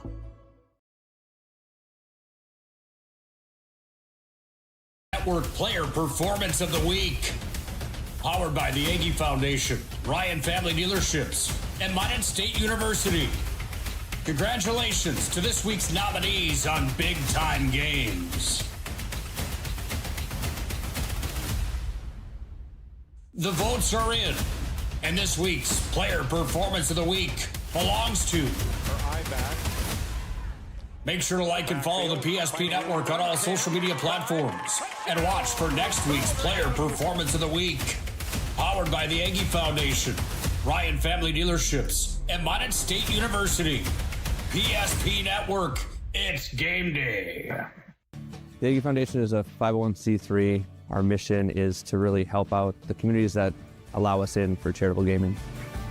We are so thankful for Aggie Foundation for giving us the $2,500. I can't thank the Aggie Foundation enough for what they've done. Aggie Foundation has been just a great partner for our community. Some of these programs wouldn't be able to continue on without funding from programs like this. We're always looking for new partners, new communities to be in. So if we can make an impact in that community, we will.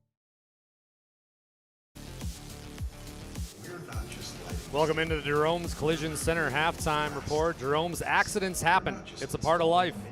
At Jerome's, our goal is to help get your car and your life back on the road, both literally and metaphorically. It's a goal that we use that forces us to do more than fix your vehicle, and we've been doing it since 1975. Call today, 701-852-5126. To schedule your collision repair or other service. Collision repair is our specialty. We value you and your car. This is the Jerome's Collision Center halftime report.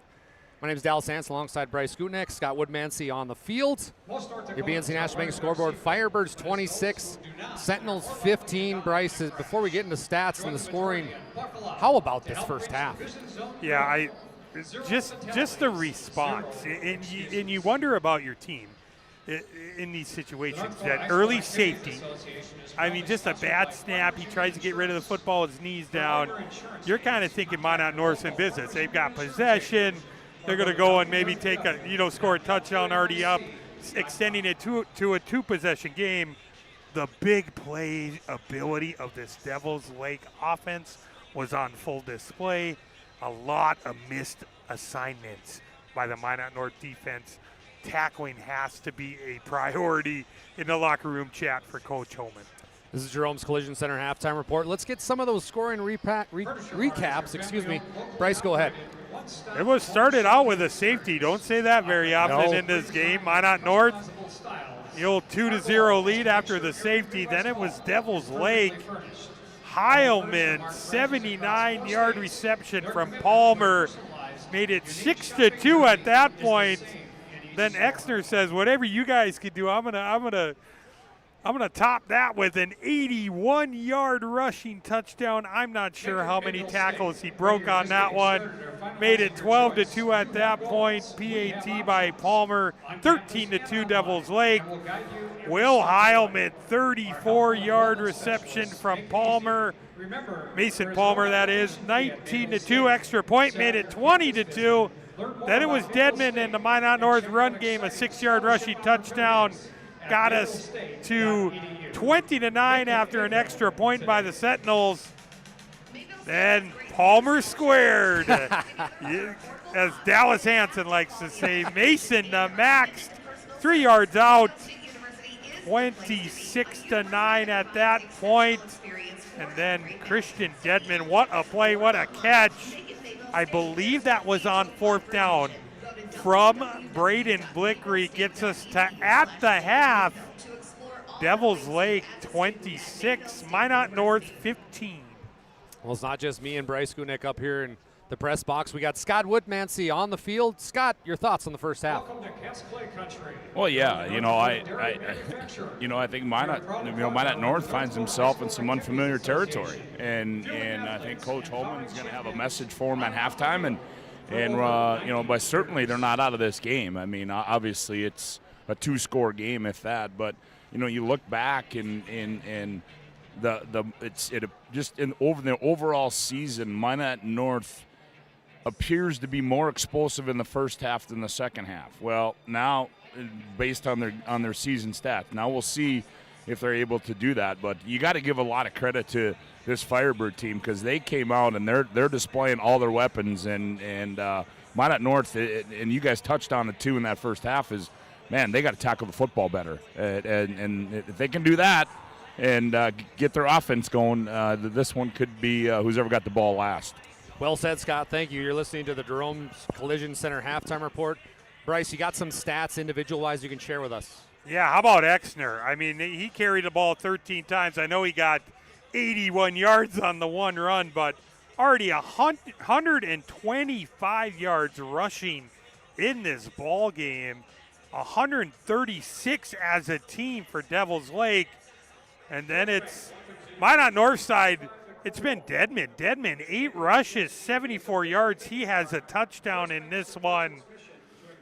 Don't forget about Mason Palmer, already 161 yards passing in this ball game for him.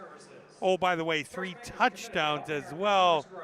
I mean, this is what a ball game we're here, and we're only at the half, Dallas. I know. I mean, we got a lot of football.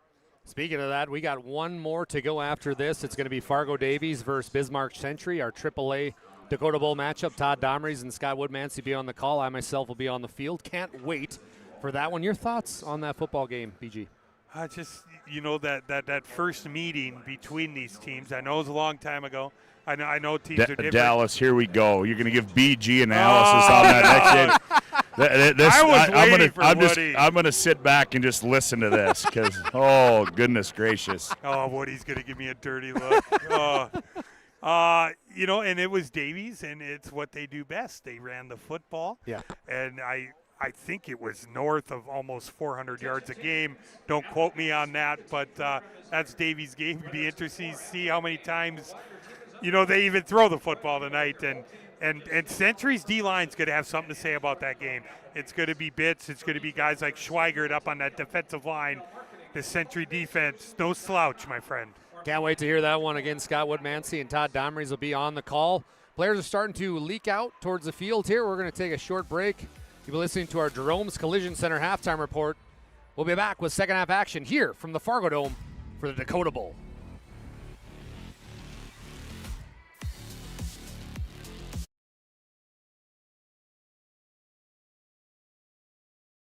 Your bank had your back or would go the extra mile to give you the service and attention you need. Partnering with the right community bank can make all the difference. We like to think of a community bank as one that supports its local community. You need to know that whatever your financial future holds, your bank will be there to provide practical support. As a community bank, BNC National Bank will be there for whatever you need in the long haul. Reach out to our team today to learn more about how we're able to help you succeed. Member FDIC. You've worked hard, saved well, and invested wisely. Whether it's paying for a child's education, taking the family trip you've dreamed of, giving back to the community, or funding a confident retirement, we can help you reach your goals. We are passionate about helping you make smart decisions about your spending and saving so you can feel confident about the future while enjoying life today. Together, we can design a personalized plan that takes into account your short and long-term needs and wants, but is flexible enough to adjust as your life changes. In times of loss, ServPro brings hope. With expertise in Minot and Bismarck, we don't just restore homes, we rebuild lives. Nobody thinks about personal injury until it happens. But when injury strikes, so will your bills and the turmoil and everything you'll miss out on. It's a mess and you need someone to help it all make sense.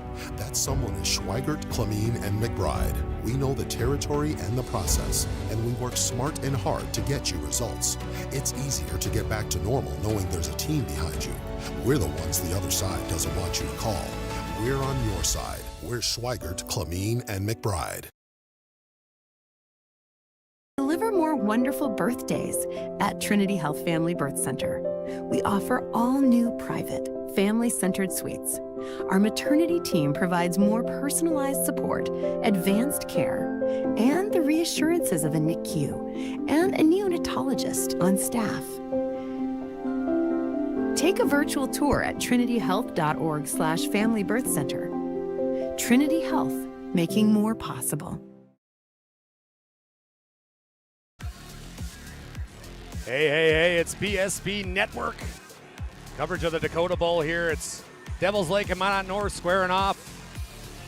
You were just listening to our Jerome's Collision Center halftime report. We're going to send it down to field level where Scott Woodmansey has heard multiple conversations between Coach Holman and the Devils Lake Firebirds. Go ahead, Woody. We'll check back in with Dallas, you caught me off guard there. I was talking to the AD from the Firebirds, getting a little bit more inside information on Mr. Lambrecht, the head coach. He played for Fargo South or for Devils Lake, lost in this Dakota Bowl to Fargo South, but I know Coach Holman was talking with the TV too. But guys, this is the final 24. And, if you're Minot North, I'm sure Coach Holman's got something that he hasn't shown yet this year, and I'm sure Coach Lambrecht does too. So strap it up, buckle in, boys. I think this is going to be a wild second half. Thank you, Scott. I'm with you up here in the press box. 1,000% agree. But, Bryce, you played for assistant coach for Minot North, Barry Holman, father to Jacob Holman, who now is the head coach of Minot North. How do you think this Holman group is handling that halftime speech, trying to mount a comeback of 11 points? There's going to be no panic, first of all. There's no panic. They are going to continue. I said it. They're going to continue to run the football. Be patient. Take their shot plays when they like their matchups. They're going to continue to do that, but it's all on the defensive side of the ball here in the second half. You have to dial up pressure, and you have to tackle. You got to tackle. That's what's led to these big plays. They've had an opportunity to eliminate some of this stuff. They had Mason Palmer bottled up there on the one play they hit for 79 yards, and he extends it, what he does so well. But you just got to finish plays defensively if you're Minot North. Well, I think Bones Barbecue Sauce, a true North Dakota original, created and bottled right here in ND. This is premium barbecue sauce. It's perfect on anything from ribs to burgers to veggies. That's right, vegetables. Find it today at your local grocery store, Cashwise, Marketplace, and Family Fare. That's Bones Barbecue Sauce. Also want to thank Farstead Oil. Contact Farstead Oil today to find out how their skilled sales team can help you achieve your wholesale fuel, mobile lubricants, and DEF needs. Proudly serving North Dakota, Montana, and western Minnesota since 1938 and committed to outstanding customer service, and they are reliable as they can be. Farstead Oil, one of our sponsors today. We appreciate everybody, including Jerome's Collision Center, sponsor a halftime show. 24 seconds to go until the second half begins. Can the Sentinels mount the 11-point comeback, or will it be Devils Lake all day, all night? We shall see. Devils Lake is going to kick off the football here. Briar Exner and company is going to kick this one off. Minot North sending out Josiah Jacquanet, who remains catchless in this football game. A big stat, Bryce. Yeah, I got to try and get maybe a little end around look, a little jet sweep action with Jacquanet. Try and get him involved offensively in this ball game. Thank you for joining us here on PSP Network. Appreciate you sitting at home, tuning in to what has been a fun day of football. We saw New Rockford, Cheyenne, the Rockets take the 9-man state championship, and then it was the Langdon Cardinals taking that second trophy home. And who will take the third one? Will it be Minot North or will it be Devils Lake? Briar Exner, boom! We are off and running in the second half. Minot North, they fumbled that one. Cameron Jez and company finally land on top of it on the 30-yard line. We've got a hurt Firebird down on the field, and that looks like Luke Wasness holding his right knee. I think it might. It is. I just went back down, yeah. This is not good. Luke Wasness, outstanding defensive player for Devils Lake, is down on the field, and he is holding his right knee, and it does not look okay. You hate to see that. Yeah, he's been so pivotal to the success in this first half for the Firebirds. I thought it was a cramp situation, but I'm afraid it might be a little more than that. Wasness, 6'2", 195, plays tight end, and he's an outstanding linebacker. You see Devils Lake, they're a very collective group right now. Everybody on Devils Lake sideline, all the players are on one knee, and their whole huddle is on one knee. Let's go down to the field level. Scott Woodmansey Scott, did you see what happened down there with Wasness? I just think he just got tied up, and then I think what happened was his knee just came dead right down onto this hard turf, and he's walking off. He appears to be just fine. Thank you, Scott. Appreciate that. On the field tonight is Scott Woodmansey, also, as we like to call him, Woody. Greatly appreciate him. My name is Dallas Hansen alongside Bryce Gunek. Bryce is up here messing around. I am too. We appreciate joining us here on PSP Network. It's going to be Twins right. 1st and 10 from the 30. They hand off to Cooper Chick. Cooper Chick's met by a huge defensive effort brought to you by Jackson Strong. Looking strong. You got to love that, though. 5 yards of pop there. They've had success with Chick and Deadman. Maybe get in that second and short stuff. Then you start taking a shot maybe to Jez or Jacquinette. Twins right again. Josiah Jacquinette finds himself in the slot. Blickery under center. They hand it off to Berg. No, they're going to toss it out to Chick. Chick's got some space up to the 40. Ooh, shoestring tackle by Briar Exner, who we talk about all the time. Briar, great offensive weapon at the running back position, but a whale of a defensive player. And great recovery there. He was out of position there. The closing speed, Chick is not a slow individual, but it is a first down for Minot North. It's be 1st and 10 from the 42 for Devils Lake. Minot North, 26-15, 11-15 to go in the third quarter. They hand it right off to Chick again. Chick bouncing around. This time he's going to be tackled by Taylor Longy, the sophomore.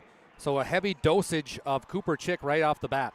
Yeah, Chick looks good here to start this third quarter. So pivotal to the success of this Sentinels offense. It's going to be 2nd and 5 from the 47, right above that beautiful and bold North Dakota State Bison emblem. Here at the Fargo Dome, they're going to hand off this time to Christian Deadman. Deadman bouncing around, taking a few Firebirds for a ride. Look at number 4 and number 5 here. Wide receiver for Minot North, that's Gavin Toby. Yeah. Toby and Heilman getting tangled up here. Toby's blocking 25 yards from the play as a wide receiver. Yeah, I love that, man. Wide receivers, they kind of get that prima donna status, but you got to love it when they're blocking downfield like that. 1st and 10 from the 45. They give it to the fullback, Berg. Berg's going to pick up 4 yards in a cloud of dust to bring up 2nd and 6. Guys, Wasness is back in the ballgame. Hey, good looks there, Scott. That's great to see. I mean, you hate to see a player like that go down. But 2nd and 6 from the 41, 10:08 in the third quarter. Firebirds 26, Sentinels 15 on your BNC National Bank scoreboard. Blickery tonight, who has been going against the turf toe all playoffs, looks just fine. Yeah, he's moving around just fine, and you know, it's a 2-possession game, but the running game looking great here. Is the first pass attempt here to Josiah Jacquinette. It's complete out to the 34-yard line, so a deep curl route hits as Blickery to Jacquinette finally comes alive. You said it, get Jacquinette involved in this ballgame. A little play action, freezing the defense enough. Wide open Jacquinette moving the chains. 1st and 10 from the 27. Twins left I formation. They're going to hand it off to Deadman, who dotted the I. Deadman still moving forward. He's going to pick up 8 yards. As you mentioned, Bryce, the Holman boys, big part of this coaching staff, Barry and Jacob. Jacob, the head coach, no panic. way to look, no panic. No panic. And you see that. They're just running the football down by 11. They're going to do it, and they're starting to cook. That offensive line is starting to move some bodies up there. Gotta love this opening drive if you're Coach Holman. 2nd and 3 from the 20, 9:03 and counting in the third quarter. They hand it off to Cooper Chick. Chick, he bounces it out to the right. He gets away from Exter. Swim move inside down to the 5-yard line. Cooper Chick and company starting to move. Cooper Chick says, you know, Exter's not the only guy here at the running back position in this ball game. Making a couple guys miss here. 1st and goal from the Serve Pro red zone. Blickery hands off to Deadman again. Deadman's tackled right away by Cade Fee. Still gets 2 yards, so it's going to be 2nd and goal from the 2. Yeah, you ain't going to see them throwing the football here. I know I'm wrong a lot, but they're going to line up here and they're going to try and pound this in. Whether it takes on 2nd down, 3rd down, 4th down, it don't matter. I formation, they hand it off to the big man Berg. Berg's going to go in for 6. Evan Iceberg straight ahead for the Sentinels. How about the drive to start this second half by Minot North? It was Cooper Chick. Sprinkle in a little Deadman. Don't forget about Evan Berg. Oh, by the way, a little play action to Jacquinette. All that leads to a touchdown. in a 5-point game at the moment. I heard you say a little iceberg there, Dallas. Well, he finished with a little bit of lettuce, the iceberg lettuce, huh? I love that, Woody. Great point. 8:23 to go in the third quarter. Firebirds 26, Sentinels 21. They're going to go for 2 here. Minot North, that is. Trying to make it a 3-point game. Going with this tight bunch formation. Blickery is alone in the shotgun. Now he's going to send Jacquinette in motion. Blickery rolls out to the right, looking for Jacquinette. Instead, it's going to be picked off by Devils Lake. So an interception. So our score will remain 26-21. 8:23 to go on your BNC National Bank scoreboard.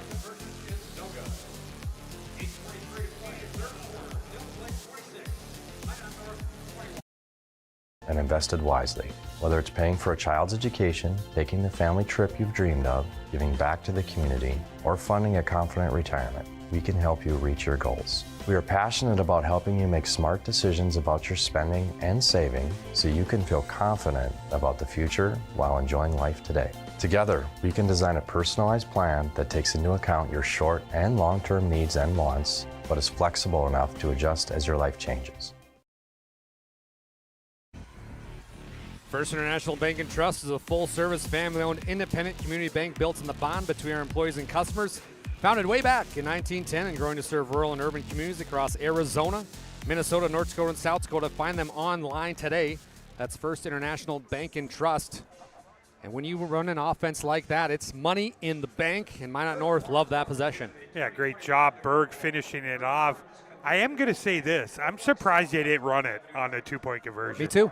I like the different looks you've shown with Dedman there. I think they're a little cute there on that 2-point conversion car. I just line it up and say, hey, Dedman, go get me 2. Well, they beat them all this. They really did. Half. That was a great drive. But nonetheless, though, you'll take the 6 points, making this a 5-point ball game.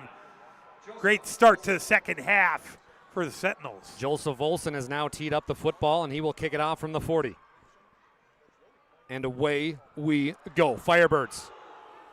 A couple players deep. The one that's going to get it this time is Cade Fee. Fee out to the 20, 25.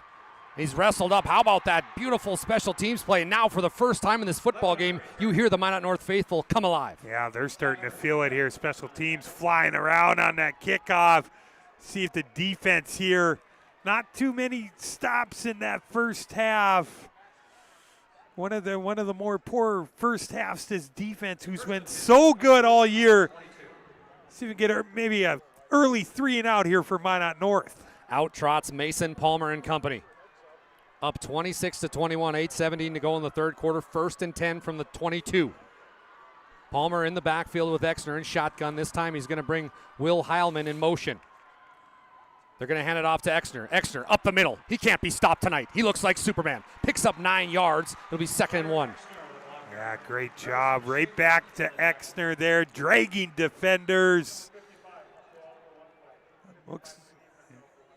Helmet might have came off of Ethan Howie, as he will now have to substitute out of the football game. As the referees came on, the loudspeaker here at the Fargo Dome said 55 has to come out. So coming in will be William Bentley for Minot North, number 17. 1st and 10 from the 32. They did give Exner the first down. Twins right, single to the left for Devils Lake. Shotgun formation, Mason Palmer and Briar Exner. They're going to hand off to Briar again, a heavy dosage of him. Look at this kid go. He's tackled finally after a gain of 6 by Christian Dedman. How about the running game by both teams here in this ball game?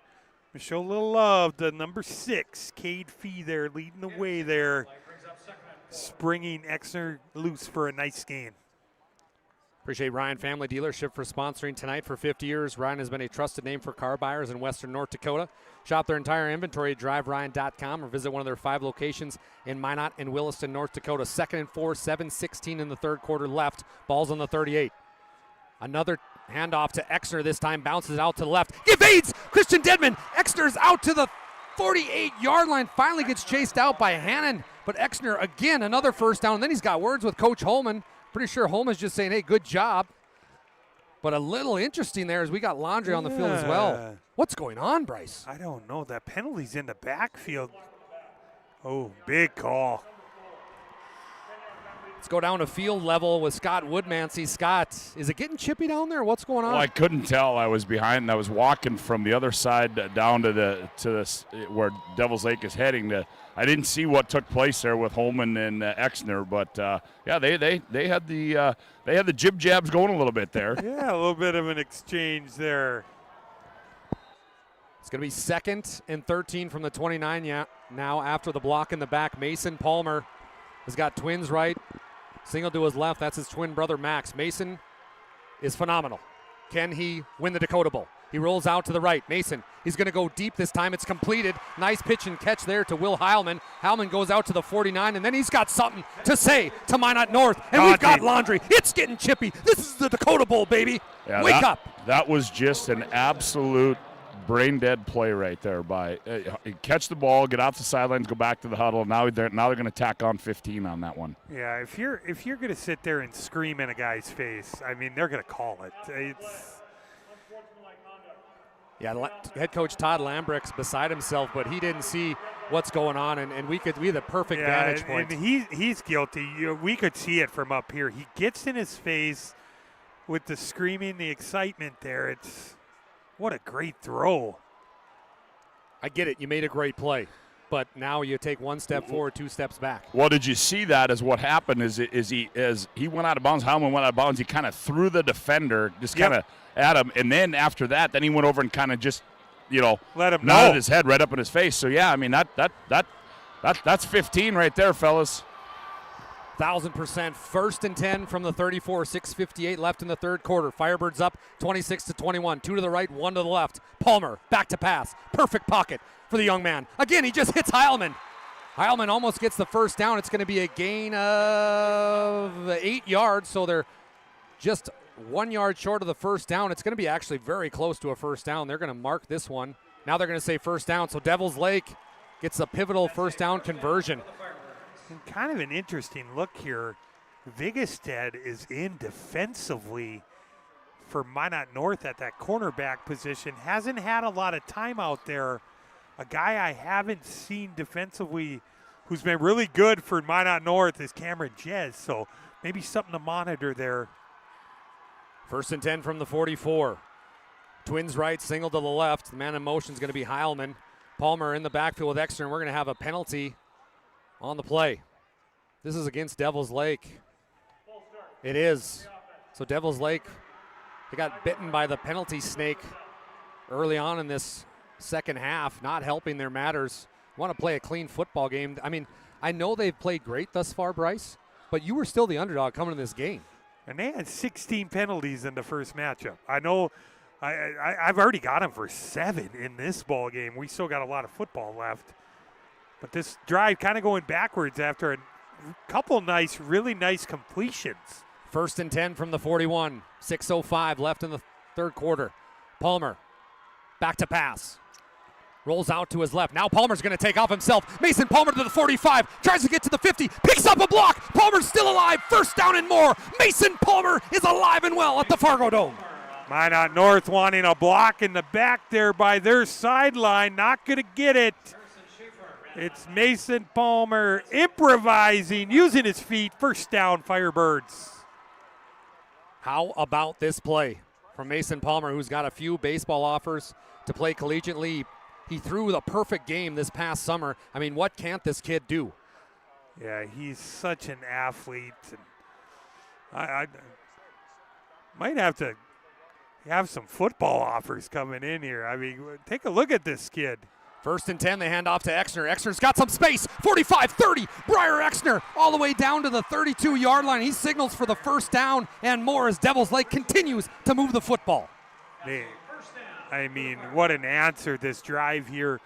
North cutting it to a 5-point game. Now it's Exner. It's Palmer using his feet. A little bit of everything of this Firebirds offense. Devils Lake, who went on the road in the semifinals to play Kindred, they win that game by 1 point in overtime, and it was a missed extra point. Depends on who you ask. Some folks say it was missed. Other folks say it was blocked. Either way, Devils Lake went on the road and beat a very good Kindred football team. Now they're in the driver's seat to win the Dakota Bowl. Palmer back. He's going to hand off to Exner. Exner's bottled up. How about that play by William Bentley for Minot North? It's going to be a loss of 1. Great job by Bentley, and I did notice that Cameron Jez is back into the game. Now they're mixing in Jack Quinnett at that other corner. So I hats off to Minot North and the defensive side and the defensive coordinator. I mean, they're trying everything here, trying to get some different bodies in to slow down this offense. 2nd and 1 from the 29. 2nd and 11 from the 29. 4:40 and counting in the third quarter. Firebirds 26, Sentinels 21. 2 to the left, 1 to the right. Exner behind Mason Palmer in the pistol formation. They fake to Exner. Palmer back to pass, steps up. He gets the football out. It's tipped around, and it can't be completed. There was a chance for an interception and a chance for a reception by Heilman. A little hot potato action there. It ends up incomplete. North looking like they were going to maybe come up with a negative play. Good job by Palmer to get rid of that. Setting up 3rd and long. 3rd and 11. Clock is stopped at 4:25 in the third quarter. Ball's on the 29. Minot North fans realizing their defense needs to bend, not break. I think they got a blitz here. I think you got a blitz, Dallas. Don't let him sit back there. Trips right, very tight for Mason Palmer. Back to pass. Palmer looking, debating. He goes up to the middle of the field. He's sacked by Minot North! Oh my! The Sentinels came to play. It was number 66, Max Hall, with the sack. Heard around the state. What a stunt call. Deadman coming on the blitz. 66, Max Hall cleaned that up. Big loss, and looking like a punt here for the Firebirds. 4th and 22. As our friend Scott Woodmansey would say, 4th and a country mile. 3:50 left and counting. They're going to let this one roll all the way down. So they looks like they're going for it. It's got trips right, 1 to the left. Palmer is the punter. Sometimes he'll do this. There you go. He motions back very deep. And again, they already mishandled 1 snap. Long snapper gets this one after Palmer jumps for it. The punt is up, and it's a boomer. Goes all the way down to the 5-yard line.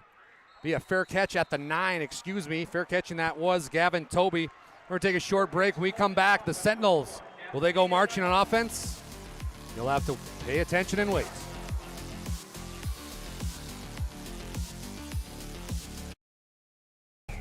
Every football fan has their Sunday routine.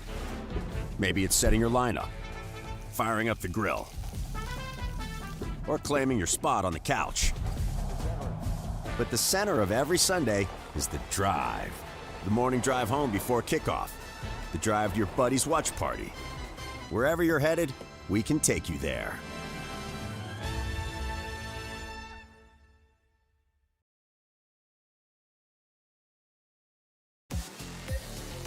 Today's broadcast is brought to you by BNC National Bank. With locations throughout North Dakota, Minnesota, and Arizona, BNC National Bank provides you with banking and wealth management services for your business and family. Visit them online today at bnc.bank. So the Sentinels kind of getting Uncle Mo on their side. Let's go down to field level where we got Scott Woodmansey. Scott, you said last one to score might win this game. What are your thoughts so far? Well, I mean, again, they did what they had to do. They went down, they scored. In the drive they had it. They got to stop. And, now here we are. Now they got a chance to go down and take the lead in this one. But I think this one is far from over yet, fellas. 1st and 10 from the 10. 3:28 to go in the third quarter. Down by 5 is Minot North. They hand off to Chick. Cooper Chick dances around. He's going to get a gain of 6 yards to bring up 2nd and 4. And Bryce, Cooper Chick is something to say about, and I really like him because, we're just getting away from Veterans Day, where we celebrated everyone in the armed forces. Cooper Chick's dad was serving overseas during the football season, sent PSP the nicest message we've ever received and said, hey, thank you. I was serving overseas. I got a chance to watch my son play, and that wouldn't have been possible without PSP, and that's why we do what we do. And that hits you in the gut. Yeah. I mean, that just that makes it all worth it, and he's looked terrific here in the second half. I don't know how much Minot North's got to throw the football here in this second half. It's been 5 yards here, 6 yards here.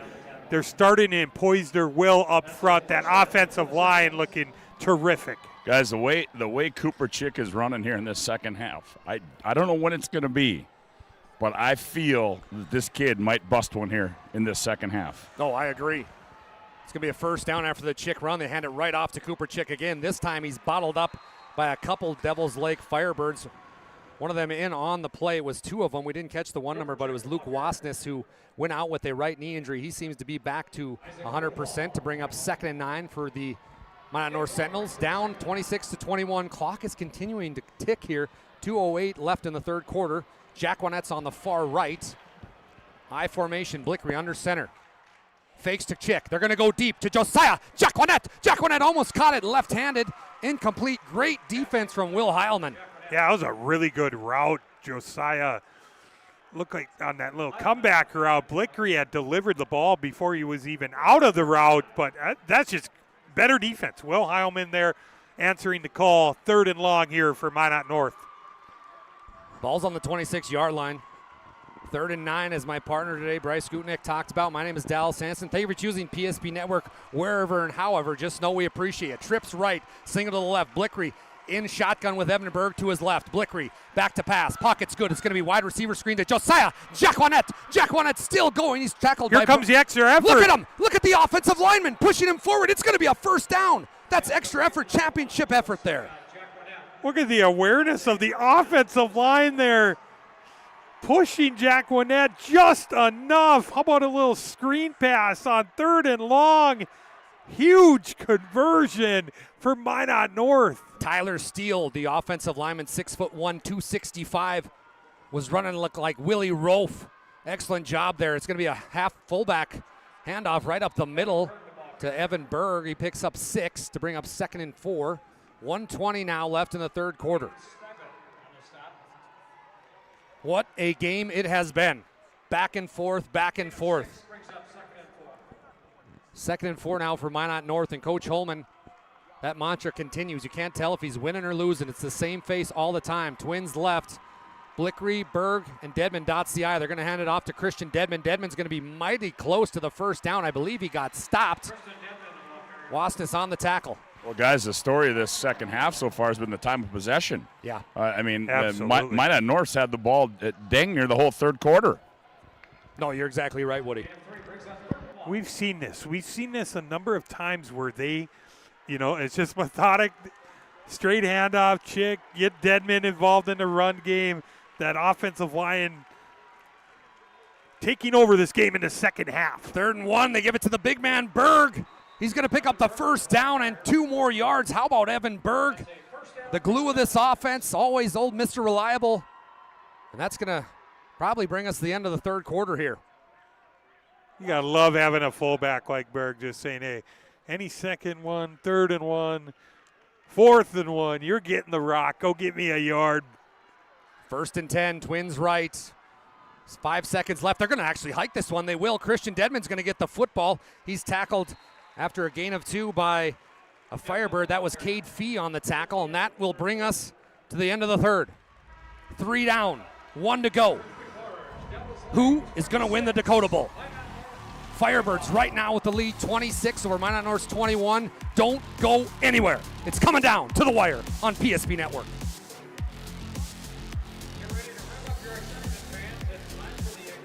Seek transformation. ServPro's construction program brings both vision and precision. From that very first hammer strike to the final touch of paint, our dedication remains unwavering. It's not just about remodeling, it's about legacy. In Minot and Bismarck, ServPro is your partner in transformation. We don't just build back, we elevate every space.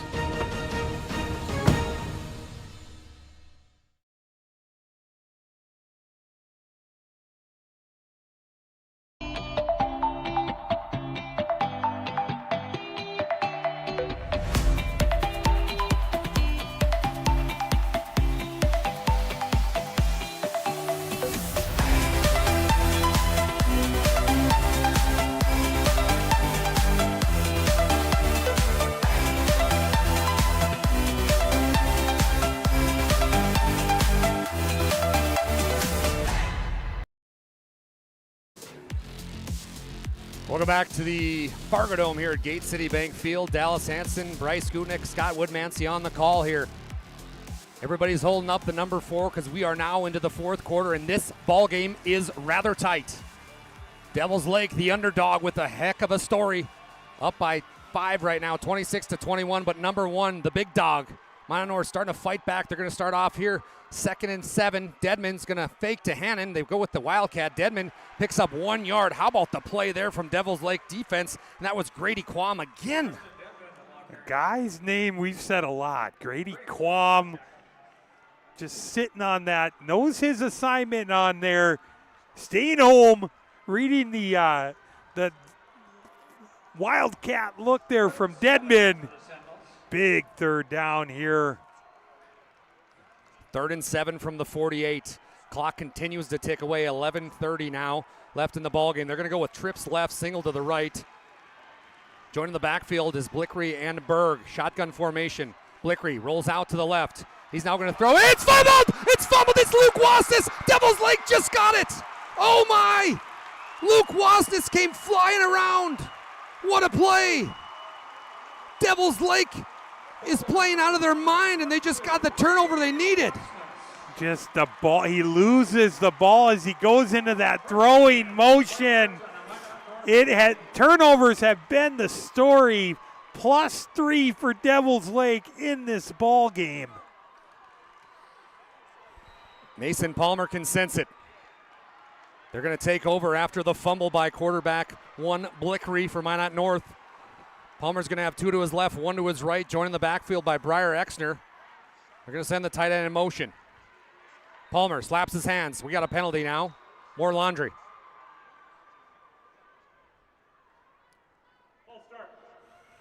False start on Devils Lake, so move them back 5. It'll be 1st and 15 now. 8th penalty of this ball game on Devils Lake.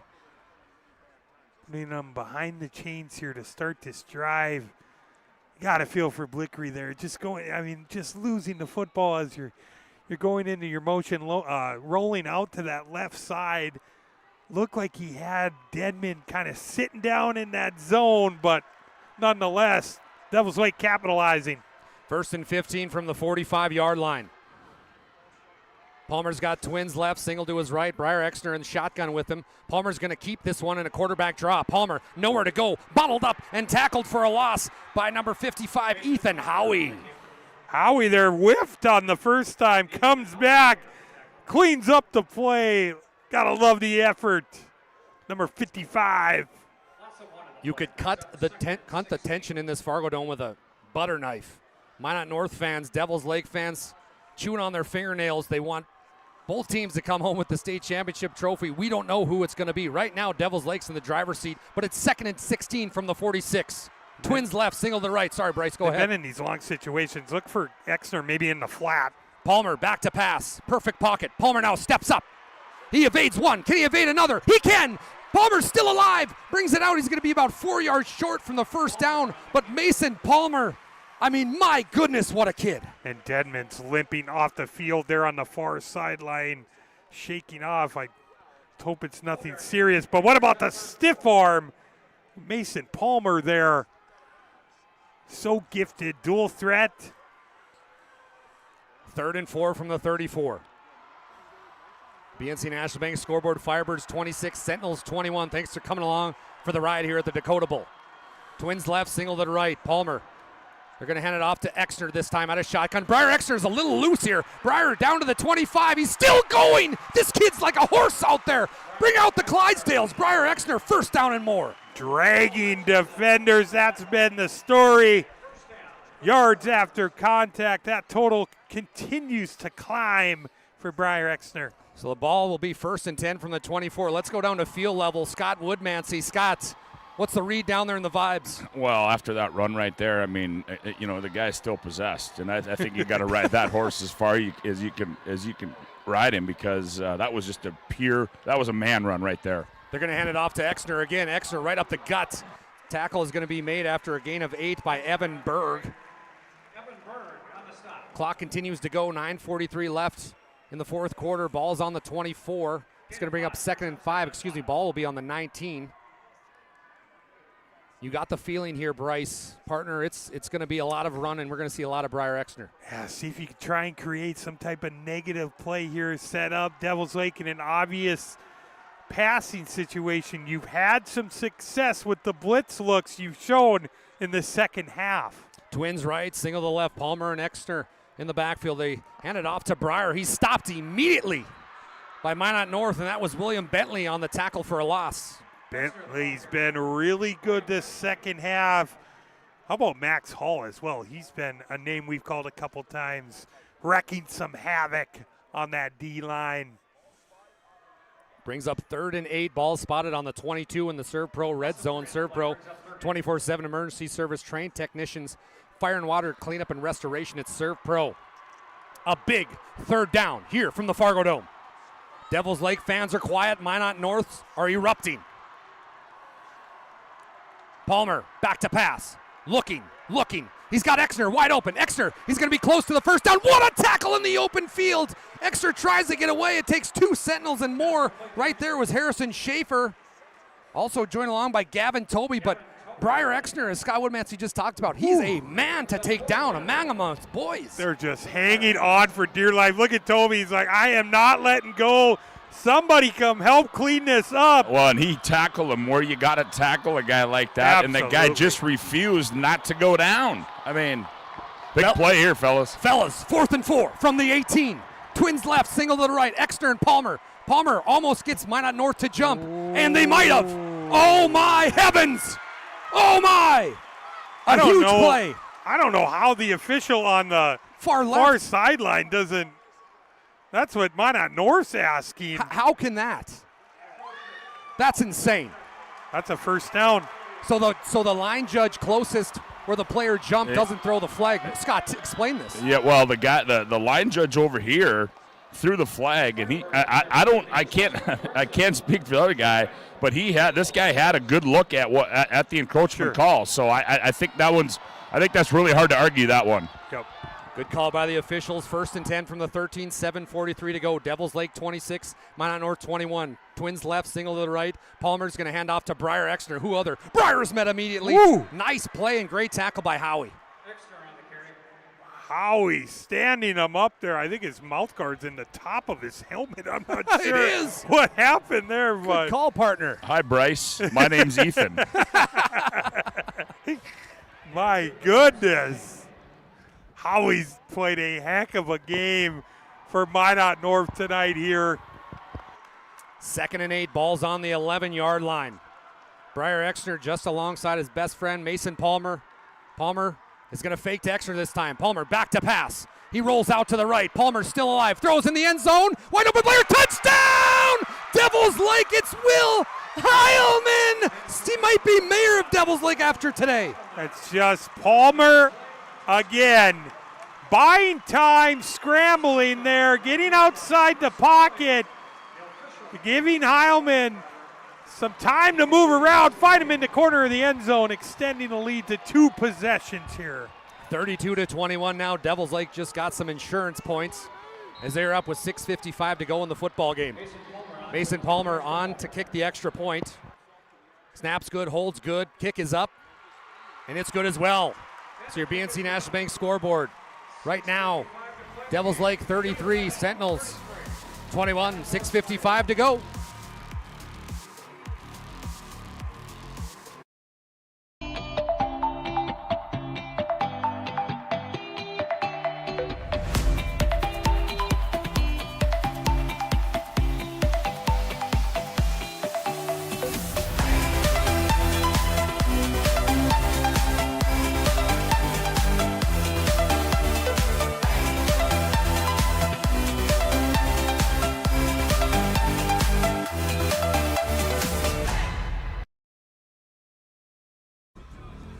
Tonight's scoreboard is brought to you by BNC National Bank with locations throughout North Dakota, Minnesota, and Arizona.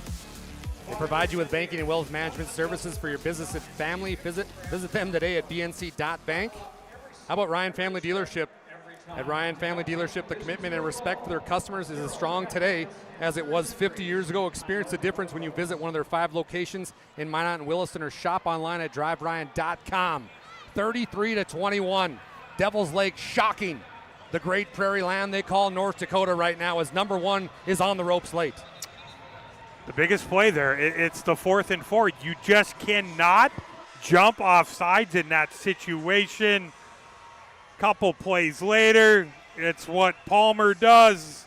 Mason scrambling, creating, back of the end zone. What a game by Mr. Will Heilman tonight in this one. Briar Exner is going to kick us off here from the 40. Minot North, it's going to be a squib kick. It's going to roll close to out of bounds and picked up by a Sentinel at the 31-yard line. So Blickery, who fumbled that pass, he just kind of went to pass the football there, and it just flopped out of his hands, and that led to the Devil's Stake go-ahead big touchdown, now up by 12. But Blickery's got to have that goldfish-style mentality with the memory. Just go out and play. Got to regroup here. It's been the mistakes, and it's something that we haven't seen from Minot North, the turnover battle, something they're usually winning. 3 turnovers in this one, then you get that big penalty on 4th and 4 to extend the drive for Devil's Lake. They hand it off to Christian Dedman. He's going to pick up 2 yards. Tackle on that play is going to go to Cade Fee. So bring up 2nd and 9 for Minot North. You know, you got to wonder how much time they can spend running the ball here with 6.5 to go. You got 3 timeouts left, but boy, I think if you're Coach Holman, you got to think about putting this thing in the air, try to get a quick score. Trips left, single to the right. Blickery under center. He's going to throw a really quick pass. They got him. It's going to go deep now. Cooper Chick, he's got it. Oh, he missed it. Oh, no, it was a beautiful setup. They threw a screen to Cameron Jez. Jez could not complete the pass to Chick. A missed opportunity for the Sizzlin' Sentinels. You just see Chick like he's going to block. Leaks out. Just couldn't connect. What a time for that call. Chick would have walked into the end zone there, but it's kind of been the story, the mistakes, and now you have the opportunity on the trick play. Just could not connect. 3rd and 8 from the 32. Twins left, Twins right. Blickery in the backfield with the big man Berg. Blickery back to pass, pocket, good protection. Blickery now steps up. He's going to have to run for his life. Blickery up to the 40, 45, picks up the first down, goes out of bounds and hammers Devil's Lake head coach Lambrick, who gives him a good pat on the behind and says, good job, QB1. Yeah, great job by Coach there, holding up Blickery. And something we haven't seen pretty much the entire playoffs is Blickery take off and run. We've talked about the turf toe injury and how that's limited, but nice job moving the chains on that one. Coach Lambrick, who calls the defensive plays for Devil's Lake, has dialed up a masterful plan so far. Can he hold this Minot North team? Right now, his squad's up 33-21, 6:11 to go. 1st and 10 from the 48. Twins left for Minot North. Jack Wanette on the far right. Dedman goes in motion. They fake to Dedman. Blickery keeps it. He goes up the middle. Gain of 4 yards to bring up 2nd and 6.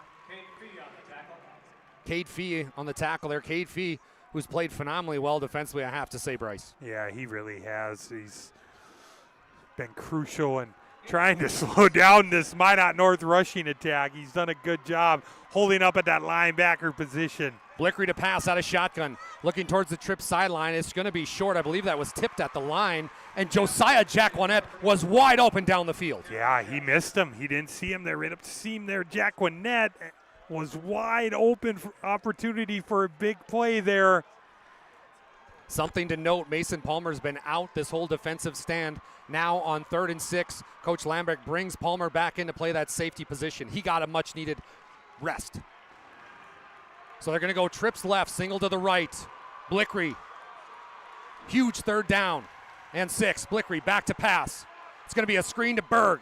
It's completed. Berg trying to make some. Evades one tackle. Evan Berg's loose. 30, 20, 25. He's finally tackled down by Will Heilman. But how about the screen play to Evan Berg? New life for Minot North. You've seen them run that on that 3rd down. They ran that wide receiver screen. This time, little screen to Berg. Berg makes a man miss inside the red zone here for Minot North. 1st and 10 from the 18. Clock continues to run. 5:20. They hand off to Christian Dedman up the left side. Dedman picks up 5 to 6 yards. Nice run there by Dedman, but they continue to run here, and the clock continues to tick away here. They do have 3 timeouts. It's a 12-point ball game. Josiah Jack went out, the only wide receiver. Now Coach Lambrick's going to call a timeout. The timeout, Devil's Lake will take time as well. Your BNC National Bank scoreboard, Firebirds 33, Sentinels 21, 5:04 to go in this one.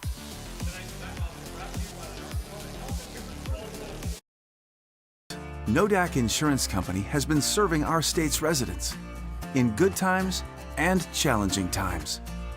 We come together for the greater good, from simple acts of kindness to company-wide efforts that make a difference in our community. It's who we are, rooted in North Dakota and ready to serve when it matters most. Nodak Insurance Company, agents with answers. Darren Johnson, Cody Olson, and Scott Wilkins, your agents with answers in Mandan. Don't forget, after the game, we'll have our planning team, financial advisors, and Shots Crossroads post-game show. We'll have a word with the winning head coach. Also, we'll have a word with our Sports Clips player of the game. And then our move of the game brought to you by Spas Etc. 5:04 to go on your BNC National Bank scoreboard. Devils Lake up by 12 here. And Bryce, if you're Minot North, are we going to see a Jack Winnett curl route, or are we just going to see a Deadman run? Yeah, I think the whole playbook's still open. I know you got to score twice. Like, I get it. You got 3 timeouts. You got the 5 minutes. I'm starting to think maybe try an onside. I mean, there's so much things you can do and try in this situation, but I formation, they're going to toss it out to Cooper Chick. Cooper's got some room. He's got room. 5-yard line. Cooper Chick goes up all the way to the 3. Tackled there by Colby Dronin-Levitt of Devils Lake. They get it down to the 3-yard line, so it's 3rd and goal from the Serve Pro red zone. Minot North right back on the football. Turbo. They're going to hand it off to Berg. Iceberg straight ahead. Evan Berg scores his 2nd touchdown. Hey, 1 or 2 yard line. You know who's getting it. It's Berg. His 2nd of the half. Just like that, we got a 1-score ball game. 33-27, 4:52 to left to go in the Dakota Bowl. Joseph Olson, the senior kicker. Where's number 41? His job just got a little more important here. Trying to cut it to 5.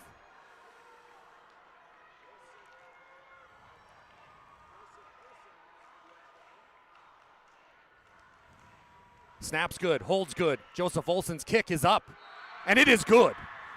So your score right now, 33-28. Minot North starting to storm back. Well, Mason Palmer and crew will get the football back when we return after a message from our sponsors. And invested wisely. Whether it's paying for a child's education, taking the family trip you've dreamed of, giving back to the community, or funding a confident retirement, we can help you reach your goals. We are passionate about helping you make smart decisions about your spending and saving so you can feel confident about the future while enjoying life today. Together, we can design a personalized plan that takes into account your short and long-term needs and wants, but is flexible enough to adjust as your life changes. Quick shout out to who's ever DJing here at the Fargo Dome. They're playing a little CCR up around the bend. Fantastic song for a fantastic football game. It's coming down to it. Devils Lake up by 5, 4:52 to go, 33-28. Minot North's going to kick off the football. Bryce, when you think of a championship game, I don't know if it doesn't get any better than this. Yeah, Minot North, the quick, a nice answer there. You've got your timeouts. You've got an opportunity here. Something you haven't had a lot of success, though. Slowing down the Firebirds. Need a big stop on this drive. Olson to kick it off for Minot North. Back deep is Heilman. Boom! Kick is deep. Will Heilman catches it at the 10, brings it out to the 15, 20, 25. Heilman's got some grass. 30, 34-yard line. How about that return by Will Heilman and company? Yeah, great job by Heilman, setting them up in some good field position here.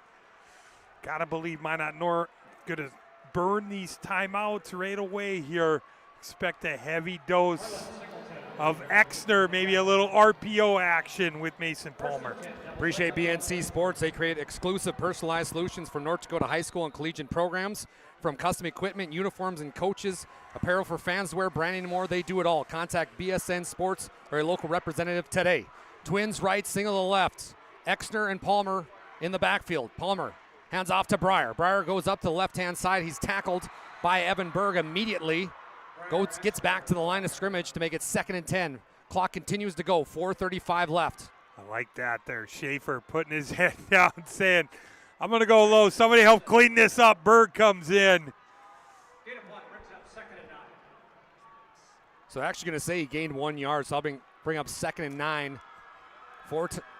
4:18 to go. 3 timeouts for Minot North. Mason Palmer in shotgun, joined alongside with Exner. Twins left, single to the right. They're going to bring Heilman in motion. It's going to be Palmer back to pass. They're setting up a screen for Exner. Exner's going to get a few yards and more. Tackled down by a Sentinel. That is Max Hall, the defensive lineman, 5'10", 240, showing the Jets there to catch up to Exner. Yeah, that's what a play by Cameron Jez there. Just go play fast, try and blow that play up. Kind of caught. Exner wasn't able to get the edge on there because Jez playing fast there, setting the edge, cutting Exner back to his teammates here. Biggest down of the ball game here. 3rd and 6. Coach Holman from Minot North walks, can't even look at the play. Coach Lambrick, he's biting his fingernails. This is a big one. 3rd and 6 from the 37. Palmer back to pass. Clean pocket. Now he rolls out to the right. Still. He's got the football and a first down. Beautiful play, and it was to Weston Nelson. Palmer delivers with ice in his veins. Minot North saying it's incomplete. I think I'd be ready for maybe. Guys, we might get a review. I don't know if we can now. One. Can we get a review? I don't know, but watch this on the replay. Right there. I don't know. Bryce, could you tell? I can't tell. I got to get another look. I got to believe they're going to review it.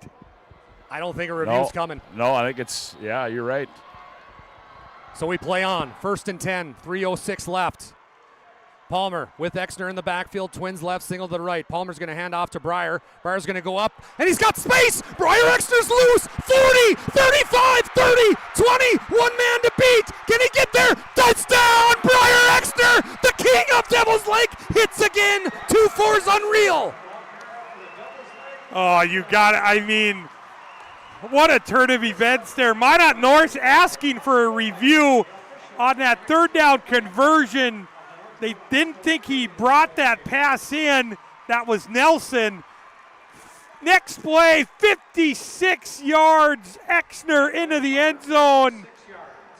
Trying to put the icing on this one for Devil's Lake. Gavin Tobey was the Sentinel trying to track down Exner to no avail. 39-28, 2:51 to go. Palmer on to kicks the extra point. The kick is up. And it is no good. So some late drama here. Your BNC National Bank scoreboard. Devils Lake 39, Minot North 28. We'll be back after a short break.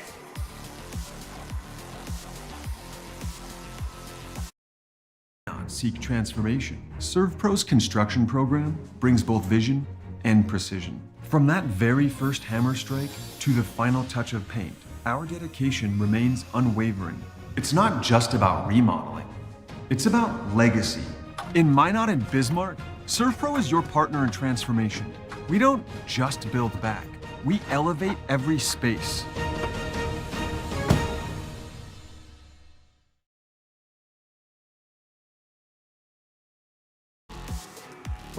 Welcome back to PSP Network's coverage of the Dakota Bowl from Gate City Bank Field here in Fargo, North Dakota. It's a nice night for a ball game. Devils Lake 39, Sentinels 28, 2:51 to go on the BNC National Bank scoreboard. The Exner run was fantastic, but we cannot help but think about the play on 3rd and 9. Some say incomplete, some say complete. We'll never know. They only showed one replay here at the Fargo Dome. It was tough to tell. They've been reviewing stuff all night tonight. We reviewed a penalty, reviewed a couple other things, and we don't review that. Exner kicks this one. It's going to go out of bounds at the 15, so we'll have a penalty here. There must have been conclusive evidence on the field that it was a catch. That's the only thing I can think of. All I'm going to say is, and I'm not going to be critical, but you're reviewing penalty spots in a football game, this last football game that was played. And a critical point here, you don't review a reception that I didn't think was cut and clear a reception. Like, give it a second look and truly get it right. I'm not taking anything away from Devils Lake. They've been the better team in this football game. Correct. There's got to be more of a definition on what's getting reviewed, how it's going about, and what's reviewable. They need to do they need to do a better job at elaborating on that. I'm with you. 1st and 10 for Minot North. They're going to throw it. It's going to be caught. Beautiful catch there by Cameron Jez. Minot North is now off to the races. That's going to be a first down. Brings the football out to the 45. Clock will run after the chains are set. They're now set. 2:45 to go in the football game. Twins left, Twins right. Blickery with Berg in the shotgun. Blickery back to pass. He's going to go deep. Looking over the middle. It's Gavin Toby. Incomplete. Nice defense there by Max Palmer. They still, after all that, they still have 3 timeouts. Try and get a quick score here. You got to believe they probably draw an onside, but obviously still got about 55 yards to go, but still an opportunity in this ball game. Guys, our crack stat man back at home, CC, said, watching on TV, said it was a good catch. Okay. Shout out to Chuck Claremont. Thank you, Chuck. Thank you, Chuck. Appreciate it. Twins left, Twins right. Blickery back to pass. It's going to be a screen to Berg, but Blickery's just going to have to throw it in the dirt. Great defense there by the great Firebird linebacking crew. Cade Fee and company in tow. Dallas, do you remember what I said to you about a point total for Devil's Lake? What they needed to get in this ball game? Remind me. I said if they get to 31, they have a chance. Very good chance. I wasn't sure if they could. Sitting at 39, things looking real good here for the Firebirds. 3rd and 10 from the 46. Dallas Hansen, Bright Skutnik, and Scott Woodmansey bringing a coverage of what's been a fun game. 2:30 to go, 39-28. Blickery back to pass on 3rd and 10. He steps up in the pocket. He's going to go deep. The pass is incomplete. He was looking for Cameron Jez. Great defensive effort there by the 2 defensive backs that were Mason Palmer alongside of Kobe Dronen-Levitz. Yeah, great job on the back end, the secondary for the Firebirds. Blickery stepping up there, giving Jez a shot. Jez going up with the one hand. That would have been a highlight reel if he'd come down with that one, but here's your ball game, folks. 4th down for Minot North. From the 46, 2:23. There is not a person sitting right now on Devil's Lake's side. They all just rose. Blickery, he's going to pass this one. Looking. It's going to be completed. What a great pass by Blickery to Cameron Jez. Cameron Jez wasn't even looking for the football. Turns last second and gets a completion. 1st and 10. Devil's Lake faithful can't believe it. That's just a great route, and Blickery trusting his guys, saying, hey, I'm throwing this before you're even out of your break. I'm putting it on the money. 1st down, Minot North. From the 41, Blickery looking for Cooper Chick. Cooper Chick comes up with it. Nice defense from Easton Encinas. Brings up a 2nd down and 5. 2-minute warning right now. Obviously, we don't have that in high school. Still fun to say. Trips right, single to left. Blickery back to pass. Finds Josiah Jacquinette. 1st down and more. Then he's tackled by Will Heilman. So 1st down, and they're going to have to stop the clock to set the chain. Still 3 timeouts for the Sentinels, 2 for the Firebirds. Firebirds up by 11 here. 1:46 and counting. Trips left, single to the right. Blickery taking his time, waiting for his wide receivers to get set. Cameron Jez, one of those. Blickery is going to throw to Josiah again. It's a screen. Jacquinette catches it. Bounces out to the left. Josiah picks up 9 yards, very close to the 1st down marker. Coach Holman's going to call timeout now. So timeout Minot North, Bryce, and it don't get much bigger than this next play. 2nd and short, but you get the feeling that with 1:30 left, you got to score in one of these next few plays. Yeah, you're going to start burning your timeouts. Obviously, try and score quick. Try and get into that onside kick look, but nice job on that 4th down conversion. This up-tempo is causing some fits for the Firebirds. So 91 seconds left here. Let's go down to Scott Woodmansey. Scott, where are you and how's it going? It's going good. I'm on the Devil's Lake sideline, and I just talked to Dave Klunt with the officials. He said, you can review at any time, and I asked him about that particular play. He said they could review it, if they want. And I don't know who or what determines that, but I guess they could have. So, but nonetheless, it's here nor there. It's in the past, and we'll see what Minot North can do here in the last minute 31. Thank you, Scott. 2nd and 1, trips right, single to the left. Blickery with Berg in shotgun formation. It's getting big, and it's getting late. Sentinels, they're going to give it to Blickery. Quarterback draw. Blickery gets to the 10. 5. He needs one more block. Absorbs contact. Gets down to the 1-yard line. Blickery still, and that should be a penalty. Got shoved out of bounds and tackled. Coach Holman's beside himself. I can't help but blame him. It's going to be on the 1-yard line now for Minot North. Devil's Lake trying to bend, but not break. It's getting late in the football game. They're going to do Woodhull. He's going to sub in. Blickery hands off to Berg. Berg's going to score his 3rd touchdown, but we got a penalty. I don't think Minot North set. Wow. Oh, my. And Blickery knows it, too. He just slapped his hands, realizes that was on him. Because the quarterback's got to make sure everybody's set. Correct, Bryce? Yeah, I was going to go down to Scott. Is that what it is, you figure, Woody, on that one? They're not set?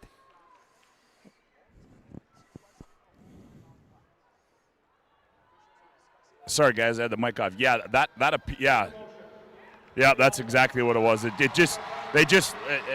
think Blickery wanted to go faster than everybody else was there. So yes, that was the right call. Yeah, it's a good call. So Berg does not get his third touchdown of the second half. Instead, they back him up to the 7-yard line. It's going to be 1st and 7 from the Serve Pro red zone. Trips right, single to the left. Blickery in shotgun. Blickery's going to roll out to the right. Blickery looking, trying to find Dedman. Dedman in the corner. Did he get it? Touchdown, Sentinels! It was Blickery to Dedman for the second time in this football game. Dedman on the receiving end of a couple today there, getting to the pylon. Once again, Minot North getting it down to a one-score game. Gotta believe they're going for 2 here. Try and cut it to a 3-point lead. If they do get the 2 here, they've got an excellent field goal kicker in Joseph Olson. Coach Holman, I believe, just called a timeout. No, it's a review. They're going to review it. They're going to look at this one, but I was right where Dedman, it looked like he got the ball over the pylon, but there might be question or not whether he was out of bounds prior to that. But from what I saw, it looked like he scored it. Appreciate that, Scott. Don't forget, folks, after the game, we're going to have our planning team financial advisor and Shots Crossroads post-game show. Scott Woodmansey is going to have interviews with the winning head coach and a few other players. So the ruling on the field is confirmed. Touchdown. So the Sentinels do draw closer, 39-34, 1:11 left on the BNC National Bank scoreboard. They are going to go for 2 before the review. Let's see if they still will. And they will, because Joseph Olson's on the sideline, the kicker. As I was saying, Olson can hit up to 35 yards in the field goal range. So something to think about if they can get the 2. Blickery back to pass on the 2-point conversion. Blickery's going to try to run for it. Woodhull hit him. What a hit by Woodhull. Oh, my. Devils Lake gets a huge stop. And it was led by big 7'4" Isaac Woodhull. Oh, my, Woody. 5'8", 250. Hey, that was a big boy hit right there. That was, wow. I could hear that over here on the sideline, and the ball came loose, too. We're going to keep it right here. This one's too close, Bryce. I mean, you go for 2 there. Do you blame Coach Holman? I don't, but it just makes me wonder, you just line up and maybe run it. They've had all this success with Dedman and Chick and Berg and a couple times on these 2-point conversions. Trying to get Blickery rolled out. He had nowhere to go with the football. Leaving some points out there. Now a 5-point ball game. Keep in mind, Minot North does have 2 timeouts, but got to believe you're going to see an onside kick here. Well, we got one more game to go. It's a marathon, not a sprint here from the Fargo Dome for your PSP crew. Todd Domrys and Scott Woodmans are going to be on the call for the AAA state championship game between Fargo Davies and the Century Patriots, which promises to be a fun one. But we got 1:11 to go still in this one. The AA championship has lived up to the hype. Devils Lake trying to turn the corner and mount the mountain. These 2 teams met up back on October 10th of this season, and it came down to the wire. Devils Lake fell short that night. And tonight it's going to be Minot North trying to mount this comeback as they've got their hands team out there. They're not going to go with Joseph Olson to kick this. They're going to go with Cole Richardson, who plays a lot of running back and defensive back. He's a senior, 5'7", 170. Cole wears number 10, and it looks like he's going to kick this one. Interesting onside kick. The whole Minot North football team's on the left-hand side. Now they motion out. Look at Cooper Chick just haul the mail to the other sideline. So here we go. The foot for Richardson. He fakes. Now we're going to get a little circus act here as some motion over again. Now Richardson's going to kick to the left. And another fake. Jack Juanette accidentally hit it. Josiah accidentally hit the football. Oh, my goodness. So that's going to be a flag on the play. They did a bunch of motioning, and then Jack Juanette accidentally hits the football. Scott. What was that? And see, you just wonder these situations, how much you practice this stuff. I mean, I understand some trickery, but I mean, who ultimately was supposed to kick it? I have no idea, and we may never know. I know. Some misdirection there, trying to cause some confusion, but I mean, step A is you got to get it off. You have to kick it to give your team a chance. And wow, just too many mistakes today by Minot North. 1st and 10 from the 41 for Devil's Lake. Briar Exner gets the carry here. He's going to be tackled by Christian Dedman. Timeout, Minot North. Clock will stop at 1:06. We appreciate BNC National Bank Scoreboard for sponsoring the scoreboard today. Your life is busy. We'll make managing your money easy with locations in North Dakota and Arizona. Visit them online today. That's bnc.bank. Also appreciate Ryan Family Dealership.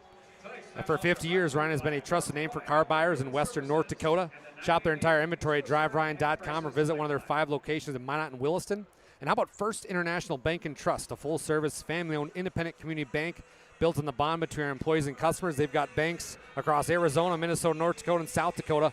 Find them online at FIBT.com. Ball's on the 38, 2nd and 7, 1:08 left, 39-34. Firebirds, who came out not firing, they got the safety, but ever since then, it's been a phenomenal football game. And how about head coach Todd Lambrick in the football game he's called defensively? He's their defensive coordinator. Just a great job. Yeah, absolutely. But Minot North they're going to look at these missed opportunities. It's a missed extra point, 2-point conversions they weren't able to capitalize on, and then a poor onside kick attempt. Exner gets the handoff. He's stuffed. Gained 1 yard. Coach Holman immediately calls timeout, so it's going to be 3rd and 6, I believe. On the play was Evan Berg. So we've got another timeout. We're going to take a short break, folks. When we come back, well, the last minute 4. Don't go anywhere.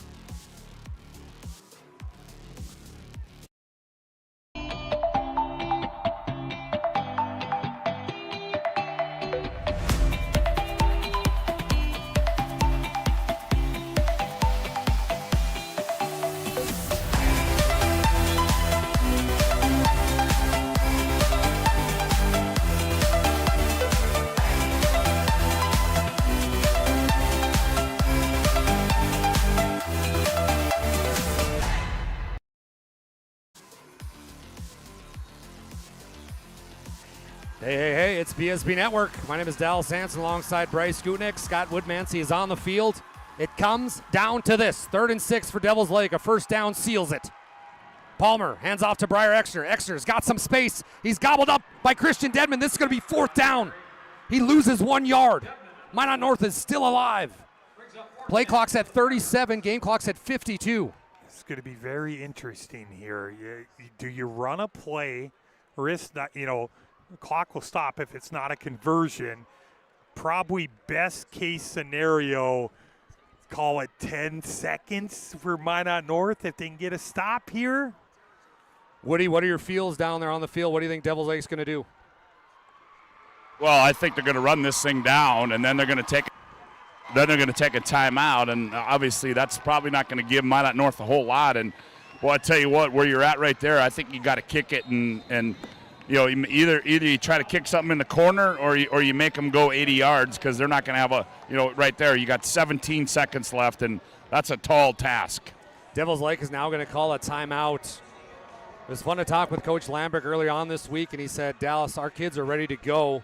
And I had to give him a little heck there. I said, how are the Palmer boys doing? He said, Dallas, they're always at each other's throats. But at the end of the day, they are the leaders that we want on this football team. Mason at quarterback, Max at wide receiver. I mean, what a story this is for Devil's Lake. You come down, you're ranked in the top 5 all season, never got to the top 2 point in the rankings, and now you're up 39-34 with 17 seconds to go. This is storybook stuff. Yeah, absolutely. I mean, enduring some losing seasons from 2018 to 2023. They get the 500 record last year, a playoff appearance. The Dakota Bowl history has been heartbreak. Lost to Oak Grove in 07. Shanley by 1, I believe, in 09. Lost to Shanley by 3 in 2010. So the opportunities were there, and see if they can close this one out. 4th and 7. Nobody back deep. Clock stopped at 17. Palmer almost gets it blocked. Palmer kicks it. It's going to be Dribbled down and picked up by Engberg. He's going to let it roll to the 1 yard line. Oh my! What a play in the time it took off the clock. You got to call a fair catch there if you're Minot North. You gotta. Yeah, they didn't have Stop the anybody. clock. They had nobody back deep there. You just never know. Maybe you come up, catch that, try and get a return out of it, but wow. Ideal situation for the Firebirds there. Great punt rolling down to the 1. It's going to take a 99-yard miracle from Minot North. Woody, I can tell you want to say something. Go ahead, my friend. Well, this is exactly like I said. I mean, you pooch kick it like that, and then you get a roll like that, and the task looms large for Minot North. And I'm guessing we might see, after watching that onside kick, we might see a hook and ladder and more coming right here, boys. You're exactly right. 1st and 10 from the 1 yard line. 5 seconds to go. Blickery trips right, single to the left. Back to pass. He's going to almost be sacked. He's going to throw it. It's going to be completed, and then they're going to call it incomplete. And Devils Lake just did it. Cinderella tops the mountain. Devils Lake is the AA football state champions. They stun the world and the state. They win this football game 39-34. Minot North can't believe it. Hold the phone. The refs are getting together. So the previous play will be under review. The trophies are on the field. Helmets are off. Devils Lake is on the field as well. Every player, they're going to have to bring the trophies back. Woody's at the 40-yard line. He's going to have to go back. And we're going to have to sort this one out. I don't know what's going on? Regardless, this would be. I guess the only thing I can think of that they're going to review is to see if there's maybe a second or two on the clock. And now we got helmets all over here. We got ear pads that fell out of helmets. There's a guy on crutches down there, Woody. I mean, this is pandemonium, fellas. Get the guy with the crutches off the field. Well, I just want to make sure that Palmer here gets his ear pad from the helmet he threw. You better go help him, Woody. It's getting bad down there. BSN. He doesn't know. Might be a souvenir for you, Woody. Look at Lambrick. Here we go, the ref.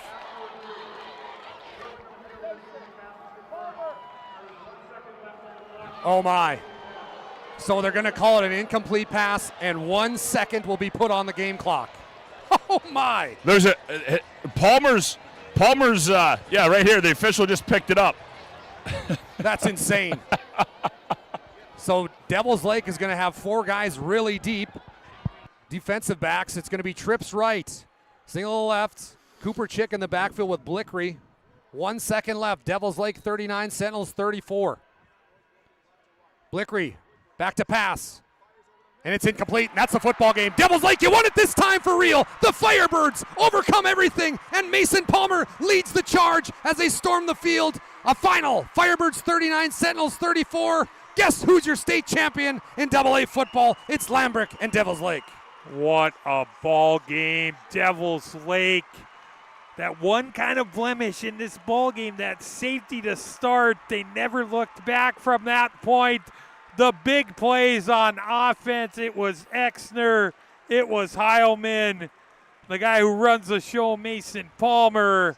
What a moment for Devils Lake. My goodness. Coach Lambrick, very emotional as his Firebirds literally crawled their way back, overcame so many things in this football game.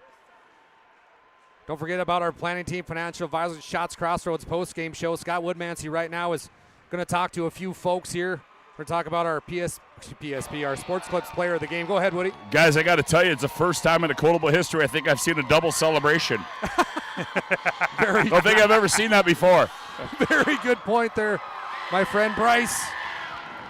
If we look at the other side of this coin, Minot North, a heartbreak. You lose your first game, and it's in the Dakota Bowl. They did everything and more. They're going to lose a lot of seniors.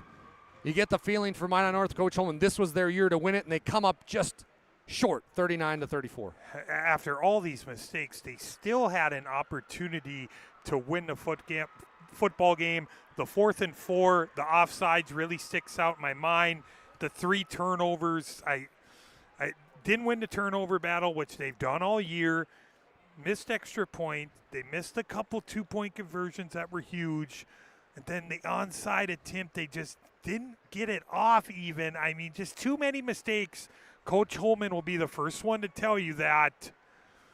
I mean, what a season, though. What an effort, what a season. And it was the Firebirds' time. They played terrifically all day long. How about the offensive potency of this football team? And always had an answer. Always. Welcome into our Planning Team Financial Advisors and Shots Crossroads post-game show. Whether you're looking for a full-service financial plan or planning for farm or business succession, Planning Team Financial Advisors is here to help you work toward achieving your financial goals. Visit us online today. That's planningteam.com. And how about Shots Crossroads, your post-game headquarters located in Minot, North Dakota. Visit them online today at shotscrossroads.com. Make sure to check out their delicious menu.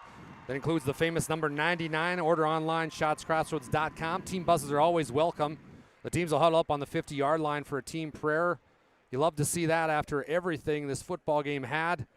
We had an onside kick, something I have never seen.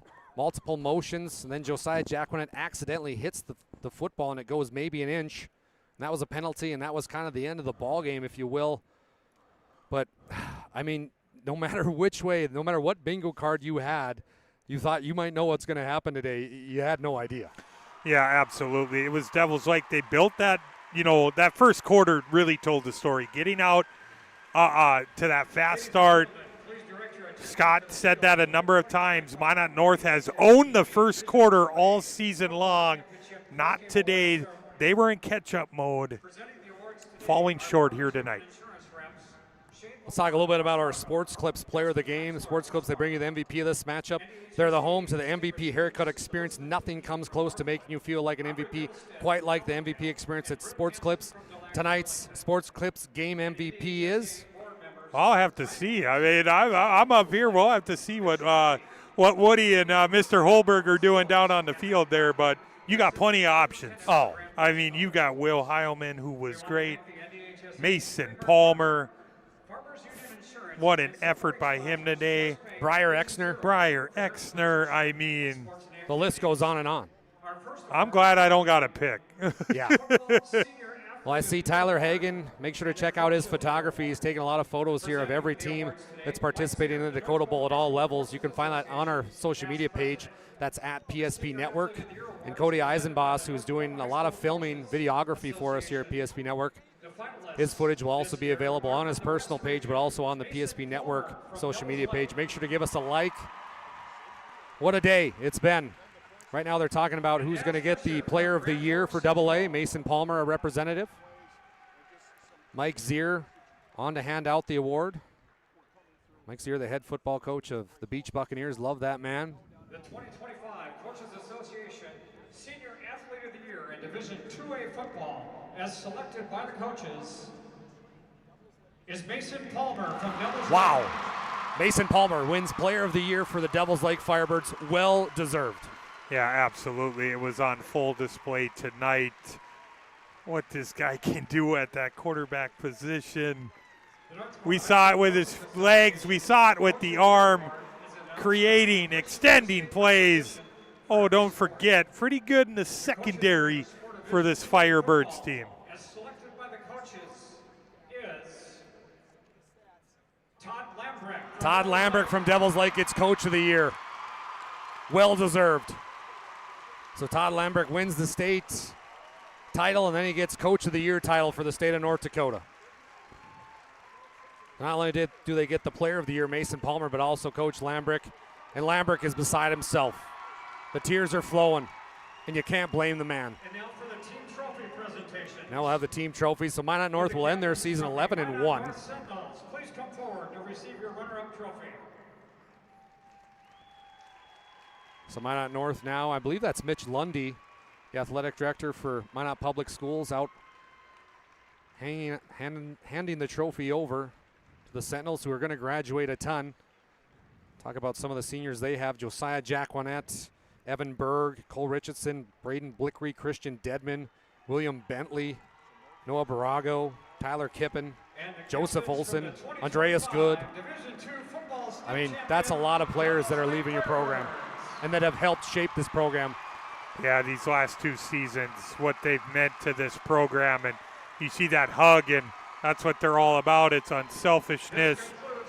This group is so close, and they were close to pulling this off and bringing that first state title to Minot North, a young program, but a lot to be proud of, but falling short in this one. So Scott Woodmansey's right now finally got the head coach Lambrick of Devils Lake. Scott, go ahead.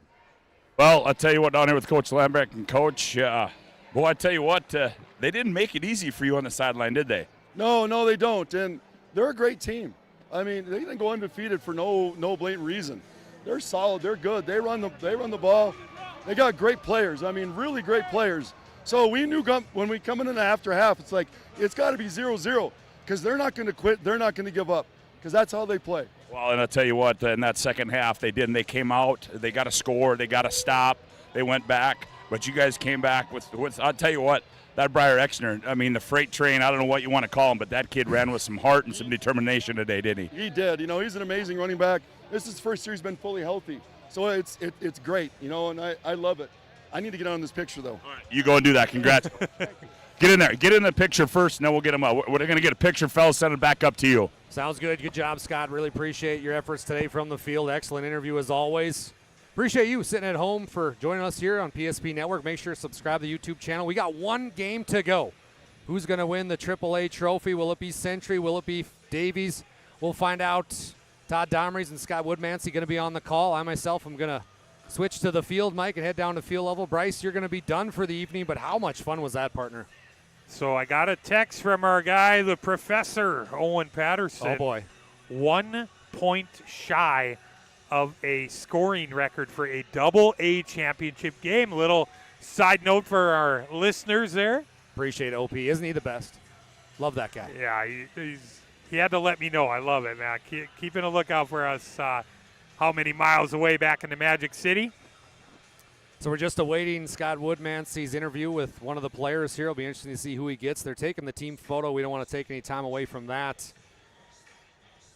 As we're gearing up here, we got actually they're sorry, Dallas. They're waiting to take the team photo because TV's interviewing 3 of their players. So I don't think that they want a photo without those 3 guys in it there. Big pieces there. How about the blonde hair from the Devils Lake boys?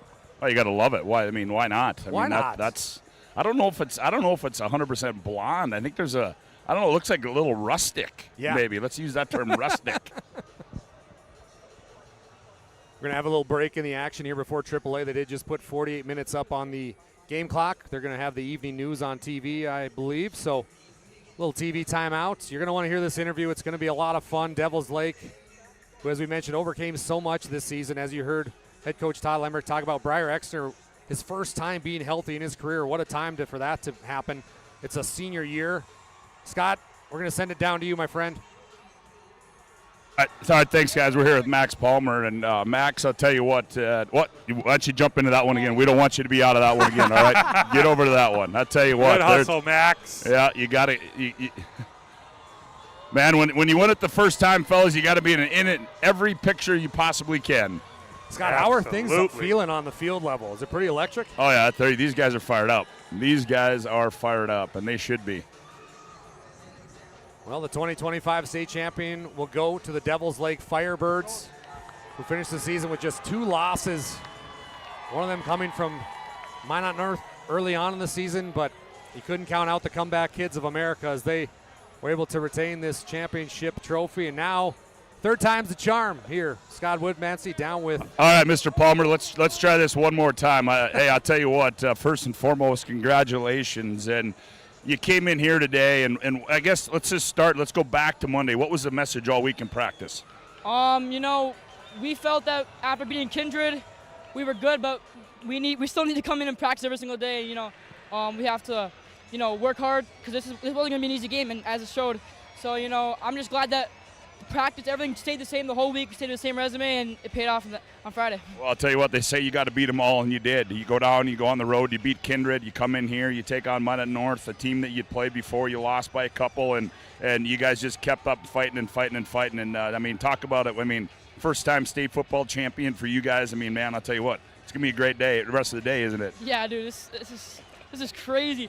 But, no, I knew we could win, but like I said, it was going to be a hard game, but I'm so glad that I got to do with this group with my brothers, and my brother, literally my twin. No, it was so awesome. I love it so much. I was going to ask you that next question. I mean, how good is it? You win it, but not only that, you get to win it with your brother, a guy that was thrown to you all year long. It's awesome. That kid's so good. All the props, dude. All the props go to him, dude. I just catch the ball. That's really all I do. But no, it's awesome. Ever since we were young, this is the goal. So I'm glad it's accomplished. All right, man. Congratulations. Go enjoy this one. Thank you very much. All right, hey, let's bring in the freight train here, Mr. Exner. I'll tell you what. All year long, it's been an injury-laden season for you. You're finally healthy, and man, I'll tell you what'd you do this morning? I mean, did somebody make you mad or what? Because you came in here and you ran hard. Well, Minot North last time, it shouldn't have ended like that, and we want our revenge here. So, I mean, no place to do it other than Fargo Dome. So, we're all a little pissed off, but got to come out and get that win. Let's talk about that last touchdown you scored. There wasn't anybody going to catch you, was there? I mean, there was going to be a stiff arm. If you had to kick him in the helmet, you probably were going to try to do that. But just talk about that last touchdown run to really kind of seal this win. Yeah, no, our alignment opened up beautifully. I mean, I couldn't be more thankful for that. And as soon as I got an open field, I knew no one was going to stop me. I got to score this, so no stopping me. How's this one sound? First time state champions in Devils Lake. You're a part of it. Yeah, no, I can't describe it. I mean, I'm so proud of seeing what happened. I mean, it's a crazy feeling. I can't describe it.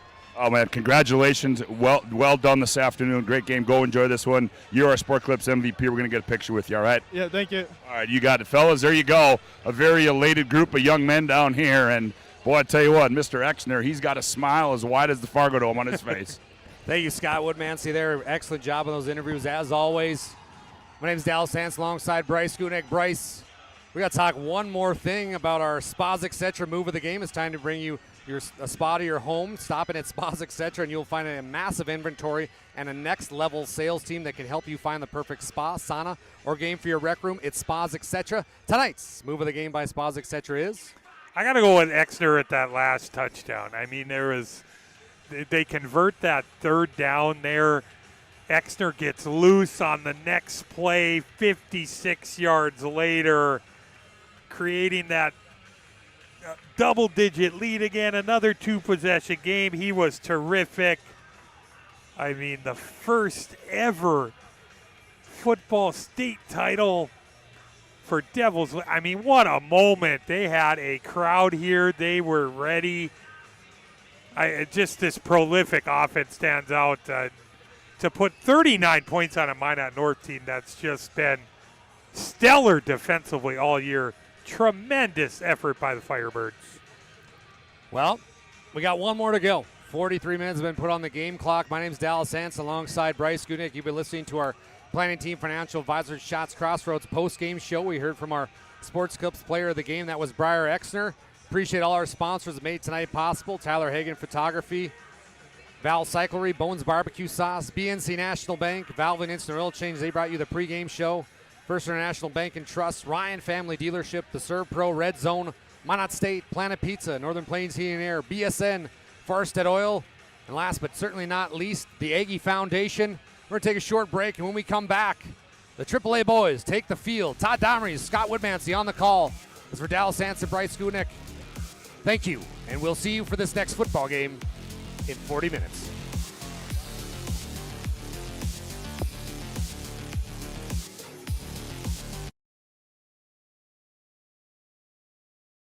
Is proudly brought to you by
PSP Network on all social media platforms.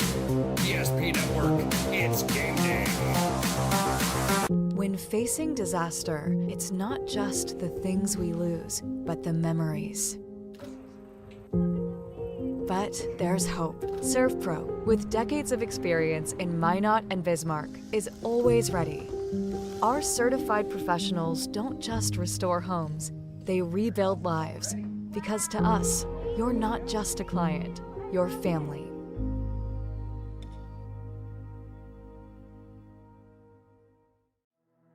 We started with small beginnings. And just like the visionary entrepreneurs we serve, we turned an idea into reality. Today, we give you the power to grow your ideas by building meaningful relationships in the communities we serve. Because it's the same place we started. BNC National Bank, where possibilities begin right here at home.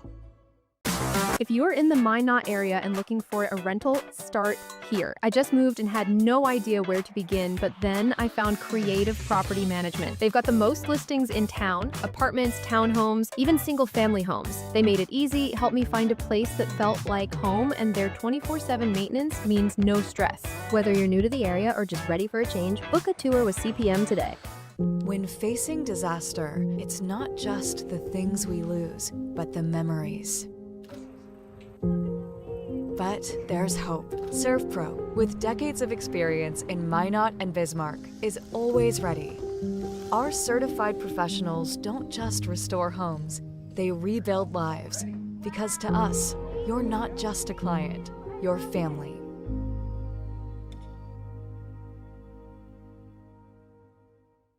Since 2003, the architects and engineers at Ackerman Estvold have been enhancing everyday life. From response times to commute times, we've helped create critical infrastructure, enhancing highway safety, flood protection, and public education. And we're no stranger to enhancing fun, family outings, and even game time. Ackerman Estvold.